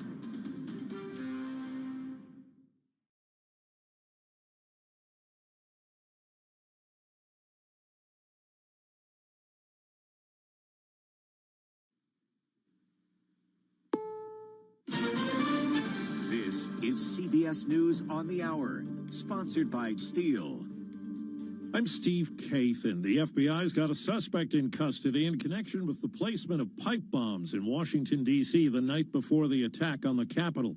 CBS's Scott McFarland says 30-year-old Brian Cole of Virginia was arrested this morning. The name is important, obviously, but what's so critical in this case is the why. What was the motivation for this alleged crime? For destructive, potentially deadly pipe bombs in two uniquely sensitive areas outside the Republican National Headquarters and the Democratic National Headquarters on that night, January 5, 2021. A report released today adds to the criticism Defense Secretary Pete Hegseth is facing. CBS's Charlie D'Agata says it's about the group chat incident 9 months ago. A new Pentagon Inspector General's report found he put U.S. service members at risk by sharing sensitive details of an active bombing mission in Yemen in March in a Signal group chat with other top officials, which mistakenly included a journalist. And CBS's Caitlin Huey-Burns reports lawmakers are hearing from the admiral who was involved in the second strike attack on a drug boat. Lawmakers up here have the same questions that you and I and most Americans have. They want to know the timeline. They want to know who was in the room. They want to know what the justification was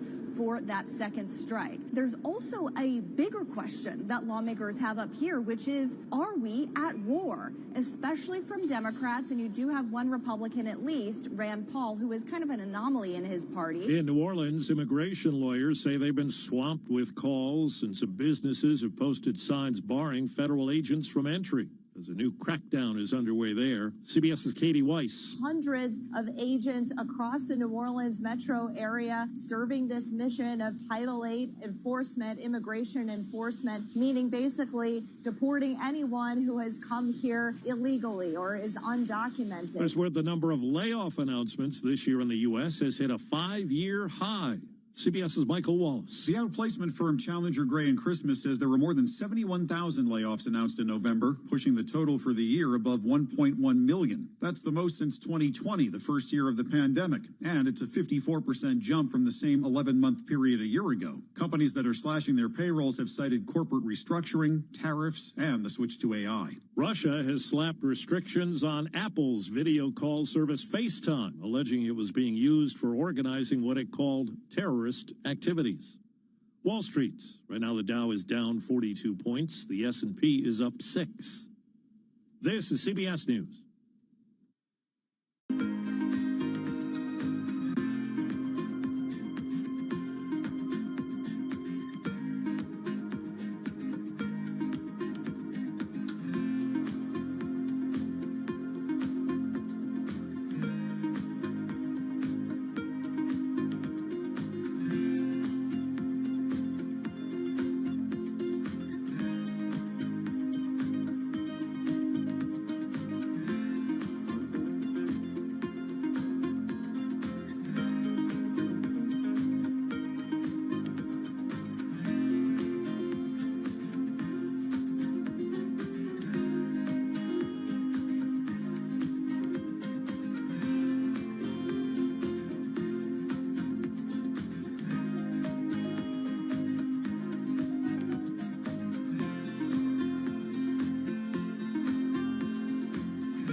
Some of the words in the news this year were a little tough to say. The most mispronounced words of 2025. Mounjaro helps your body regulate blood sugar. Experts at Babbel say the popular weight loss drug is one. Another, the famous Paris Museum, targeted by a bunch of thieves in October. The Louvre that you can see behind me is something of a fortress. Those furry little monster dolls are tongue twisters.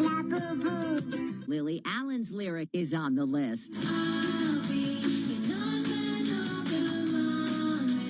After me, Nan-Managa Mami. The Hollywood actor is Denzel Washington. New York City's incoming mayor, Zohran Mamdani. Deborah Rodriguez, CBS News. And Google's top search trends of 2025. Number 1 was Charlie Kirk, the activist who was shot and killed. Number 2 was K-pop Demon Hunters, the Netflix film. Steve Kathan, CBS News.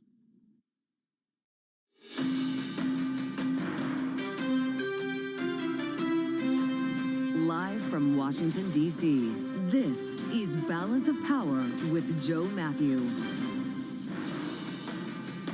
The Pentagon watchdog says the boss exposed sensitive details. Welcome to the Thursday edition as the Inspector General report into Signalgate is made public today. It shows Pete Hegseth had the authority to declassify those attack plans, but he also may have put troops at risk on his personal device. We'll get the latest from Bloomberg national security reporter Michelle Gemrisco, who's also watching testimony today from the top brass in the double tap strike in Venezuela. We'll have more as well with our political panel, and it's all after a look at Wall Street. Charlie Pellet is back with us at World Headquarters in New York, and we start with his view on the markets. Charlie, welcome back.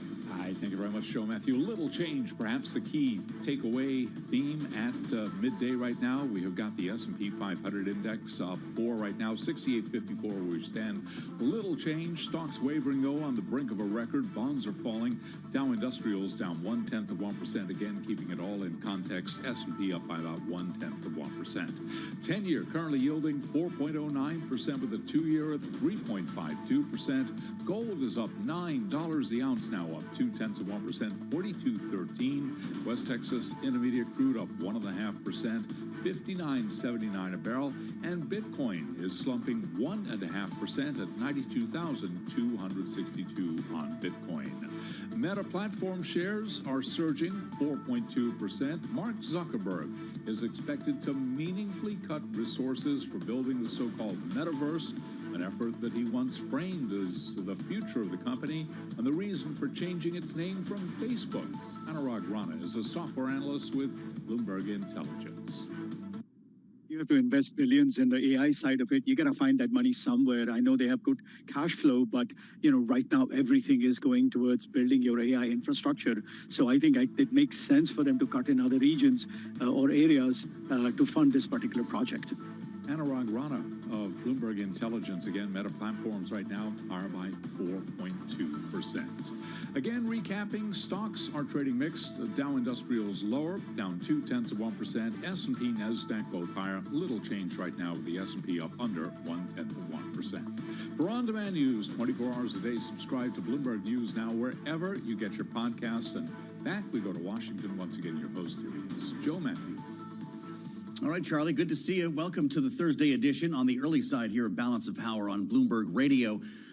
On YouTube, streaming live right now, search Bloomberg Business News Live. Unless you have Bloomberg TV on YouTube TV. Yeah, you can do that now. If you're in the car, satellite radio channel 121. It's great to have you with us here. It is the 4th of December, and we've got a lot of news to talk about straddling both ends of Pennsylvania Avenue. A big amount of the talk today in Washington has to do with Pete Hegseth, whether you're talking about the IG report that just dropped or questions about the second strike on the boat in Venezuela. Both are developing before our eyes today. We're going to start with this IG strike, which is the IG report, I should say, which is just now unfolding. And I will tell you, there are some redactions in this report, so we don't have everything. But what we have found is pretty remarkable, knowing, of course, that Pete Hegseth's career is riding on a good chunk of this. And we want to bring in Michelle Jamrisco first, our national security and White House editor, with us at the desk here on the early edition. It's great to see you. Yeah, good to be here. Some of the headlines that broke yesterday that came from Tony Capaccio here at Bloomberg have been confirmed by what we're seeing in this report. But this is obviously not something that's going to end Pete Hegseth's career, as the IG finds he, in fact, was within his authority to declassify that information, but at the same time may have put people at risk by disseminating it. Well, yeah, and in any other time, Joe, of course, this is pretty damning, probably career-ending for any official that would have these sorts of charges. But in Hegseth's case, yeah, I think the important thing, as you note, is that they do agree that, you make the rules, DefSec. So if you've made the rules, you can't really break them in any sense, even if it's certainly beyond the norm. Now, they do chastise and criticize the actions that he took, both releasing what they call non-public operational information. So call it what you will. He says it's not classified information. He says it didn't put anything in danger in terms of the operational security. This report disagrees. The Pentagon Inspector General saying it could have led to a failed mission. It could have harmed U.S. troops and U.S. personnel in many ways. Certainly a really critical take on the events of earlier this year, while not offering also any recommendations on how to move forward. So that was another key part of this report, is that the report notes that the rules as they stand, as Hegseth has determined them, and because he can determine whether something was declassified or not, that is one thing.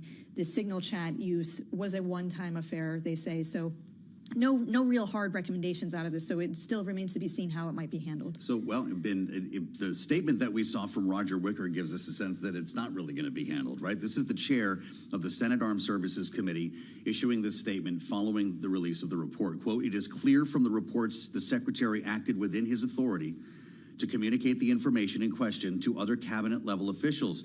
It's also clear to me that our senior leaders need more tools available to them to communicate classified information in real time and a variety of environments." He goes on to write, "I think we have some work to do in providing those tools to our national security leaders." He thanks the Inspector General. Accordingly, the IG has been able to deliver exactly what they were asking for. We're done here, right? Well, at least on a congressional level. In the Secretary of War's words, I think, yes, I think we're done here. And I think, yes, to your point, the congressional Republicans seem to be willing to move on from this.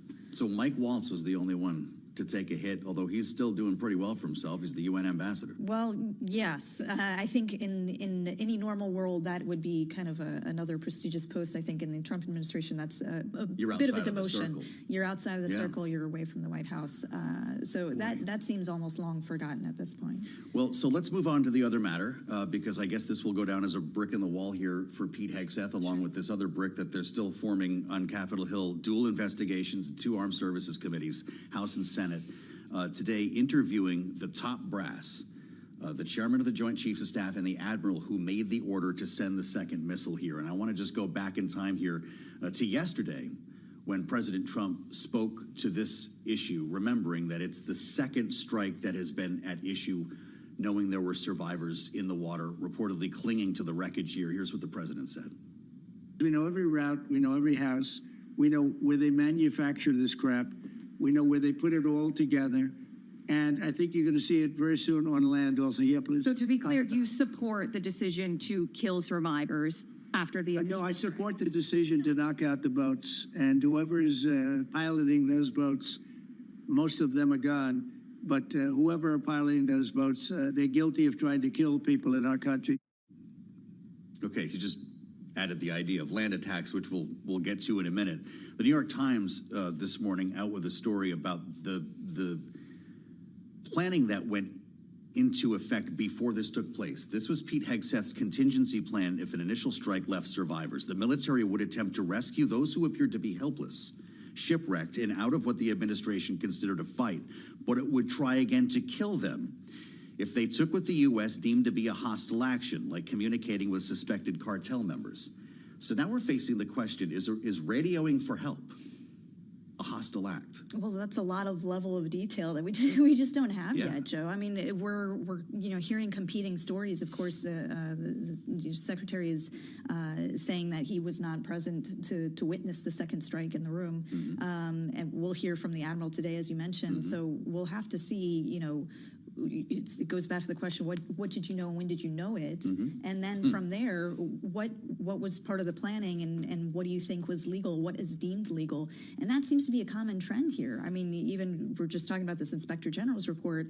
Throughout this administration, there is a debate about legality and who gets to determine whether something is legal. And then if there is disagreement, we end up in the courts, and as we have many, many times over a range of issues. So this is not an issue that's going to easily be resolved. I don't even think today we're going to know the answers to a lot of these questions. Well, we're not going to get that testimony publicly, right? This is behind closed doors, just to be clear, that we don't want to suggest as much. A tweet from Monteraju at CNN talked to Jim Himes the top Democrat on the House Intel Committee. This should tell you a lot about how it felt in the room. He's just been briefed on the double tap strike, as we now all call it, and told a group of reporters, quote, "What I saw in that room was one of the most troubling things I have seen in my time in public service. You have two individuals in clear distress without any means of locomotion with a destroyed vessel who are killed by the United States." If that's the storyline coming out of this briefing, this could, in fact, blow back on the defense secretary. Well, it could, and we know the patience is short. I mean, you're quoting a Democrat, but the patience Yes. is short on Capitol Hill with certain congressional Republicans. We've had on the program many times Rand Paul, who's not been a fan of the strikes, to say the least, and has questioned the legality of them. It certainly probably will be loud today about these sorts of videos and the details that are emerging about this troubling incident. Well, you know, and we don't want to assume that any of the testimony will be made public, but it's pretty hard to keep that quiet in committees that are known to leak a lot of information around Washington, D.C. Michelle, talk to us about what's happening today at the White House. It's important with the president taking part in a trilateral meeting, as they put it. The president of Rwanda, the president of the Congo, both in town to talk peace. Yeah. Is this codifying what's already been agreed to? Well, you can tell, Joe, that this is something that the president intensely cares about, Yes. is this whole peace agenda. You know, even when we're having a lot of pressure domestically around inflation and the like, the cost of living argument, even when he's been humbled by elections last month that kind of showed that that is foremost on Americans' minds, he is still pushing these deals abroad and in the vein of trying to make a tug of war here between deals and ending conflict as he sees it. So today, yes, we'll see Rwanda and Congo at the table. Those who cover this regional conflict say there's no reason to believe that that conflict will actually just resolve itself. So this is clearly a demonstration of the economic leverage that Trump has tried to use through tariffs, through deals, through access to minerals, as we've seen with today's agreement, at least between the U.S. and Congo. So he's bringing these two leaders at the table, and we'll see what comes of it. But certainly a lot of pomp and circumstance around, doing this at the now newly renamed Donald Trump Institute of Peace. Sure is. No longer the U.S. Institute of Peace, so he's clearly still on this campaign for the Nobel Peace Prize and other He's got a building honors. to show for it here. I and almost other drove by accolades, there, but the traffic was too rough coming in this morning. Just in our remaining moment, though, to speak to the split screen aspect of what we just discussed in Venezuela. Right. And showing up at the Donald J. Trump Institute for Peace today. Yeah, well, it's been a common, dichotomy here over the past several months.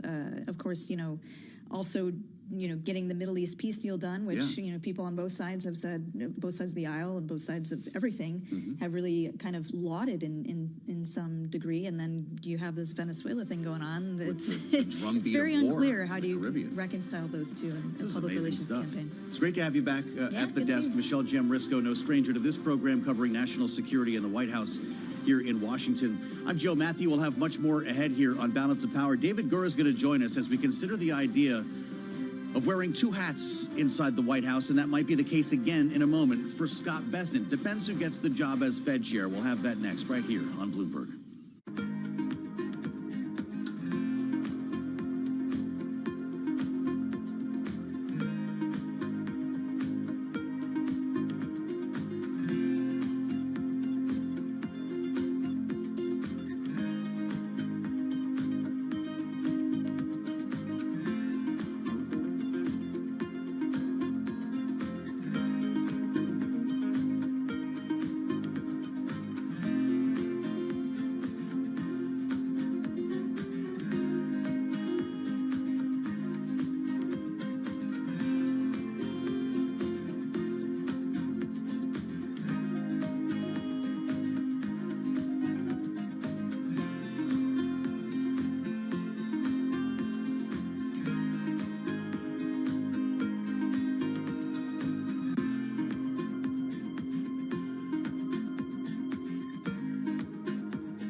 It's 12:31 on Wall Street. We do check markets all day long here at Bloomberg. We have got the Dow lower, the S&P, NASDAQ. They are both advancing. Stocks, however, wavering on the brink of records. Right now, the S&P up 5, little change there, 68.54.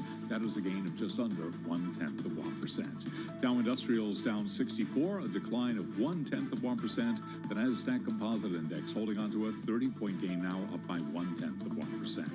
10-year 4.10% with a 2-year 3.52%. Spot gold little changed, up $9 the ounce to $42.12, up by about 0.2%.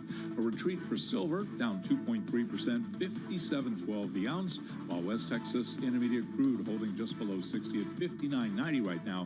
WTI up by 1.6%. Bitcoin at 92,142. Bitcoin today down 1.7%.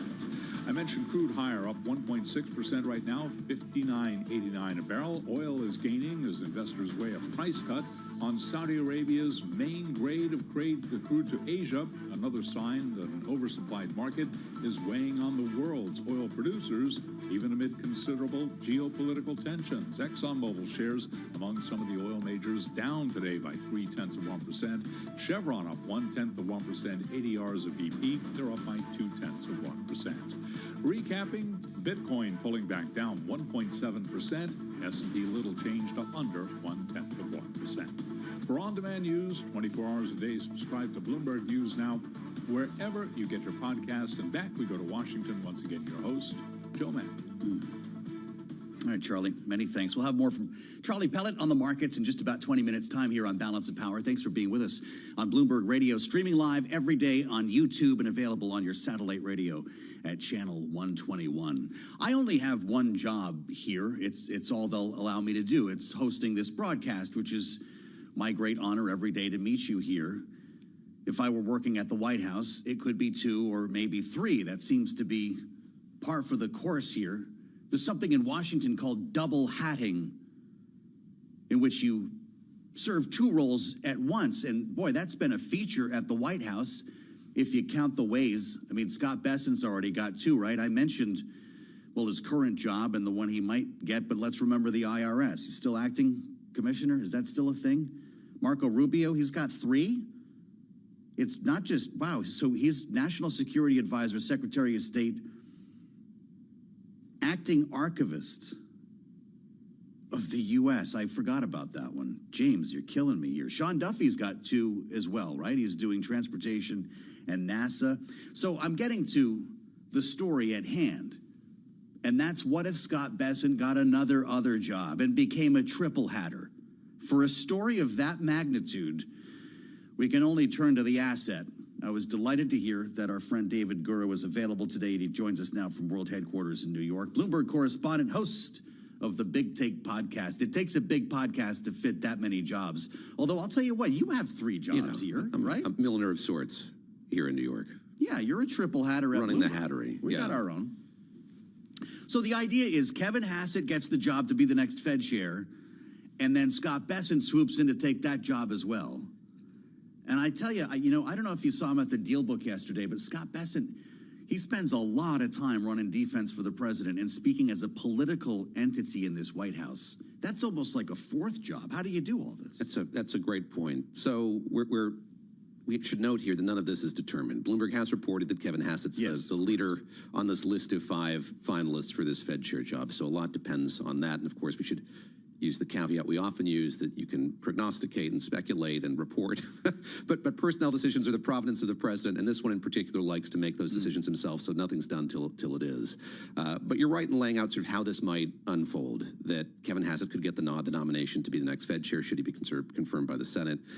Then perhaps this could be added to the remit that Treasury Secretary Scott Bessent has. It's interesting first just to look at the way this Economic Council has evolved under this president in his 2nd term. So Kevin Hassett is somebody who's known to a lot of folks as a voice on economics. He has been for a very long time, went to Swarthmore, went to the University of Pennsylvania, got a PhD in economics, and spent the bulk of his career kind of in and out of government, advising more mainstream traditional Republicans over the course of his career. He was a McCain advisor. He was a George W. Bush advisor.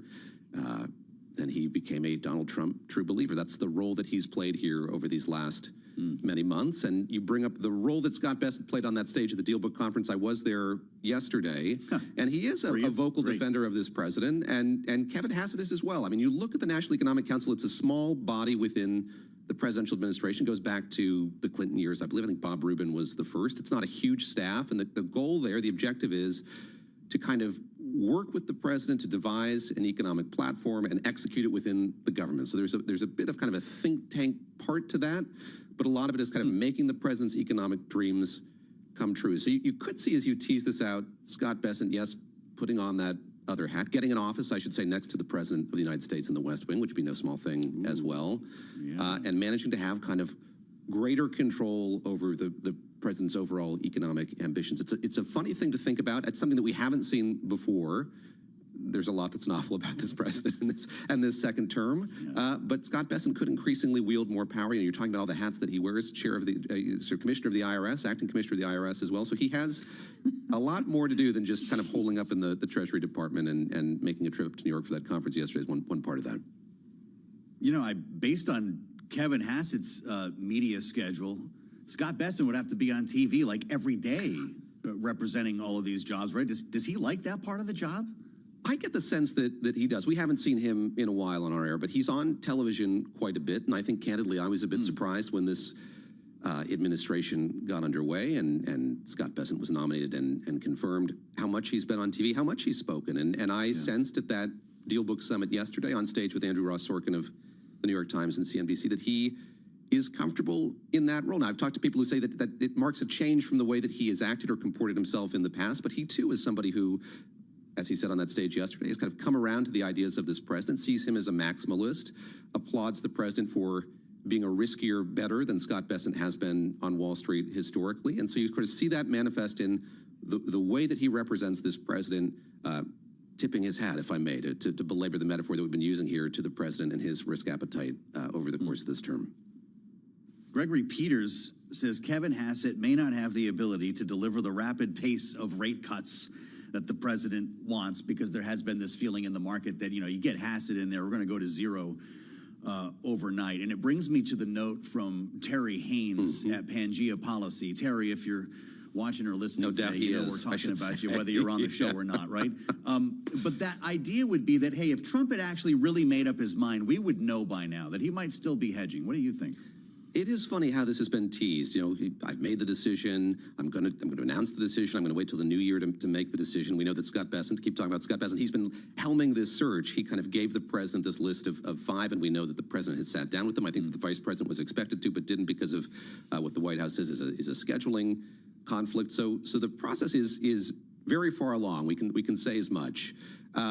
You bring up this notion of what the Fed chair can and can't do and what Greg Peters had to say. I think it's a really important point, because if you listen to the president talk about the Federal Reserve, it's easy to have this kind of misapprehension that it all depends on the Fed chair, and we shouldn't discount the role that the Fed chair plays in herding this group of cats, governors, heads of regional feds at these regular meetings in Washington.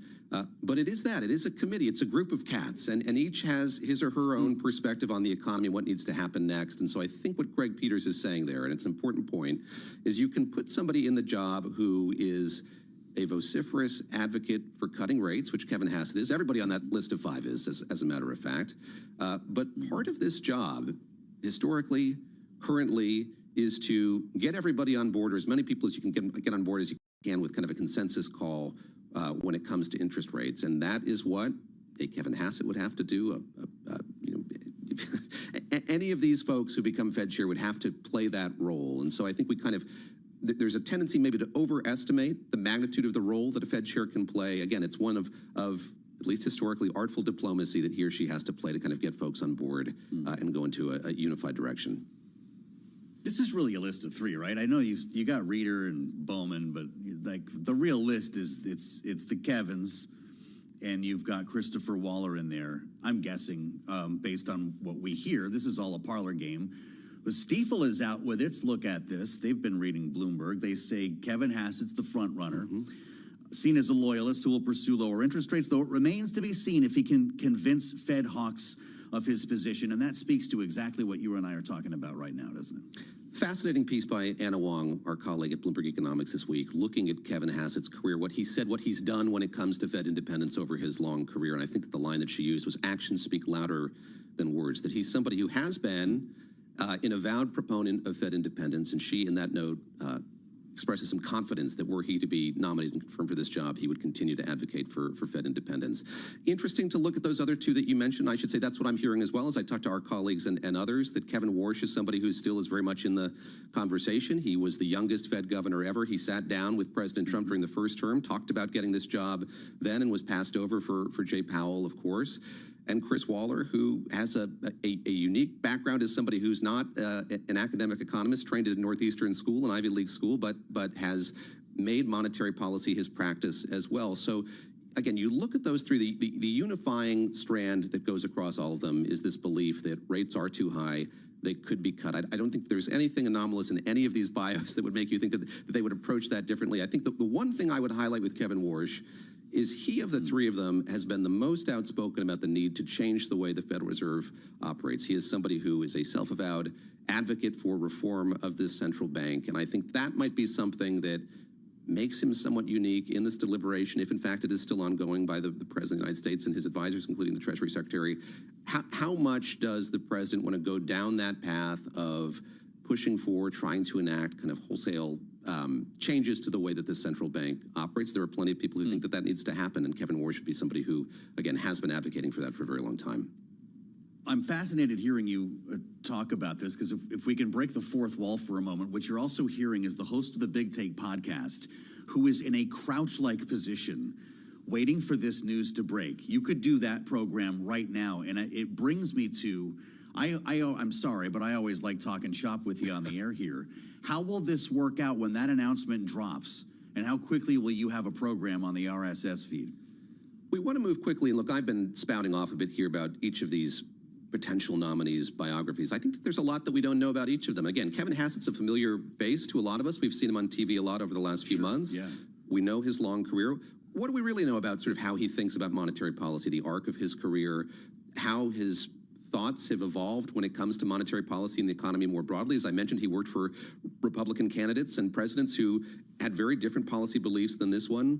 My hope is when this decision comes down, my colleagues and I in the Big Take are well positioned to bring listeners an episode that illuminates some of that. We'll know who the figure is, but let's go back in history. Let's talk to principals who knew that individual, have known that individual for a long time, and can give us some sense, again, of that evolution that's taken, in the case of Kevin Hassett, him from his time at Wharton to AEI, to the Hoover Institution, in and out of the White House, potentially to this job. I think that's what we're hoping to do here, to bring that to listeners. I love this. This is, people don't know this, but I actually sit next to David Gura's producers down here in Washington. It's like a whole row. He has saint-like status down here. And I'm delighted you could come on. Glad to be here. As Thank always, you. Thank David you. Gura. Download, subscribe to the Big Take podcast. You'll be ready when that show drops. Bloomberg correspondent. There's another 3 or 4 titles in there for David. It's great to see you on the radio, as they say. David Gura. We'll assemble our panel next. Rick Davis, Janae Wartell are with us as we consider Signalgate and the IG report that just dropped. This is Bloomberg.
Street. We do check markets all day long here at Bloomberg. Little change right now for the S&P 500 index. A rally in the stock market struggling to gain traction ahead of next week's Fed decision.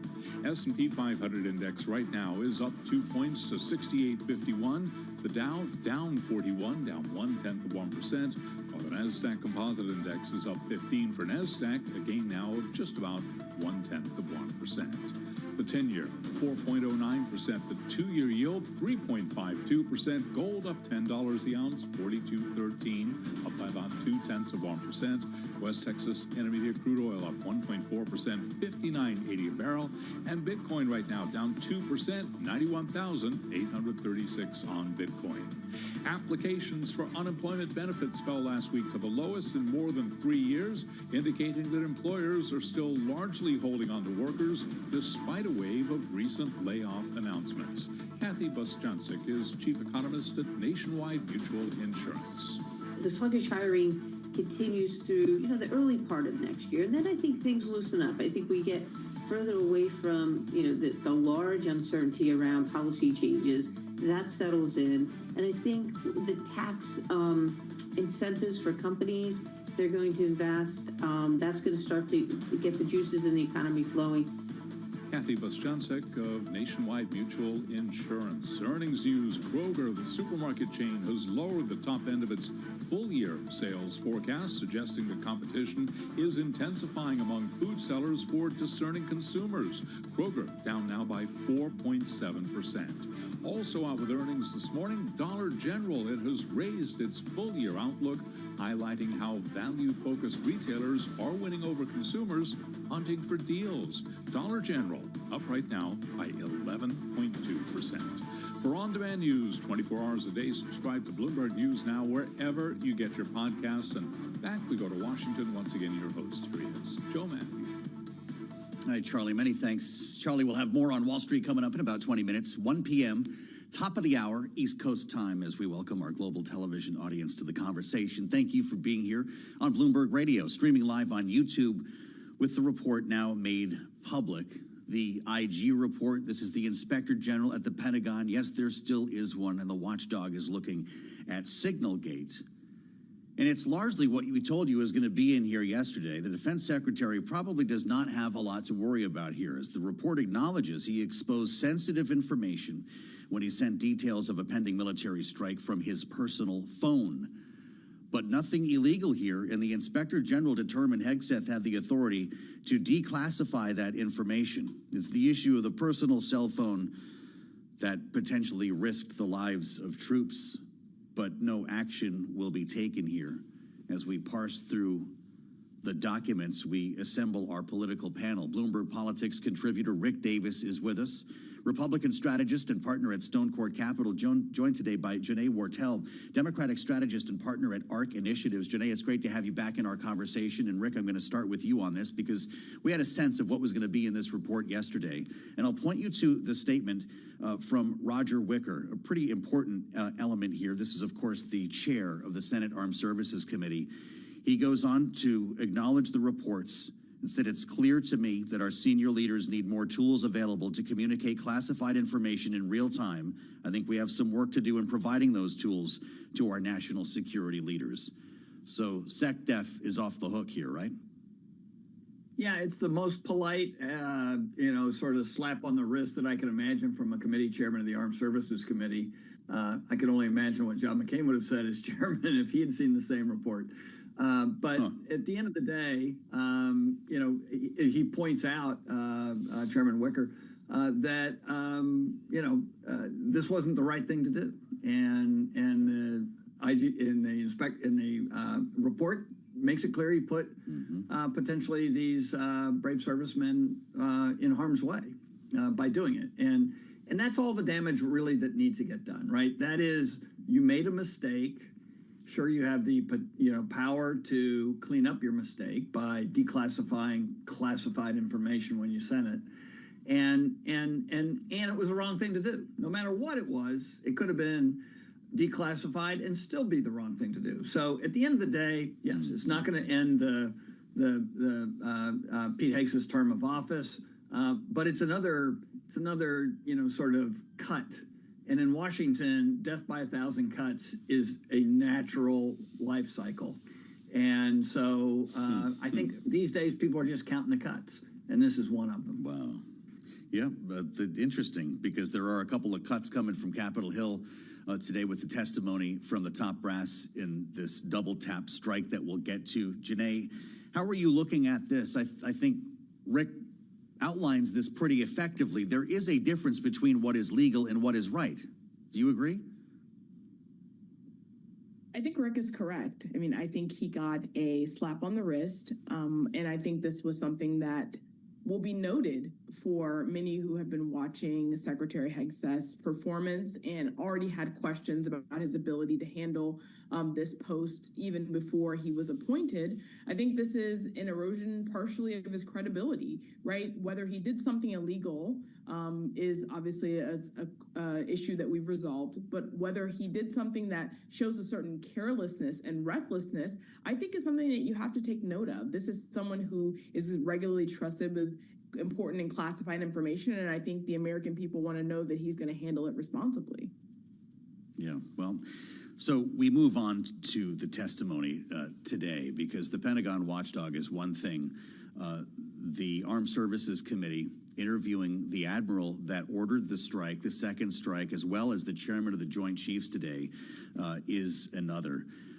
Rick, we still, obviously, we haven't heard this testimony, and we have a lot to learn about what took place in the room there today, but some lawmakers are already speaking, including the top Democrat on the House Intel Committee, Jim Himes, who's been on this program before. He told reporters coming out of the session after being briefed on the double tap strike, quote, "What I saw in that room was one of the most troubling things I've seen in my time in public service," unquote. Remember, they were to be shown video and played audio of the strike.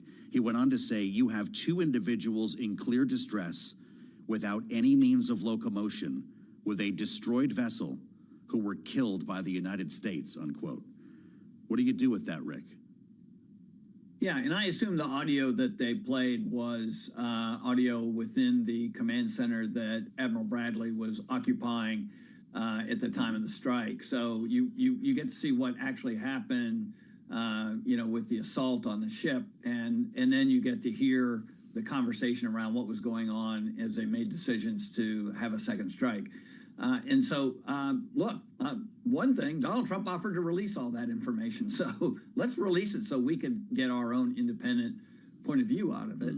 I guess there's a reason why this was a classified briefing, although I can't imagine there's much news left to learn about this double tap strike that we haven't already heard in the mainstream media. So I think there's going to be a little bit more tail to this scandal, and it does have legal ramifications regardless of the motivations that were going on inside that command center.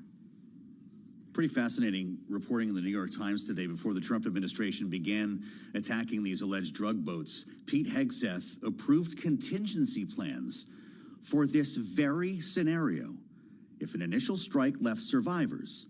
Multiple U.S. officials talking to the paper saying the military would attempt to rescue those survivors who appeared to be helpless, shipwrecked, and out of what they considered in the fight, but it would try again to kill them if they took what the U.S. deemed to be a hostile action.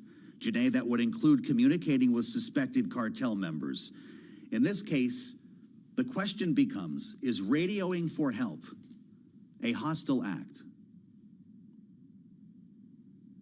Well, I think that's an important question to raise. And once again, we have questions about Secretary Hegseth's judgment, particularly in this context. And so I do think we need to release the full accounting here, because I think the breadth of the actions and the decisions and the timeline, I do think will provide clarity as to what exactly happened here.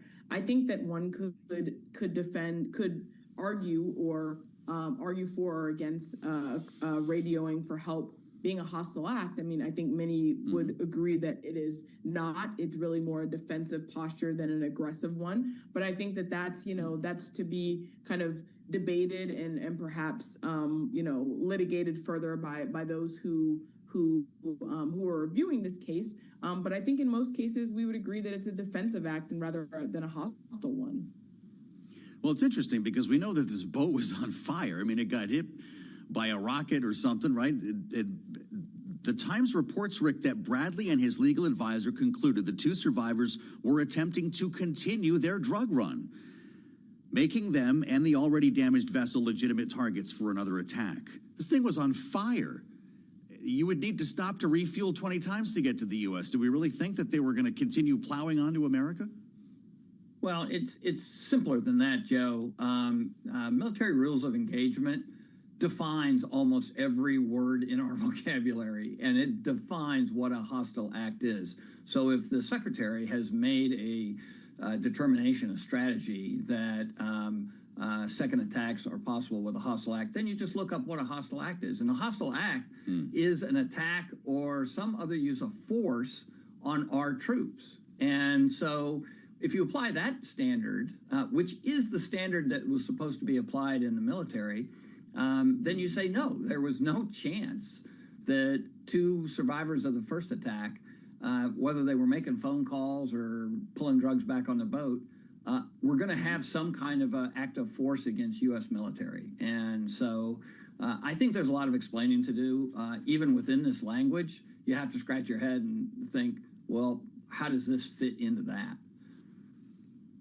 Interesting to learn from the Wall Street Journal, meantime, that the Defense Secretary forced out Admiral Alvin Halsey, who was the head of Southcom at the time, forced out after the four-star experienced months of discord in dealing with the Defense Secretary and voiced concerns about the legality of hitting Venezuelan boats with missiles. Janae, how important is that when we consider the outcome of this story? Well, the legality surrounding this has always been something that's been in question. And I don't think, there's ever been kind of a decision one way or the other. But I do think that being aggressive in foreign seas does raise questions about kind of the U.S.'s posture here. And now you're talking about a loss of life. But the legality of this has always been in question. I think, for the Trump administration and for Secretary Hegseth, they've always taken a more aggressive posture. And so they've kind of played on the edges of legality on this. But it does re-raise this question that I don't think we have a solid answer to. Admiral Halsey, well regarded in the Pentagon and in the United States Navy, Rick. Wall Street Journal reports that, in fact, he did not step down as thought, right, that Hegseth pushed him out. How unusual, how extraordinary is it to see the ouster of a commander during an active military operation? Yeah, these combatant commanders wield an enormous amount of power and influence within the military, and especially at a time, when they're engaged with what's deemed to be, any hostiles to the United States. And so I think this is going to play itself out. We're going to learn more and more about this, what looked like a simple act of protest by Admiral Halsey to quit because he disagreed with the Pentagon's approach to this, has now turned into something significantly different, and frankly, something that mirrors some of the early changes that Secretary Hegseth made in the Joint Chiefs of Staff and in other senior staff positions, 4 stars, throughout the military, is to pick people who really sort of, I think, reflected more his style and interests on a policy basis than were there to begin with. So I think we're going to learn a lot more about this over time, and it is pretty disturbing that you'd take a conflict situation and basically fire your general. Wow. All right. So just in our remaining 30 seconds then, Rick, how important is it, with your experience in working with the Pentagon, for the civilian leader of the department, the Secretary of Defense, to have the support of top brass to continue as a successful leader? Well, I think that's a question that undermines a lot of these controversies that we've been talking about for the last 10 months associated with Hegseth. Is he building confidence in his general staff, or is he creating an environment where it's protect your butt? I mean, there's a lot of legal issues that these people are being exposed to, but they're going to have to lawyer up on it. And shave your beard, I guess, while we're at it. Rick Davis, great to have you, and Janae Wortel, they'll be back together.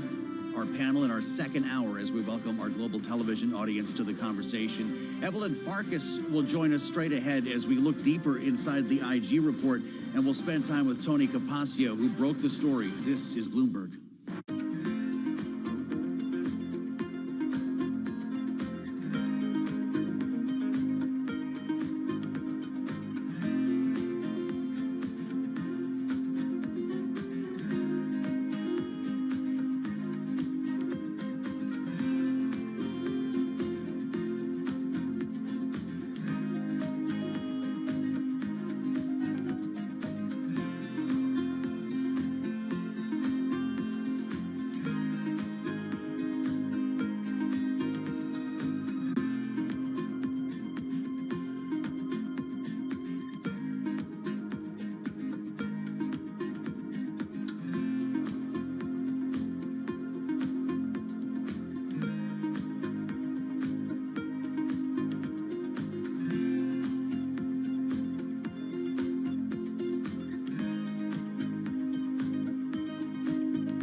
From Washington, D.C., this is Balance of Power with Joe Matthew.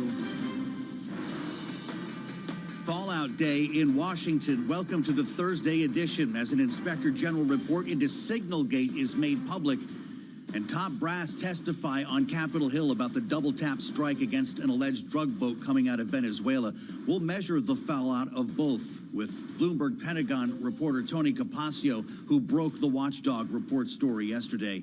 Insights from Evelyn Farkas at the McCain Institute And from our political panel, Rick Davis and Janae Wartell with us for the hour, and it's all after a look at Wall Street. Charlie Pellet back on the case today. He's got the update on the markets live from New York. Hey, Charlie. Well, hello there, Joe Matthew. Choppy session right now. Dow lower, S&P, NASDAQ, they are both higher. Just a couple of minutes ago, we had all three pushing higher. S&P, little changed, up 6 right now. That is a gain of just about 0.1%. Stocks wavering on the brink of a record ahead of next week's Fed decision. The Dow, lower, little change, down 2 points now. NASDAQ up 34 for the NASDAQ Composite Index, a gain of 0.1%. 10-year at 4.09% with the 2-year 3.52%. Spot gold up $14 the ounce, 42.17, up 0.3%. West Texas Intermediate crude oil up 1.4%. WTI 59.77 a barrel, and Bitcoin now down 1.4%, 92,402 on Bitcoin. Goldman Sachs has paused a planned $1.3 billion mortgage bond sale for Cyrus One. That's the data center operator that supports CME Group after a major outage that hit one of the world's largest derivative exchanges.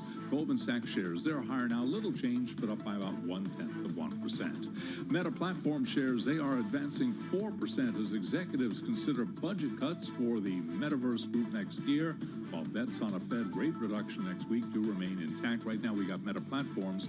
It is advancing by 3.9%. Earnings news, Salesforce.com after earnings up by 3.4%, and earnings after Snowflake, it gave an outlook for operating margin that fell short of analyst estimates. Snowflake right now, it is down by 11.1%. Again, recapping, Dow flat on the day, S&P higher by 0.1%, Bitcoin down 1.5%, 92,344.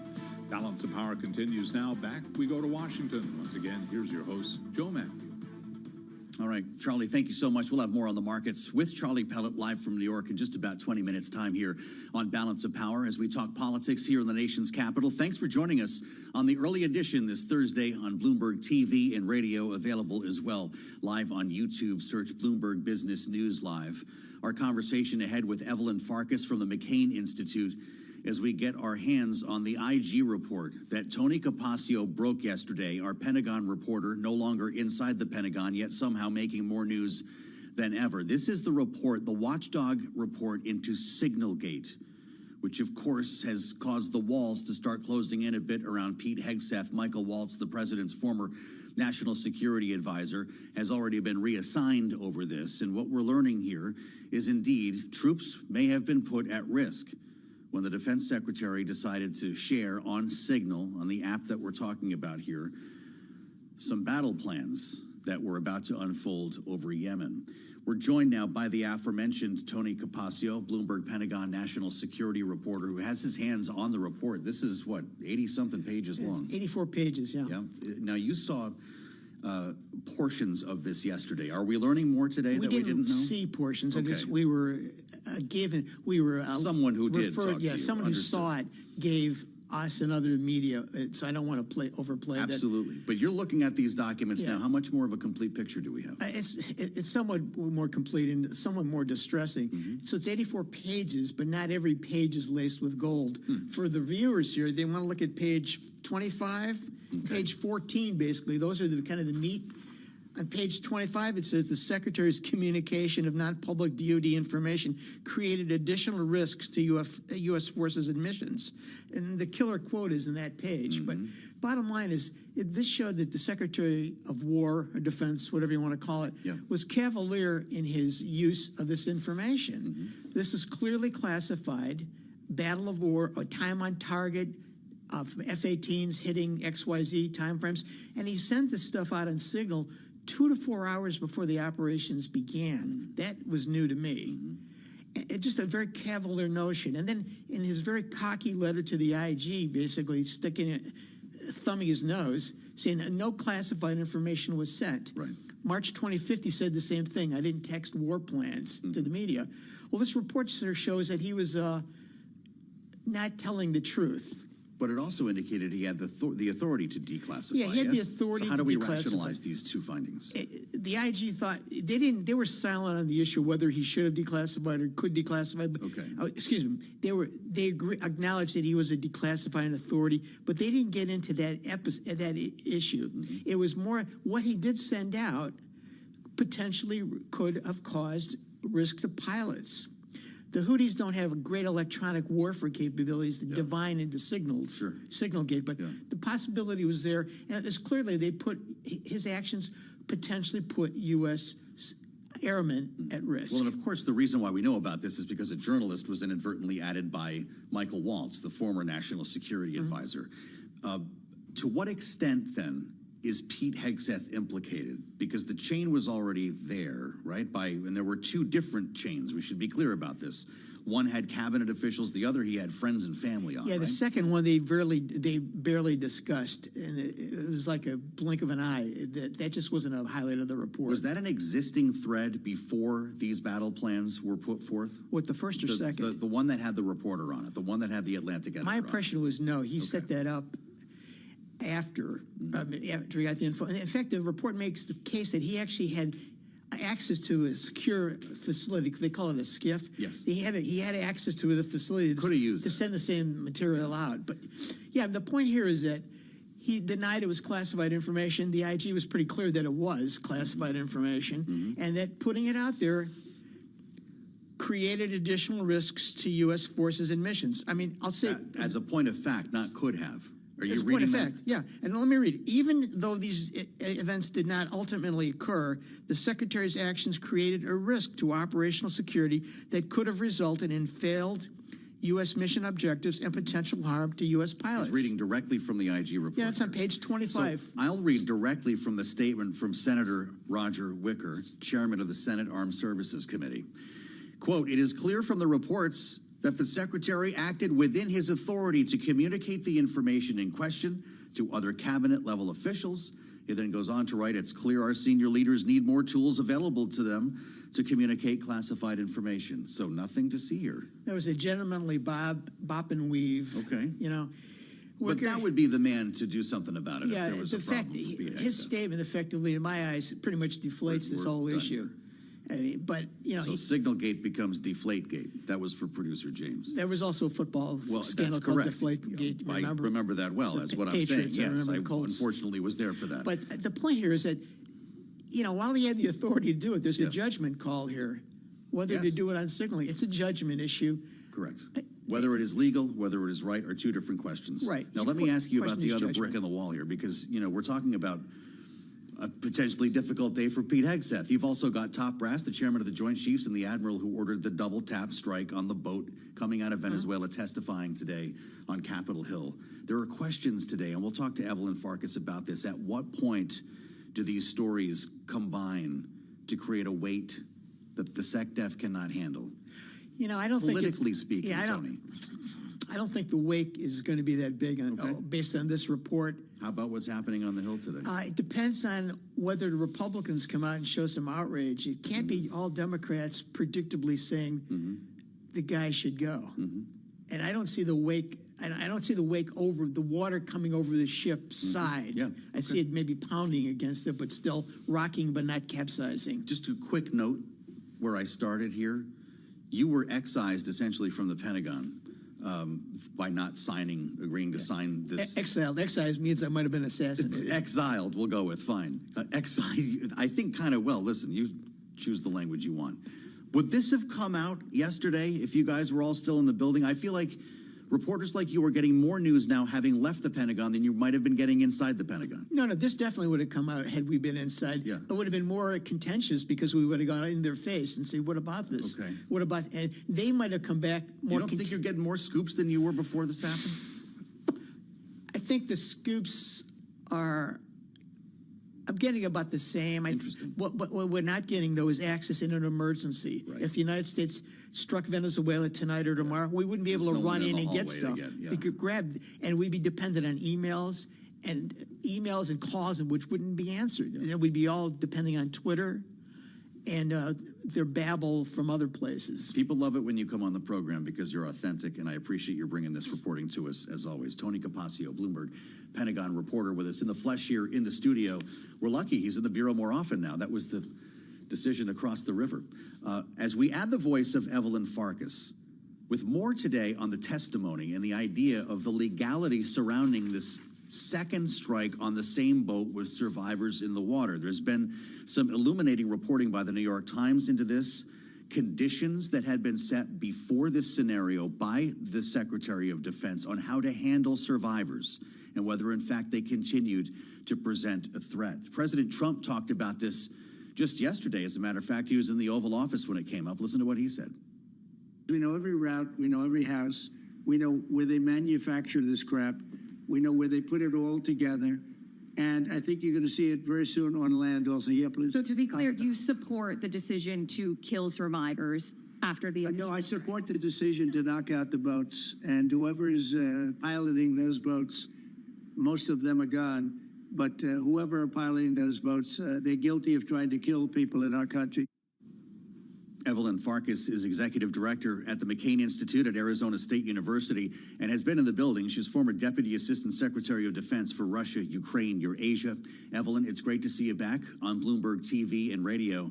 I don't want to turn you into a lawyer here, but there are things like the Geneva Convention, international law, and training that troops go through, and certainly top brass go through when you talked about the general staff and dealing with scenarios like this. What are these senators hearing today from the admiral who ordered the strike and from the chairman of the Joint Chiefs, who both say they acted legally?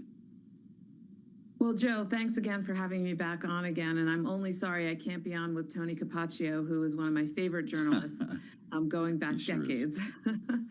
So, look, unfortunately, we in the public don't yet know exactly what transpired. I do think eventually we'll see the videos and we'll get the full story. But I think we have to step back 1 minute and understand that these operations in and of themselves are likely illegal. The fact that we are conducting these operations on the high seas, the fact that we're calling them war, it doesn't make it war. These are police actions that are resulting in the killing of people we don't even know, targets, who we have been told are drug smugglers, working for kind of a drug terrorist organization. So this is all new legal waters, to use a pun intended, that we are being asked to explore. And I would like to hear from lawyers, frankly. I don't want to hear just from the admiral. I want to hear from seasoned, judge advocate generals, people who understand the military law. And certainly when it comes to the issue of people who are survivors, who are not piloting the boats, Joe, who are in the water clinging to them for their lives, those people are survivors and they should be given safe passage. So we know that if those were Americans in a war context or in a police context, that we would expect the same from any other actor who comes across them. We have a literal split screen unfolding live right now in Washington, Evelyn, as President Trump has begun speaking at the Donald J. Trump Institute of Peace, as it was renamed just 24 hours ago. He's there with the presidents of Rwanda and the Congo to talk about their arriving at peace. If you're with us on Bloomberg Radio, the backdrop behind the president has big lettering that reads, "Delivering Peace." So with that in mind, Evelyn, reporting by the New York Times today shows that Pete Hegseth approved contingency plans for this very scenario. The military would in fact attempt to rescue survivors if they appeared to be helpless, shipwrecked, or out of what they considered the fight. But it would try to kill them again if they took what the U.S. deemed to be a hostile action, like communicating with suspected cartel members. After the smoke cleared from the September strike, there were two, as you mentioned, survivors clinging to wreckage. One of them radioed for help. Is radioing for help a hostile act? No. We know that from our own service members who explain to us that they have survival kits, and the survival kits include radios to call for help. That is not an act of war. That is an act of survival, if you will. That is a civilian act, if nothing else. So those individuals cannot be killed for radioing for help. It's really interesting because Admiral Bradley and his legal advisor, according to the Times, concluded that they were attempting to continue their drug run. And they're telling senators today that made the already damaged vessel a legitimate target, Evelyn. What do senators say in response?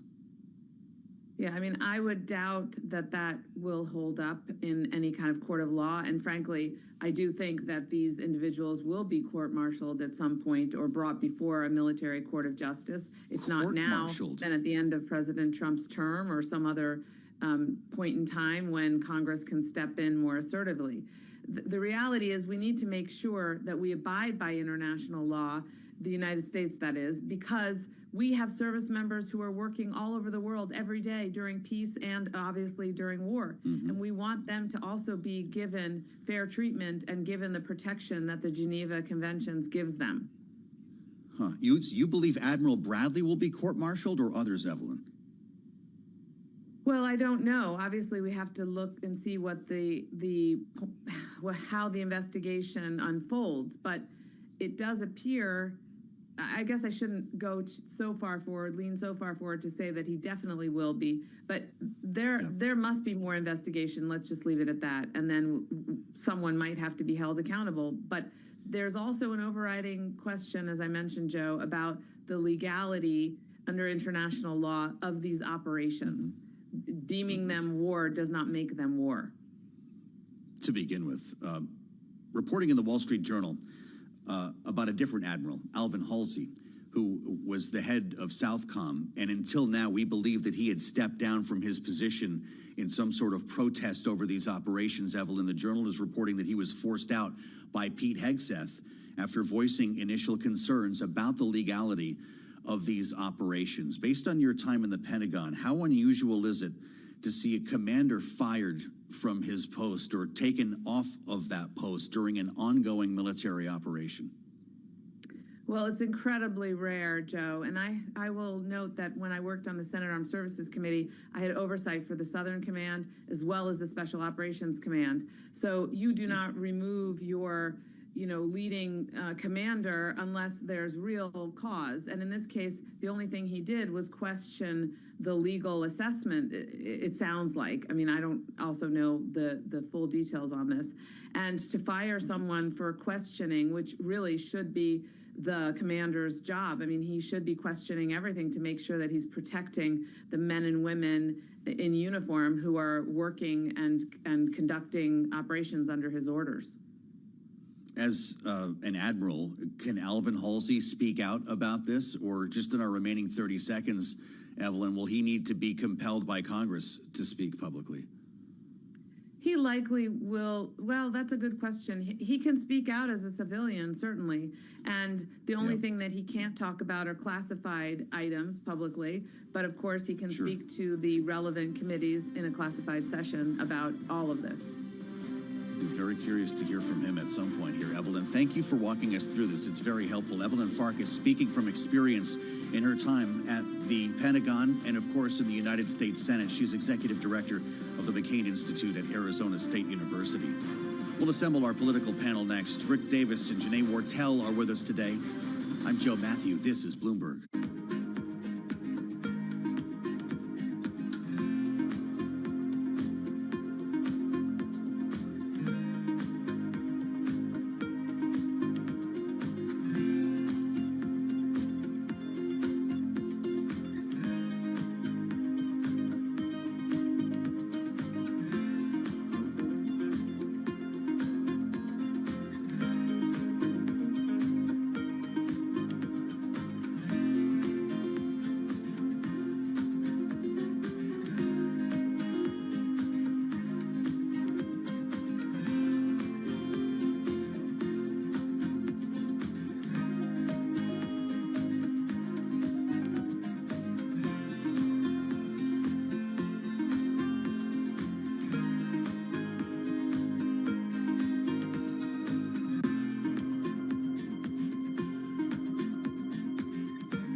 It's 1:21 on Wall Street. We do check markets all day long here at Bloomberg. Developing story and sources tell Bloomberg Apex Natural Gas, which is owned by hedge fund giant Citadel, has agreed to buy natural gas assets in Texas for about $430 million from billionaire Dallas Cowboys owner Jerry Jones's Comstock Resources.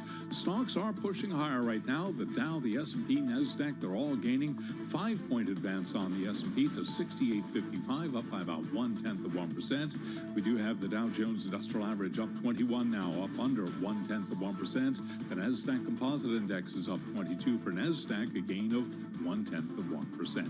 Our Mag 7 Index up now by 1%. The Russell 2000 Index of small cap shares, it is advancing by 1%.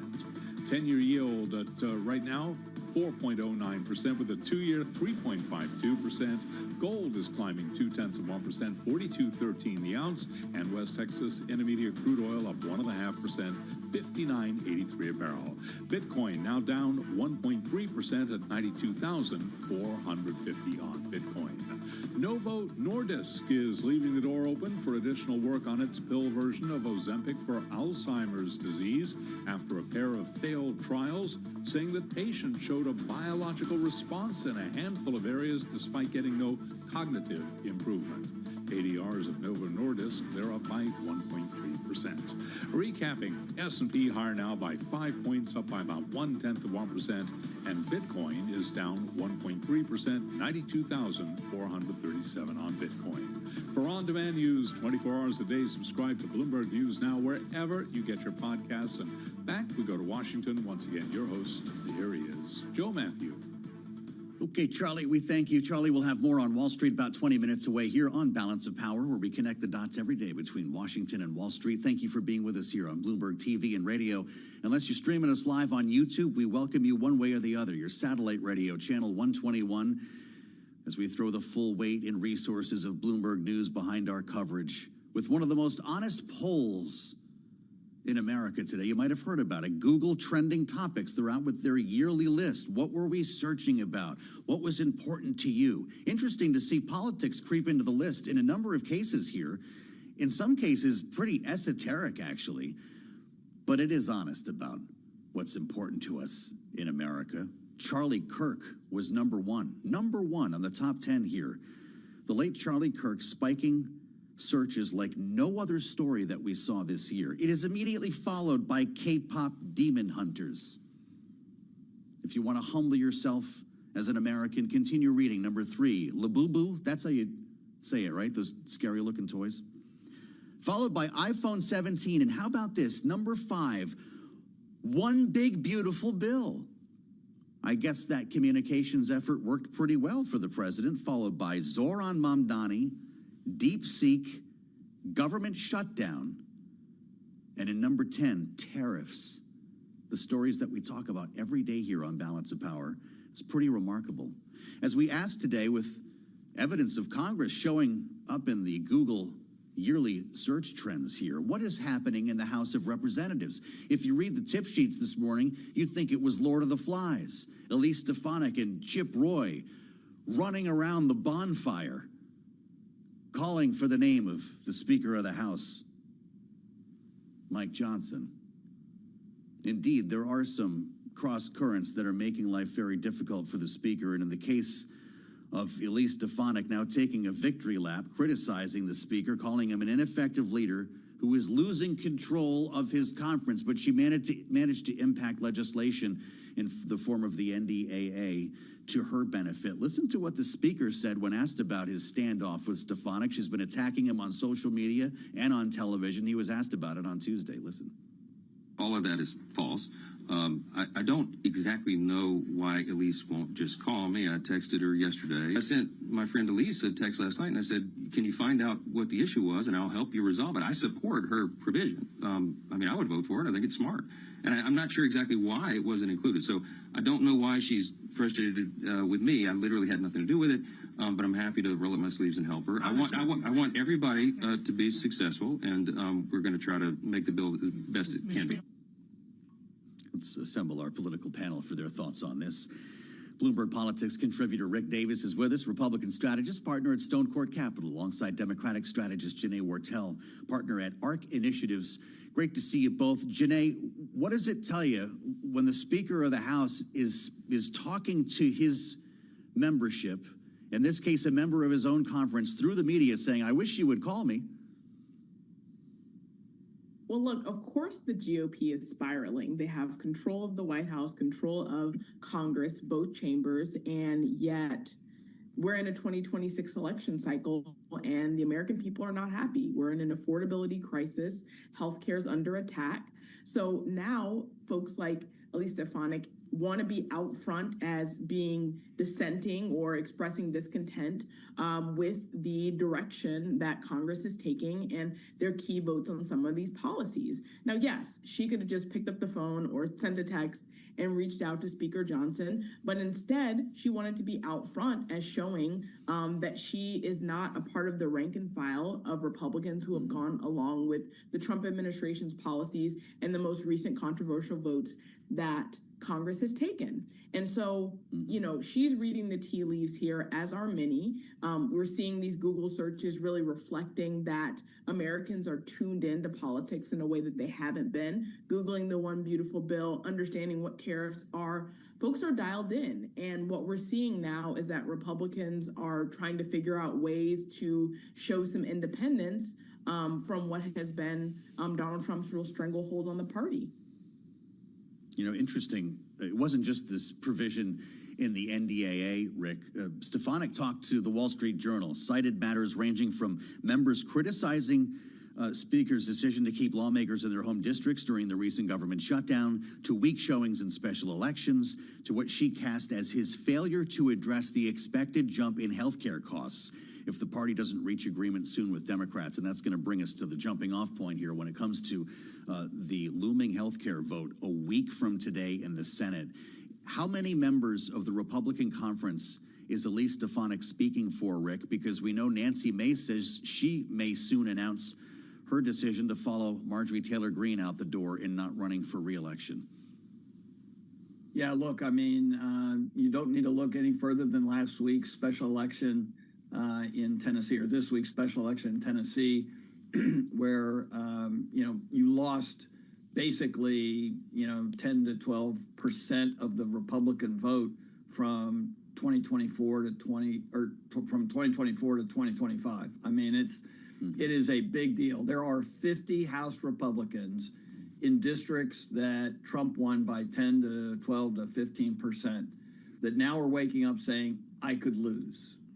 And if you lost 50 Republicans in a House, you can forget any initiative legislatively for Donald Trump in the last 2 years of his office. So this is a major political fallout that's occurring both after the elections last year and then this year, and it's got Republicans in a pretty grumpy mood. I mean, and talk about Elise Stefanik. How about the most recent thing? I mean, she got out there beating up Mayor-elect Mondani before his trip to Washington, and then Trump throws her under the bus in a love fest with a socialist. I mean, like, she has made every bet wrong this month, and she's mad about it, and she should be mad about it because the party has become something different than what she had, and Marjorie Taylor Greene read the same tea leaves and is out.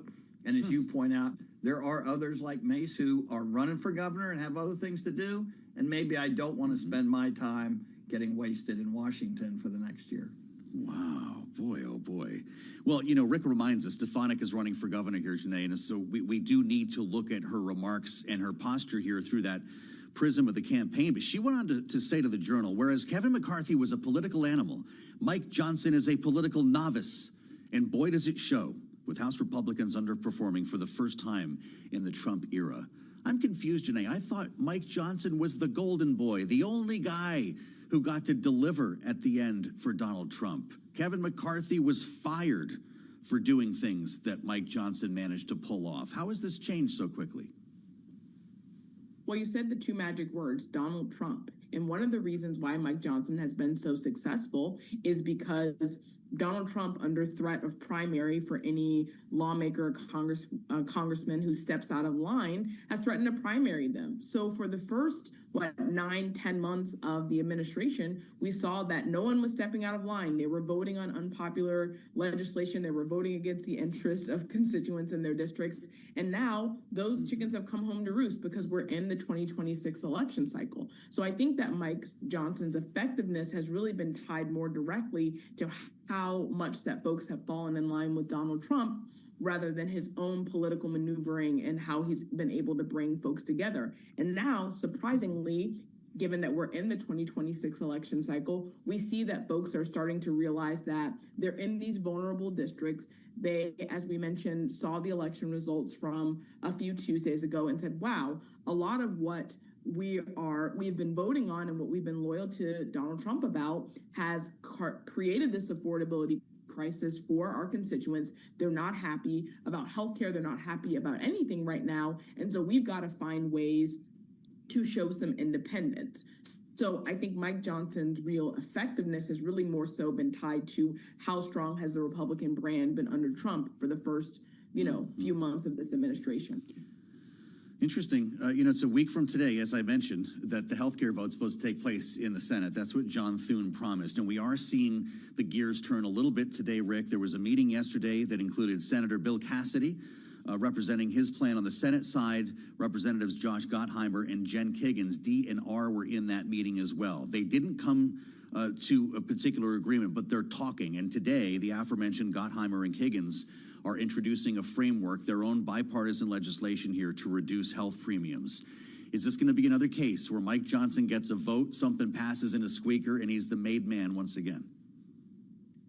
Well, he hopes so, because right now Republicans are, outside of affordability, desperate to do something positive around healthcare.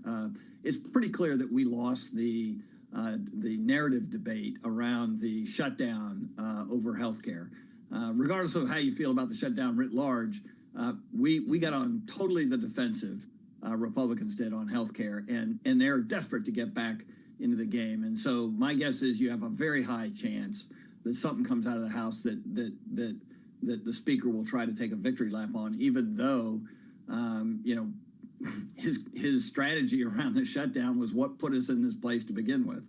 Memories are not that short in the House of Representatives, and as Elise Stefanik said, if an election were held today for a Speaker, no way would this guy get elected. You've got a pretty good mess in the leadership in the House of Representatives, and you kind of hope that they can eke something out on healthcare so that we can get through this year in a better position going into the election cycle than we are at now. Boy, you got to wonder who could get elected. Great conversation, Rick and Janae. Thank you so much. Great panel today. Rick Davis, Bloomberg Politics contributor, Stone Court Capital, and Janae Wortel, ARC Initiatives. Fascinating insights. We're going to go to the source on this. You're not going to want to leave, because coming up, we'll speak with a member of the Republican Conference in the House, Marlin Stutzman, Republican from Indiana's 3rd District, with us on a range of issues, including what we've already talked about here. Remembering as well, he's on the Financial Services Committee as we consider the next Fed chair being announced and how easy it might be for him to be confirmed. This is Bloomberg.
1:40 on Wall Street. We do check markets all day long here at Bloomberg. We've got the Dow, the S&P, NASDAQ. They're all advancing, but a rally in the stock market is struggling to gain traction ahead of next week's Federal Reserve decision. The S&P right now is up 8 at 68.57. That is a gain of about 0.1%.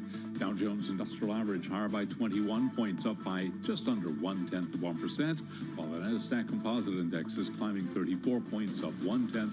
The Russell 2000 Index of small cap shares, the standout, up now by about 1.1%.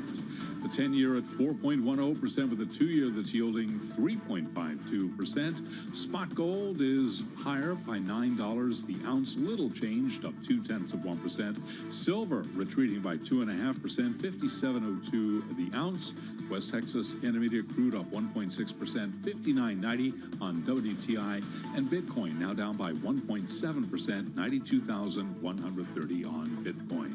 Meta platform shares are higher. Meta right now up 3.9% as executives at the company are said to be considering budget cuts for the Metaverse group next year, while in the meantime, the stock is trading higher by 3.9%. And oil is higher as investors weigh a price cut on Saudi Arabia's main grade of crude to Asia. Right now, we do have shares of Chevron up by 0.2%, WTI up 1.6%, BP ADR is a little changed, up under 0.1%. ExxonMobil, though, down by 0.5%. For on-demand news, 24 hours a day, subscribe to Bloomberg News Now wherever you get your podcasts. And back we go to Washington. Once again, your host, here he is, Joe Matthew. Thank you so much. Charlie Pellet will have more coming up at the top of the hour, 2 p.m. Eastern Time, as we get into Bloomberg Business Week Daily. His view on the markets, always part of our program as we talk policy and politics here in Washington. I'm Joe Matthew in the nation's capital, and thank you for spending part of your Thursday with us. With our eyes on Capitol Hill and a looming vote 1 week from today in the United States Senate, at least, John Thune promised that vote, the majority leader, to Democrats as part of the conversation to reopen the government. That vote on health care, whether it extends the current COVID era, I should say, subsidies from Obamacare, or is some other type of reform or an entirely different plan to replace it. No one has come to terms on this, but an important development today as a Democrat and a Republican in the House of Representatives drop a bipartisan framework to reduce health premiums. That's Representatives Josh Gottheimer and Jen Kiggins, the D and R respectively, providing potentially some hope to get around this matter and then move on to, or at least continue, the work to fund the government past the end of January. Time is tight. If we're following along on our home game here, I think we're below 10 legislative days remaining to get all of this done. And it's where we start our conversation with Congressman Marlin Stutzman, the Republican from Indiana's 3rd District, is with us. And it's great to have you back on the program, Congressman. You've got a couple of important committee assignments for our audience here on Bloomberg as a member of Financial Services and as a member of the Budget Committee. Do you see all the chaos surrounding health care finally being solved in the next week? Great to be with you, Joe.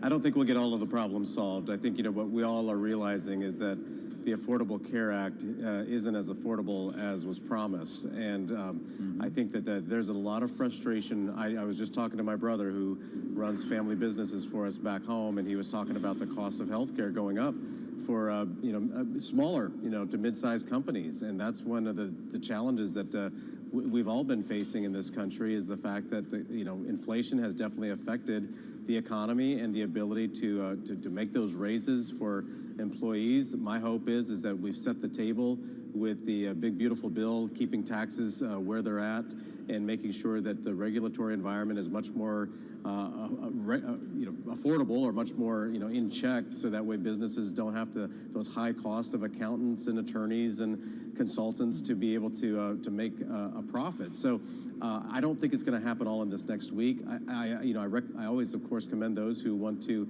try to find a solution. I'm always willing to look at anything, but at the end of the day, I think what's really going to matter here is that these subsidies should go directly to the American consumer rather than to the insurance companies. I think the insurance companies have really lost the faith and trust of the American people and don't feel like they're getting their best bang for their buck.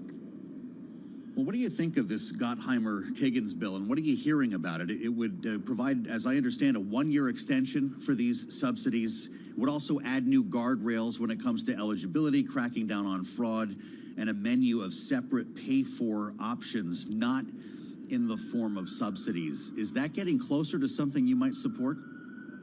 It's going to be tough for me, Joe, I'll be honest, just because I don't have the faith and confidence in the insurance companies either.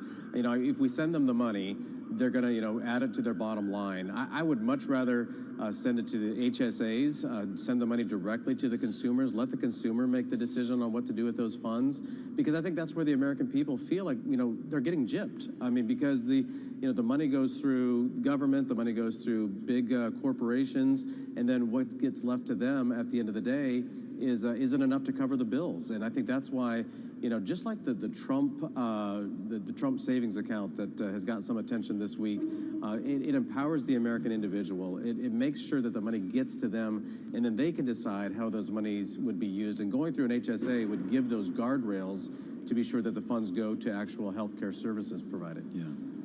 Well, with so little agreed upon, Congressman, what's your gut? Are you worried about a shutdown in the new year, or can this be solved by then? I don't think there will be a shutdown. Again, you know, I think the Democrats, you know, they got what they were looking for to show their base that they were fighting for them. You know, again, I don't think it comes back down just to these subsidies. I think there's more with the Democrat side that they're just trying to slow the momentum that President Trump had, and it has worked. You know, we're not getting things moving as quickly as we'd like to in Congress, but we're getting there. It's going to happen. I think a lot of the hard work was already done with the big, beautiful bill, making sure that companies are ready to set their budgets for 2026, whether it was last month or this month. But we've got a lot of work to do, and I know that affordability is a big issue, whether it's housing, whether it's buying a new car or buying a used car. Interest rates are coming down a little bit. That's helping. I think the outlook is bright, but we're still going through the leftover, kind of the hangover of the Biden administration. Well, so talk to us about the budgeting process.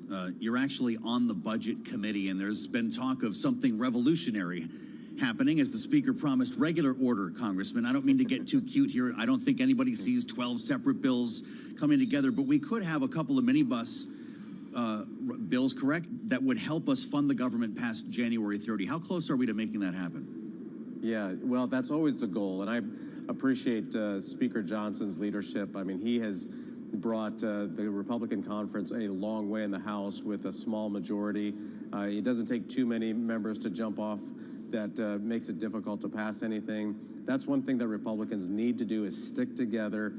We've got a great leader at the White House. We've got partners in the Senate where we're getting stuff done. It's not easy, but at the same time, you know, that should always be the goal, of getting 12 appropriations bills passed. If it doesn't work exactly the way we want it, we've got to be nimble and flexible to be able to put the best packages on the floor that we can. Always going to be some other issues that come up that take attention, but I think we're going to get there. And we know from what we've passed already that we're going to start cutting the expenses that Washington has been doing for the last several decades that just seem to be out of control. And that's where reforms are going to have to be made. But we can do this by empowering the American people and not just empowering the big corporations that take a lot to their bottom line. I know you're referring to Republican unity in the House, but there have been some concerns about discord in the family, Congressman.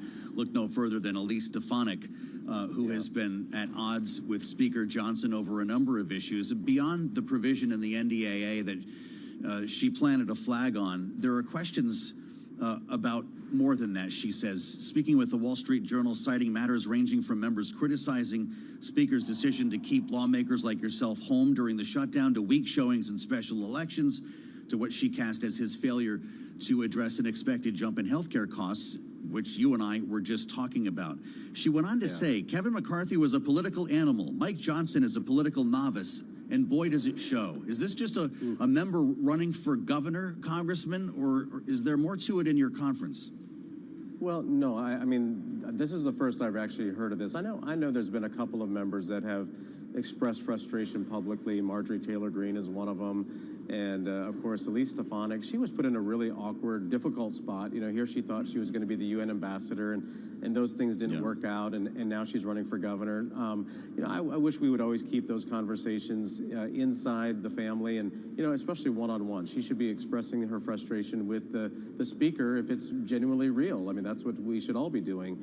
So taking them public, I don't think is the right way. But I have a ton of respect for Elise. She's a great leader. She will be a great governor of New York if that's what she decides she's going to do. Speaker Johnson has a very tough job, and I think that the fact that the shutdown did hurt the momentum that we had.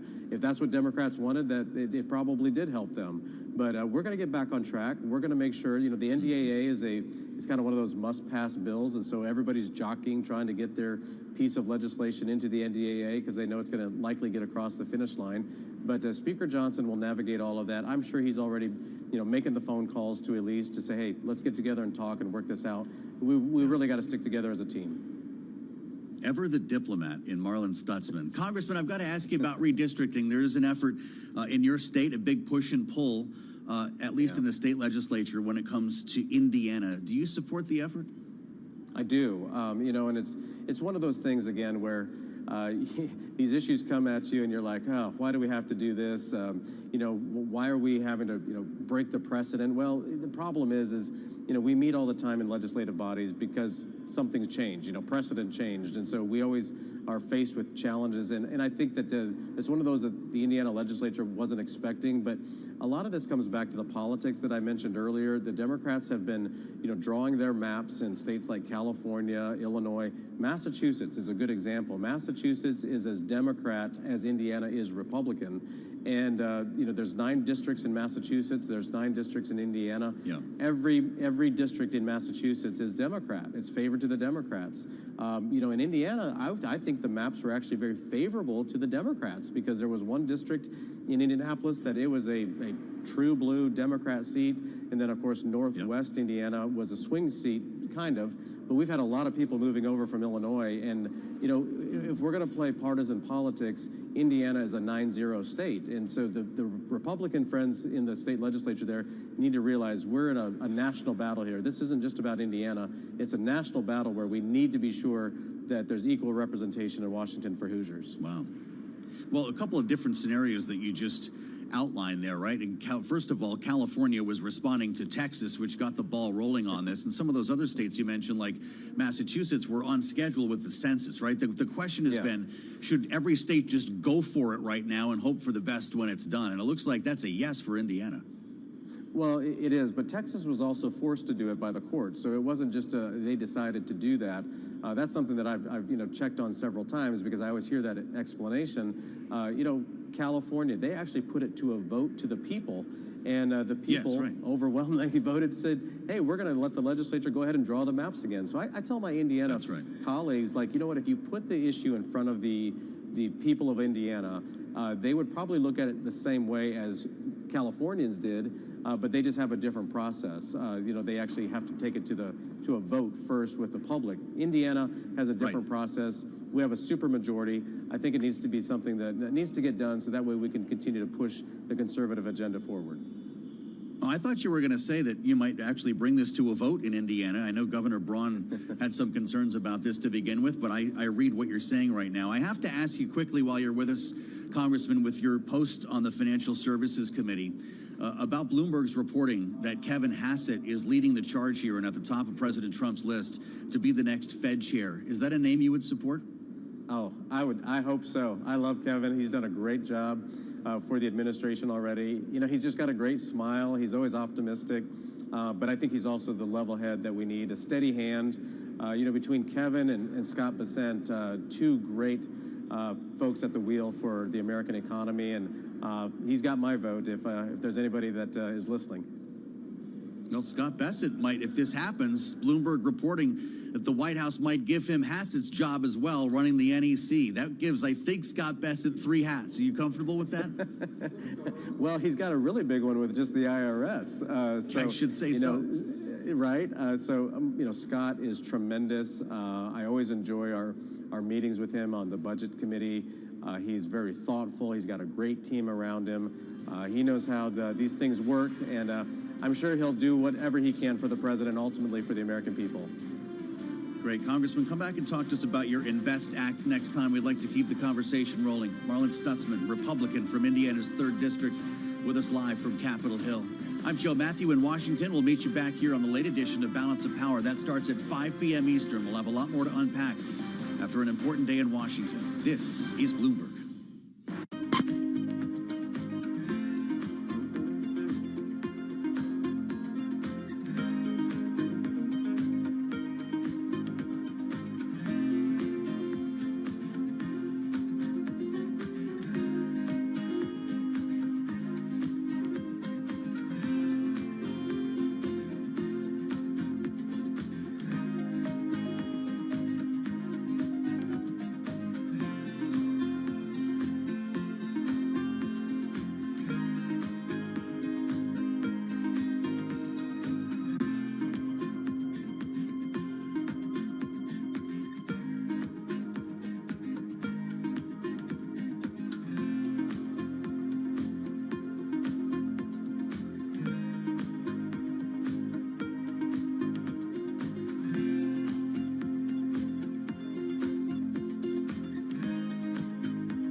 is Bloomberg Business Week Daily, reporting from the magazine that helps global leaders stay ahead, with insight on the people, companies, and trends shaping today's complex economy, plus global business, finance, and tech news as it happens. Bloomberg Business Week Daily with Carol Masser. and Tim Stenivek, live on Bloomberg Radio, television, YouTube, and Bloomberg Originals. And a very good afternoon, everybody, across Bloomberg platforms. Yes, indeed, this is Bloomberg Business Week Daily. I'm Carol Massar. Tim Stenivek, my host, is on assignment, off for a few days. But with us, lucky for us, is Alexis Christoforous. As we look at a market that seems like, Alexis, it's looking for direction. But nonetheless, we've got the S&P 500 kind of hovering near an all-time high. I mean, the next catalyst for this market, when you think about it, it's got to be next week with the Fed. Agreed. But in many ways, I think it's a done deal. Quarter point cut. If we get anything other than that, that's going to be a wild ride. Exactly. So we're going to talk about that. That is certainly a focal point over the next 60 minutes. We're going to talk about an economic surprise. Maybe it's a surprise. It's on the U.S. labor market. We're going to talk about a Hassett Fed, what that would mean. We're going to talk about the metaverse in reverse, why the stock is rallying. We're seeing Metaverse was such a big play a couple of years ago. Zuckerberg was all in. And now he's pulling back in a big way. Investors like it. Stock is up, though, today. Yeah, totally. All right. And we're also going to get a double dose of medicine. The CEO of Compass Pathways, he'll be here back with us to talk about the path to FDA approval of the company's psychedelic treatment. And then the director of the Women's Heart Program at Weill Cornell Medicine on cardiac risks to women. I'm looking forward to that conversation. Heart disease, top killer for both men and women, yes. But there are some particulars when it comes to women. All right, let's get a check on that trade as we move ahead on this 2 p.m. hour here at Bloomberg. Here is Charlie Pellet. Welcome back. Thank you very much. Thank you. And here's what's going on. We've got the Dow fluctuating right now, down by half a point. Little change right now. S&P 500 index higher by 3. Also little changed on the day, while the NASDAQ Composite Index up by about 18 points right now, up by about 0.1%. Our Mag 7 Index pushing higher by 0.1%, and could not ignore the move in the Russell 2000 Index. That index up right now. Small cap shares advancing by just about 1%. 10-year 4.10% with a 2-year 3.52%. Spot gold currently higher by 0.1%, 42.08 the ounce. A retreat for silver down 2.7%. West Texas Intermediate crude oil up 1.5%, and Bitcoin now down 1.7%, 92,160 on Bitcoin. Goldman Sachs has paused a planned $1.3 billion mortgage bond sale for CyrusOne, the data center operator that supports CME Group, after a major outage that hit one of the world's largest derivatives exchanges. After earnings, Salesforce.com up now by 4.1%. After earnings, Snowflake plunging 11.2%. And Carol said it is the metaverse in reverse. We've got shares of Meta platforms today advancing by 3.8%. Mark Zuckerberg expected to meaningfully cut resources for building the so-called metaverse, an effort that he once framed as the future of the company. And you recall the reason for changing its name from Facebook, a topic we'll be covering right here on Bloomberg Business Week Daily. For on-demand news 24 hours a day, subscribe to Bloomberg News Now wherever you get your podcast. I'm Charlie Pellet. That is a Bloomberg Business Flash. Remember, it's all we could talk about, and we focused on the sign, Charlie, and it was just like the sign change. It was just... We all had to get used to that. That was like Facebook parent Meta. Okay. Help me. All right, anybody. Let's talk a little bit about what we are thinking big time, and that is about next week's Fed meeting. We are less than 1 week, right, from the last Fed decision of the year. May be helpful to the Fed Chair, Jay Powell and company. Today's data on the U.S. labor market. What we found out, Alexis, applications for U.S. unemployment benefits, they did fall last week, lowest in more than 3 years, and it may indicate that employers are still largely holding on to workers despite a wave of recent layoff announcements. We talked about that labor hoarding after the pandemic. Yeah, I mean, but it doesn't seem to jive with a lot of the other data we've been getting, like from Challenger Gray and Christmas, like from ADP. Yeah. We've been working without a lot of government data. We know we're still trying to play catch up. So what is it? It's a very confusing picture, I think, especially for the Federal Reserve as they go into this last meeting. Conflicting data. All right, so that's what we want to talk about. Joining us right now, back with us, in fact, is Bloomberg Economics USN Canada economist Stuart Paul. He's right here in studio. Hey, Stuart, so we've had you on back and forth a bit this week because there's a lot coming at us, and we're trying to figure out what is the plate that will be in front of the Fed when it gets ready to meet that 2-day meeting next week. The jobless claims data, is this good data? Is it clean data? Is it important data for the Fed? It's definitely good data. It's not the most clean data. And I think that what the Fed is going to be thinking about with this jobless claims report is what it means in terms of the holiday shopping season. We always expected that, at least on a non-seasonally adjusted basis, unemployment insurance claims would fall during holiday season because folks are being staffed up to work at retail jobs or delivery jobs and so on. So on a non-seasonally adjusted basis, you would expect to see initial jobless claims fall by about 25,000 for the week during Thanksgiving. They actually fell by about double that pace. So that's why we saw the major tick down in the headline jobless claims figure just this morning. Now, it's not entirely in contrast with what we saw from ADP. Of course, ADP, which was released earlier this week, showed that during the early portion of November, which is when the survey window is, during the early portion of November, there was a decline in total headcount for private payrolls. So really, how do you reconcile the two? Well, the labor market is softening, but firms really staffed up for the holiday season. Whether those end up being permanent jobs is probably unlikely. And I think that that's what the Fed is going to be keeping in mind as it tries to reconcile some of these mixed messages. So at the end of the day, this is really not a game changer for the Fed next week in their discussions. I don't think so. You've heard it from other folks, I'm sure. You'll hear it from me again. This is just a low hire, low fire environment. And I think that that's what the Fed is going to be keeping in mind. When that's the case, it's sort of a tenuous balance that's being managed in the labor market right now. You have a slow increase in labor supply. At the same time, you have a very slow increase in labor demand. And when that's the case, there's this risk of the unemployment rate rising further. That's what the Fed is going to be trying to guard against. And that's why we expect the Fed to deliver a rate cut just next week. Yeah, it's fascinating because I do think about, what's going on at companies, how they are trying to kind of gauge, hold on to workers and let them go. They know what they saw during the pandemic, right? Is there still that fear? I'm just curious from channel checks and also something like the Beige Book, right? Anecdotal evidence, but that can be very important for the Federal Reserve. Yeah, and the Beige Book, all things considered, was relatively soft. One thing that always stands out to me is what's going on in the Kansas City Fed District, of course. You love this district. I do. I bring it up, I feel like, every time I'm here with you. He's a little obsessed, I might say. And that's because we saw a dissent from Kansas City Fed President Jeffrey Schmid during the October meeting. He wanted to hold rates steady. We saw conditions deteriorating in Kansas City. We saw soft labor demand throughout the country in the Beige Book. For an FOMC that's looking around the country and seeing relatively soft labor demand in the aggregate, you could expect they're going to be guarding against that upside risk to the unemployment rate. Right. And the thing that matters most to me is when we look at the broad swath of economic data, we actually created an alternative labor market index that looks at a couple dozen different data sources. And just when we look at the broad swath of data, the labor market is about one standard deviation weaker than it is on average. Right. Again, that's what matters right now for the Fed. I just want to roll into this because we've had several guests on air here who talk about we can't find workers.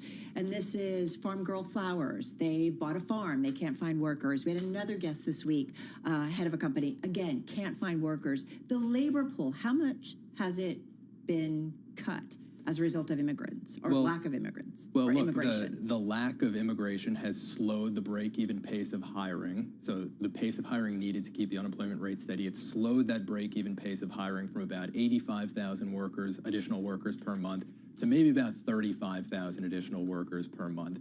The pool of available workers is going to, of course, matter for different firms in different ways. Right. There are some folks who are going to be affected by a lack of availability of H-1B visas, those that are working in high-tech firms, or those that are running high-tech firms. There are those who are looking at more manual labor jobs and trying to fill those positions. They're going to be affected by immigration policy.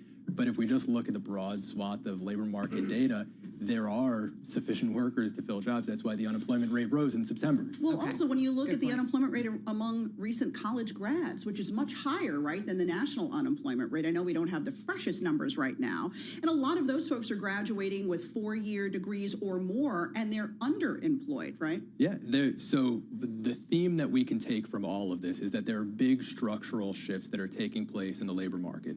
You're rolling out and implementing AI in large corporations, and that's affecting college grads. You're slowing the pace of immigration. That's affecting the labor supply at the lower end of the income distribution for lower skill, more manual labor work.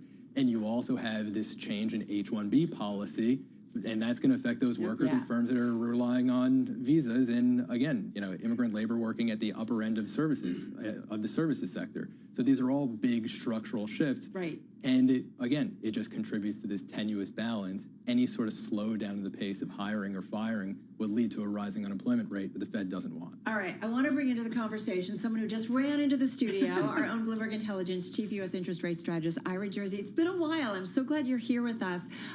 Talk to us about the data backdrop, how traders are reading it, and what it means for rates. Well, I think first I want to go on what Stuart just mentioned, and you just asked about, Carol, about the job market.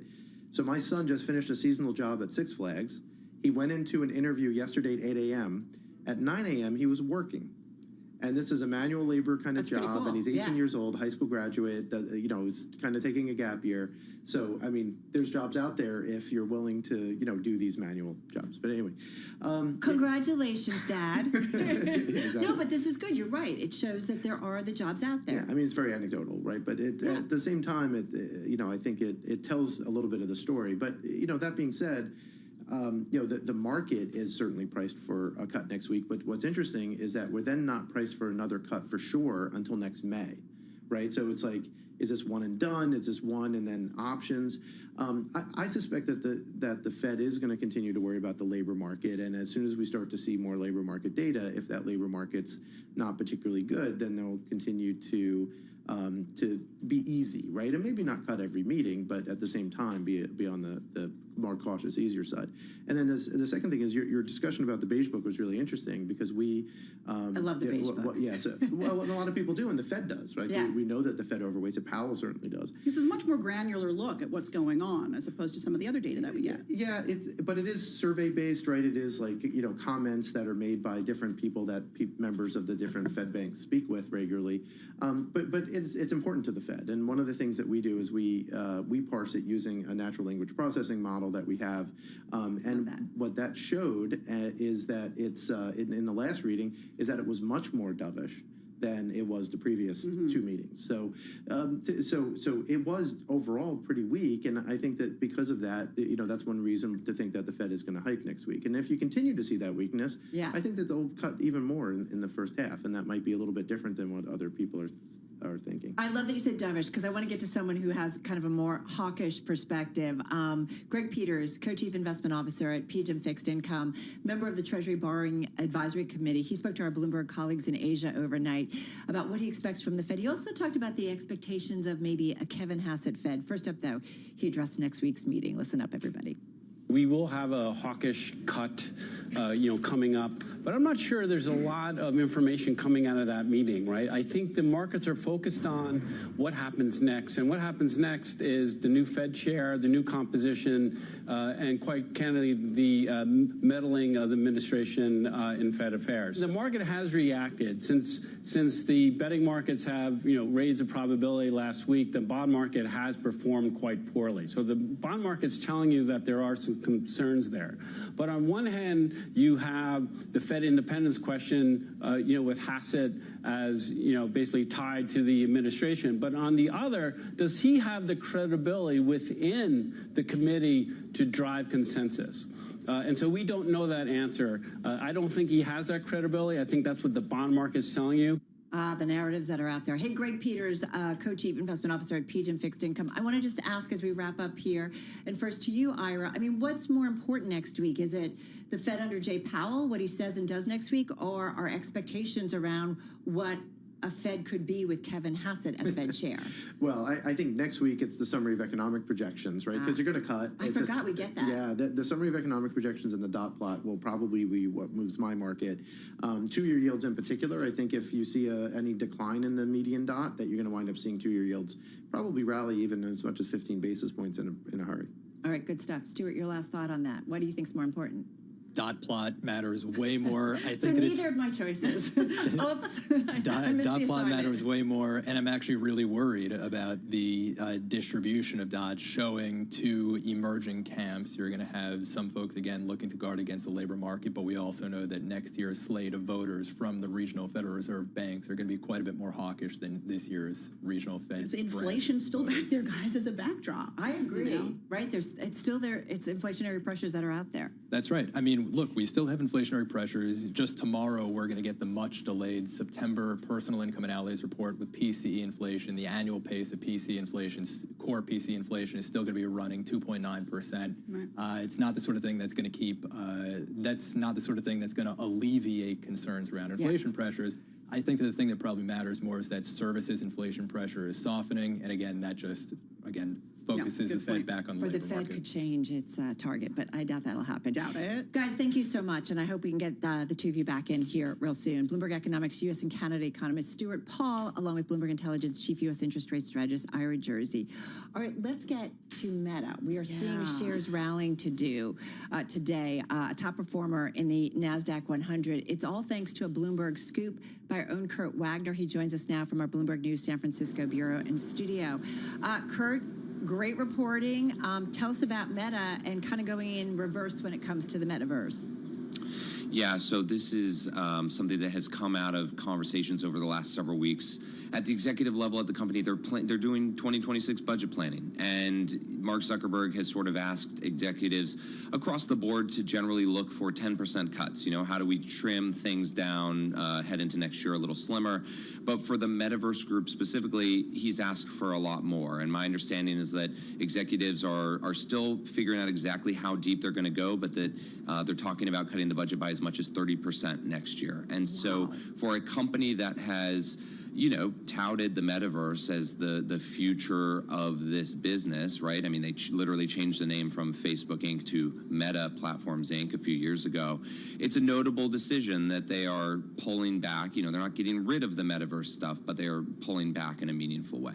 I'm glad you said they're not getting rid of the metaverse stuff. What does that consist of? I'm thinking of like virtual reality type stuff, the cool wonky glasses. Are those things still going to be there? Yeah, you're right. So there is a little bit of confusion because Reality Labs, which is this sort of futuristic unit within Meta, does a whole bunch of stuff. They do the AI glasses, the display glasses that they showed off in September. But then they also do sort of the metaverse group, which I would bucket into two things. One is the VR headsets, the Quest sort of immersive headsets, and then Horizon Worlds, which is the virtual world software product that they develop. And so my understanding is this 30% budget cut is really in that metaverse specific bucket. So I imagine we'll see some deep cuts into VR and Quest. We'll see cuts into the Meta Horizon Worlds product, more so than the actual AI glasses, those Ray-Bans. That's something I think they think is performing well. And actually, I'm told that some of the savings from the metaverse stuff will be funneled over toward the AI glasses and other types of wearables in that department. Totally makes sense. Just got about 30, 40 seconds here, Kurt. I think about when they went public, right? And they had to pivot quickly to mobile, right? Because they were kind of penalized for not being there in that space. Is this just a company saying, okay, maybe it isn't the metaverse. We're pivoting to what makes sense. We're listening to investors and analysts, and just got about 30 seconds. I mean, think about what's changed in the last 4 years since that company name change, right? Back then, AI models, building multi-billion-dollar data centers wasn't the thing. The Ray-Ban Metas weren't a thing. So a lot has changed for them in that short amount of time. And quite frankly, they've probably found that there are other better ways to be spending these billions of dollars right now. So again, not getting rid of it entirely, but better uses of the money. Might Meta AI name change be around the corner? I hope you cover that and not me if that's the case. So. Great stuff. Congratulations. A scoop and exclusive by our own Kurt Wagner. He's Bloomberg News senior tech reporter covering social media. Hey, coming up next, the path to FDA approval for one psychedelic drug. This is Bloomberg Business Week Daily. I'm Carol Masser, along with Alexis Christoforous, and this is Bloomberg.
2:21 on Wall Street. We do check markets all day long here at Bloomberg. Stocks now in the red with the Dow, the S&P, NASDAQ all declining.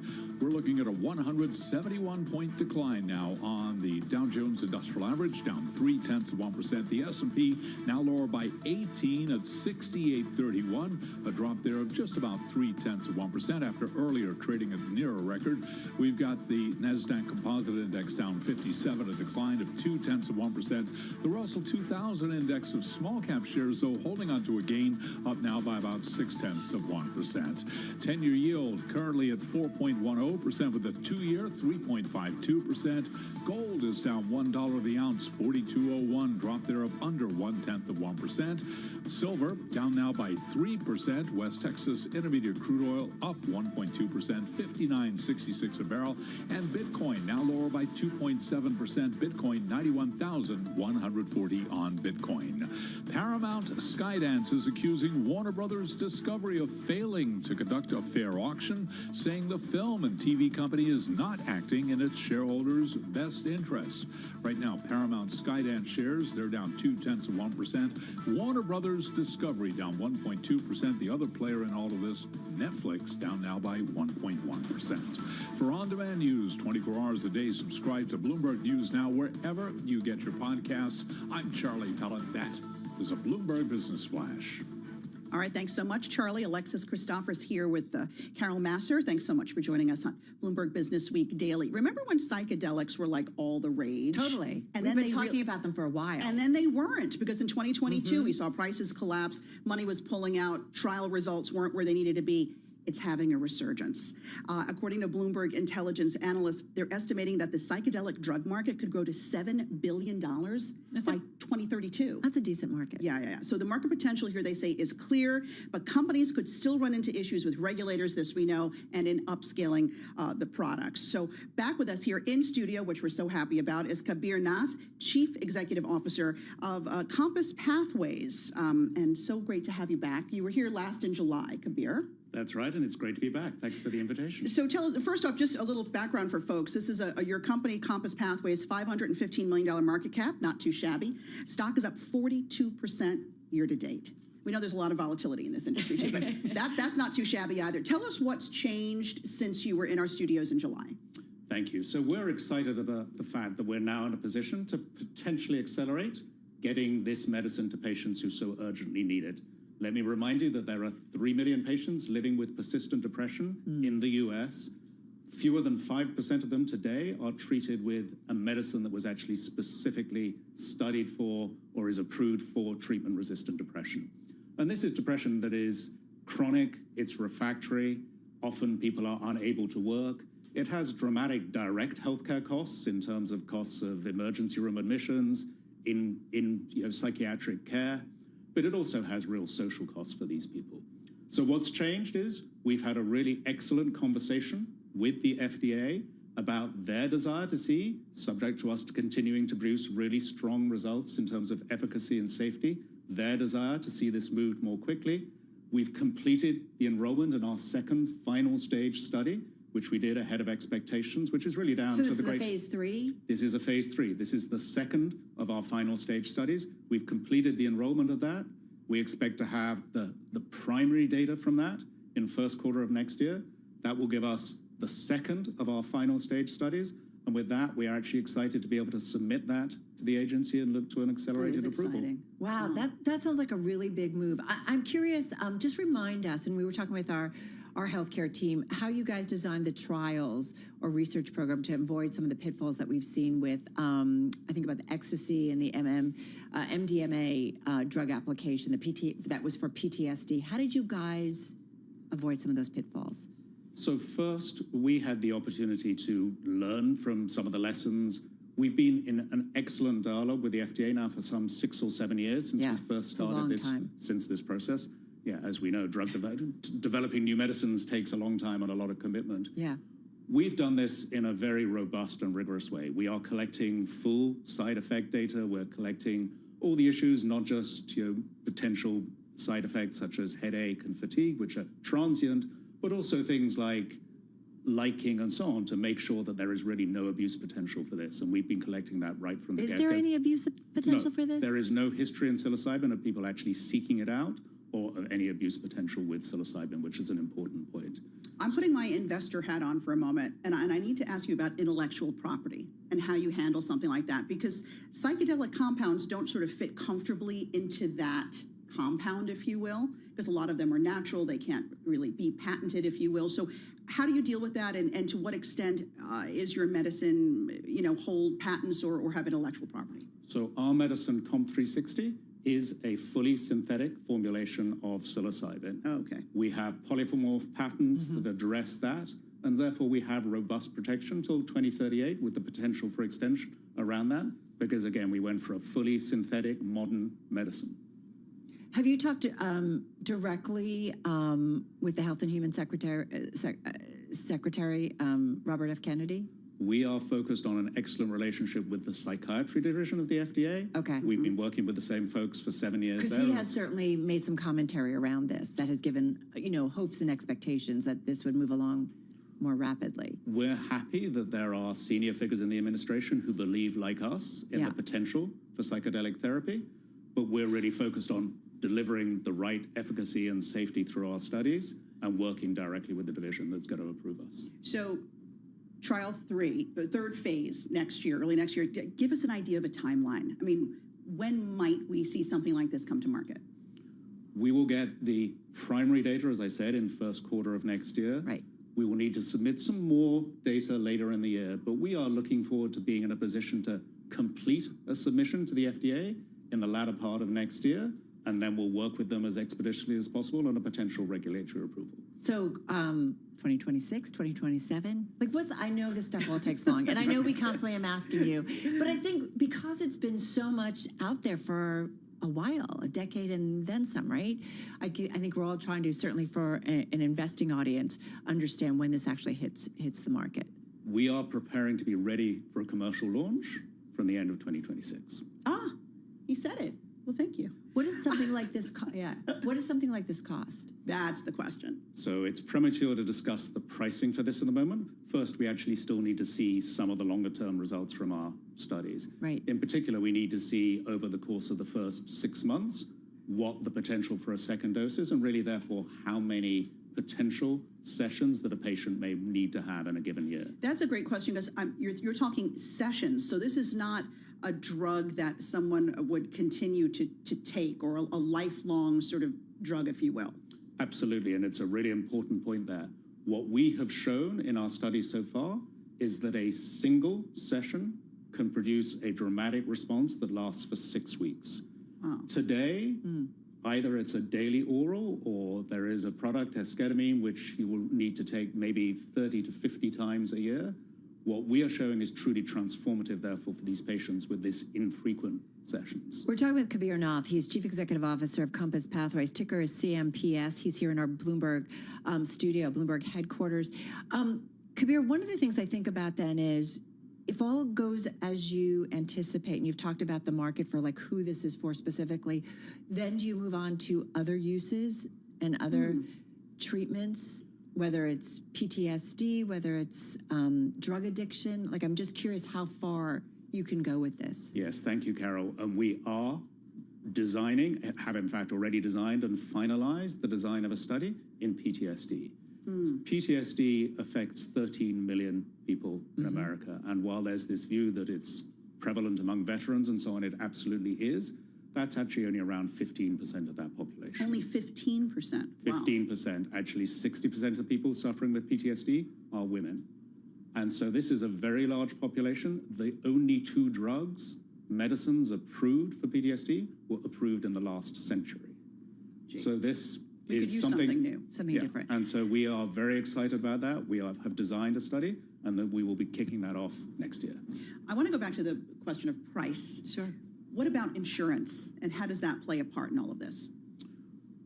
From the get-go, Compass was set up in order to ensure broad and equitable access for patients, and that means the ability to work with insurers, both commercial and government.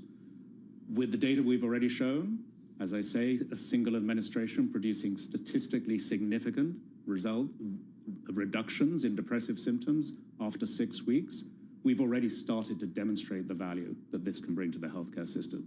Patients living with persistent depression frequently end up in the emergency room. They sometimes have inpatient psychiatric care. There are direct costs to healthcare systems, and we have already started to demonstrate the value.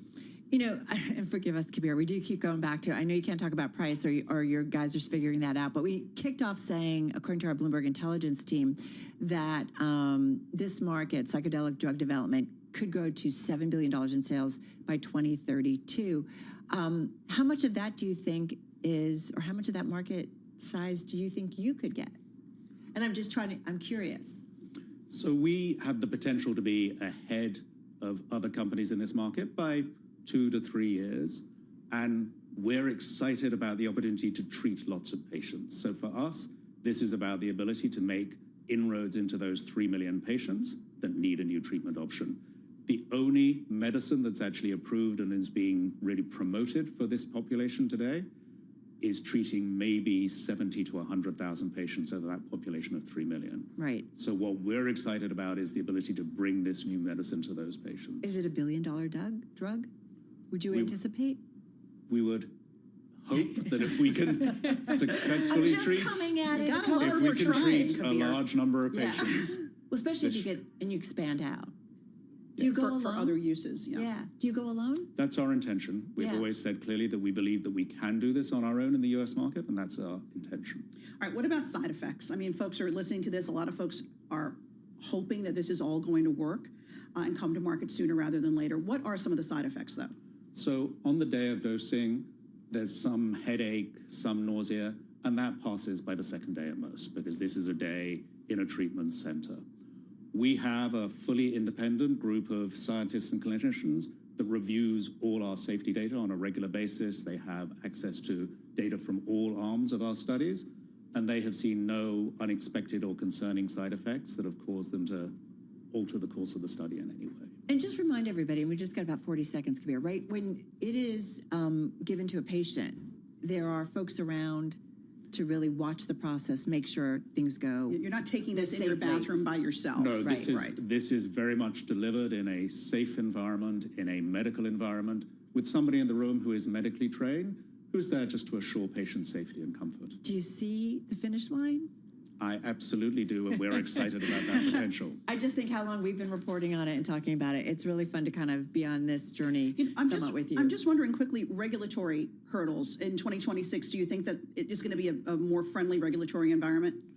With the psychiatry division, we have an excellent relationship, and that's been consistent over 6-7 years, and we expect that to continue. Yeah, it sounds like you've been talking to them for a long, long time. Kabir, thank you. Nice to have you in studio. Kabir Nath, he's Chief Executive Officer of Compass Pathways, joining us right here. All right, folks, when we come back, we're going to stay on medical care and treatments. We've got the Director of the Women's Heart Program at Weill Cornell Medicine stopping by. We're going to talk men, we're going to talk about women, we're going to talk about some of the difference that's coming up. Right now, we've got a markets that has kicked down to its lows of the session. Interesting change in the chart. This is Bloomberg.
It's 2:40 on Wall Street. We do check markets all day long here at Bloomberg, and right now we are looking at a market that is trading decidedly mixed. Of the Dow, the S&P, they are both lower.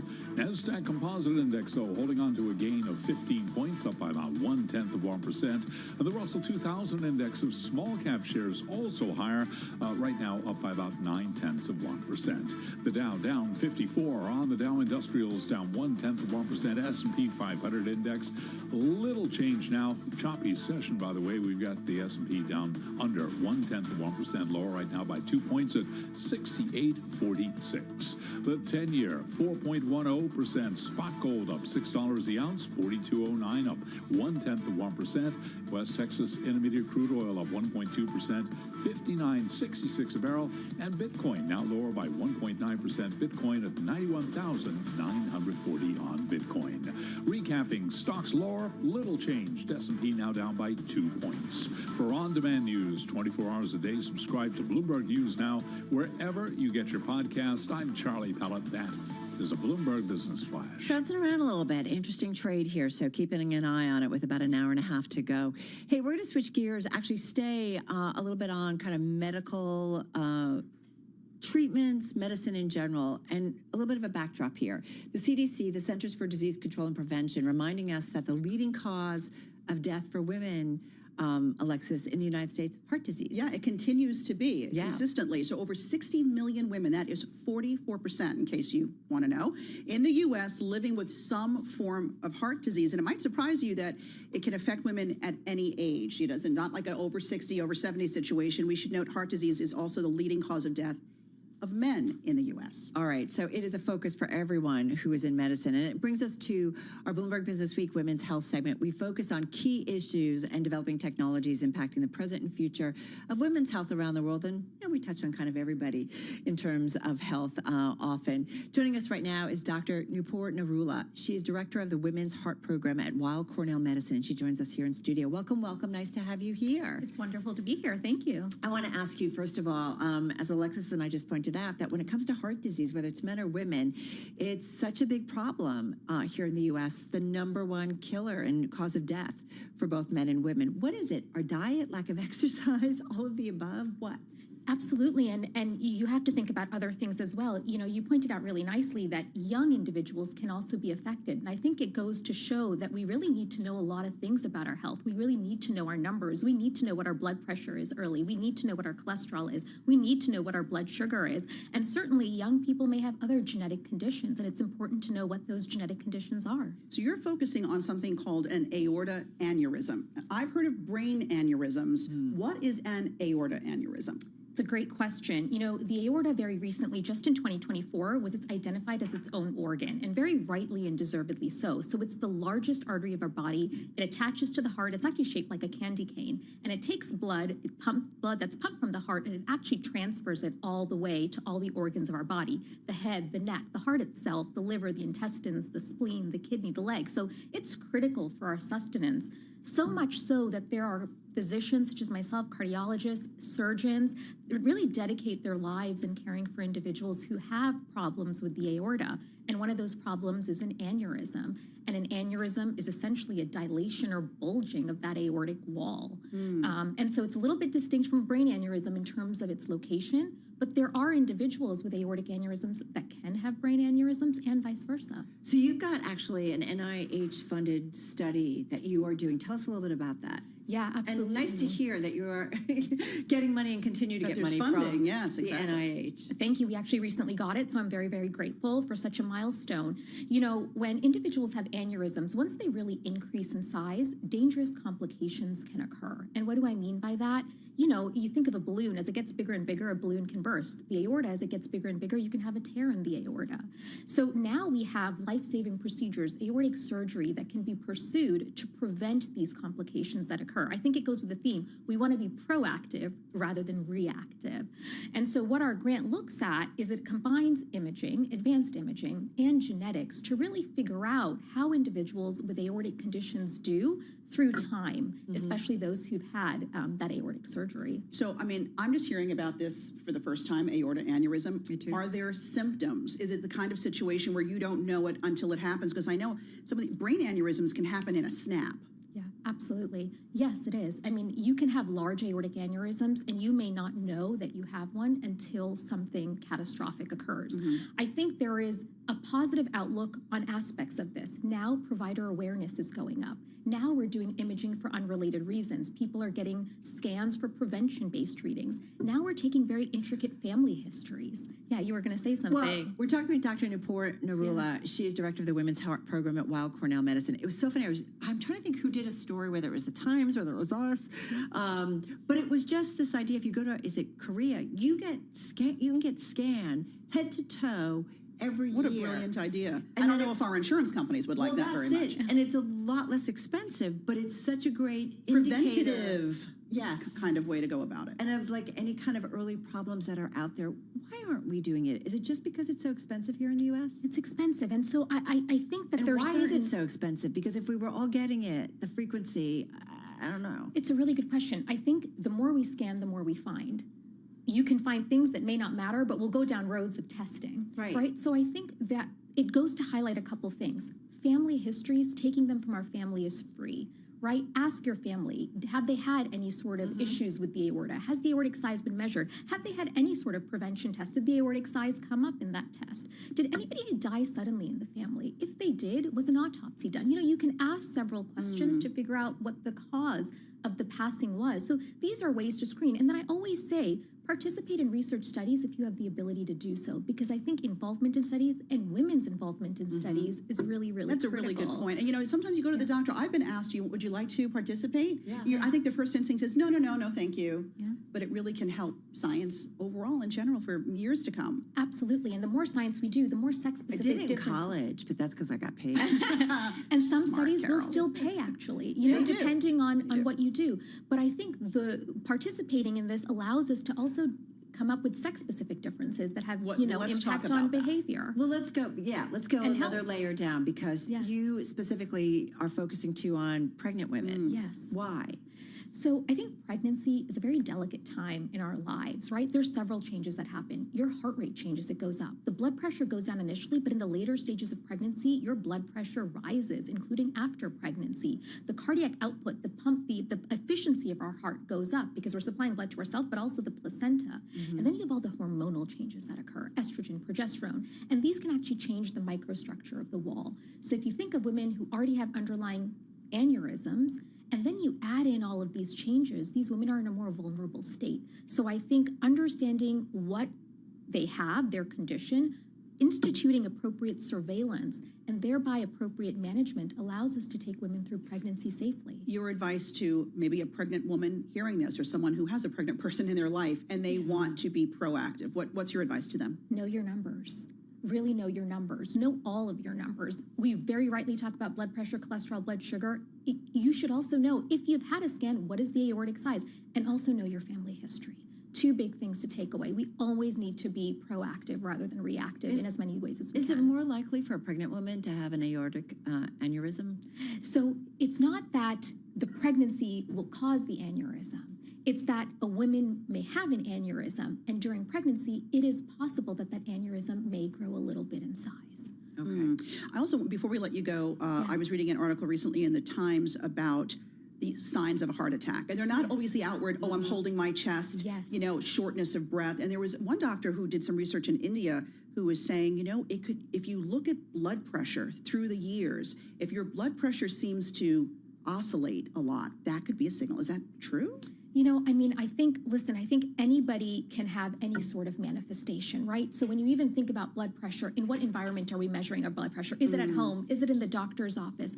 So certainly, there are changes in blood pressure, changes in heart rate, and then there are symptoms, but there can be atypical symptoms, not the classic symptoms that we see. And so I think if anything feels unusual, bring that to your provider. That's your time to really talk about it. You know your body the best, like if something's going wrong. I have a feeling we're just sending a ton of people to their doctors. And getting their measurements. Doctor, thank you so much. Really appreciate it. It's my pleasure. Thanks for having me. Enjoyed it.